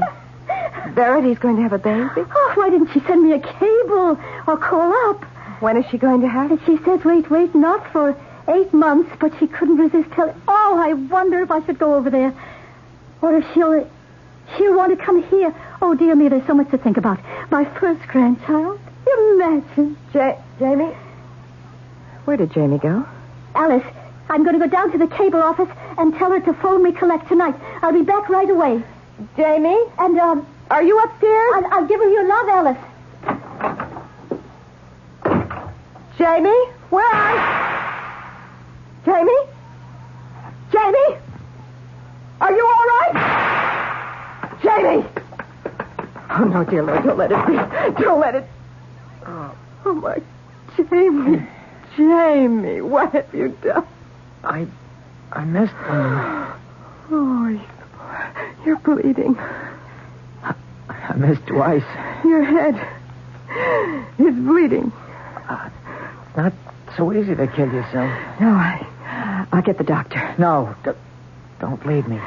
Stay with me. Jamie, I have to call a doctor. Please, let go of my arm. I want you to stay with me, Mom. Please, Jamie, let me. I'll be all right. I want you with me, Mom. It's always been you and me. You've always been with me.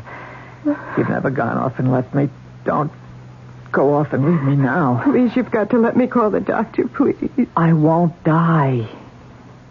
Nobody dies, Mom. Jamie, please. And I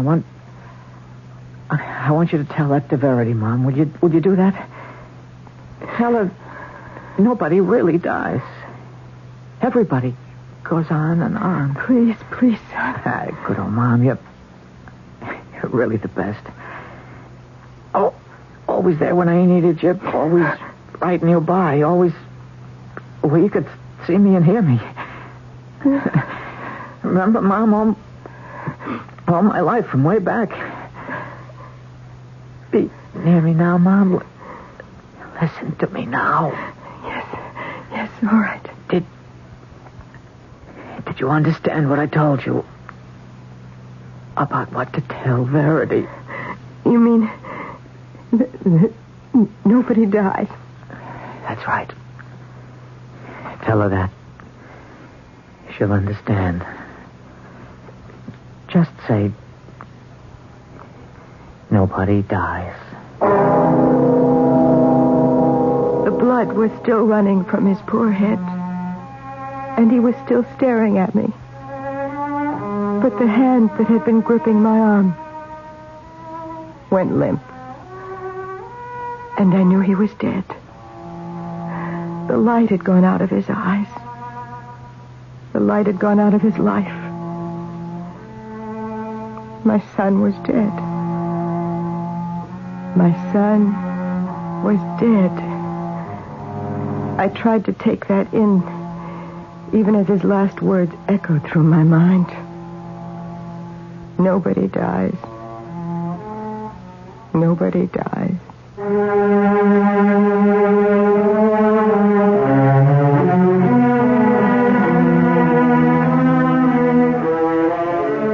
The beginning of mourning is the acceptance of the fact of death.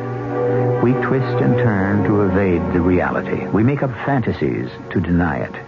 We comfort ourselves with memories which hurt while they comfort. There simply is no way to escape the awful pain. Unless perhaps we can bring ourselves to believe what appears to be a flagrant lie. Unless we can believe that nobody dies. I'll return shortly with Act 3. When a woman buys a shirt for her man, it's usually a pretty good sign that she loves him. And because she loves him, she wants that shirt to be something special. Something he'll be happy with for a long time, even if he's hard to please. Buying a shirt for the man she loves is one place a woman doesn't want to miss. That's why for a long time now, women have been buying more Arrow shirts than any other kind, because it's hard to miss with Arrow. Arrow makes shirts that look good, feel good, and fit good from the collar to the tail. Shirts that look like today, but don't look like yesterday a month after you bought them. Shirts that are worth exactly what they cost, button for button and stitch for stitch. For the man you love, even if he's hard to please. It's hard to miss with Arrow. It's hard to miss with Arrow. Arrow shirts. Arrow, America's shirt maker. You'll find Alexander's has what you're looking for. How lucky can you get? You'll find Alexander's helps your money buy more. How lucky can you get? Are you in for a sensational fashion buy? Mrs. Genuine Suede Coats, reduced from $99 to $69 right now at Alexander's. You save $30. And these genuine suede coats are warm as toast, with lush dyed lamb fur collars and rich furry acrylic pile linings, even in the sleeves. And the suede is butter soft and supple, luxury to the touch. In wonderfully flattering belted wrap styles in black or brown. Mrs. fur-trimmed and pile-lined genuine suede coats were $99. Right now, just $69. In Alexander's Leather and Suede shop. What a warm, luxurious gift for that special woman on your list. You'll find Alexander's has what you're looking for. Wow! How lucky can you get? Now this message from your Ford Dealers Association. Louise, I'm home. Hi, Arnold. For you. Ooh, a bouquet of long-stem roses. Mm-hmm. What's the occasion? Something on your conscience? Tell me. The occasion is that I sold 4 Granadas today. Wow. Yeah, it's a new record for my Ford dealership. Ooh, your idea of putting a Mercedes 280 on your showroom floor alongside a comparably equipped Granada really paid off. It sure did. Almost everyone who comes in can't figure out which is the Granada and which is the Mercedes. They look so much alike. That is, until they see their base sticker prices don't look at all alike. Right. And did you take them for a test drive in both the Granada and the Mercedes? Yep, and all 4 Granada buyers who drove a Mercedes said the Granada had a remarkably smooth and quiet ride. You forgot one thing. What's that? You're allergic to roses. Your Ford dealer has the smooth riding car that looks like the Mercedes 280, but at less than half the list price. The new Ford Granada. Come home, America. Yeah, we want all of you.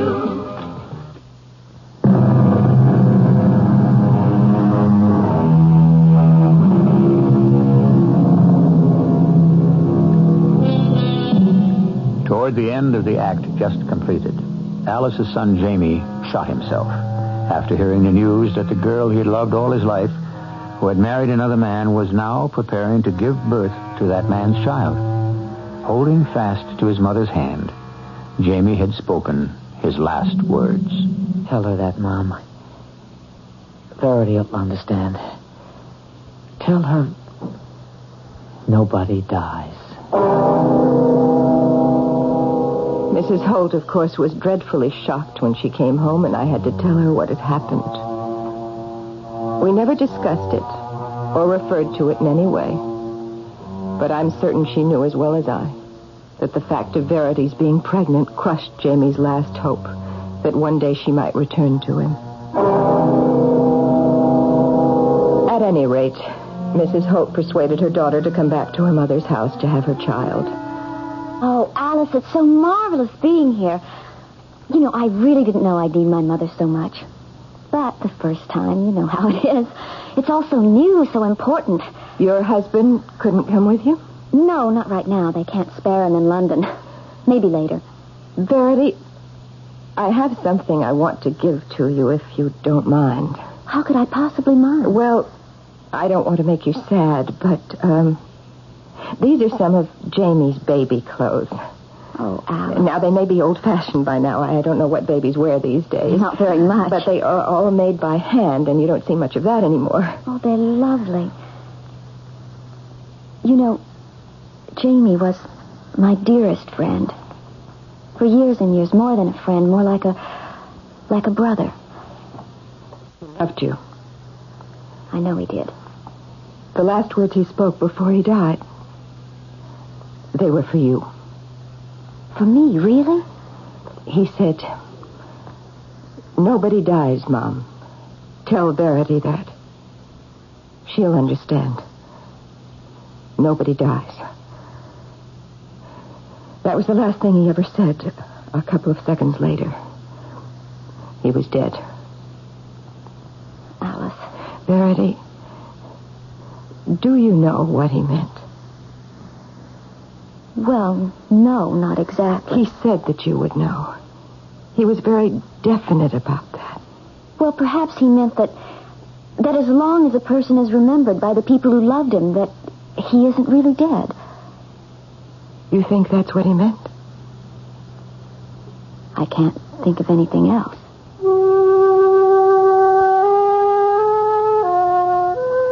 Well, Verity had her baby, a darling little boy named John after his father. And a few months later, Verity went back to London, but she phoned once a week at least, and the letters flew thick and fast across the ocean.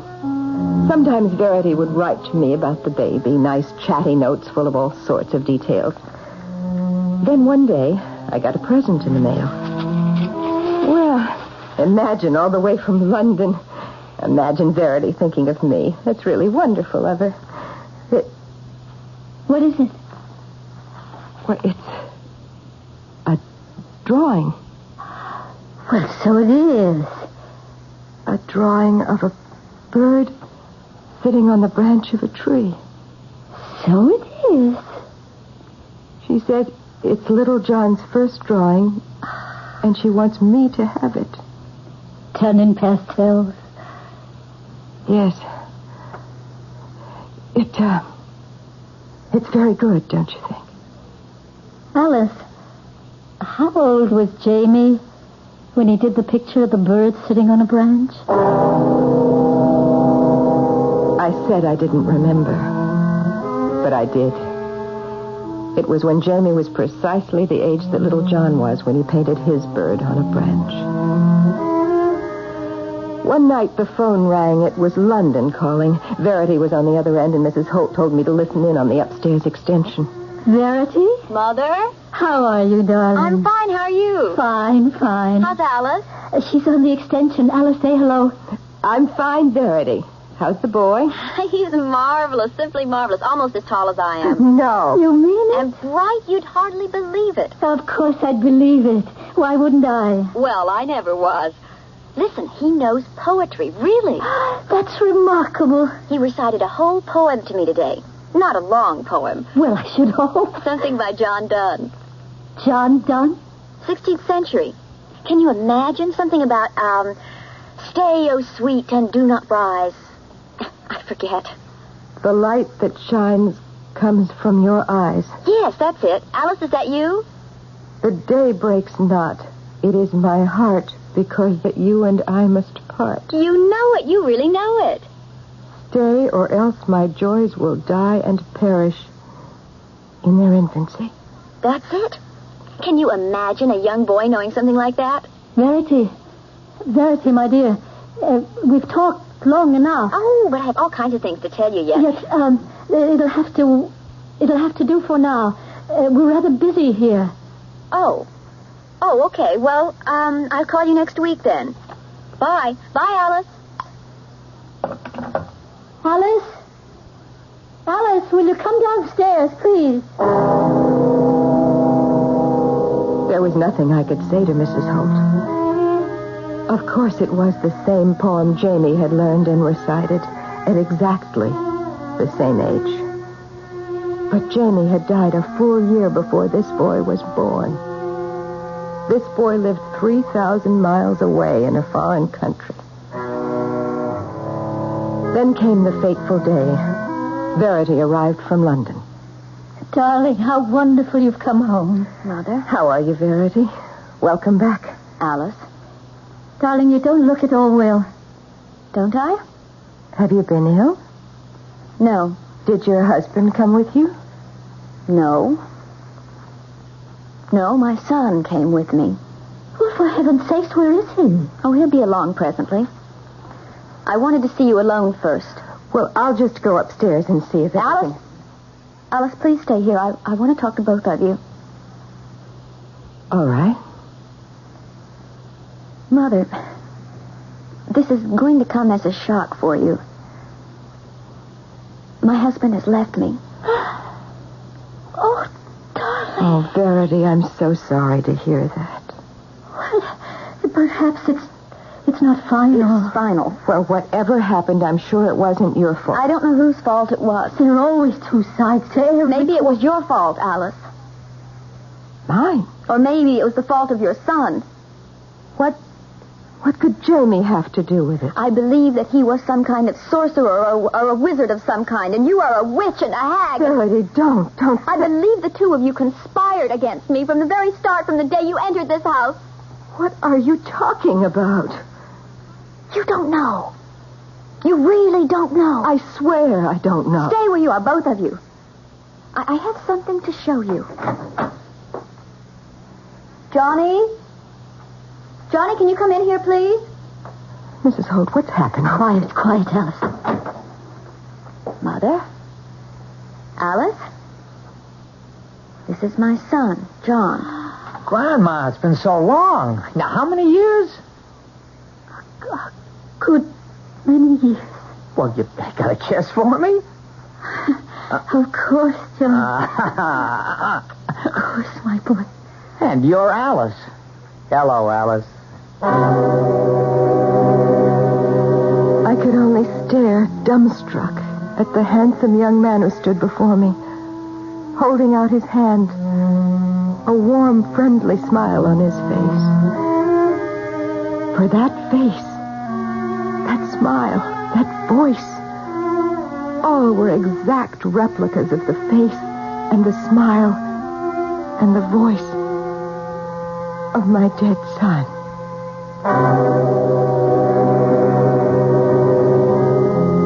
Young John, in the innocence of his youth and the ignorance, was the only one of the household who retained any self-possession.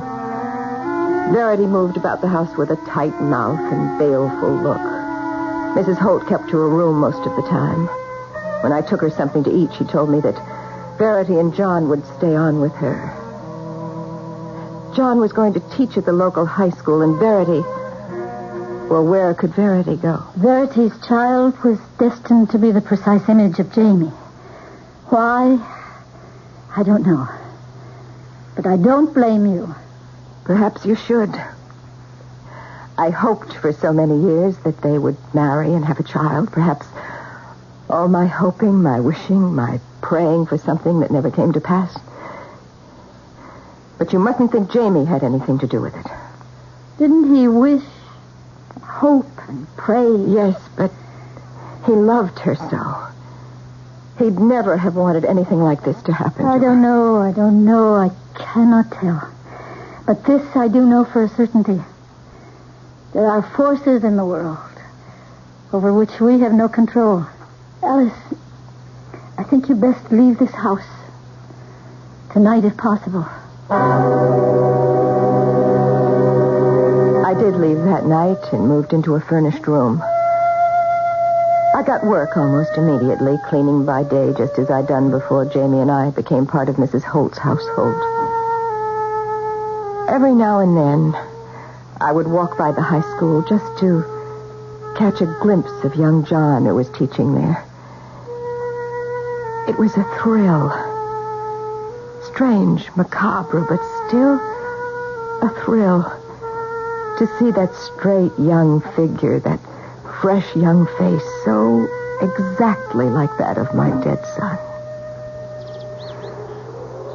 One day as school was letting out for the day, I summoned my courage and spoke to him. Mr. Holt? John? Well, it's Alice, isn't it? Yes, it's Alice. Well, I've asked Mother about you. Why aren't you living with us anymore? You moved out so suddenly. Well, with you and your mother there, you needed the room. Oh, there's plenty of room. Now, come on, why don't you move back? Oh, no. Really, I couldn't. Tell me, what are you teaching? What subject? English literature. What I've always wanted to teach. Oh, that's nice. With special emphasis on the greatest writer of them all. You mean? Shakespeare. Of course. You like Shakespeare? I worship him. I always have. I knew all of Shakespeare's sonnets, all of them, by the time I was 16. I stayed away from the school after that. I was afraid of what might happen. Not a tangible fear, you understand, for I had no idea what there was to be afraid of. Only I think that I might indeed be a witch, a sorceress. But then came a day when it was imperative that I see not John, but his mother, Verity. What was it you wanted to tell me, Alice? You said it was important. It is. Tomorrow is John's birthday. I know that. Did you think I'd forget my own son's birthday? No, of course I didn't think that. But you might not remember. After tomorrow, John will be of the same age as Jamie was. When he died? Is that what you mean? When he killed himself. Killed himself? Alice, no one ever told me that. Mother said it was an accident. Verity, he shot himself twice when he heard that you were going to have a child. Oh, Alice, I should have been told. What could you have done? Nothing. Alice, I must tell you something. If there was any sorcery or any witchcraft, it was wrought by me. Every day of the 9 months I carried John within me, I wished with all my heart and all my soul that I could be carrying Jamie's child. A whole year has passed. Nothing untoward has happened to John. I believe him to be safe. I still live in a furnished room and go out to work by the day. But on Thanksgiving and Christmas and sometimes on other holidays, I go to the big white house and spend a pleasant day. And when I hear John's voice, his laughter, when I look at his handsome face, his friendly smile, so often directed at me, then I think to myself, it's true, quite true, what Jamie said to me at the last. Nobody dies. Not really. Nobody really dies.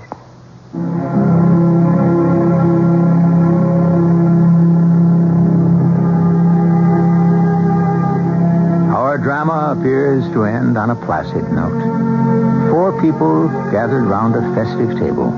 If you walked in on them today, you would never guess that behind their light talk, their pleasant smile, their solicitude for one another, their consideration and their kindnesses, lies a deep and mysterious tragedy which no one of them comprehends. I'll be back shortly. There are 2 kinds of first-class service. First class, and second class, first class. As the Red Baron of Lufthansa German Airlines, I would like to explain the difference. Mine is first class. There is fresh orange juice, freshly scrambled eggs, fresh flowers, caviar, and you'll find at least 7 entrees on the menu. Just a few reasons many professional travelers call mine the best first-class service across the Atlantic. But I won't go into greater detail about them. There's a better way for both of us. Fly my first class on your next trip to Europe. You'll never fly second class, first class again. Fly with the Baron. He knows how to travel. You're a Baron of the towns of German Airlines. Testing, is this on? Santa's elves are about to hold a news conference regarding the production of this year's Photomat Snapshot Christmas cards. And as the band strikes up Hail to the Elves, we take you now to Photomat. Listen, if you can all just keep your questions as short as we are. We'll be out of here in a jiffy. How hard is it to buy these things? Well, as hard as cottage cheese. You just bring the negative of your favorite family snapshot, you select a card style, and Photomat does the cards in about a week. Elf number 2? Yes. I understand you got a little behind. Well, I wear 6-waist, 4-inseam pants. No, I mean, are there enough cards for everyone now? What's the opposite of no? Yes, that's what we can say. Elves got it covered. The variety of these custom designs. A wide variety. They must be expensive. No, real cheap. Inexpensive as well. I should interject here that 25 cards with envelopes are just $6.95. Cue the applause. This has been an unrehearsed commercial for Photomat Snapshot Christmas cards. Friday, December the 10th is the last day to order. How do you think it went? I thought we were all going to wear red and green. We said red and green. Well, I couldn't find red and green. I don't think they noticed. We were all sitting down.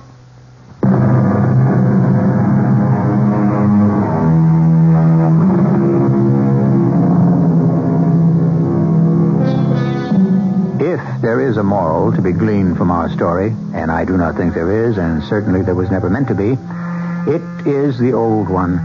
Be careful what you wish for. You might get it. But if you take my advice, you will not look for a moral. You will simply accept the whole thing for what it is, and no more. A story. Our cast included Terry Keane, Ann Shepard, Jack Grimes, and Morgan Fairchild. The entire production was under the direction of Hyman Brown. Radio Mystery Theater was sponsored in part by Buick Motor Division and True Value Hardware Stores. This is E.G. Marshall inviting you to return to our Mystery Theater for another adventure in the macabre. Until next time, pleasant dreams.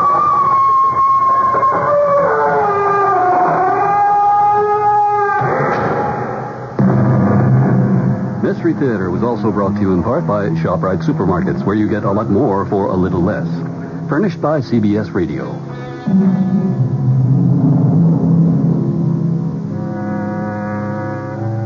It's hard to believe, but Christmas is right around the corner.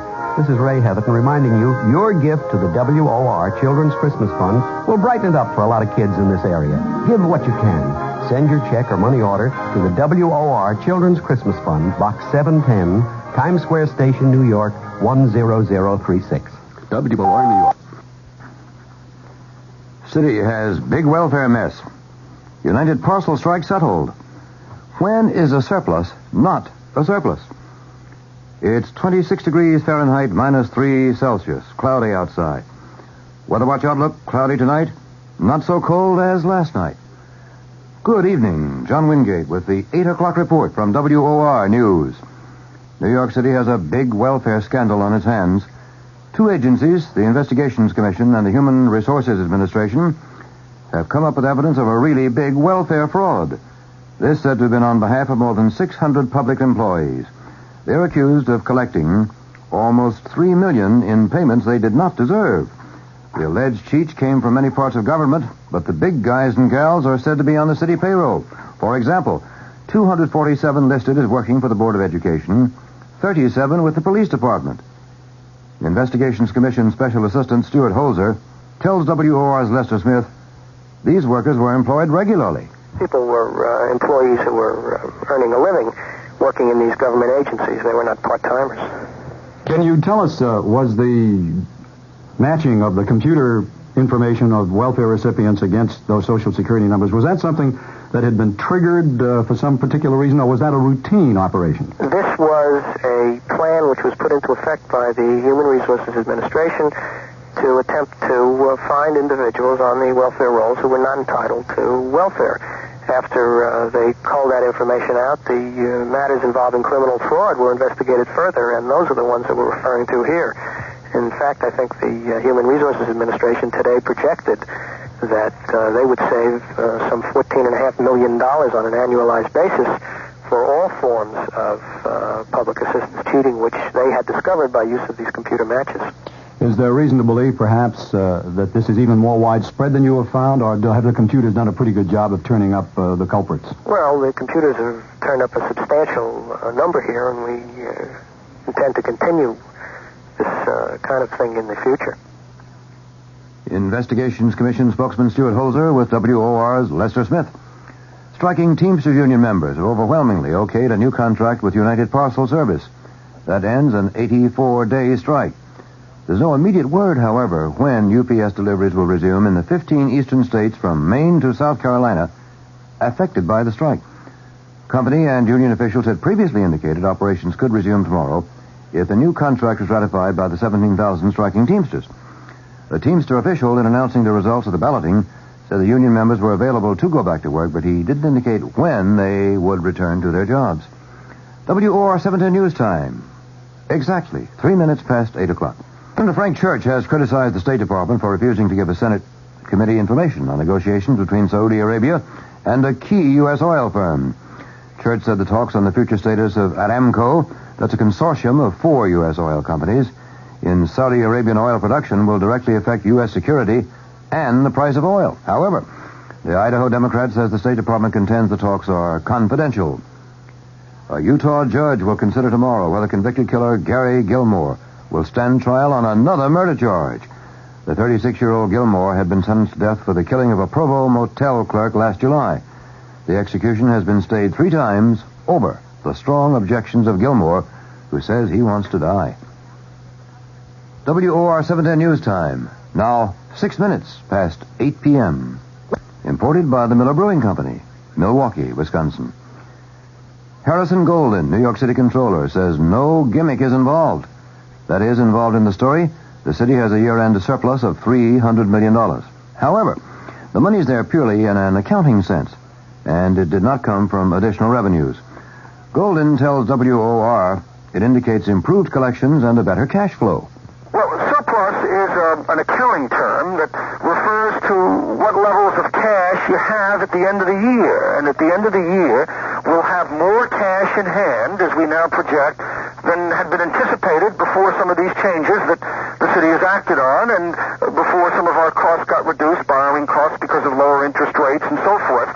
So it is an accurate accounting term, but it doesn't really mean that we've got a windfall and that all of a sudden there's a lot more money hanging out there to do things with than we had anticipated. Does it mean $300 million? What it means is a substantially improved cash position at the end of the year, and that cash position could be $300 million or even better. City Controller Harrison Golden, as he was interviewed by WOR's Lester Smith. New Jersey State Insurance Commissioner James Sheeran, who recently announced a 6-month freeze on auto insurance premium rate increases, says he might even cut the existing rates over there. Some insurance companies have threatened to stop doing business in New Jersey unless Sheeran backs away from the freeze plan he announced on Monday. But Sheeran now says he has no intention of dropping the plan and says it's well within the realm of the possible that the rates they're getting now are too high. He says he'll order a full review of all car insurance rates now in effect in the Garden State. A man and his common-law wife were found shot to death at their Upper West Side apartment in what police described as a homicide-suicide. Department spokesman declines to identify the victims pending notification of relatives. Spokesman said the woman usually babysat for a neighbor. When she didn't appear to sit with the child, the neighbor sent her husband to the woman's apartment at 11.5 West 102nd Street. The husband looked through the apartment window from the fire escape and noticed a body on the floor. He called police, who found the woman shot in the neck and chest and the man once in the head. Both were pronounced dead at the scene. There's also this. Teachers at Nassau County Community College have voted to continue contract negotiations and delay a possible strike until January 24th. Teachers at the college in Garden City, Long Island, have been without a contract for 3 months. Members of the Federation of Teachers Local 3160 met early this evening and authorized the union's executives to call a strike, but not to do so earlier than January 24th. Union local spokesman Doris Schaefer says she still hopes for a contract and, she says, wants to negotiate. We'll have moderating weather coming up. WOR 710 News Time, 12.5 minutes past 8 p.m.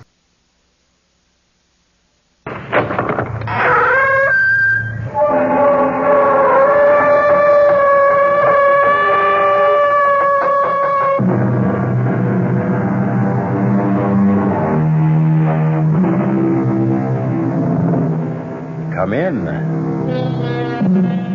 Welcome. I'm E.G. Marshall.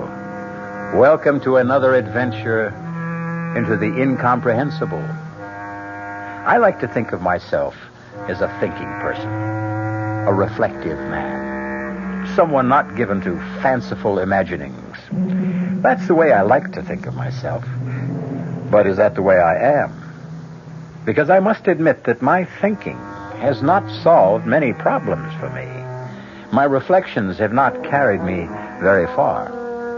So now and again I find it extremely salutary to indulge in fanciful imaginings, to take a short walk into the world of obscurantism. For, as you will hear one of our characters say, the mind makes so many mistakes. Our mystery drama, Sunset to Sunrise, was written especially for the Mystery Theater by Elspeth Eric and stars Marion Seldes. It is sponsored in part by the Kellogg Company, makers of Kellogg's Special K cereal, and by Anheuser-Busch Incorporated, brewers of Budweiser. I'll be back shortly with Act One. Oh, Oh, sure. You can talk about good-tasting diet drinks, but I know. I'm Goldilocks, and here at my taste-testing laboratory, I taste-test them all. And nobody's been drinking my diet drinks until I tested sugar-free Diet 7-Up. And then, kabloomy! Every bear wanted some. Diet 7-Up is fresh, natural, delicious. Sugar-free Diet 7-Up. This one's just right. Amco Transmissions, Chuck speaking. How may we help you? Oh, boy, have I got problems. I got a really fantastic 58 Pontiac with a busted automatic transmission and a mother-in-law that's been visiting me for 10 days. well, we can help you with the Pontiac. No, don't kid a desperate man. Now, look, can you really fix up a car that old? Oh, sure. Amco serviced over 3 million automatic transmissions, and over 400,000 of them were Pontiacs. We know Pontiac's cold. Pontiac, Ventura, and the Firebirds, and the Bonneville, Catalina, and also Grand Prix. Terrific. Okay, now look, you send the tow truck and I'll help her pack. Oh, you mean? Yeah. The 58 Pontiac belongs to my mother-in-law. Aw, nobody knows her automatic transmission better than Amco. Double A. MCO. There are over 500 AMCO centers coast to coast. Consult your yellow pages for the AMCO center near you. AAMCO, AMCO. It's over. I've done it. And the mutilated body lies silent and still at my feet. Let her release come soon. Let me try to explain how I came to do this awful thing. It will be necessary to go back, far back, even to the day I was born, or farther than that, to the hour when, awash in her warm blood, I felt myself pushed down that dark canal into the chilling light. Oh, yes. The woman who lies before me is my mother. But I shall content myself with reverting to the day of her funeral, a gray and dismal day. A long line of villagers passed by the open coffin. I waited with my father until the last of them should have finished viewing the corpse. Marie isn't here. She will be, Father. And Peter? Oh, I'm not so sure about Peter. His own mother not to be here? He's drowning his sorrow, I think. Oh, you were right about Marie. Here she comes. But how strange she looks. How quite distraught. I wouldn't know why. She never had any affection for her mother-in-law. Hello, Marie. We were worried. Oh, I'm not too late, am I? No, the funeral hasn't even started. I mean, they haven't closed the coffin. Not yet. Good. I suppose Peter's... Where does your brother go when he's needed somewhere? To a bar. I know. At least today, Marie, try to think kindly of your husband. You think kindly of him? He's your son. We can move up now. Marie, you go first. No. Let your father go first. Father? Oh, all right. How sad. How small he looks. Yes.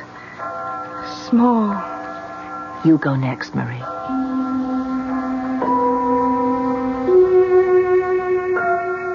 Marie stood for a second or two by the open coffin, then moved on.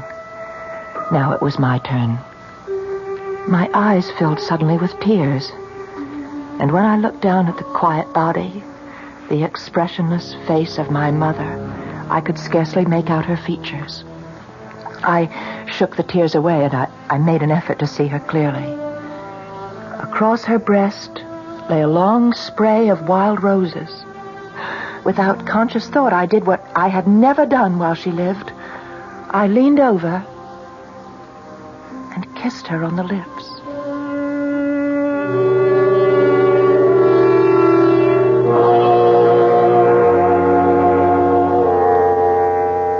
The funeral was over. I sat dry-eyed through it all, and I saw the tears stream down my father's face. After it was over, he said to me, "Would you walk home with me, Una?" "Of course I will, Father." "Do you think you could stay and talk for a while? Maybe I could fix you a little supper." "Oh, I'd like that very much." "Ilya won't mind?" "Oh, it doesn't matter about Ilya."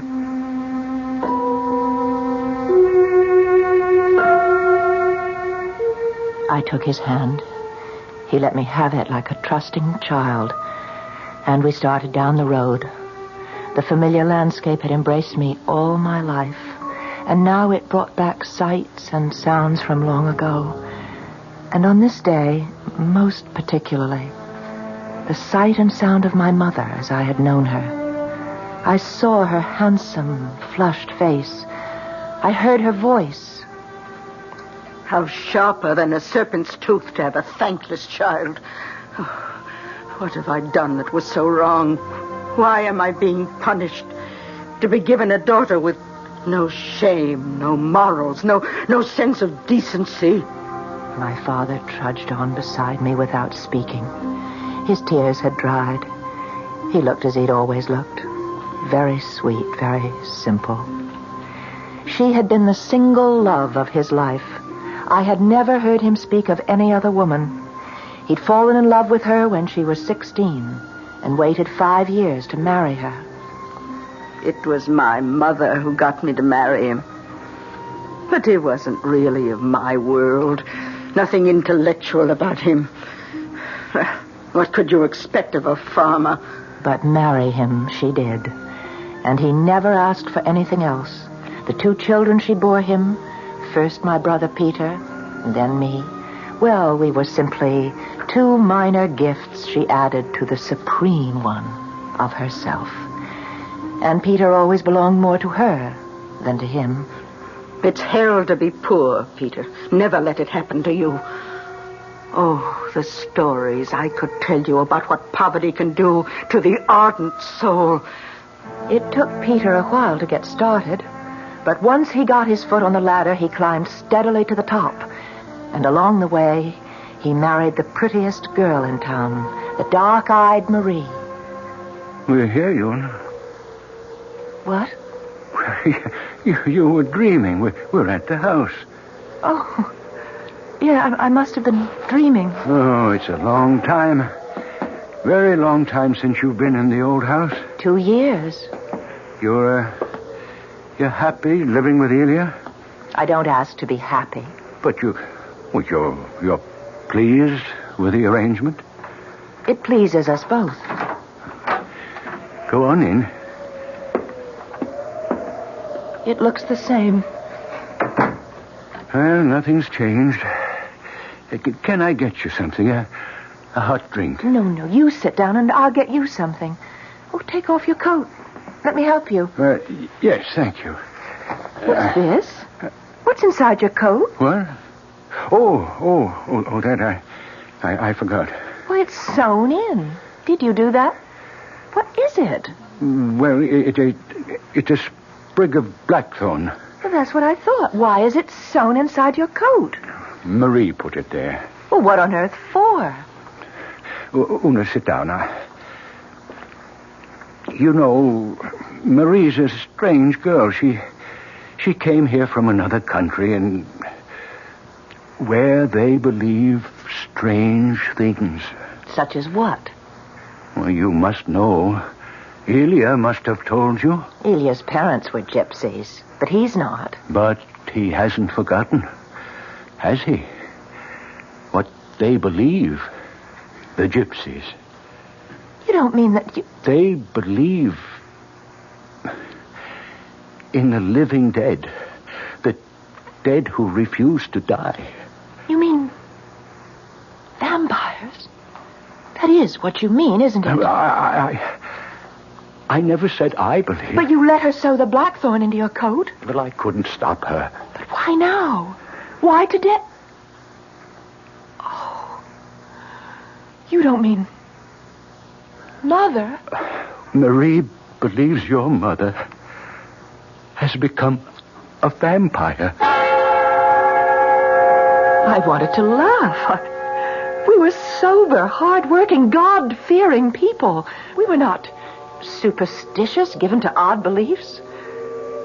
But I looked into my father's face, and I could not laugh. I've never believed, but... But what?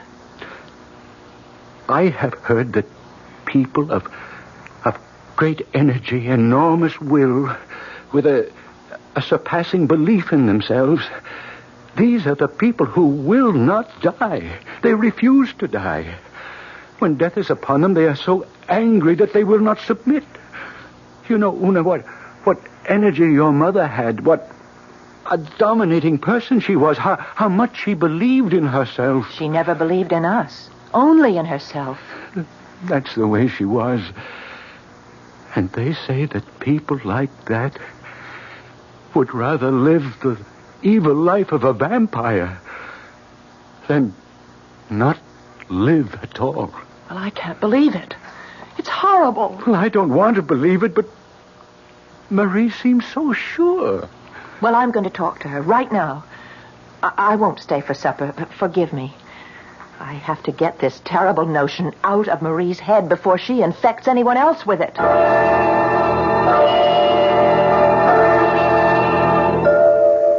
I walked to the village, to the affluent section of the village where Marie and Peter lived. Their house sat on a beautiful green lawn surrounded by an iron fence with a big gate. I pushed it open, and I went inside and up the long gravel path. Una, don't come any nearer. Don't be absurd, Marie. I don't want you in my house. We have to talk about this crazy idea you have, Marie. Your father told you. I found the blackthorn you sewed into his coat. It may protect him. And it was you who put the wild roses on her body, wasn't it? To keep her in her coffin. I had to do what I could. Oh, but this is all a great foolishness, Marie. Whatever gave you such a crazy idea about your mother-in-law? It's not a crazy idea. I felt it even before she died. I sensed that she'd never leave us alone. She'd rather turn into something loathsome and feed off us, drain our strength, drink our blood. And it's happening. It's happening. You want to come in the house? Come. I want you to come in. I want you to see your brother. Is Peter all right? All right? I don't know what you call all right. But look at him. There on the sofa. Oh, Peter. He's been that way since your mother died. And a good deal of the time before that. Do you think I've had a husband? Do you think that bloated hulk has been a man? Ever? Oh, what has that to do with... Don't you know? Don't you know that vampires have such power over young married people? Don't you know that? No. Well, ask Elia. He knows. Elia's not a gypsy, not anymore. Ask his mother. Ask his father. Ask old Wanda Beresti. Oh, it's all fable and myth. It's not real. Do you know that I may never have a child? Or you? Do you know that? No. If she decides, we'll be barren forever. That's the kind of power they have. Oh, you'll never make me believe it. You have got to believe. You of all people. Why me? Because you are a damn fire. What's that? What is a damn fire? One born of a vampire. Only a damn fire can see a vampire. But I can't see my mother. I'm not a damn fire. Oh, go home. Go home, Una. One of these nights, between sunset and sunrise, you will see her.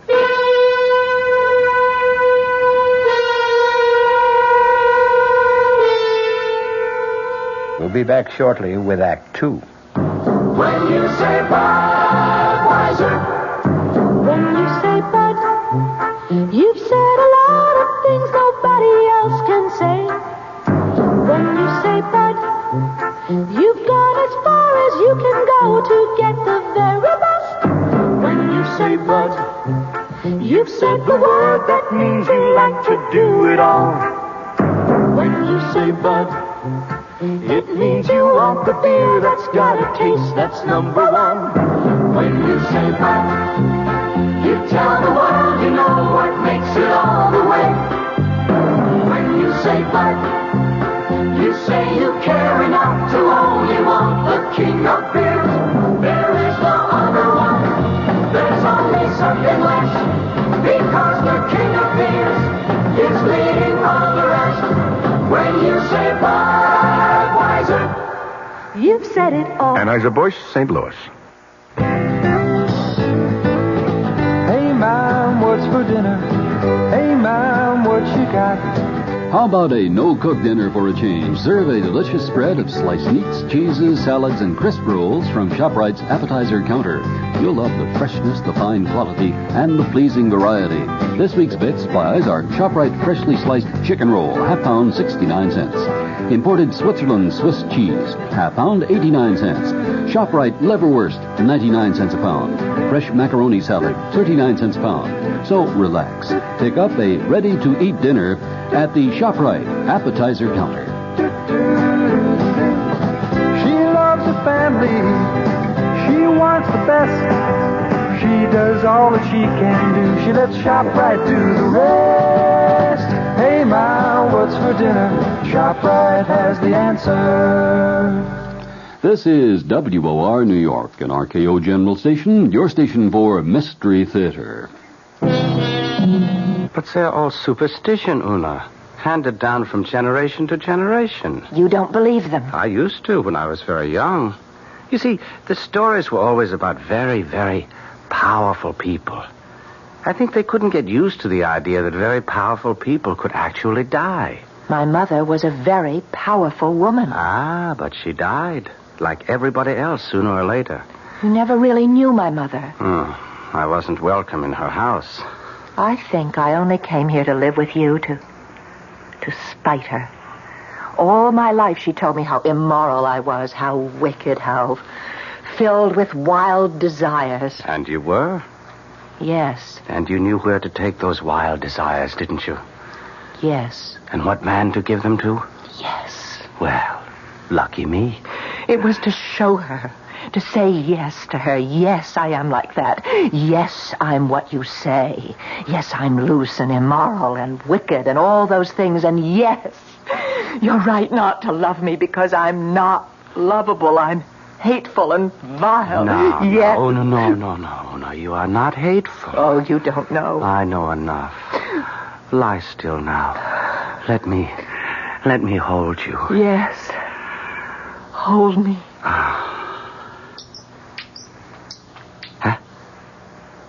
What's that? What's what?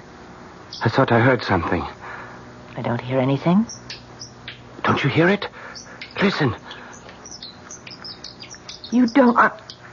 It's a bat. A bat? Turn on the light. No, please. I don't want to see it. Ilya, get rid of it. I won't touch it. What are you doing? I'm putting on my clothes. Why? It's your mother. It's your mother, Una. She's back. It's not. You said you didn't. Never mind what I said. I was wrong. It's a bat in the rafters. It's not my mother. How do you know? How do you know for sure? Be. The old women were right.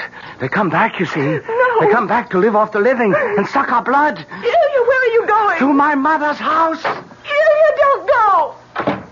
Ilya. Mother?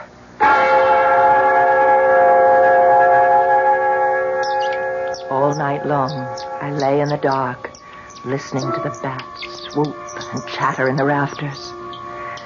Sunset to sunrise, I lay awake and listened. For as the warning light of the sun started to glow in the east, the bat was suddenly quiet. Hadn't Marie told me that the old stories all agreed that vampires could only venture out between sunset and sunrise? The bat was gone. And I was alone. Then came a pounding at the door. I got out of bed and I went to answer it. Had Ilya come back? Had he thought better of his foolish fears? And come back? Ilya? Oh, Peter. Let me in, Una. Yes, come in. I have to talk to you. You're very drunk. Never mind. Never mind about that. I have to ask you something important. Well, first tell me why you didn't come to our mother's funeral. Never mind about that either. Marie was there. Marie was not there. Not for the funeral. She went to the church to put some wild roses on the body. She didn't stay to see her buried.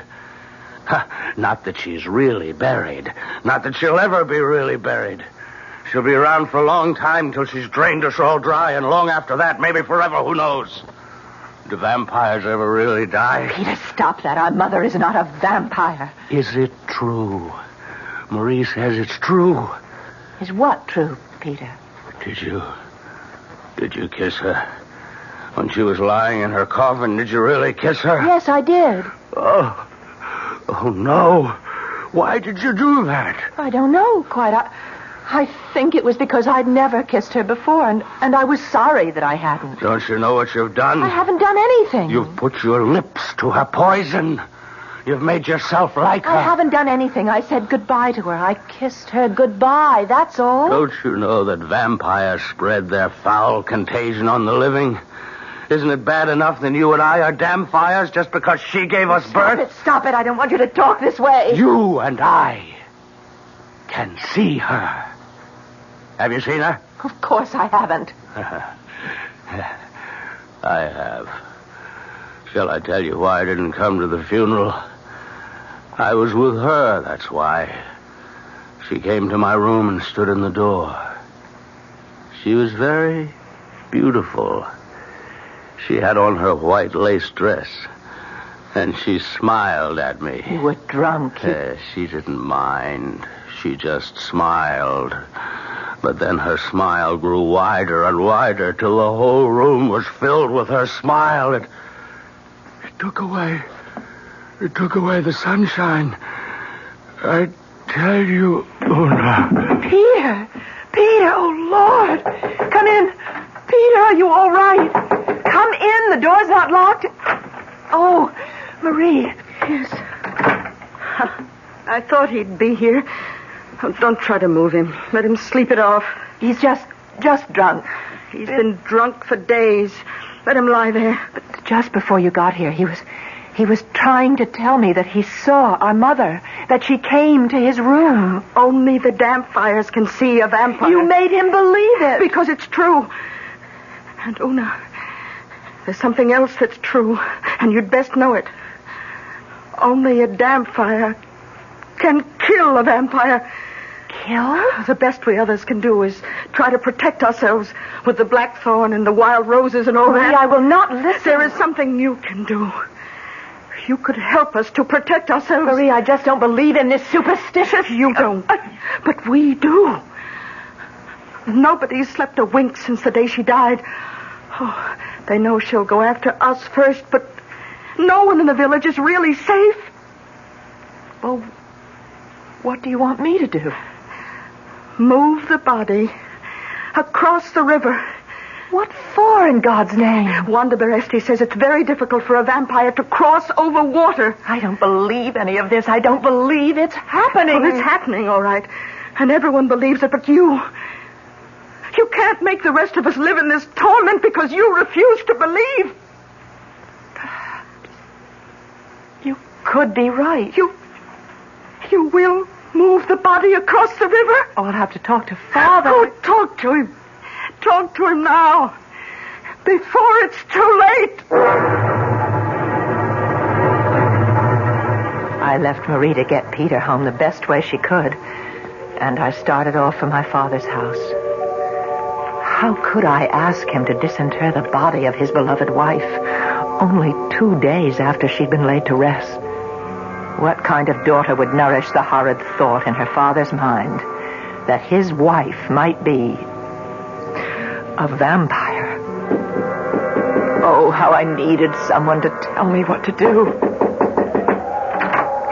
Una. Hello, Father. May I come in? Of course you may come in.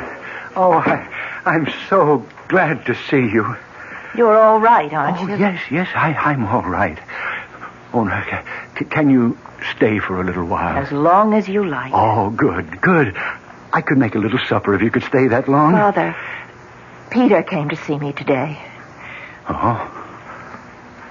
How was he? Drunk. But not so drunk that he couldn't say what he came to say. And what was that? That I had contaminated myself when I kissed my mother's mouth as she lay in her coffin. Oh, my dear girl. Do you believe that, Father? Oh, my dear, I'm so confused. You do believe it? I don't know what to believe anymore. And Marie came to see me, too. Oh, yes? Well, what did she want? Marie wants Mother's coffin moved to the other side of the river. Oh, your mother is buried in the family plot. I promised her. Why does she want the body moved? Marie says that to cross water is very hard for vampires.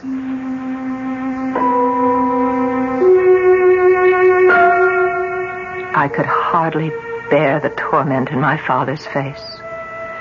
It's so hard when everyone around you believes one thing, to stand alone and believe another. I kissed my father gratefully. Grateful for his kindness, his patience. He asked me to stay the night. There was still my old room. I lay down on the narrow bed, but my eyes would not close. I stared at the black square I knew to be the window. Beyond the door, I could hear my father washing the supper dishes. Then I heard it. Very faint, but unmistakable. Someone tapping on the window pane. I lay rigid in the narrow bed. And then I heard...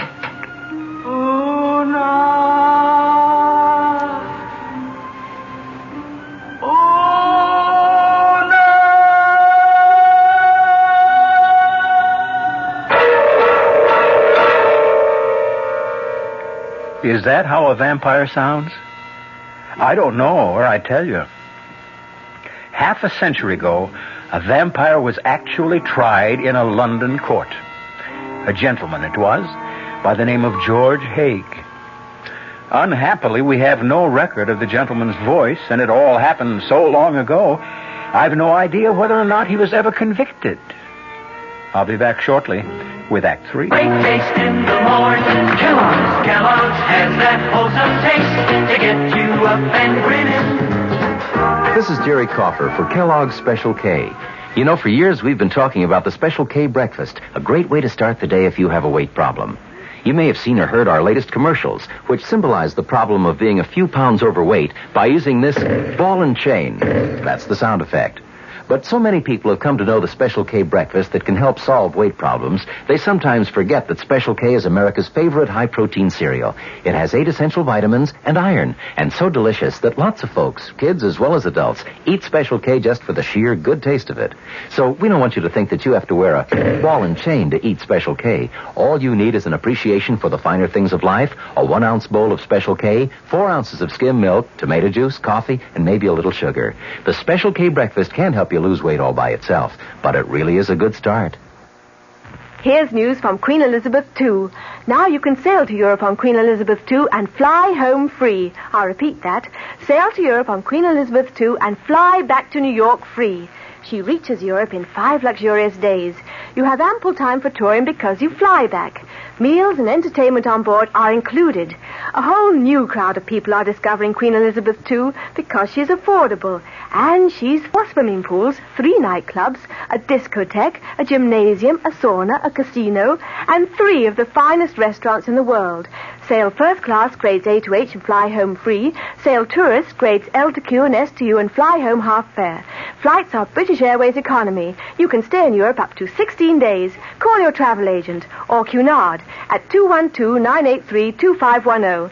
Sail to Europe on Queen Elizabeth II and fly home free. Great ships of British registry since 1840. No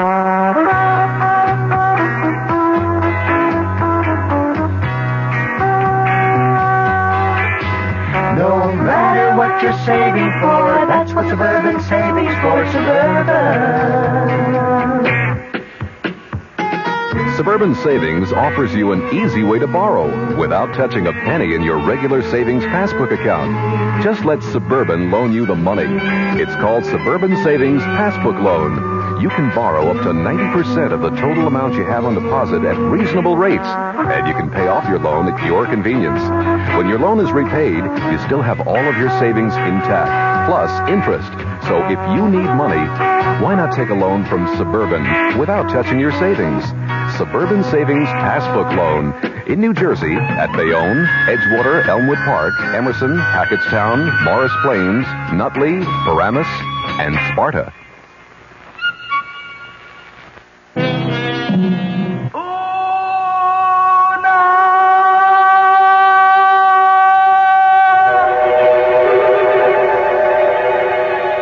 From the bed and ran to the window.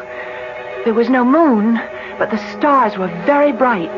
Bright enough so that the trees cast wavering shadows on the grass.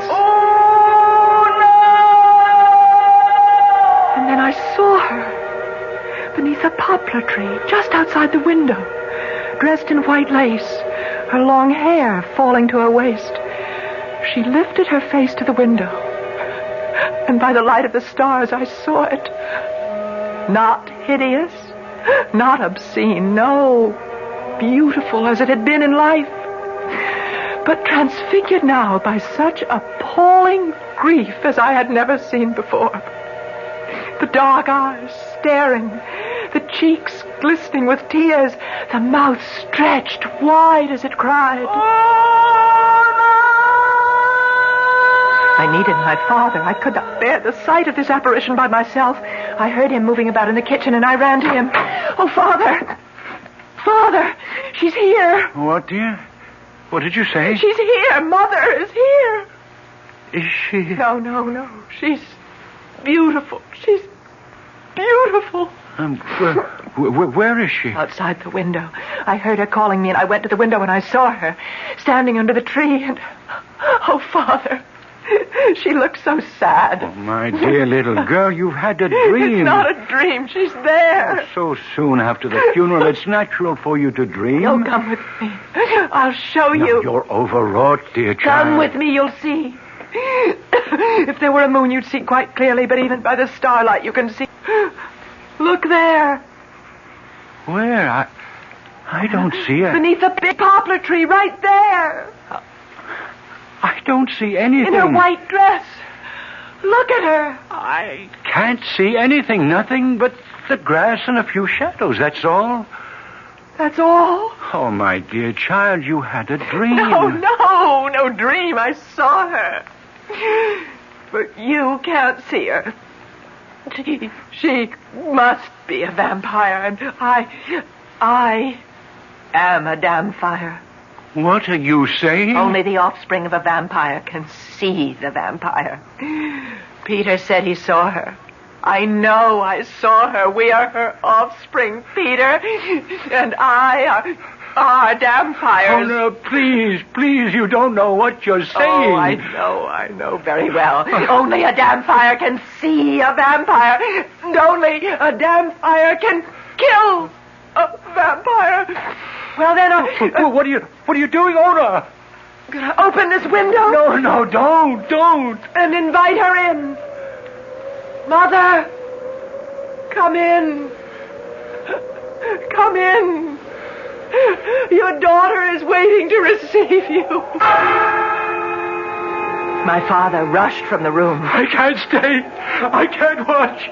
I can't. I stood by the window, waving to the white figure beneath the poplar tree. It was several minutes before she moved, and then very slowly, with uncertain steps, she came toward the window. She looked up at me like a child that is not certain of her welcome. Una? You've come back to live off of us, haven't you, Mother? Even in death, we are your possessions, your very prized possessions, because from us you drew pride and haughtiness and self-importance. That's what we did for you in life, and that's what you mean we should do for you now. That's it. Isn't it, Mother? Una, no. Forgive. Forgive? What went before. Forgive it. Forgive? I've never heard you say that word. Now I say it. Forgive me. All that I did. I beg of you, forgive me all my sins. Father was right. This is a dream. Forgive me, that I may lie quiet in my grave. Oh, God, let me wake up. God, deliver me from this dream. You don't hear me. Oh, Una, why don't you hear me? Perhaps I fainted. I don't know.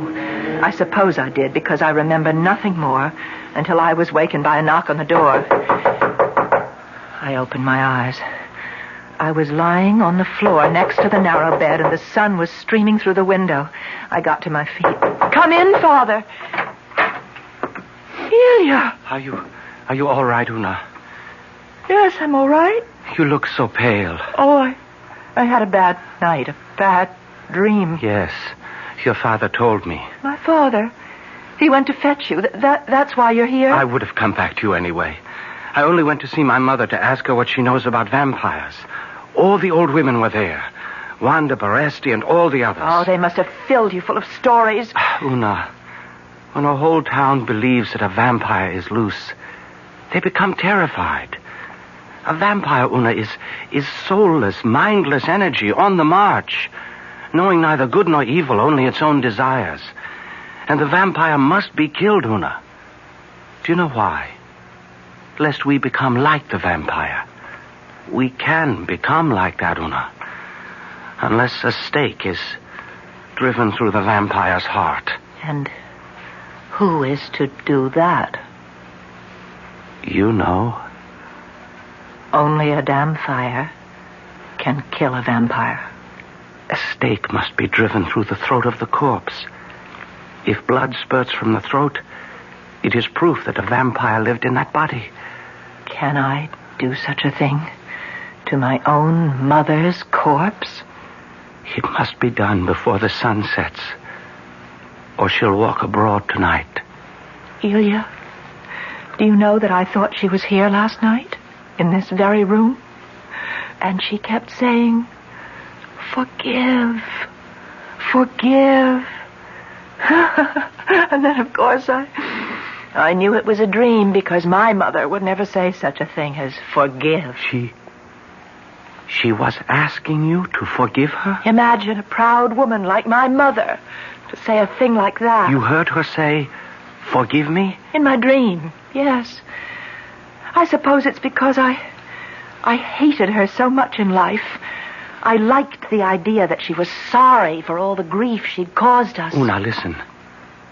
While I was at my mother's house, she told me that there had been cases now and then where a dead person returned night after night and terrified everyone because it was taken for granted that the dead one had become a vampire. But it wasn't always true. There were times when the dead one was what they call a returner. A returner? What is that? One who comes back, so my mother says, to ask forgiveness. Are you telling me that my mother did come back last night, asking to be forgiven?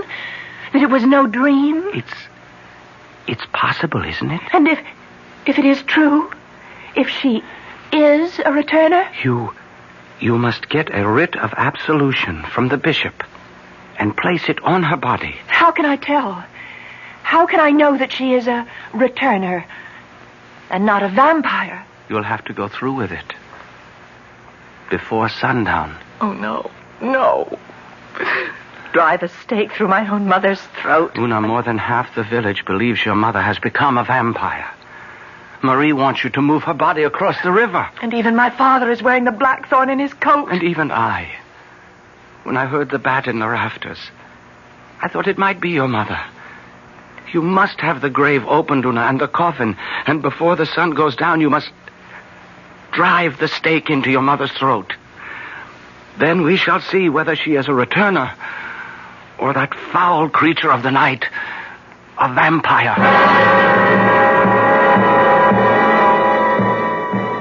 Elia himself uncovered it open. I told my father what I meant to do before the sun went. If you must, my daughter. If you think you must.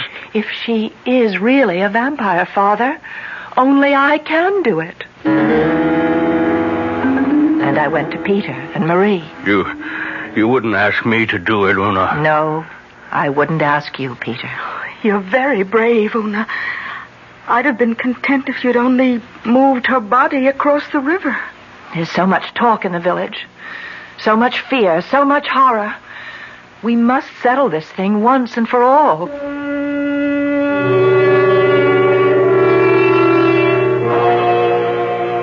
I went from house to house telling everyone to be by the graveside just before sunset. They looked at me with pity, some of them, others with revulsion. But all promised to be there, and so it happened. I wish to thank you all for coming here. You all know of the belief that is spread through our village. Many of you share in it. My own family leans toward it. The belief that the body of the woman who lies here is not a corpse, but the shell that houses a vile and loathsome being, a vampire. That this vampire threatens the lives of all of us, and the sanity, the spirit, and the soul of any who escape with their lives. Listen, I have here a stake. The sun is setting. While there is still a little light, I shall drive this stake through my mother's throat.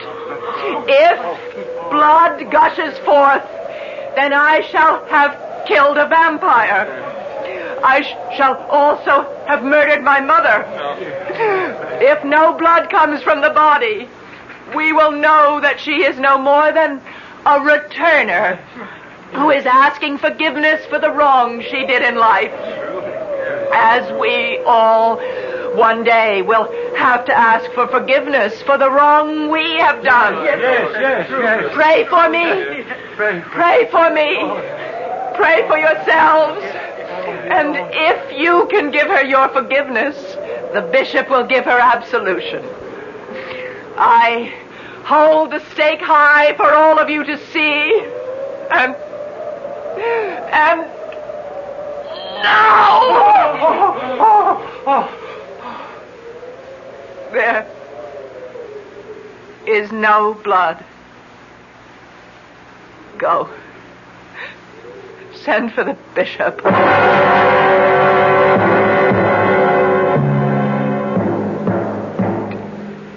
It's over. I've done it. And the mutilated body of my mother lies at my feet. Oh, let her release come soon.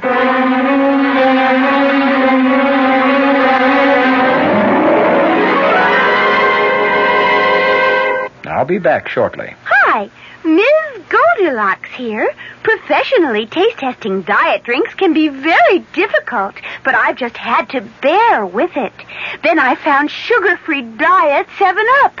It doesn't taste like other diet drinks. It's fresh, light, natural, delicious. Sugar-free Diet 7-Up tastes so good that I've taste-tested it hundreds of times, and each time I've given it my seal of approval. Yes, this one's just right.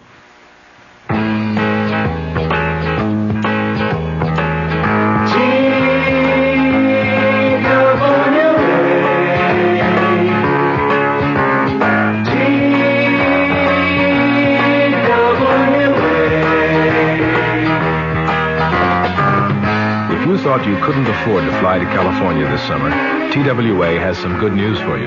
You can. Thanks to TWA's demand schedule service, you can fly to California for only $125. Just make your reservations 90 days before you want to go and put down a $20 deposit for each way. For all the details, call your travel agent. TWA's demand schedule service. Now you can afford to fly to California.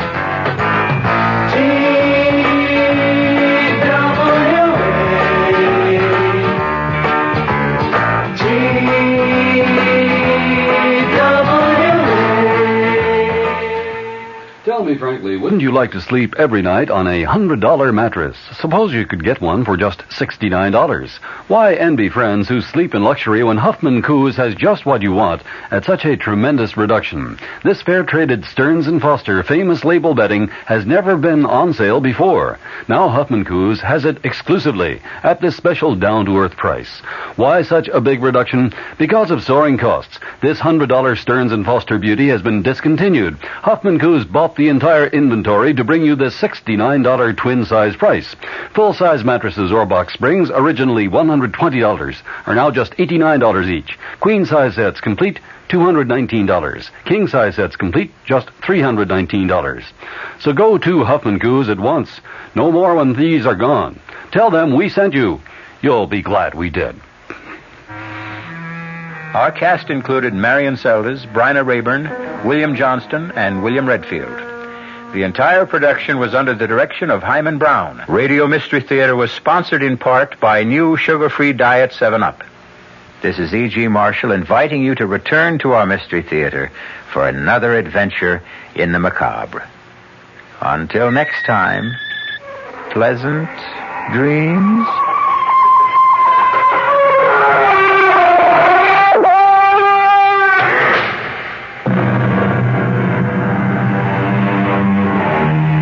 The preceding Mystery Theater program was furnished by the CBS Radio Network. The House Judiciary Committee purports to be narrowing the scope of its impeachment inquiry.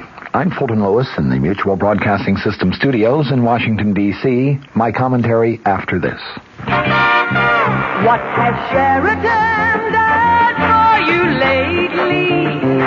What has Sheridan done for you now? Next time you travel to Canada for business or pleasure, you'll find 20 sparkling Sheraton hotels and motor inns, coast to coast, from Quebec to British Columbia.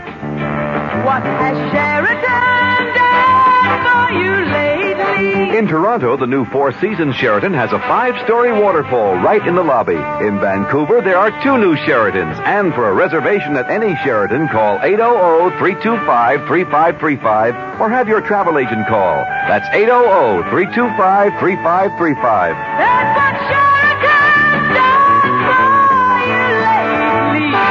That's what Sheridan done for you now.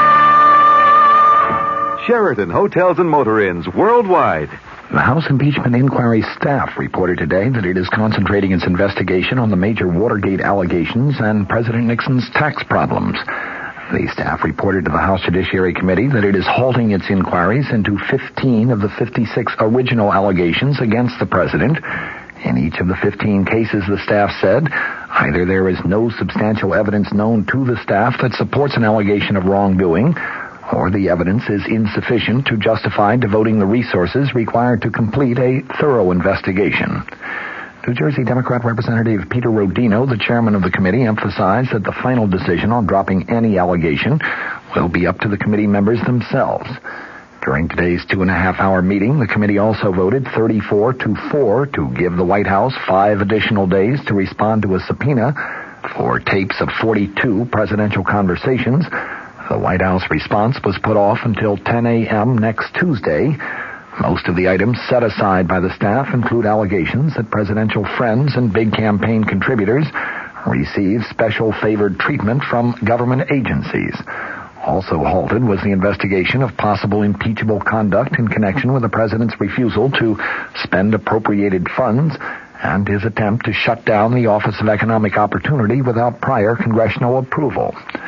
The report said the staff is continuing its probe of allegations stemming from a $100,000 campaign contribution from billionaire Howard Hughes, a $200,000 cash contribution from financier Robert Vesco, contributions from the dairy industry, and a pledge from ITT to help underwrite the 1972 Republican Convention. Much of the discussion at today's meeting involved the staff's plans to examine allegations that criminal fraud may have been committed in the preparation of the president's income tax returns.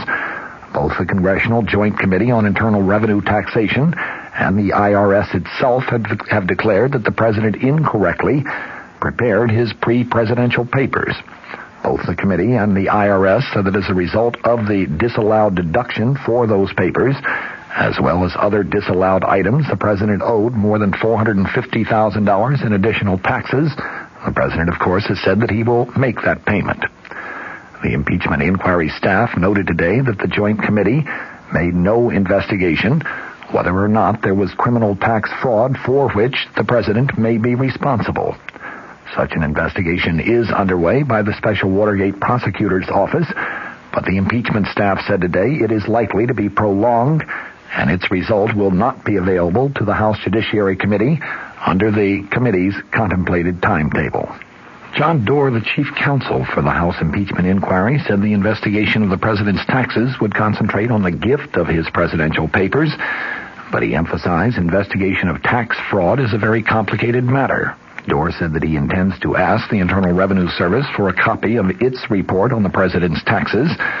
Another allegation stemming from secret U.S. bombing raids in Cambodia between March of 1969 and August of 1973 still remains under active consideration, at least until next week when the House Judiciary Committee hopes to obtain access to a Senate Armed Services Committee report regarding that bombing.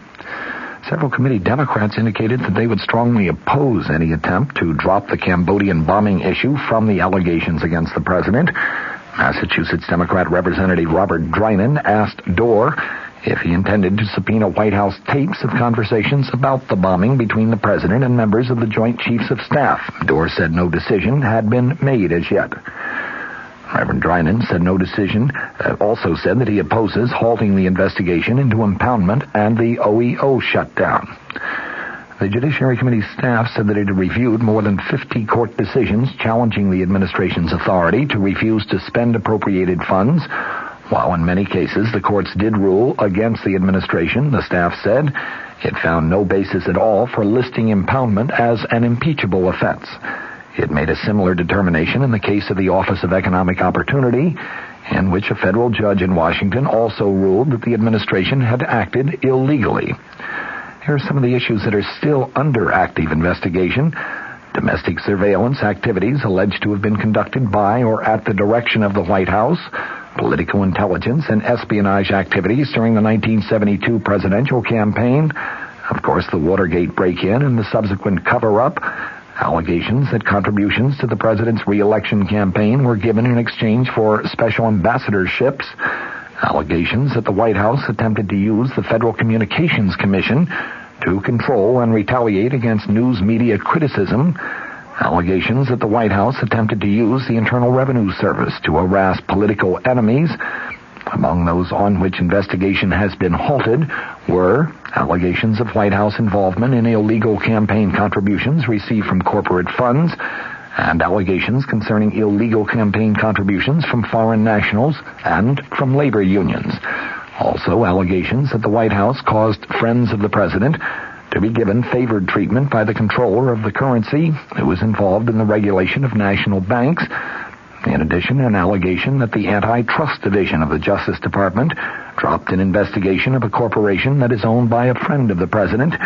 And finally, allegations of attempts to obtain campaign contributions in return for promises of assistance with the Federal Housing Administration. Most of the items the committee staff is concentrating on also have been under investigation for many months by the Special Prosecutor's Office. Several former administration and presidential campaign officials are, of course, under indictment in connection with the Watergate cover-up and the break-in at the office of Daniel Ellsberg's psychiatrist. Now it seems the lines are drawn, and the next move is going to be up to the White House. President Nixon now has until next Tuesday morning to respond to the Judiciary Committee's subpoena of a wide range of until now secret White House tapes and documents. One of the arguments used by the president's attorney, James St. Clair, in balking at the House panel's request earlier has been that the House Judiciary Committee's inquiry has been too broad, too undefined, and there is no reason, no legal ground, and indeed it would set a dangerous precedent if that committee were allowed to go fishing through executive branch files. With that argument, I think there can be little dispute. Under traditional concepts of American justice, particularly as defined and refined by the Fifth Amendment to our Constitution, no branch of government is empowered to simply walk in and search willy-nilly through records as a means of determining whether something is or is not wrong. The purpose of the search, be it a physical search or a search by subpoena, must be fairly clearly defined first, and there must be a reasonable belief that there has been a specific violation of a specific law. Until today, it was not known just what the House Judiciary Committee was going after, what violation of law, what high crime or misdemeanor it was considering in the case of Richard Nixon. This is John Wherry for the Kansas City, Kansas Public Schools. Vicki Nagel, kindergarten teacher at Central Elementary School, has some suggestions for parents whose children will start school next year. If a child can come to kindergarten knowing how to write his name, or at least a beginning of how to write his name, it's a big help.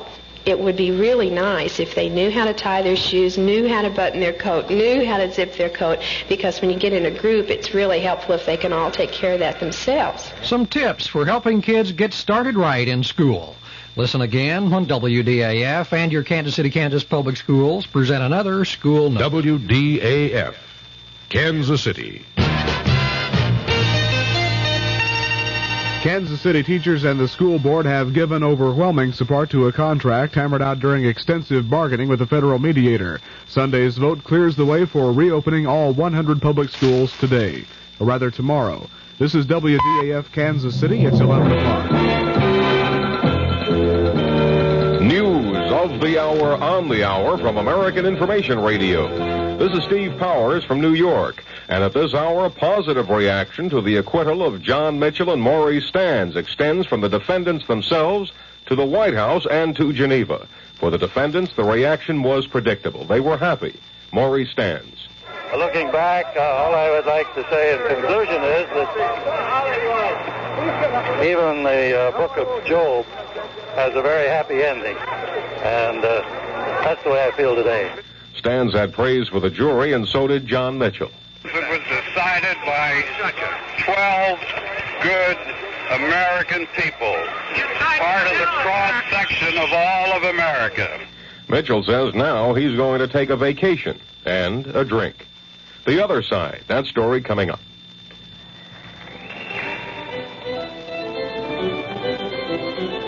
You may live with it for 1,000 years, and there is still challenge. And you see, the young people are searching for the answers to life. Organist Virgil Fox for music in our schools. I don't think there's any way possible to have children have music too early. I think that music in the lives of the young is probably as important as the breath in their lungs or the blood in their veins. The child who is permitted to brush with music, to cope with it, to dance to it, to feel it, to express it, to make it, is a child who is always several plateaus higher. There's no doubt that beautiful music brings out the finest, and the more we have of it, the better everything else is. Help to bring out the finest in all our children. Support music in your schools. A message from the Music Educators National Conference. The chief prosecutor, John Wing, said he felt rotten after the jury found Mitchell and Stans innocent of all counts in the Vesco affair. I'm disappointed in the verdict, and there's nothing else I really can say. Are you satisfied with the government's case as you presented it and your fellow prosecutors, sir? Absolutely. One of the jurors agreed that Wing did present his case well. Andrew Choa tells ABC News. An extremely skillful, brilliant job. But the jury came to the conclusion that their presentation of the case did not allow them to arrive at a verdict that was otherwise than the one that was given. And Choa says the credibility of John Dean as a witness against Mitchell and Stans was not the deciding factor. What about Dean's credibility? Here's ABC's Vic Ratner in Washington. Lawyers at the special prosecutor's office here were disappointed but not disheartened at the verdict in New York. They feel that the Vesco case had little connection with their major Watergate cases. They feel John Dean's testimony played only a small part at the Vesco trial. He'll play a much bigger role in future Watergate trials. The Vesco case wasn't even the special prosecutor's baby, having originated in the U.S. Attorney's Office in New York and being handled there all along. Vic Ratner, ABC News, Washington. ABC's Jerry Landay reports that President Nixon is being described as pleased about the not guilty verdict for Mitchell and Stans and their families. We asked ABC's Ted Koppel, who's traveling with Secretary of State Henry Kissinger in Geneva, if the verdict will have an effect on Kissinger's current negotiations. Some of the president's critics in Congress have been suggesting for several weeks now that the United States might be forced to make negotiating concessions simply because the president is in a weakened position at home. The fact that Messrs. Mitchell and Stans have now been acquitted is not, of course, going to take the heat off altogether. There is still the danger of impeachment hanging over the president, but Secretary Kissinger was clearly elated when he heard the news of the acquittal this evening and felt that his hand was somewhat strengthened as he goes in now to his first round of negotiations with Soviet Foreign Minister Gromyko here in Geneva. Correspondent Koppel said Kissinger was beaming when he heard the news that Mitchell and Stans had been acquitted in the Vesco affair. This is Information Radio News. From the Kurt Murray Sports Desk, Johnny Miller sank a clutch 4-foot putt to win the $200,000 Tournament of Champions today. Miller fired a final round 69 to win by a single stroke over Buddy Allen and John Mahaffey. Ferguson Jenkins notched his fifth victory in pitching the Texas Rangers to an 8-5 win over the New York Yankees for a split of their doubleheader. The Yankees won the first game 11-2. The New York Mets defeated the San Francisco Giants 6-4 for a sweep of their doubleheader. The first game also into New York by a score of 6-0. The San Diego Padres rallied for 5 runs in the bottom of the ninth to edge the Philadelphia Phillies 5-4. Steve Yeager slammed a 3-run homer to face the Los Angeles Dodgers to their 6th straight victory, a 4-0 decision over the Montreal Expos. And Cecil Cooper's leadoff homer in the 4th of the 13th inning gave the Boston Red Sox a 5-4 triumph over the Kansas City Royals. The win snapped Boston's 5-game losing streak. The Kansas City forecast, cloudy with a chance of showers or thunder showers, possibly with heavy rain for the rest of tonight and tomorrow. The low tonight in the low 60s, high tomorrow in the mid to upper 70s. Partly cloudy with a chance of showers Monday night and Tuesday. The low Monday night in the 60s, high Tuesday in the 70s. Right now, cloudy skies, south winds at 14, the humidity 87%, and our current Kansas City temperature, 64 degrees. This is Pat Ross, WDAF News.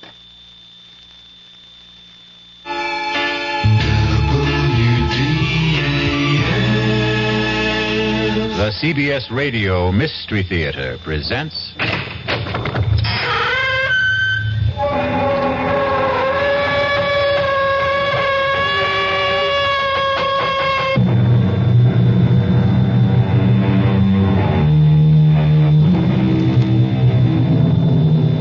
Come in.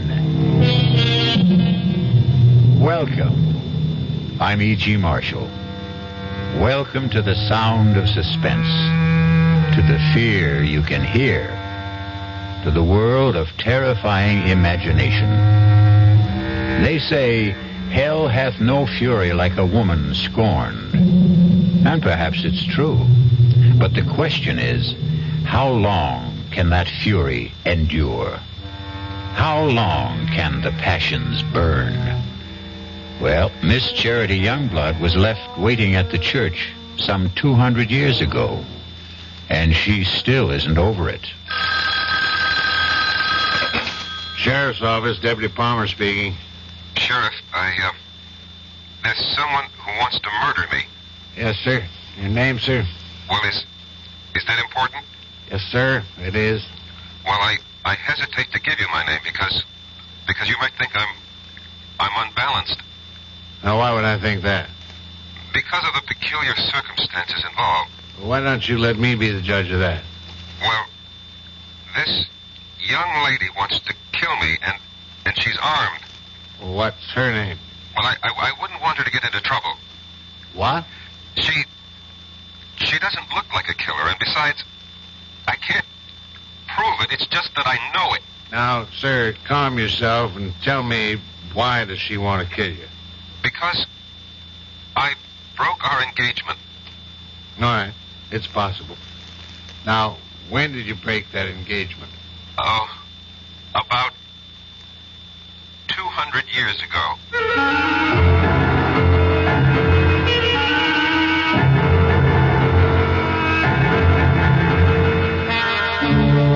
Our mystery drama, A Dream of Death, was written especially for the Mystery Theater by Sam Dan and stars Michael Tolan. It is sponsored in part by new sugar-free Diet 7-Up and by the Kellogg Company, makers of Kellogg's Special K cereal. I'll be back shortly with Act 1. Hello, Ms. Goldilocks here, and welcome to my professional taste testing laboratory. Oh, Papa Bear, could you bring that case of sugar-free Diet 7-Up over here? Another case? Miss Goldilocks, you're drinking this sugar-free Diet 7-Up like there's no tomorrow. You can't still be taste testing it. Oh, no, Papa Bear. Sugar-free Diet 7-Up has already earned my seal of approval. It's fresh, light, natural, delicious. I drink it because I love its taste. Now hurry up. Okay, here. This sugar-free Diet 7-Up really tastes delicious. Ladies, if you're tired of switching from one diet drink to another, take some advice from Ms. Goldilocks. Try sugar-free Diet 7-Up and you'll say, yes, this one's just right. I'll bear witness to that, Goldie.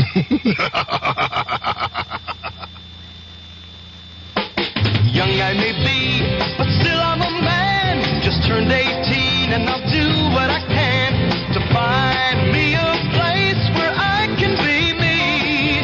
Get ready for life and be free as the sea. Where do I go from here? Oh, where do I go from here? I finished school, but what lies ahead? Don't want to get trapped, want to feel free instead. All over the world, there's so much to do. The call of the sea, don't you hear it too? Where do I go from here? Oh, where do I go from here? What about the new Navy? You'll get your chance at success, learn an exciting job, and see the world. Call toll-free 800-841-8000. That's 800-841-8000. Or see your Navy recruiter. Be someone special in the new Navy. I know where I'm going from here.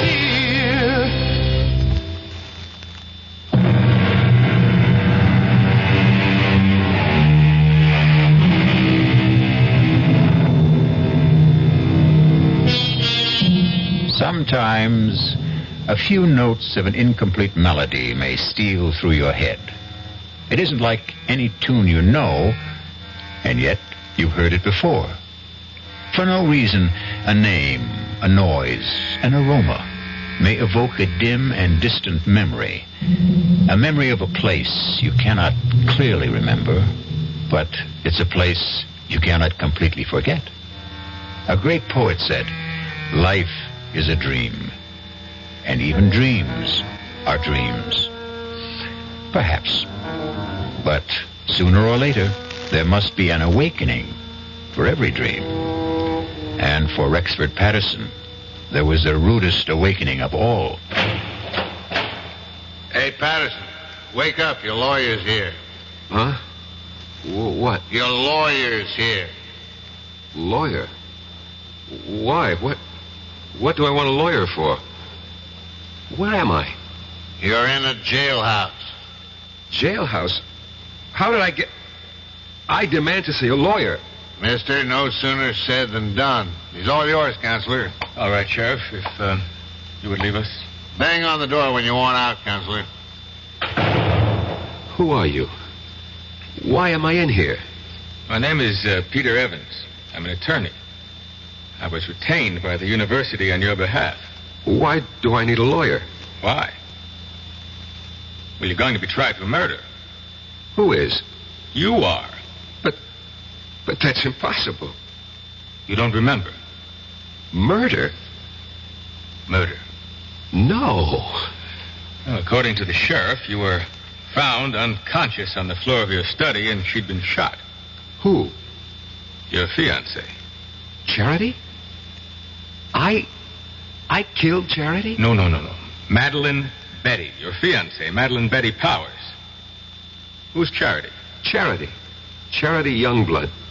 She was my fiancée. You had two of them? Look, we know you were engaged to Madeline Betty Powers. Now you say you were also engaged to a Miss Charity Youngblood? Yes. Well, what happened to that engagement? I broke it. Was the parting amicable? No. How did Miss Youngblood take it? She was hurt, angry. She was violent. What do you mean, violent? She swore she would make me regret it. She swore she would have a revenge. Can you prove any of this? Oh, yes. How? I have it in writing. Well, now, this may throw a new light on the case. When did you break your engagement to Miss Youngblood? When? About 200 years ago. Good. You see, if we can produce written evidence... When did you say you broke this engagement? I was killed at the Battle of Monmouth in 78. And 3 years before that would be, the early spring of 1775. Allow me to suggest the only plea that will save you. Insanity. No, I will insist that we plead the truth. Well, what is the truth? Self-defense. I killed Charity Youngblood in self-defense. All right. Look. Now, you may have killed Miss Youngblood in self-defense 200 years ago, but it's over. It's gone. It's done with. Nobody wants you for that. You're going to be tried for the murder of Madeline Betty Powers. Exactly. Charity Youngblood is Madeline Betty Powers. Professor Patterson. You're my attorney. I have to tell you the truth. But I can't believe it. But I can prove it. Look, go to my apartment. In the middle drawer of my desk, there's a book. An old book, an old leather notebook. Bring it here. You'll see. You'll see for yourself. Proof.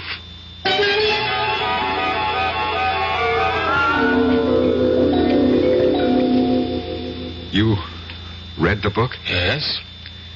It's a diary kept by a girl named Charity Youngblood, daughter of a Connecticut gunsmith during the Revolutionary War.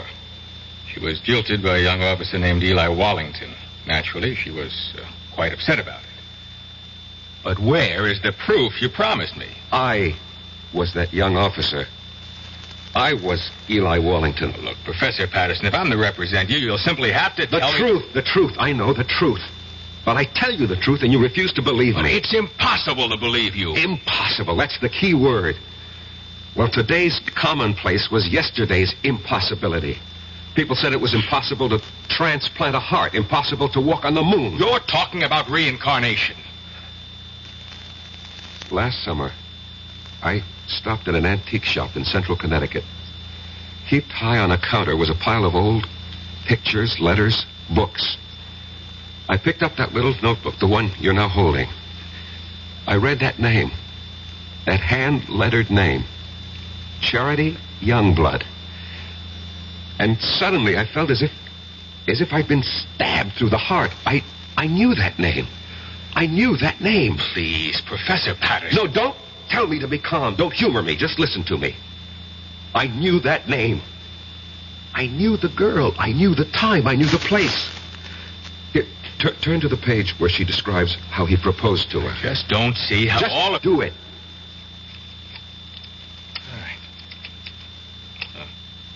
All right. This is what you want? Monday. Eli proposed marriage to me this morning. I read the name Eli. An electric shock ran through my system. I knew I was Eli. And the entire scene ran through my mind. Exactly as she wrote it in her diary.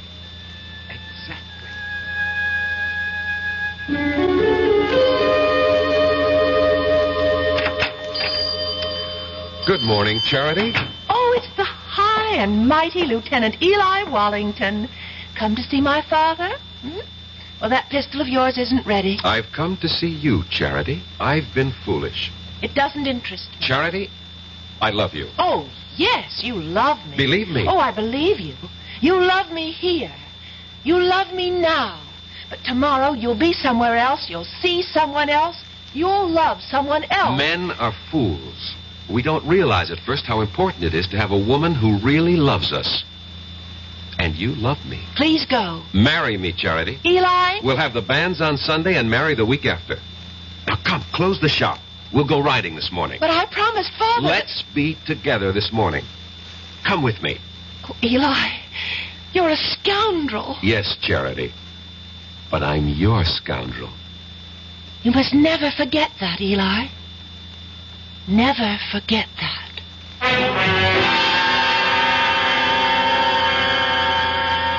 What are you trying to tell me, Professor Patterson? Don't you see, as Eli Wallington, I had lived through that scene. I knew how I felt. I loved her. How do you know you were Eli Wallington? How do we know you're Peter Evans? You just know, that's all. None of this is proof in a court of law. You can read in her diary. Here, Sunday. This morning, the banns were read in the church. But Eli never married her. Do you know why? Because Charity was right. The very next week, Eli was somewhere else. He saw someone else. He loved someone else. He never saw Charity again. And 3 years later, he was dead at Monmouth. Turn to Charity's diary. See what she wrote when she heard the news of Eli's death. Here's the evidence you need to defend me in court. Read it. All right. Now, Friday. This morning, the Reverend Fallowfield came into the shop with news.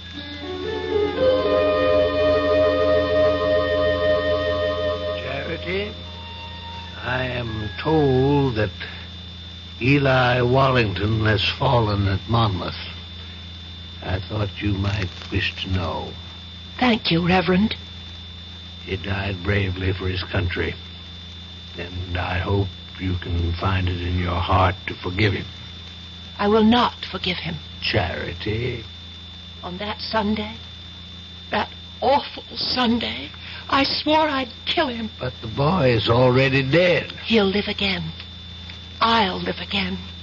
I'll find him and kill him. Give up this frightful hatred before it destroys you. He won't escape. If only I could help you, Charity. No one can help me. And no one can help Eli. Somewhere, somehow, someday, I'll have my revenge.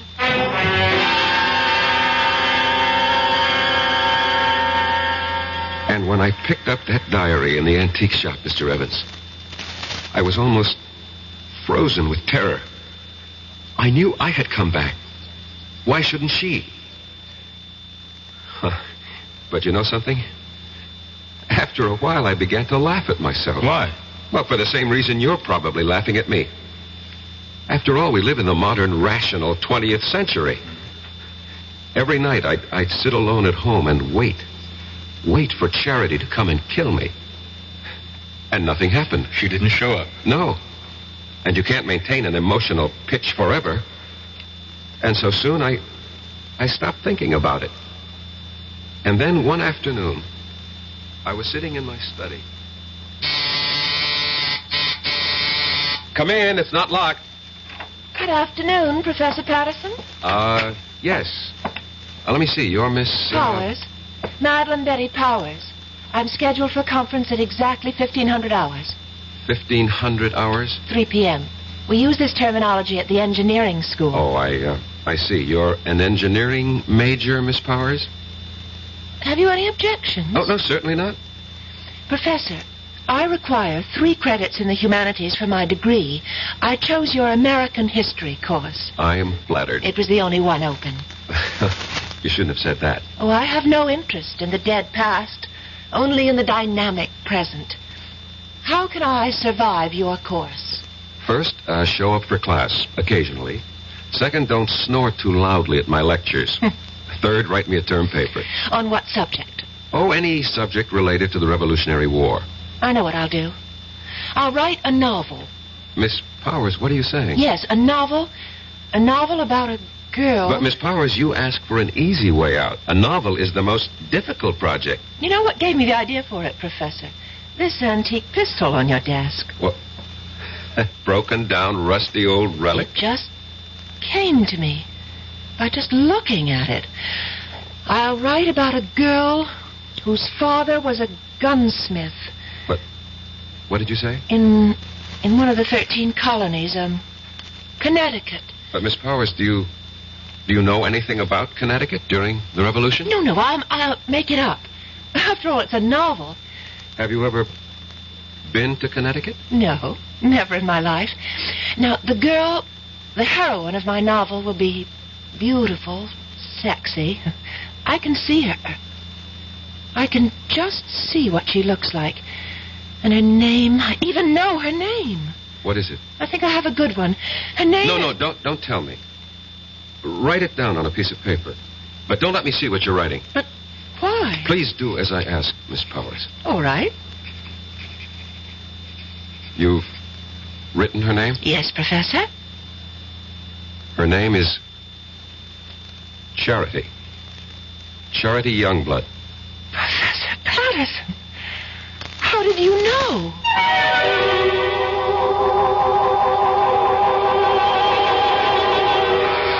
How does he know? Funny how these things work out, no? You can never tell who you'll come back as. Devil-may-care adventurer. He's getting any money, but he's entitled. Well, what's wrong with writing a letter saying that under the law, this man is entitled to receive $220 a month for attending school on a full-time basis. Believe it or not, he can take that letter with the little job, take it to the real estate people, and because he has an additional income of $220, although he isn't receiving it, it makes his chances of getting that apartment much better. And this is what I mean about the little things. Going beyond the duty every once in a while. Just go a little bit out of your way to help someone. That's my philosophy. To me, these are little things, but big things to that person. A big thing to that person. At VA, we try a little harder to help.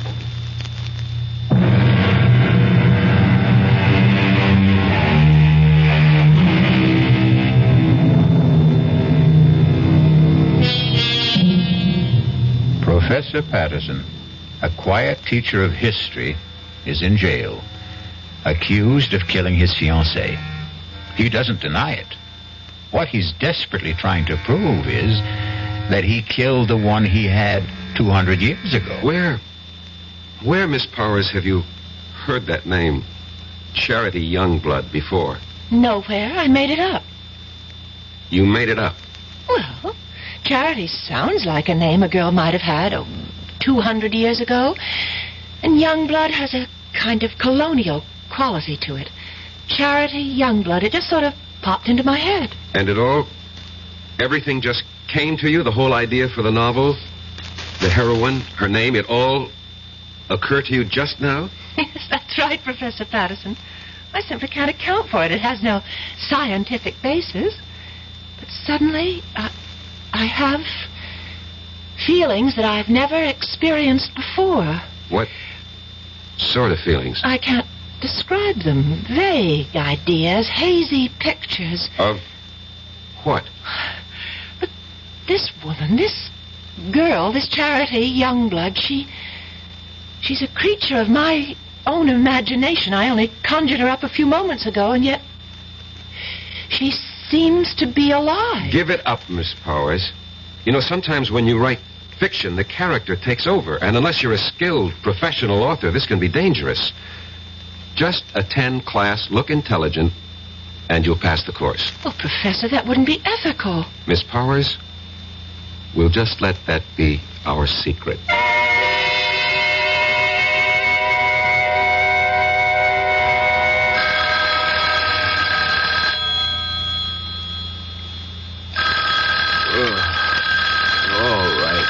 All right. Hello.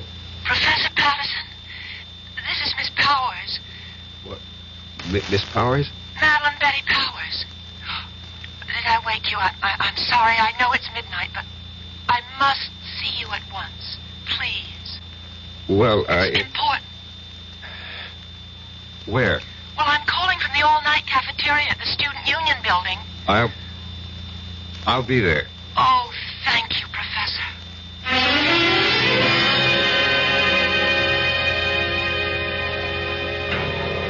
I had to see you.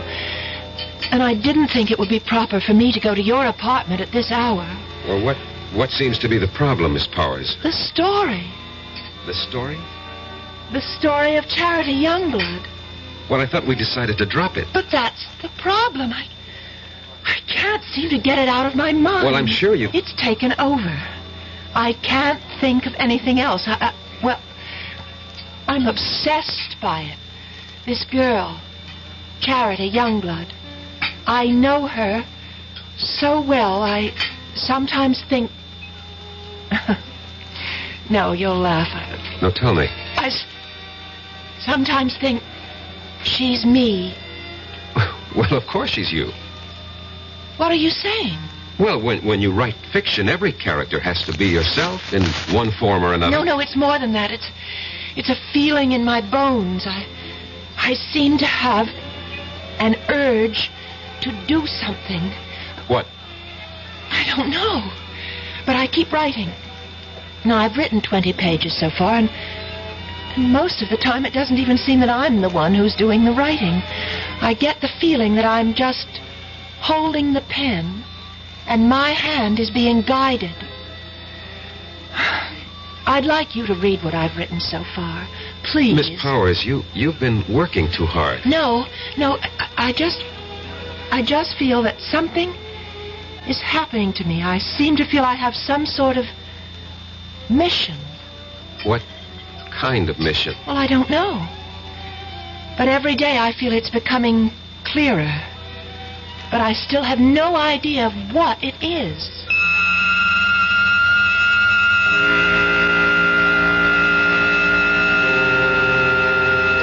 And every day, Mr. Evans, she would hand me a chapter of her novel. And that novel will win me acquittal in court. Why? Because each chapter is word for word a day in Charity Youngblood's original diary. In Madeline Betty's own handwriting. Where's that novel now? In my desk. I did everything I could to get her to stop writing, hoping that somehow I could get her mind off it. But of course that was useless. After all, if she really was Charity Youngblood, and there was no doubt in my mind about it, nothing would stop her from finding it out. And every day she was getting closer.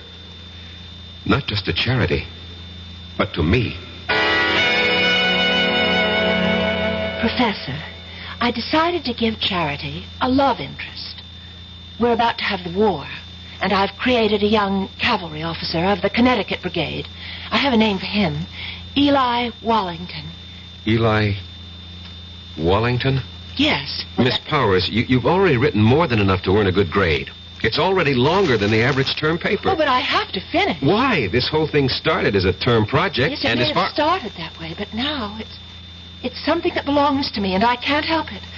I have to keep writing until... Until? Until something happens. What? What is supposed to happen?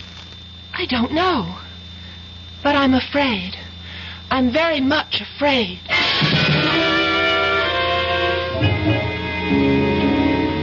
I was afraid too, Mr. Evans. Afraid that at any time she would suddenly realize that she wanted to kill me. But surely you realize... What? You mean I had nothing to be afraid of? Suppose someone's determined to kill you, and you know it. You tell me. You know what I think? Although it's academic now. I think you should have gone to a psychiatrist. I did. I went to the top. I went to the head of the Department of Psychiatry at the University Hospital.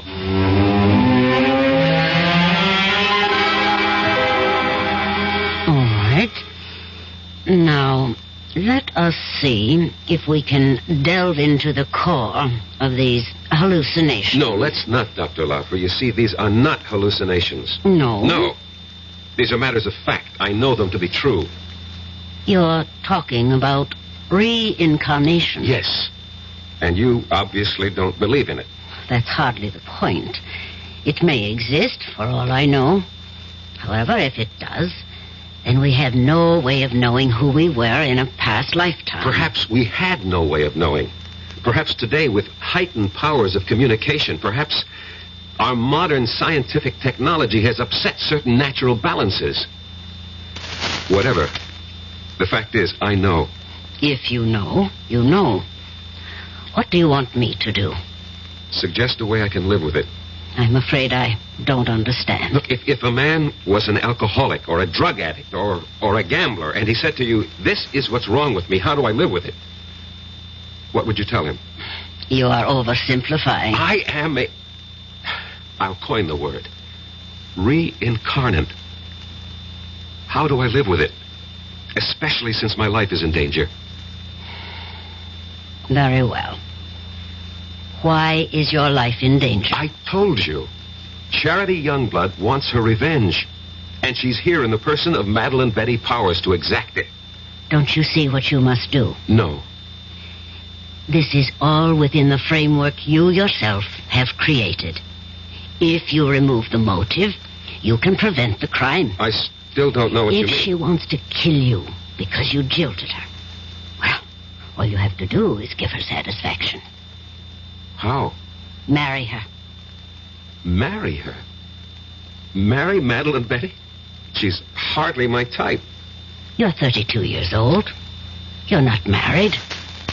Are you going with anyone? No. But marry her?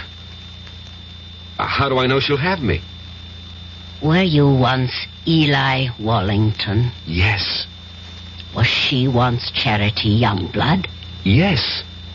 She'll have you.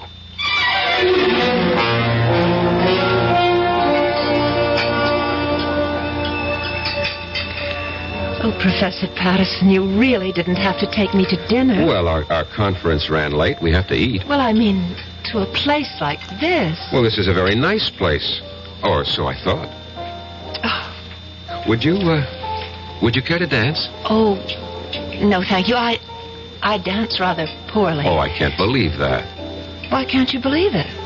Because you're so charming. I don't think so. At least no one ever told me that. But I think so. Do you? Why? Well, it's a subjective thing.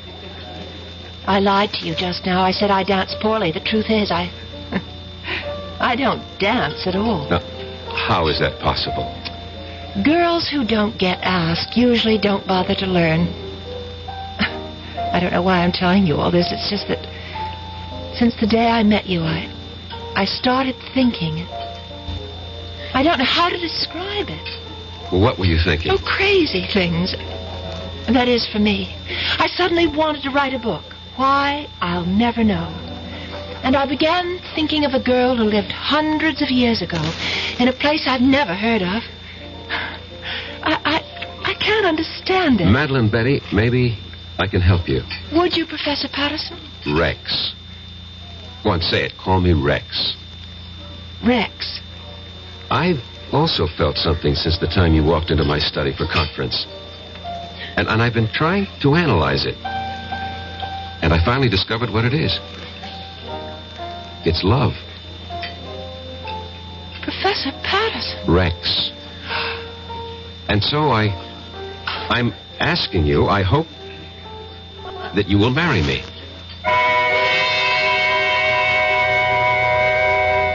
If you're going along with what Rex believes, they're playing the scene again. Rex and Madeline Betty have now reached the point where Eli proposed to Charity. Charity said yes, but will Madeline Betty? Yes or no will be the first word you will hear when we return shortly with Act 3. And now, another story of the ball and chain, as Kellogg's Special K presents The Library. Welcome to the public library. May I help you, sir? Yes, I'd like to check out... I'd like to check out Famous Laundromats of the World by Audrey Schnorbart. Sir, excuse me, but isn't that ball and chain you're wearing just like the ones they use in the Kellogg's Special K commercial? This ball and chain? Yes, that one. How are you going to get rid of it? Well, lots of good exercises, and by eating smart at every meal, starting with the Special K breakfast. Don't you have to watch your calories? Yes, and the Special K breakfast is less than 240 calories. Less than 240 calories? Right. A 1-ounce bowl of high-protein Special K, 4 ounces of skim milk, tomato juice, and coffee. It's really tasty, and it's going to help me get rid of this ball and chain. I'd say it's long overdue, get it? Your happy ending could begin with the Special K breakfast from Kellogg's. Who knows how to help you solve your shopping problems? Your Better Business Bureau knows. Listen, Lou, this fellow was at the door about the home repair, and he wants me to sign the contract now. What'll I do? You don't have to sign that contract now, madam. You're not Lou. Who are you? I'm the man from the Better Business Bureau with some advice to help you to protect yourself. Read all the documents before you sign and take your time. He'll come back tomorrow. And incidentally, keep a copy of any form you do sign. And be sure you understand what you're signing. Oh, thank you for telling me. No need to thank me, madam. That's what Better Business Bureaus are for, to help protect consumers like you.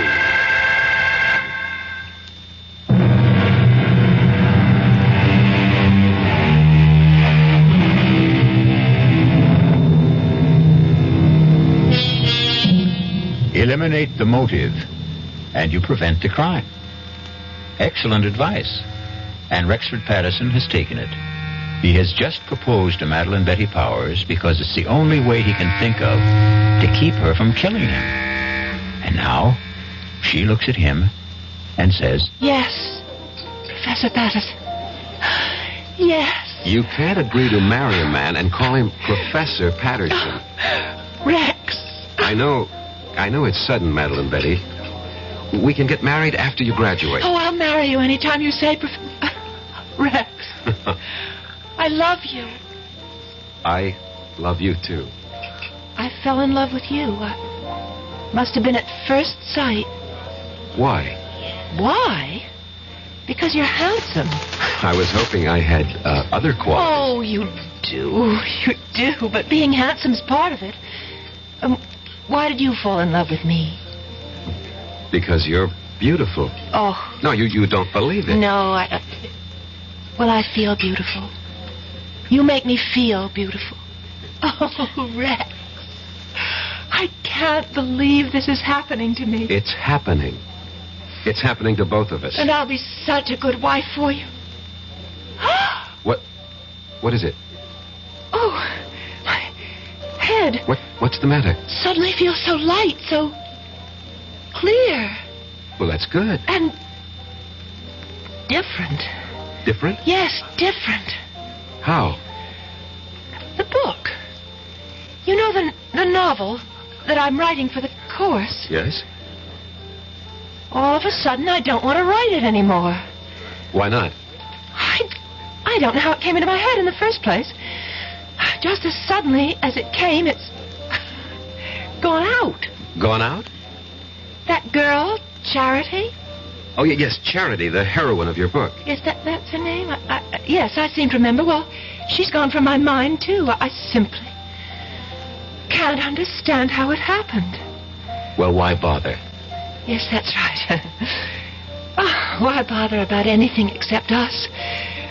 Except you and me.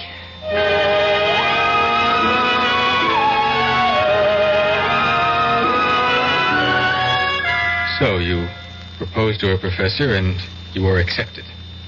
She seemed happy. Apparently you were reconciled.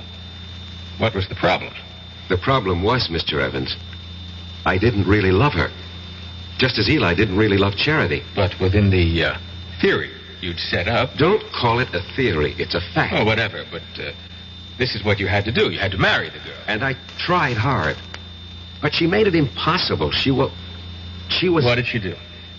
Nothing, really. She was just so grateful to me. You pay attention to a wallflower, and what you create for yourself is a clinging vine. A vine that can strangle and suffocate you. And besides... Yes? Besides, there was Susan Miller.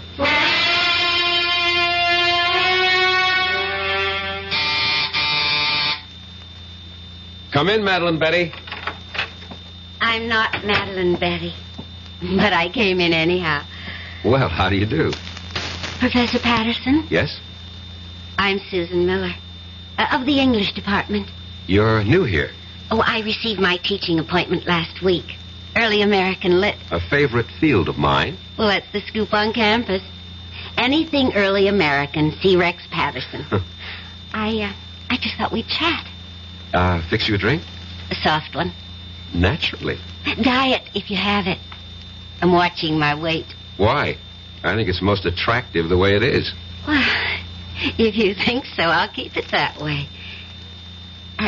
Did you know that General Burgoyne wrote a play? Yes, it was called Maid of the Oaks. And it was produced in New York during the Revolution. Yes, and I'll tell you who was in the cast.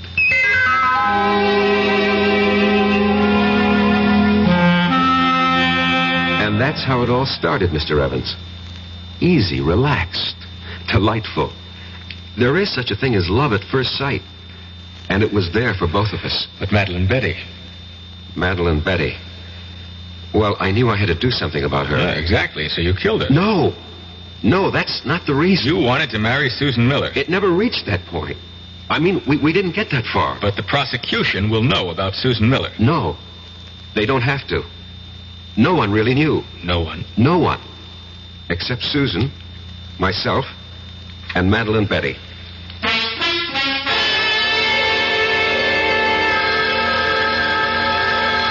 I'll get it. Hello? Hello? Is Rex, Professor Patterson there? Oh, who's calling? This is Susan. Miss Susan Miller. Rex is for you, Miss Susan Miller. Oh, thank you, Madeline. Yes, Susan? Rex, how about a drive in the country? I have considerable work to do. But I thought you had nothing to do all weekend. So did I, but, I have this research project. I see. Did your project answer the phone? No. No, it's nothing like that. Well, maybe we can get together tomorrow. Sure thing. Goodbye. Bye. And who is Susan Miller? She teaches here. I'll bet. What does she teach? English. You could look it up in the catalog. I'm sorry. I'm so jealous. Forgive me. You're forgiven. I just can't believe my good luck, that's all. Rex, you said you'd marry me any time I chose. Well, yes. Well, I choose now. Now? Well, next month. I want Mother and Dad and my sisters, and I have some cousins. I'd like to see the looks on their faces. The first Sunday next month. That's almost 4 weeks from now. Is that all right? Well, You haven't changed your mind, have you? But I had changed my mind, Doctor. I see. I wish I knew what doctors meant when they say, I see. Patterson, you are the one who set up the ground rules. You said she was Charity Youngblood, reincarnated to have her revenge. I know. I know. And using that, I suggested marriage. It was your only chance. I realize that, but you see, I really don't believe that anymore. You don't? I should have listened to you when you called it an hallucination. You agree with that now?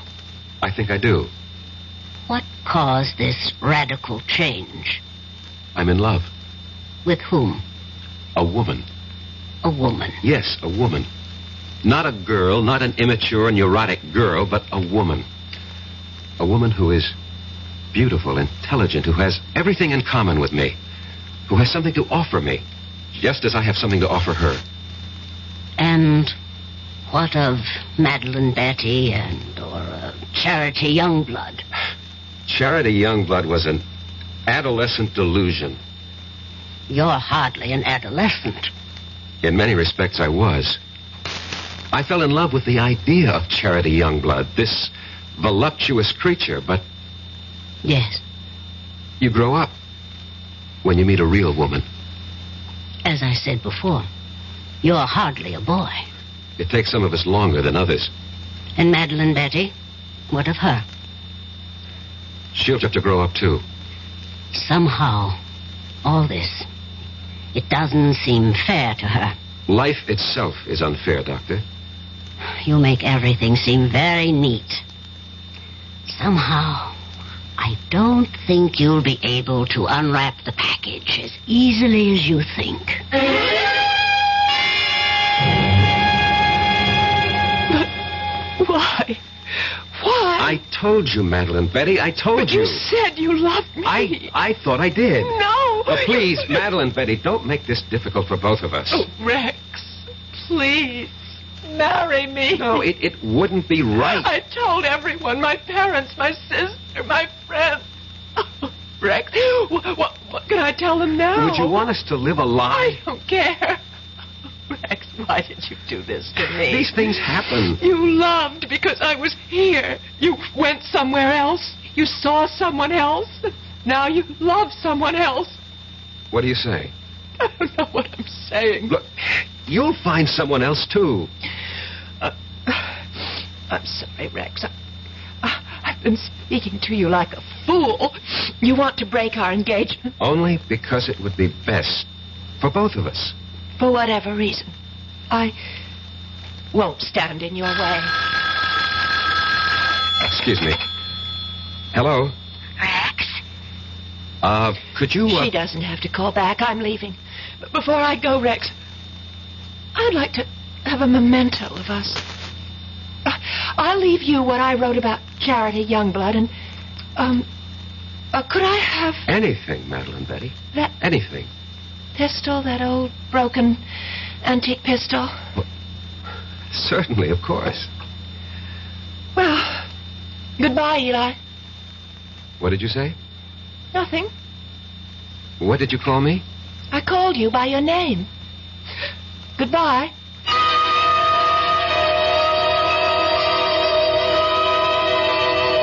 That night, Mr. Evans, she left the college. Her roommate called me and said Madeline Betty had disappeared. Didn't you feel that perhaps you should investigate? No. Well, to tell you the truth, I felt relieved. I thought she was embarrassed and had decided to go somewhere, and I forgot all about her. You forgot? How could you forget? Maybe I wanted to forget. Anyway, about a week later, I came home. It was late at night.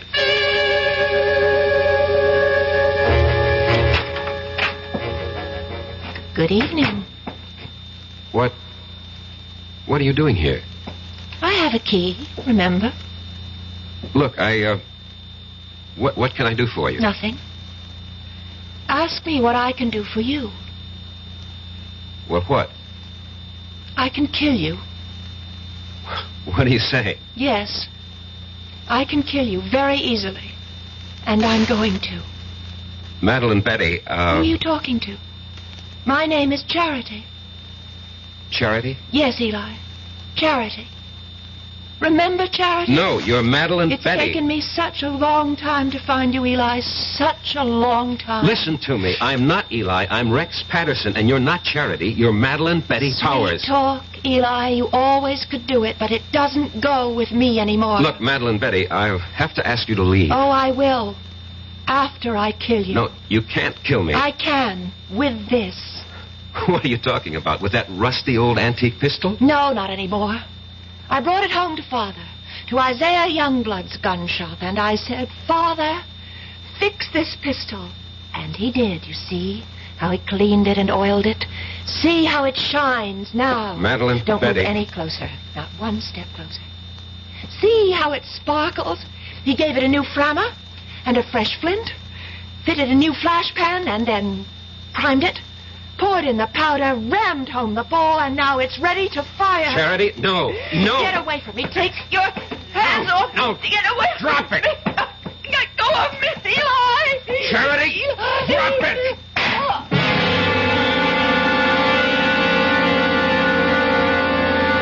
We struggled for the gun, and at the last second, the barrel must have turned toward her, and she pulled the trigger. And that's your defense? That's my defense. You want me to plead that defense? I want you to tell the jury exactly what happened, why it happened, and the way it happened. Show them the written proof. You're sure that's what you want me to do? Yes, I'm sure. I'm sure because it's the truth. Well, I hope the jury buys it. Would you have bought Professor Patterson's story? You would. A pity you weren't on the jury. Because 12 good men and true, actually 6 of them were women, deliberated for a full week and decided that Rex would have to pay the price. Not just the price for Madeline Betty, but also, as it turned out, the price for charity. I'll be back shortly. This is Ray Scott for the President's Council on Physical Fitness and Sports. Sometimes we're accused of exaggerating the importance of a game, along with millions of Americans across the country. Well, maybe so. But one thing is sure. We certainly under-exaggerate the importance of physical fitness and sports among our children. We send our kids to the best schools we can to get the best education they can, and yet we often completely neglect their physical education. Phys ed departments are usually the first to suffer when budgets are cut. That's why we urge you to support the physical education departments in your schools and to make sure your kids are getting the kind of programs and instruction that will do them the most good.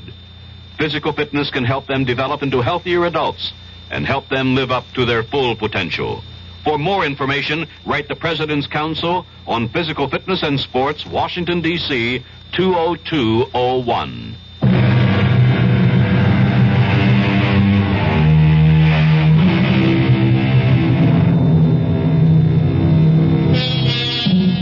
Can a desire for revenge span the centuries? Not a comforting thought, exactly. It's all most of us can do to hew to the straight and narrow during one lifetime. If we're going to have to pay for the sins of other incarnations and existences, well, who has the price? But there is no price for our next meeting, when we shall enjoy another suspenseful experience. Our cast included Michael Tolan, Marion Seldes, E.V. Juster, Ira Lewis, and Robert Dryden. The entire production was under the direction of Hyman Brown. And now, a preview of our next tale. The answer's still the same. No dog, no baby. Just be happy with these dumb plants. They're bad enough. Taking out the whole bloody windows. I hate you. Yeah, look, I'll let you keep them. I hate you. I wish you were dead. What did you say? I said I hate you. I wish you were dead. Did you really say... Hey, what? Hey, what's this? The bloody plants are on my neck. Hey, Barbara, they're all around me. They're choking me. I can't get them off. Hey, Barbara, they're too strong. Barbara, don't stand there. Get them off. No. Get the scissors. Barbara, the scissors. I hate you. I hate you. I want you dead. Radio Mystery Theater was sponsored in part by Anheuser-Busch Incorporated, brewers of Budweiser. This is E.G. Marshall inviting you to return to our Mystery Theater for another adventure in the macabre. Until next time, pleasant dreams.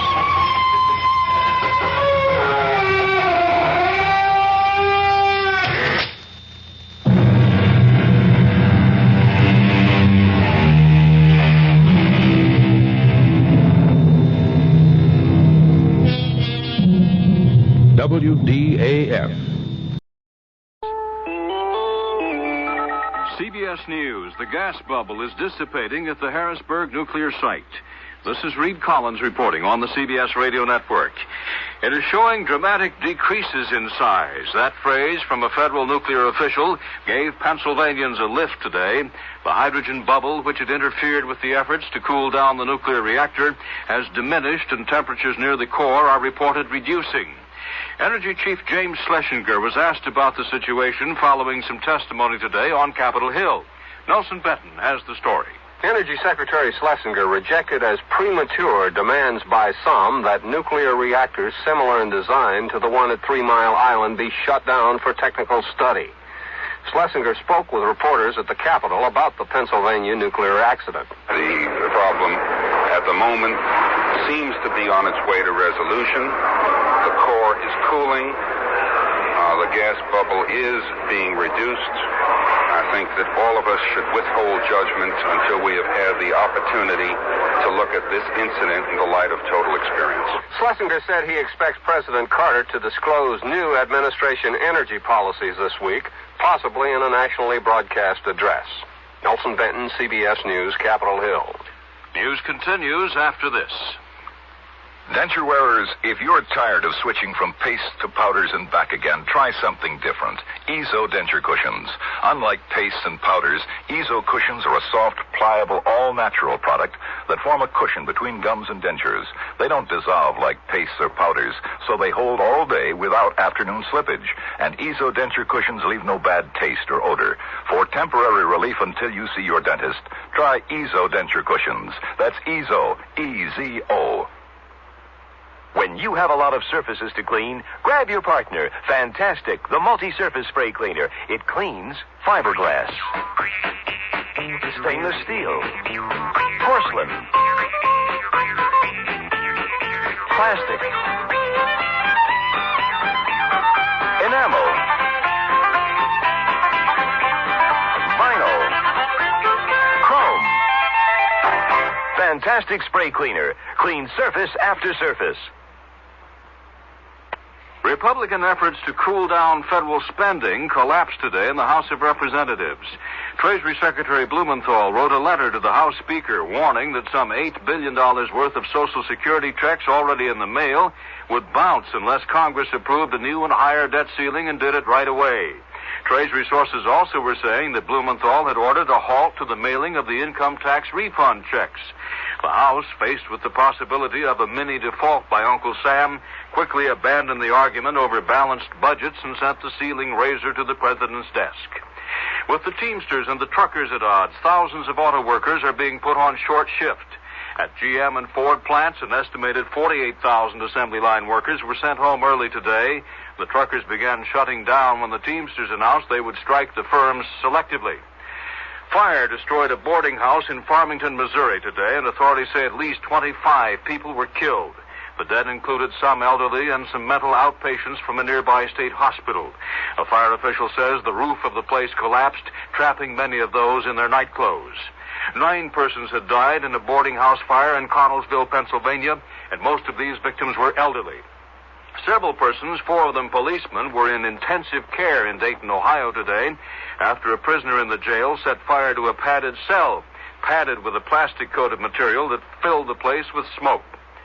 Tanzanian planes bombed Ugandan targets again today, and reportedly they hit the industrial city of Jinja, causing panic there.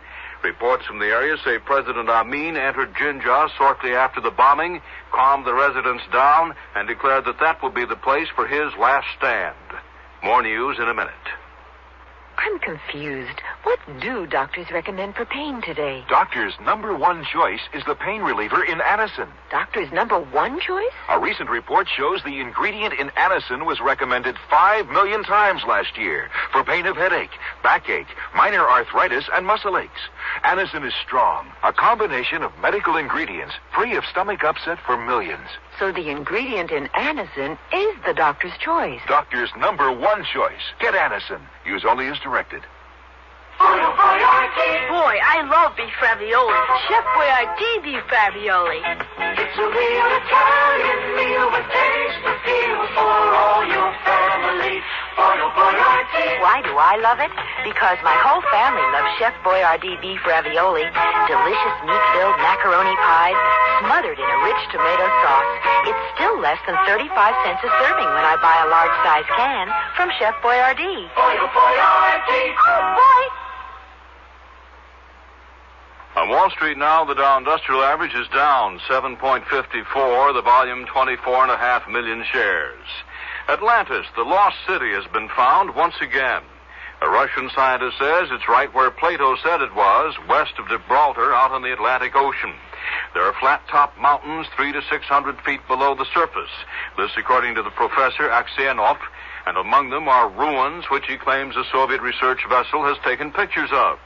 The professor is writing in a Russian magazine. He himself now said to be out on the scene west of Gibraltar, exploring what he says could be Atlantis. Reed Collins, CBS News. Presents...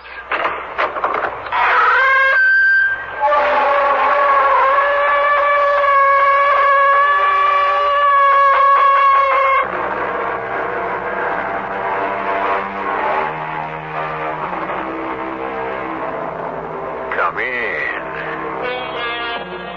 Welcome. I'm E.G. Marshall. Welcome to the world of tomorrow. I caution you, though, that because man is the creature he is, whether he is placed or misplaced in the centuries past, present or future, is no assurance he gets smarter or better. The fact that our story takes place upon some man-inhabited planet is no guarantee of brotherly love or peace. In fact, though his planetary address may have changed, man has not. So, beware. Victor, how long are we going on like this? What are you talking about? You have shut yourself up in that laboratory. You've given up all your other patients. That's my business, isn't it? It's no life for me, Victor. We're never together anymore.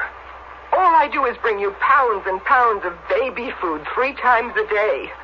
We could feed an entire nursery on that amount. I want to know, what have you got in that laboratory?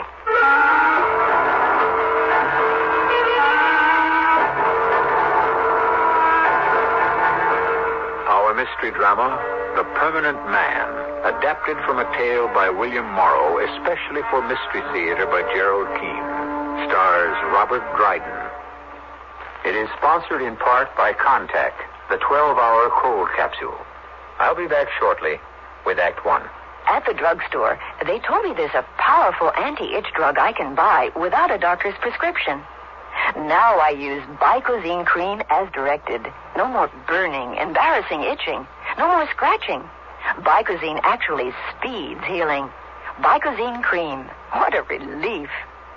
Now you can soften hard, calloused skin without painful cutting or scraping. Apply stainless Dermasoft cream to your feet as directed. Insist on Dermasoft cream. Join the fun at Olympic Adventure, the world's largest amusement park. Put the kids on the world's biggest Ferris wheel.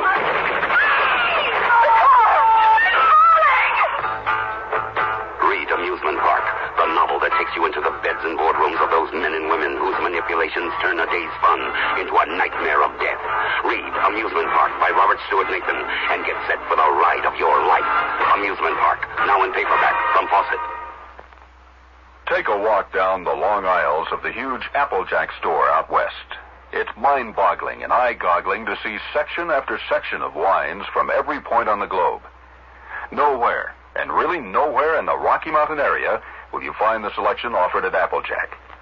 And this week, Applejack Liquors will receive the largest single shipment of wine from any vineyard in the world to any single retailer, 5 semi-truckloads.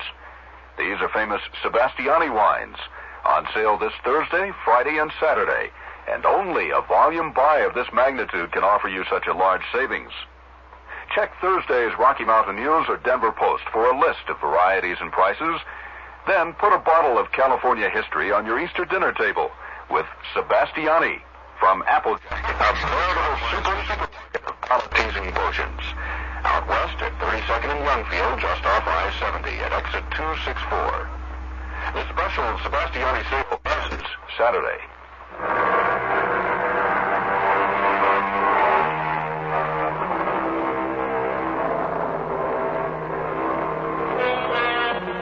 It is a lunar year 2120 in a small colony of men living on Neptune.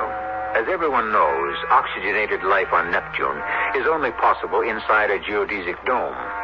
And indeed, that was preferable to those early days when Dr. Vigo first arrived and all the dome plates were not yet in place, and everyone had to wear spacesuits carrying their own life support systems.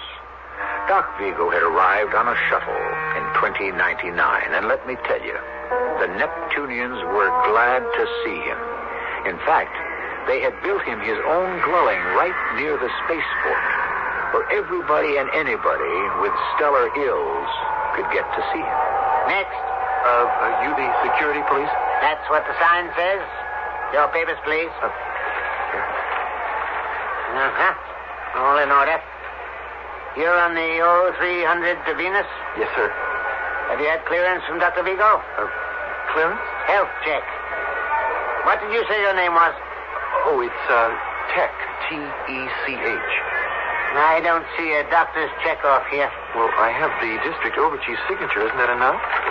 Oh, yes, so you have. I didn't turn the page. Your flight leaves at 0300. Here's that manifest. 25 males, 25 females. You know, this is a space probe for the genetic thin air colony. Probe? Well, the overchief told me the dome was in place. You're ready for colonization. Well, have a good trip. Well, excuse me, I just thought of something. What's your problem, Tech? This, Dr. Vigo, I've never met him. Does he live far? Check the sentry outside. He'll direct you.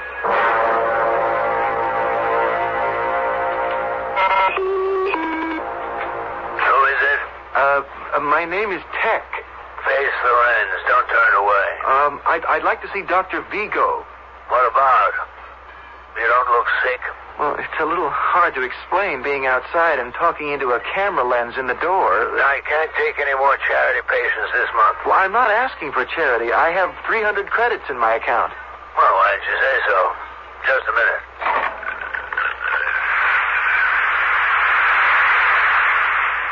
I'm Vigo. Did you say 300 credits? Yes, sir. Young man like you? Why, even on Earth, I could only earn 20 credits a year, and I'm a specialist in nuclear medicine. Well, it's 300 credits. I inherited them. Well, just don't stand there. Come in. Follow me into the laboratory. My wife's taking a nap in the consulting room, and I don't wish to disturb her. You first. Turn sharp left here. It's tricky, huh? Now, right. Now, hold it. Press that red button to the right of the steel door. Well, doctor, it's your house. Why don't you press the button? Because when a patient comes to see me, I stand behind him. I don't know you. You first. Press the button firmly.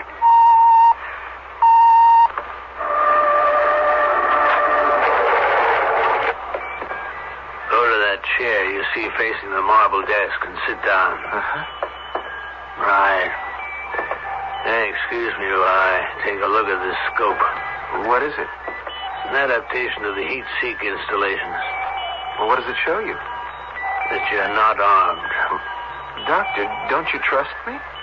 On Neptune, I don't trust anybody. Well, you're clear. So suppose we find out what's troubling you. Doctor, I'm 25 years old. I was born on Neptune, and I shall die on Neptune. No doubt. Unless you'd like to get into the Mars or Venus colonizations. The dying here is more civilized, I'm told. You're joking with me, but I'm serious.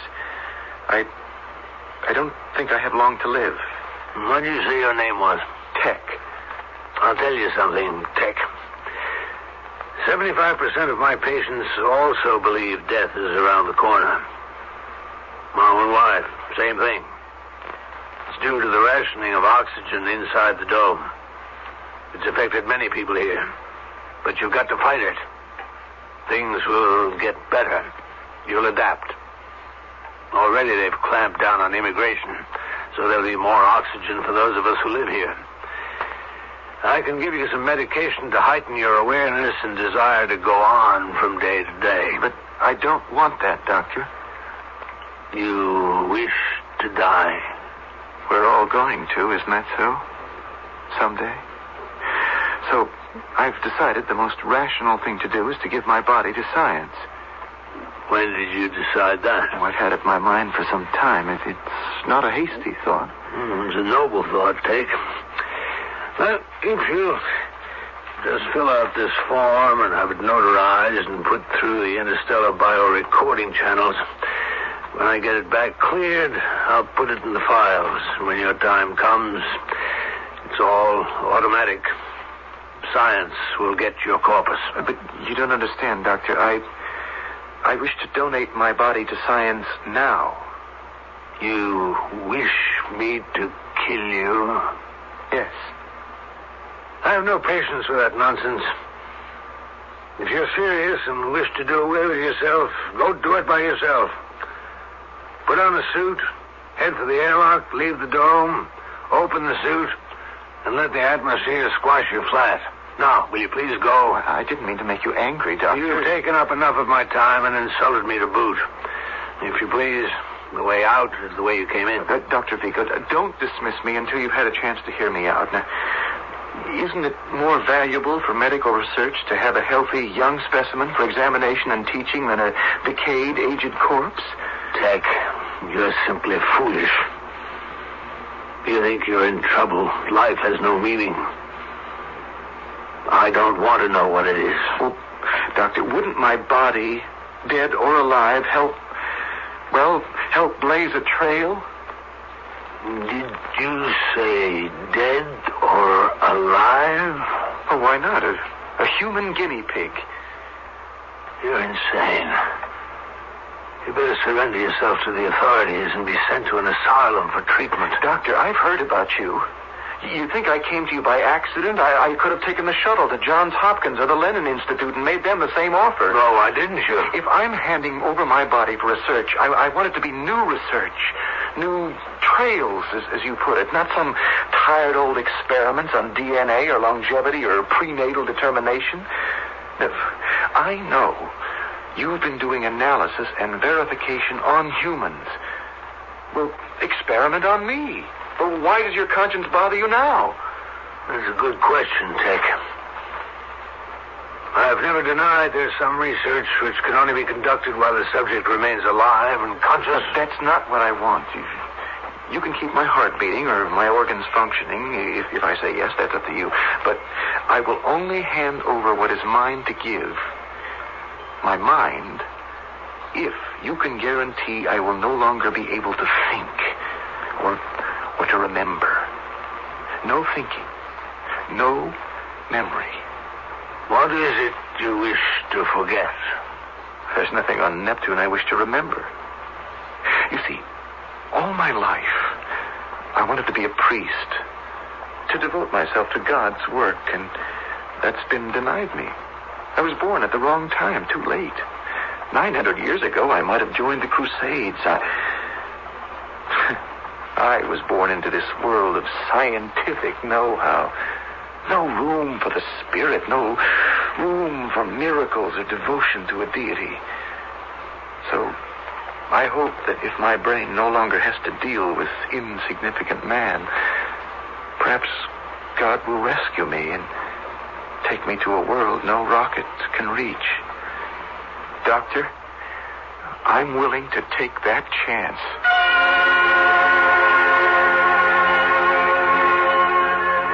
Does anyone know you came here? No, Doctor. You swear it? Yes. But your prolonged absence will cause alarm and lead to a search for you. I provided against that. Oh? How? I signed up for the new genetic thin air colony. You see, they don't check you off when you enter the space cruiser. I've already been cleared. Oh, there's the cruiser. Was it 0300? Yes, it is. Well, there's your answer. Whoever I know thinks I'm on it. This is one of the disadvantages of living so close to the spaceport. But my wife and I weren't about to look a gift house in the mouth. So, no one knows you're still here on Neptune, eh? Who is going? 25 females, 25 males. Now there'll be one short. Where did you say they were headed for? Well, Venus, where else? I shan't be missed there. Or here.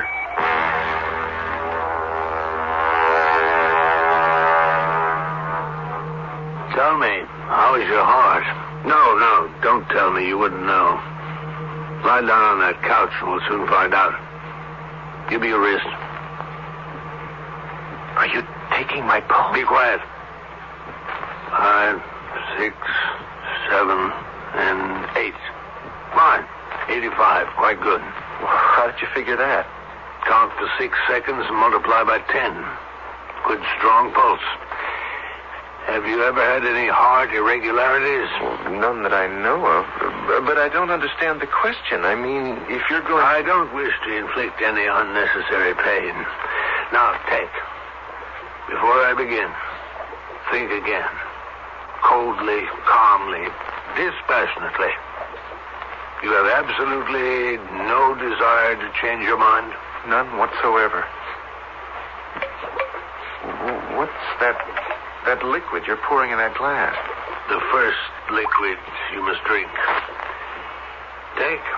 You've asked me to rid your mind of its present state. You've told me if it means death, you don't care. But you won't die. I can promise you that. Right, here. Drink it down.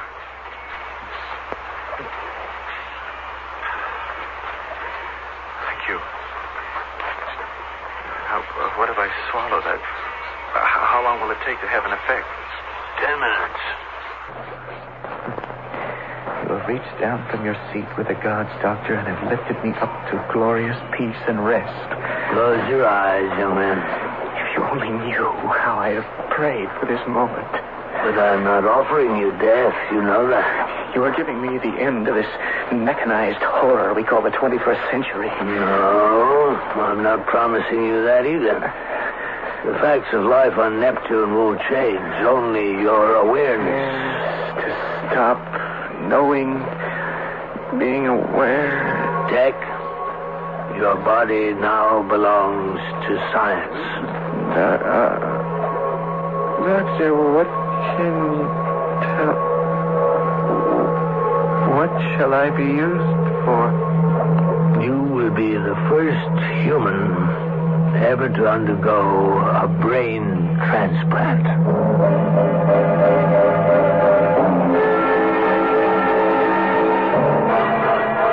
Life-taking or life-giving. Hippocrates, the first doctor who wrote the code for medical practice in 400 BC, also wrote, "From the brain, and from the brain only, arise our pleasures, joys, laughter, and jests, as well as our sorrows, pains, griefs, and tears." Tech, the 25-year-old 21st century man, can no longer burden his brain with struggles and unhappiness, and soon shall know them no more. I shall be back shortly with Act 2. Take your contact, take it now. Give your code to contact. I'm going to change your mind about nighttime cold medicine. You see, of all major medicines, only one works up to 12 hours against the cloggy virus symptoms that keep you awake. Only Contact. One capsule's relief stays with you all through a long night's sleep, no matter what cold virus attacks. Only Contact. Give your code to contact. Take only as directed. Fellow Americans, if you're still shopping here and there and everywhere for shoes, hold it right where you are. Put your feet together, stop running around. Just step around to Kinney and you'll cover the ground. Anywhere you want to go, head your feet in our direction. Kinney's got an Oregon. Wow, what a store, what a great American shoe store. If I want to make sure I buy the right thing, then I look at a magazine. I look at the consumer magazine. I do a lot of price comparing before I buy. Well, if I'm thinking of buying a certain refrigerator or air conditioner, I ask around. I see what experiences people I know have had with that manufacturer. I found it best to check with my friends who have the product I want to buy. When I have to make a decision between two items, I just toss a coin. I just let my wife decide. I always buy things on Wednesday. I think that's my lucky day. People have lots of ways to buy things. Some are good, and some are not so good. But one way that really helps is to read and compare warranties, just as you would price or quality. The law says on purchases of $15 or more, warranties must be available for you to see before you buy. You'll find that some are full and some are limited, so compare. A tip from the Federal Trade Commission. It's good to read warranties before you buy. And don't be bashful, because it's your money.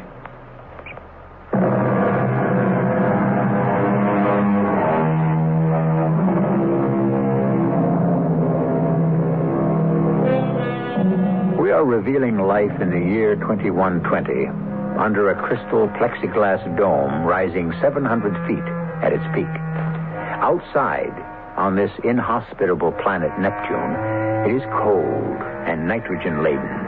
Inside the dome city, there is warm and breathable air. A city of buildings, of young people, and of dreams. Like those of Tech, the young man in Dr. Vigo's laboratory, relinquishing his tomorrows.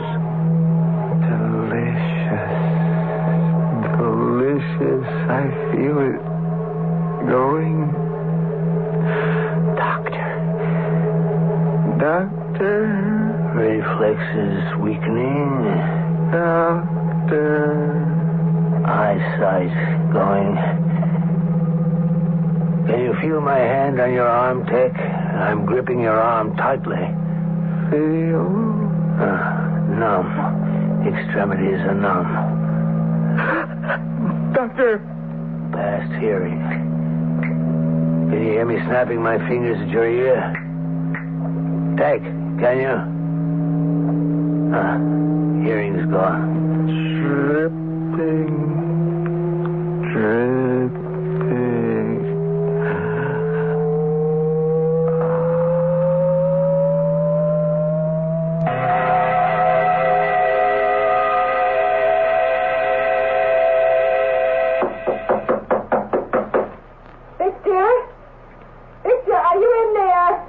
Go away. Victor, I must have fallen asleep in the consulting room. Are you in there? Well, of course I'm in here. I'm busy. Victor, please come out. I'm worried. What is it, Vivian? Victor, don't make me stand out here in the hall. Let me come in and sit down. I'm so tired. Now, you know no one is admitted into my laboratory. Why am I always so tired? Because you haven't adapted. Because you don't do the prescribed exercises. You don't do one thing to help strengthen your lungs. Don't be angry, Victor, please. Fine example you set, the wife of the doctor. I keep making excuses for you all the time. Now go away and let me get back to work. Victor, I had this terrible dream. I woke up with this ominous dread. Did someone come in? Someone? In here? In the house? Could it have been my dream? But I heard... What did you hear?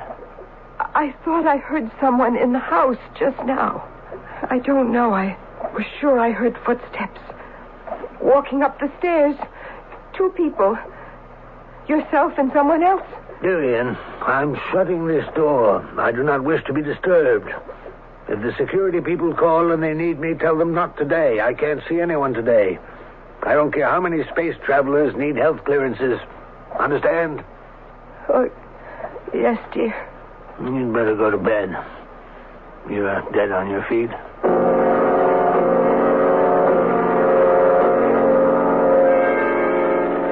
You're waiting to see me, Mrs. Vigo? Yes, sir.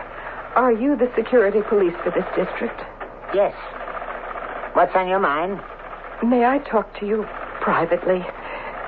This is a little difficult for me, and I... All right, Mrs. Vigo. This way to my office.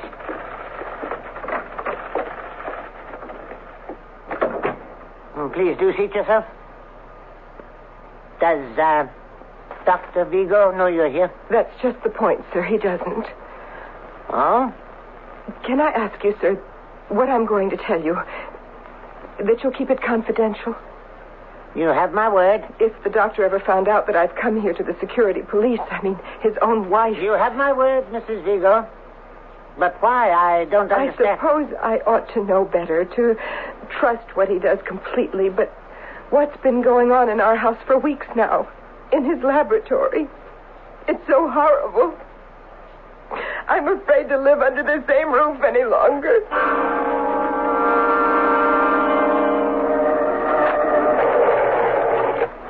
Vivian, where's our dinner? I mean, my dinner. I'm coming. Steps get harder every day. Just hand me the tray as you always do. Here. Oh, so much food I could barely carry it. But nothing spilled. Thank you. Breakfast at the usual time. Good night. Victor? Yes? Now what is it? Victor, how long are we going to go on like this? What are you talking about? You have shut yourself up in there for 2 months now. You've given up all your other patients. You don't give health clearances anymore. That's my business, isn't it? Victor, it's no life. It's certainly no life for me. You've moved into the laboratory. We're never together. I've never seen so much food as I bring up here every day. Baby food. Nothing but baby food and sandwiches for you. We could feed a whole nursery of babies on what I carry up here. Are you quite finished with your complaints? Don't you think my animals eat? That's what experimental surgery is all about. You've got to keep them fed and healthy. But I never hear them bark anymore. Victor, there's something going on in there. And I wish you'd level with me. There's nothing going on in my laboratory. So go away. And the next time I ring the bell, I'll expect all the food that's ordered. Good night.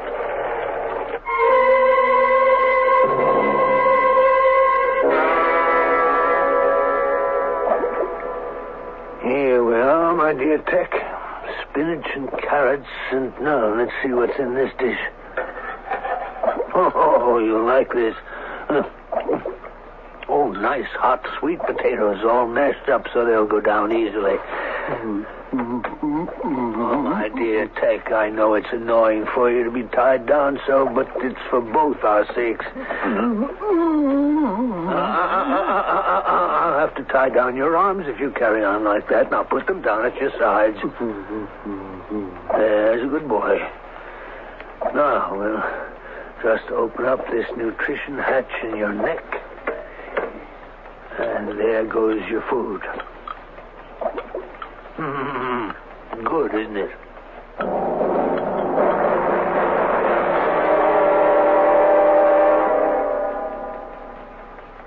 The beginning of the 4th month, and I'm very pleased with Tech. Where I failed with removing the cerebrum from the dogs, I have succeeded with the human. The dogs became idiotic, but retained their physical senses to some degree. But with Tech, an opportunity of a lifetime, and I have succeeded.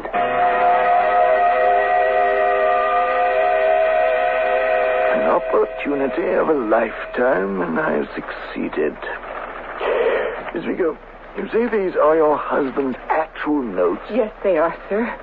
He had to go out in a hurry this morning, and he didn't lock the door to his office. If it weren't that I was so frightened, I wouldn't have brought them here. Well, where did the doctor have to go this morning? There was a call coming in from Calypso 6. He said he wouldn't be back for a few hours. Please, can you read it and tell me what it means? Well, I'll try. In the cerebrum, the intellect and the affections, in the cerebellum, the senses and the motor forces. In the medulla oblongata, control of the diaphragm. Oh, Mrs. Vigo, this is all very technical medical stuff. It certainly doesn't appear to me that anything strange is going on. May I suggest you go home, put your husband's notes back where you found them, and forget all about this. He's had a big steel door put in outside the laboratory. The windows where the dogs were kept are all boarded up, and I don't hear them bark anymore. Something he doesn't want me to know about is going on. Oh, I don't doubt it, Mrs. Vigo. Washington wouldn't be calling him on Calypso 6 if his work was to be general knowledge. Excuse me. Yes, hello, District Chief George speaking. District Chief, this is Dr. Vigo. Yes, just a moment. It's your husband, Mrs. Vigo. How did he know I was here? What can I do? No, calm yourself. He doesn't know you're here. He won't see on the picture phone. I won't switch on the resident lens. Now, sit quietly. Yes, Dr. Vigo. Are we alone? Well, if you mean just you and I talking, why, yes. Has there been any report into your district office in the past hour about my wife? Your wife, Dr. Vigo? Why should there be? I'm at the Earth Consuls. I've been here all morning. We're waiting for a call through on Calypso 6. I've activated the receivers at my house, but there's no answer. Was that so unusual, Doctor? Couldn't your wife have just gone out? That's just the point. She never goes out. No, we haven't had any report on her. Well, the reason I was so concerned about my wife is that, I fear she is losing her reason. She imagines things. And I wouldn't want her wandering about the colony, you understand? She might do herself some damage. In an age of space and space travel, of planets connected by jet shuttles and interplanetary ferries, there comes a point where mechanisms are shut down and man prevails. Life, as we are picturing it, may one day exist in the remote regions of distant galaxies, yet the human element will always remain. Man is man, with the same wisdom and the same failings, telling the same truths and the same lies. I shall return shortly with Act 3. I like pickles, but they don't like me. Send your stomach some Digel. I like pizza, but it doesn't like me. Send your stomach some Digel. Digel's special combination of antacid and anti-gas ingredients gives you fast, gentle relief from acid indigestion, heartburn, and gas in just minutes. I like hot dogs, but they don't like me. Send your stomach some Digel. For occasional use only as directed. Join the fun at Olympic Adventure, the world's largest amusement park. Put the kids on the world's biggest Ferris wheel.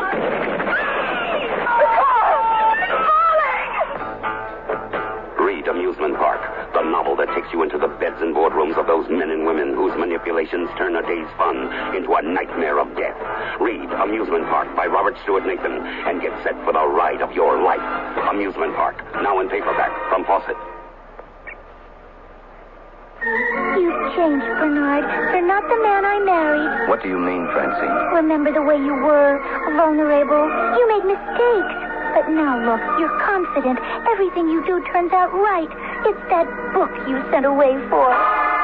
It's just a catalog from the Consumer Information Center. It lists more than 200 federal publications you can send for on building, fixing, eating. Buying, selling, working, playing, living. And more than half of them are free. Yes, Francine, the man you married is gone for good. All right, Bernard. But would you make just one more mistake for old time's sake? All right. For you, I'll just replace that window glass like I used to. Whatever you do, learn to do it better. Send for your free catalog. Just write Consumer Catalog, Pueblo, Colorado, 81009. Francine, send for their publication on First Aid. What was that address? Pueblo, Colorado, 81009.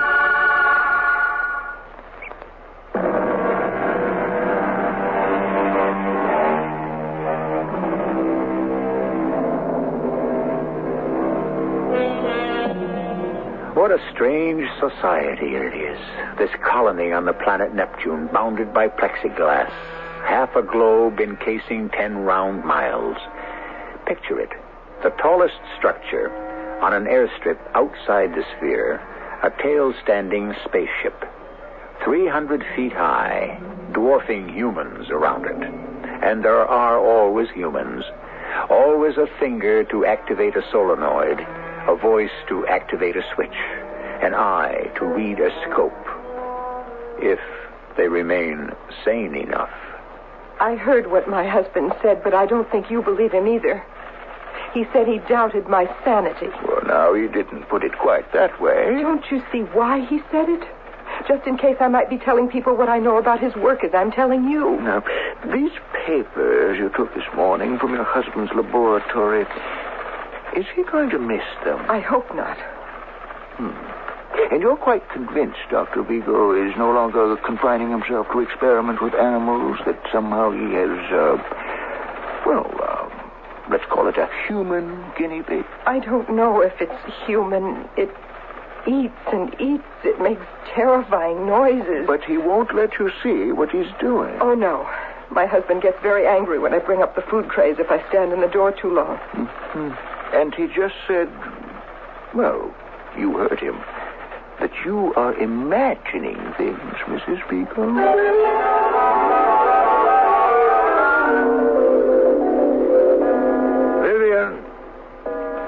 Vivian, where are you? Vivian, I'm back. Oh, look at the time. 6 o'clock. Where is she? I better hustle up some food for Tech or I'm in deep trouble. What's in this pot on the stove? Looks like some sort of cereal. Oatmeal, maybe. Well, Tech, it's oatmeal for your supper, old boy.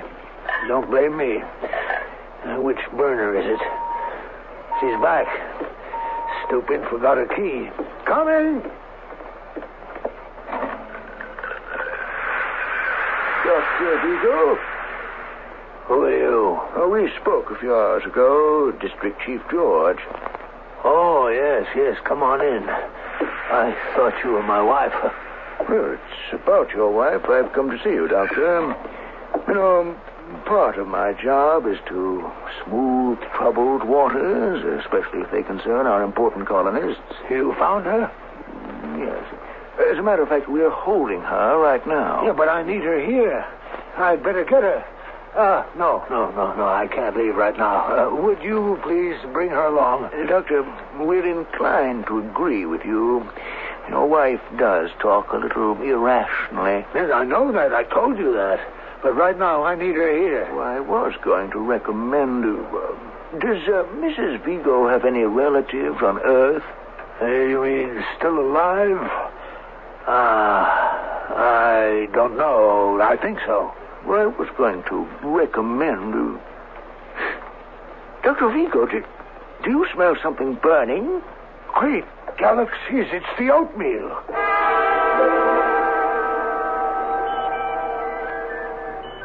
Tech, I want you to know that I'm very pleased with your progress. You're becoming stronger every day without the encumbrance of a mind. It's the mind that defeats man. Oh, you agree. I admit I haven't done a perfect job on you. The nutrition hatch is imperfect. I know you're getting air into your stomach, and that causes discomfort. I'm going to replace it with some kind of valve. But the silver vent pipe to your lungs works fine. And you're getting to make intelligible words by breathing air through it. Now just try to speak more clearly. More clearly. Understand, Tech?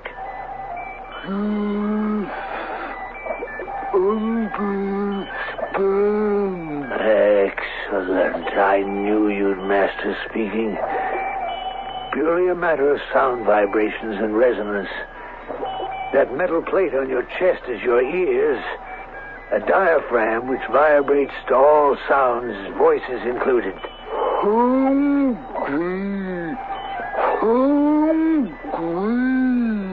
You're still hungry?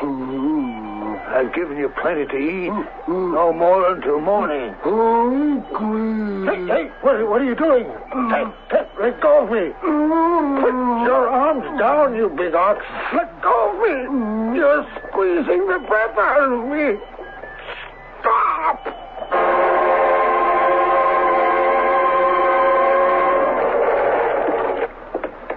Victor? Victor, where are you? The lights all switched off in the front hall. Oh, that's better. Why is the house so dark? Victor? Are you upstairs? It's probably in the laboratory with all the doors closed. Victor, I'm coming up. Victor, is that you on the landing? Victor, what is it? Why are you lying there? What happened to you?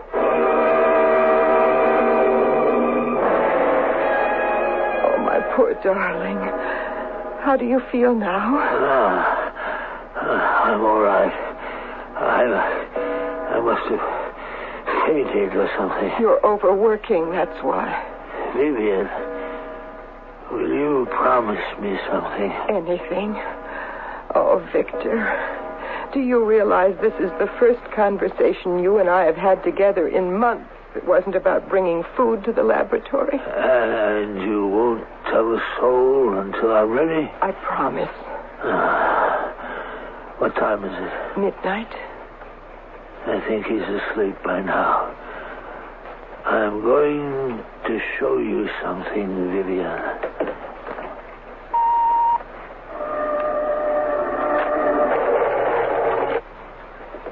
What is it? It's so dark in here, I can't see anything. No. I don't want to turn on the lights. He's very susceptible to radiation changes, and even the low level of amperage into a lamp would disturb him. Him? Try and adjust your eyes to the dark. What is it? Is it alive? Very much so. I see it. No, it isn't. A giant. He's sitting in a huge chair, covered in a blanket. I had the chair specially made. It's iron and bolted to the floor. Does he... I don't see... Is his head bent over? He has no head, and not the kind that you would recognize. But why, Victor? Why? It is the human mind that controls the body. The aging process, the survival process. I have done away with those limitations. I've done a transplant. But what have you put where the head is?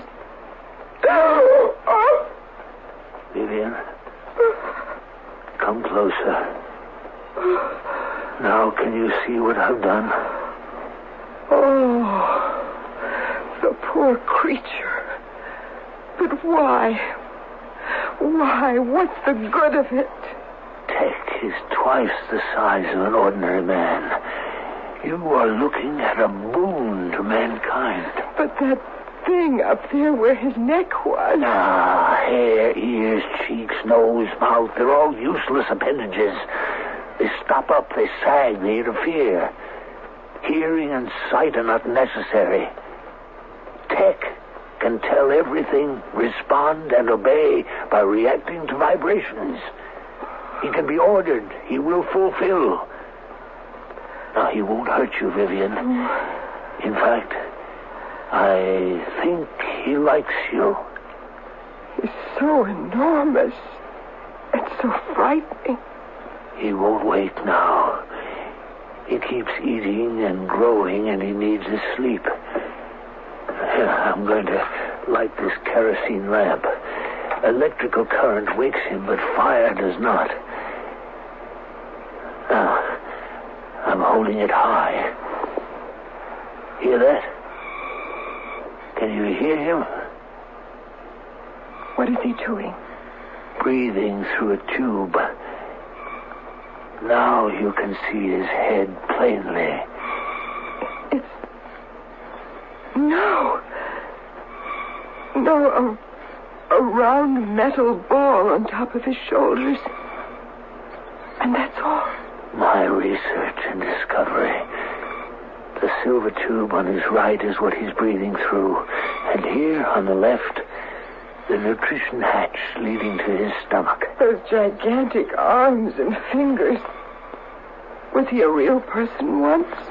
He was Tech. A young man who came to see me 6 months ago, unable to bear his thoughts, unable to live in a scientific world. Victor, let me go now. I can't bear to look at him anymore. What use is such a monster? Didn't I tell you, Vivian? Tech, my own Tech. If he is housed and fed, he could live forever.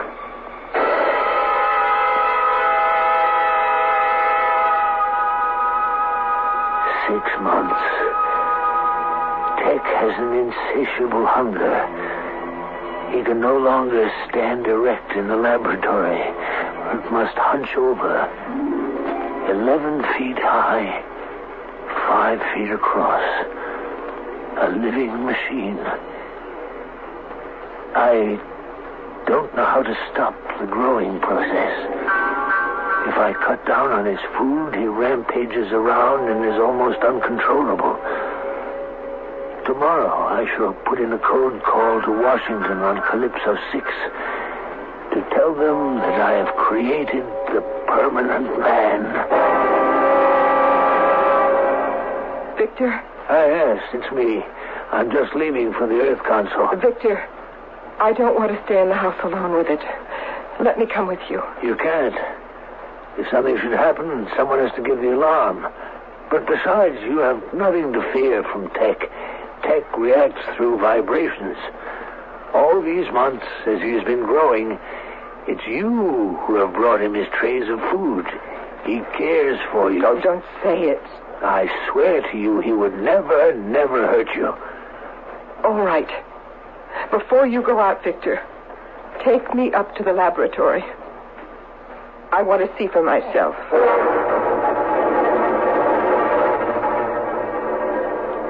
Good morning, Tech. I brought you Vivian. Good morning. His talking is getting so much better. How are you this morning, Tech? Nice Vivian. Lady. Good. Go on over to him. Hello, Tech. Good Tech. He's putting his arms around me. It's like being folded into a rug. Yeah, I told you he wouldn't hurt you. He is very gentle, sort of cuddling me. Why is he pointing to his head sphere? Trying to tell us something. Yes, Vivian has a head and you have a head. Now put your hands down. Goodbye, Tech. I'll visit you again. You head piece. My head good. You too. I think he wants me to have a head like his. That's what he's trying to tell us. Yes. Why, yes. That never occurred to me. He's very fond of you, dear. Victor, why are you locking the door? Sit down, my dear, and let's talk.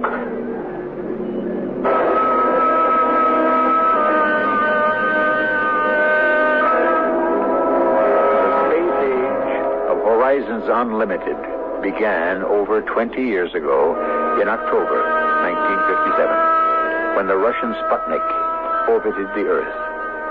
Since then, landing on the moon and probes into infinite space, life on Neptune is no more improbable than the predicted landings on Mars and Venus, but always by man, bringing with him ambition and failure.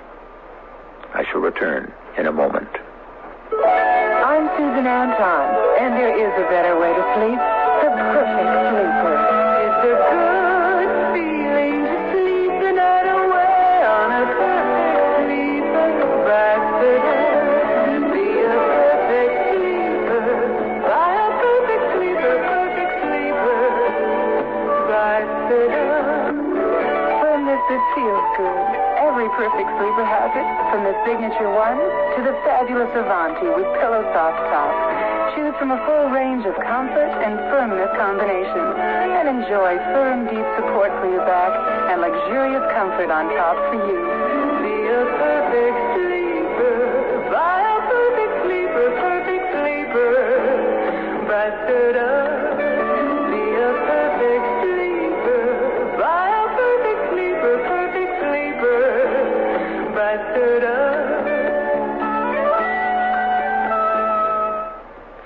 I got something for you. What is it? Ask me what it is. Haven't got time. I got to get over to Goodyear. Oh, well, that's what I wanted to tell you about. Worn-out tires won't wait, and Goodyear's having a special tire sale. Yeah, you know that Goodyear's America's best-selling tire?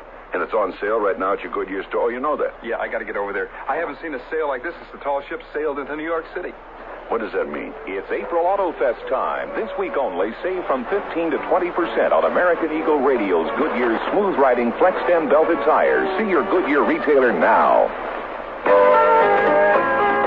Maxwell House's coffee you can count on.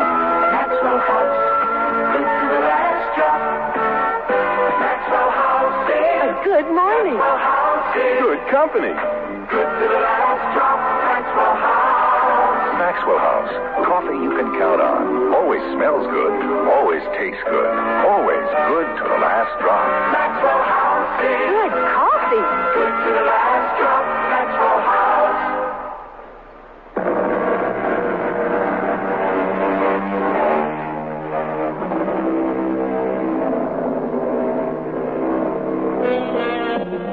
The line separating fantasy from fact becomes thinner and shorter with every passing year.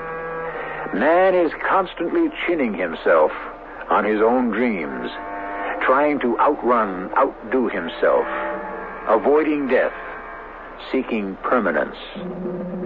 What he will do in the worlds beyond is beyond imagining.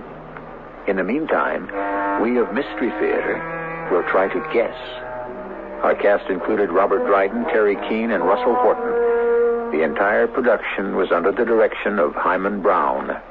This is E.G. Marshall inviting you to return to our Mystery Theater for another adventure in the macabre.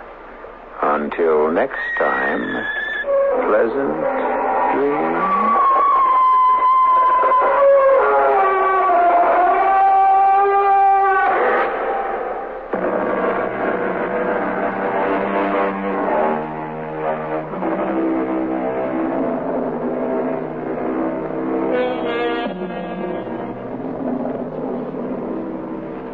This is the voice of the Rocky Mountain West.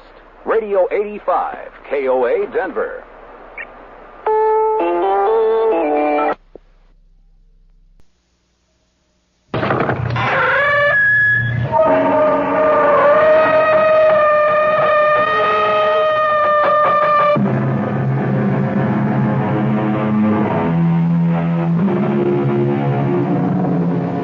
Come in. Welcome. I'm E.G. Marshall.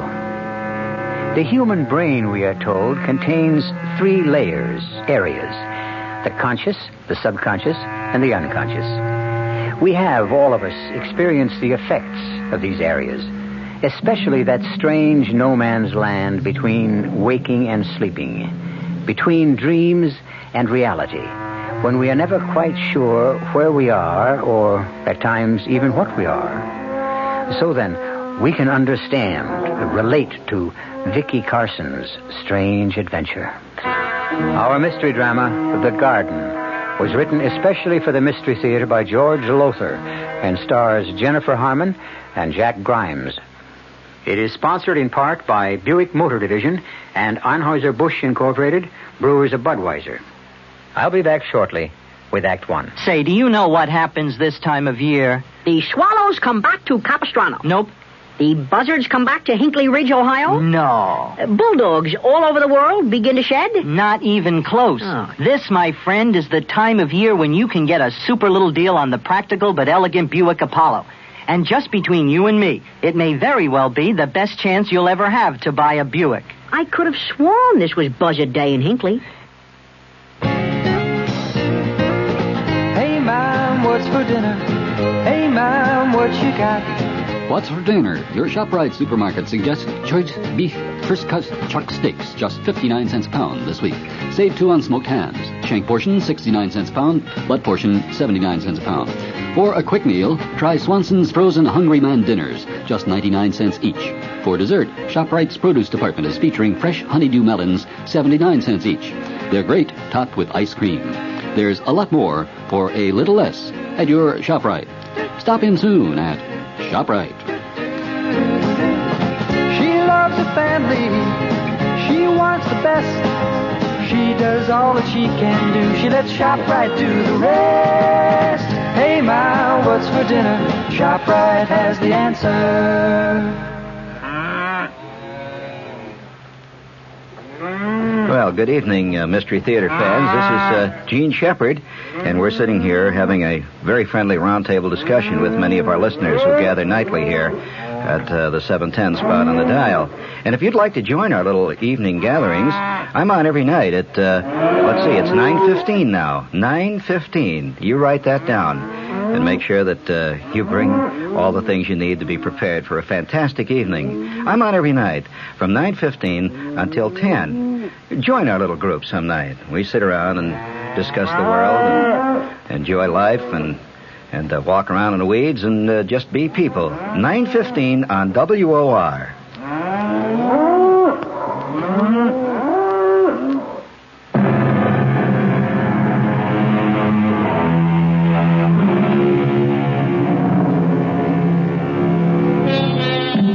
I think I may say without fear of denial that man has thought more about life and death, particularly death, than about any other subject in the world.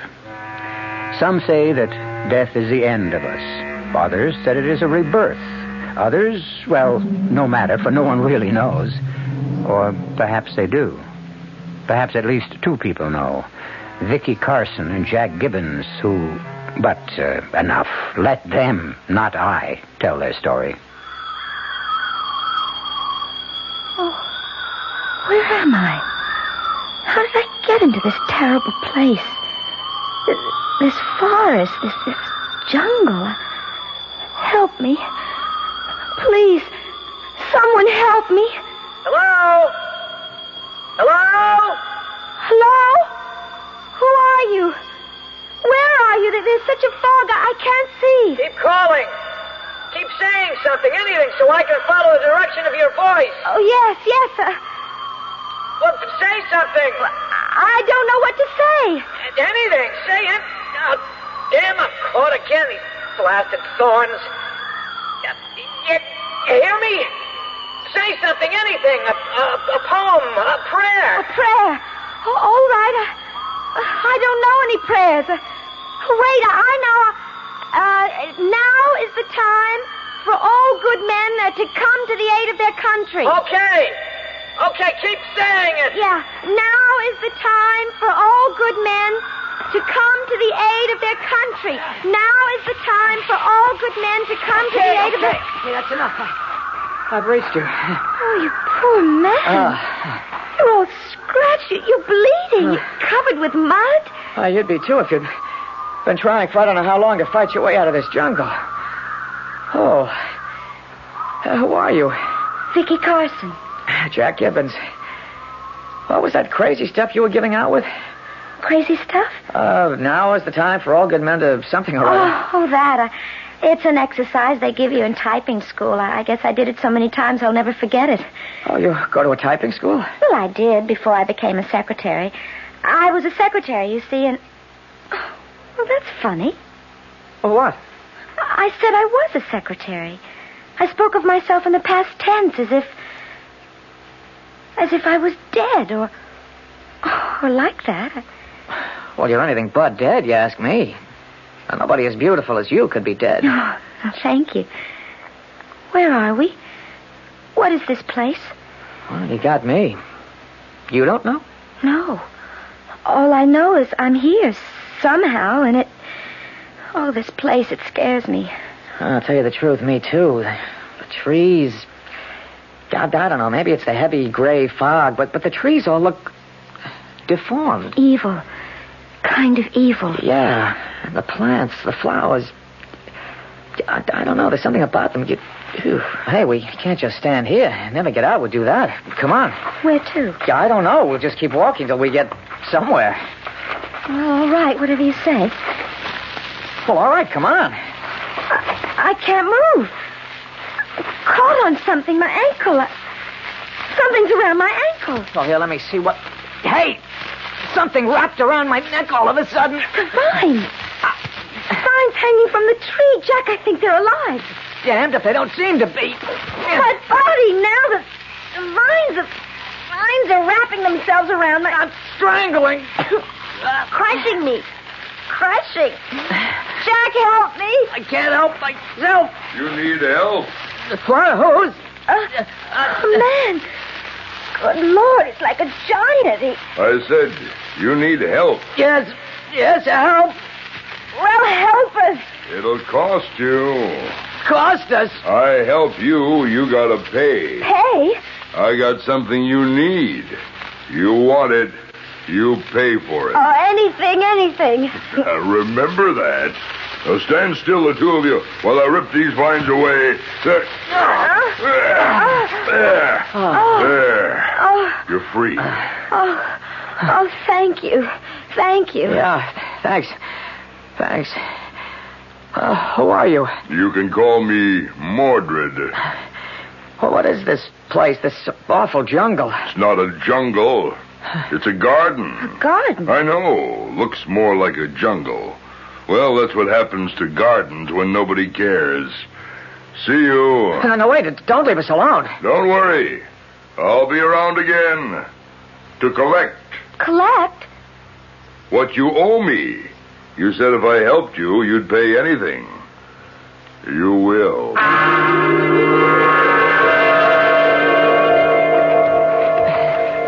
Jack.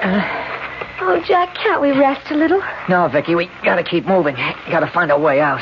If only that man, that ugly giant of a man, hadn't left us. Oh, I'm glad he did. The guy frightened me. Come on now, don't lose your nerve. After all, you're not alone anymore. I'm here. Oh, and I'm grateful for that. Believe me, Jack, listen.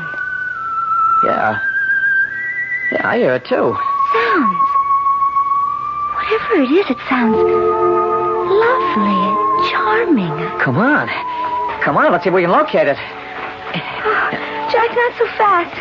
Slow down. Yeah, it's hard to breathe. It's bad air. Oh, thorns are catching my dress. The vines are tangling my feet. Okay, we'll take it slow. Easier. Is that better? Oh, much, thanks. Aim to please. I can't get a pulse, Doctor. Jack, listen. Doctor, I tell you, I get no pulse at all. Did you hear that? The music? No, a voice. A voice that said something about... Jack, I remember. Hey, cool it. You remember what? Something about an operation, a serious operation. Whose? I think mine. Yeah? Well, let's keep moving. We'll never get to where that music... Now what? I'm sorry, but my feet I'm stepping in it. Oh, it's like mud. Hey, too. Now, what in the... Mud? It's more like glue. Oh, quicksand. Quicksand? It is. I'm sinking. Oh, it's deeper and deeper. I'm sinking. What do we do? What do we do? I don't know anything. Oh, Jack. Huh? There. A woman. Just be still a moment. Don't move. Vicky, she's the most beautiful. Now, come toward me. We can't move. Yes, you can. Move slowly. There's no hurry. I can move. So can I. But it's amazing. And don't talk. Save your energy. You haven't much left. Oh, that's it. That's right. Oh, and here you are, safe and sound. I don't know how you did it, but... Oh, thank you. Not at all, Vicky, not at all. For a moment there, I thought... How do you know my name? You're surprised. Well, yes, after all, we've never met. Oh, but we have several times. Well, I don't remember ever. Perhaps you don't recognize me. Who are you? What's your name? Whatever you please. Whatever. What is your favorite name? What name do you like most in the whole world? Oh, you wouldn't believe it. Tell me. Well, I don't know why. I can't even remember where I heard it or saw it. In a book, maybe, but... Well, anyhow, it's Drusilla. Drusilla? Oh, a beautiful name. Not as beautiful as you. I'm sorry. Excuse me, I shouldn't have. I mean... Well, you are beautiful, and I had to say it. Thank you. And now then, come with me, please. Oh, where? If you look over there, you'll see a wall and a gate in the wall. Follow me. The music seems to be coming from the other side of the wall. Yes. And hey, everything's kind of changing. The air smells good. Yes. Oh, I smell flowers. I mean flowers that smell the way flowers ought to. Birds. I haven't heard birds singing since... Since when, Jack? I don't know. I can't remember. No matter. Here we are. Oh, Jack, look. Beyond the gate. Oh, Drusilla, that's the most lovely... Jack, look. Look, Jack, flowers everywhere. Oh, and fountains, too, and birds, and... Oh, that heavenly music. Out of sight. Plain out of sight. Thank you. But the garden really isn't mine. I merely take care of it. See that everything is properly cared for. Well, now shall we go in? Well, just lead the way. Vicky? I don't know, but... I thought you were delighted with what you see. Oh, that's it. I'm afraid even a short visit here, I couldn't bear to go back there. But, child, it needn't be a short visit. In fact, it needn't be a visit at all. Are you saying we can stay? Forever. Oh, no. Mordred. You're not as clever as you think you are, sweetheart. These two belong to me. Oh, no. Oh, no. Yes.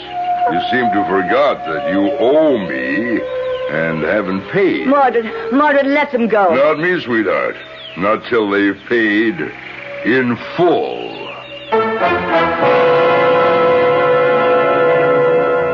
How strange the tricks the human mind can play.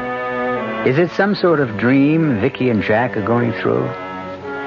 A vast gulf, a bottomless abyss, lies between the conscious and the subconscious. We'll perhaps learn precisely in which of these realms Vicky and Jack are having their strange experience when I return shortly with Act 2.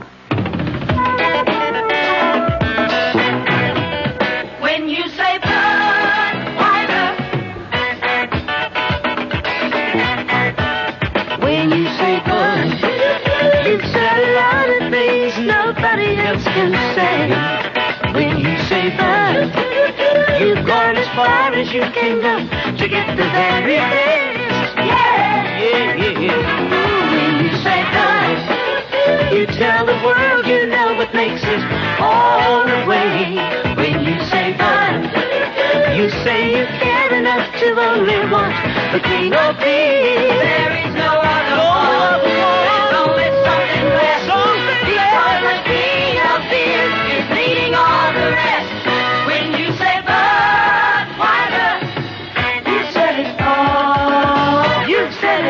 Anheuser-Busch, St. Louis.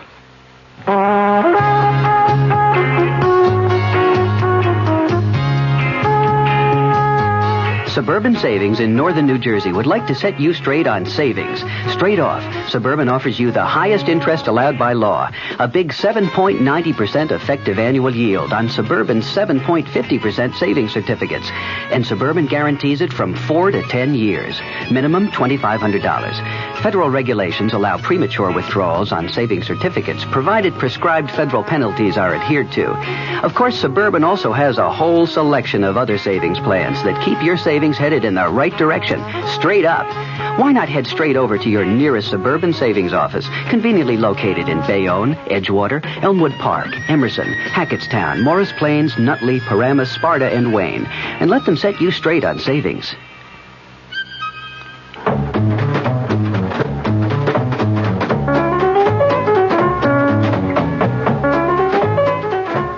tune in for a new feature show on radio, In Conversation. It's a lively half hour of intelligent and entertaining discussion between bright, inquisitive personalities and very well-informed guests.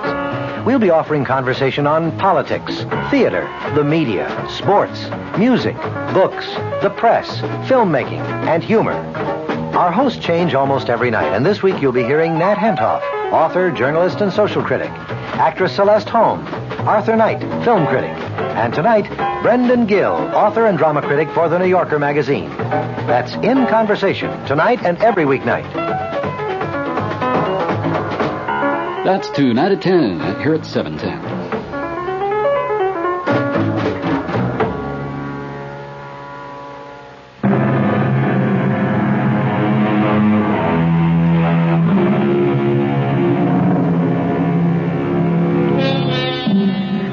Vicky Carson, wandering about in a strange and evil garden, unable to say how she got there, meets Jack Gibbons, and they in turn meet a giant of a man, Mordred, as vile and ugly as the garden itself. Later, to their relief and delight, they meet a lovely woman named Drusilla, who invites them into another garden, a garden of such beauty that they beg to stay in it. They owe me, these two. They're going back with me till they've paid in full. Oh, no, not back there. Not to that awful place. Mordred, please let them stay with me. You know better than to ask that. Please, Drusilla, please save us from going back. My dear Vicky, I cannot. But you must. I can't bear it to go back to that horrible place. Child, you must. You see, the Garden of Death is... So that's what it is. The Garden of Death. And he, Mordred, is death. He is death. Vicky, child, listen to me. Enough talk. Come on, let's go. Wait. What are you going to do with them? Two of them. How do you intend to make them pay? I don't see it's any business of yours, but since you ask, I need someone to do the heavy work. Another slave? If that's what you want to call it, I can use him on the treadmill. He'll be able to ease my burden in many ways. As for her, I can use her to make life more pleasurable in quite another way. Drusilla, no. Please don't let him take me back to the Garden of Death. I can do nothing to prevent it. Jack, save me. Protect me. Vicky, if I could.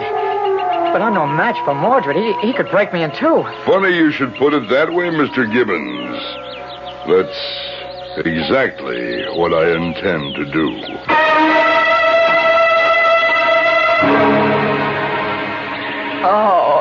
Oh, Jack. Oh, if you'd only let me massage your back, your shoulders. No, don't touch them, please.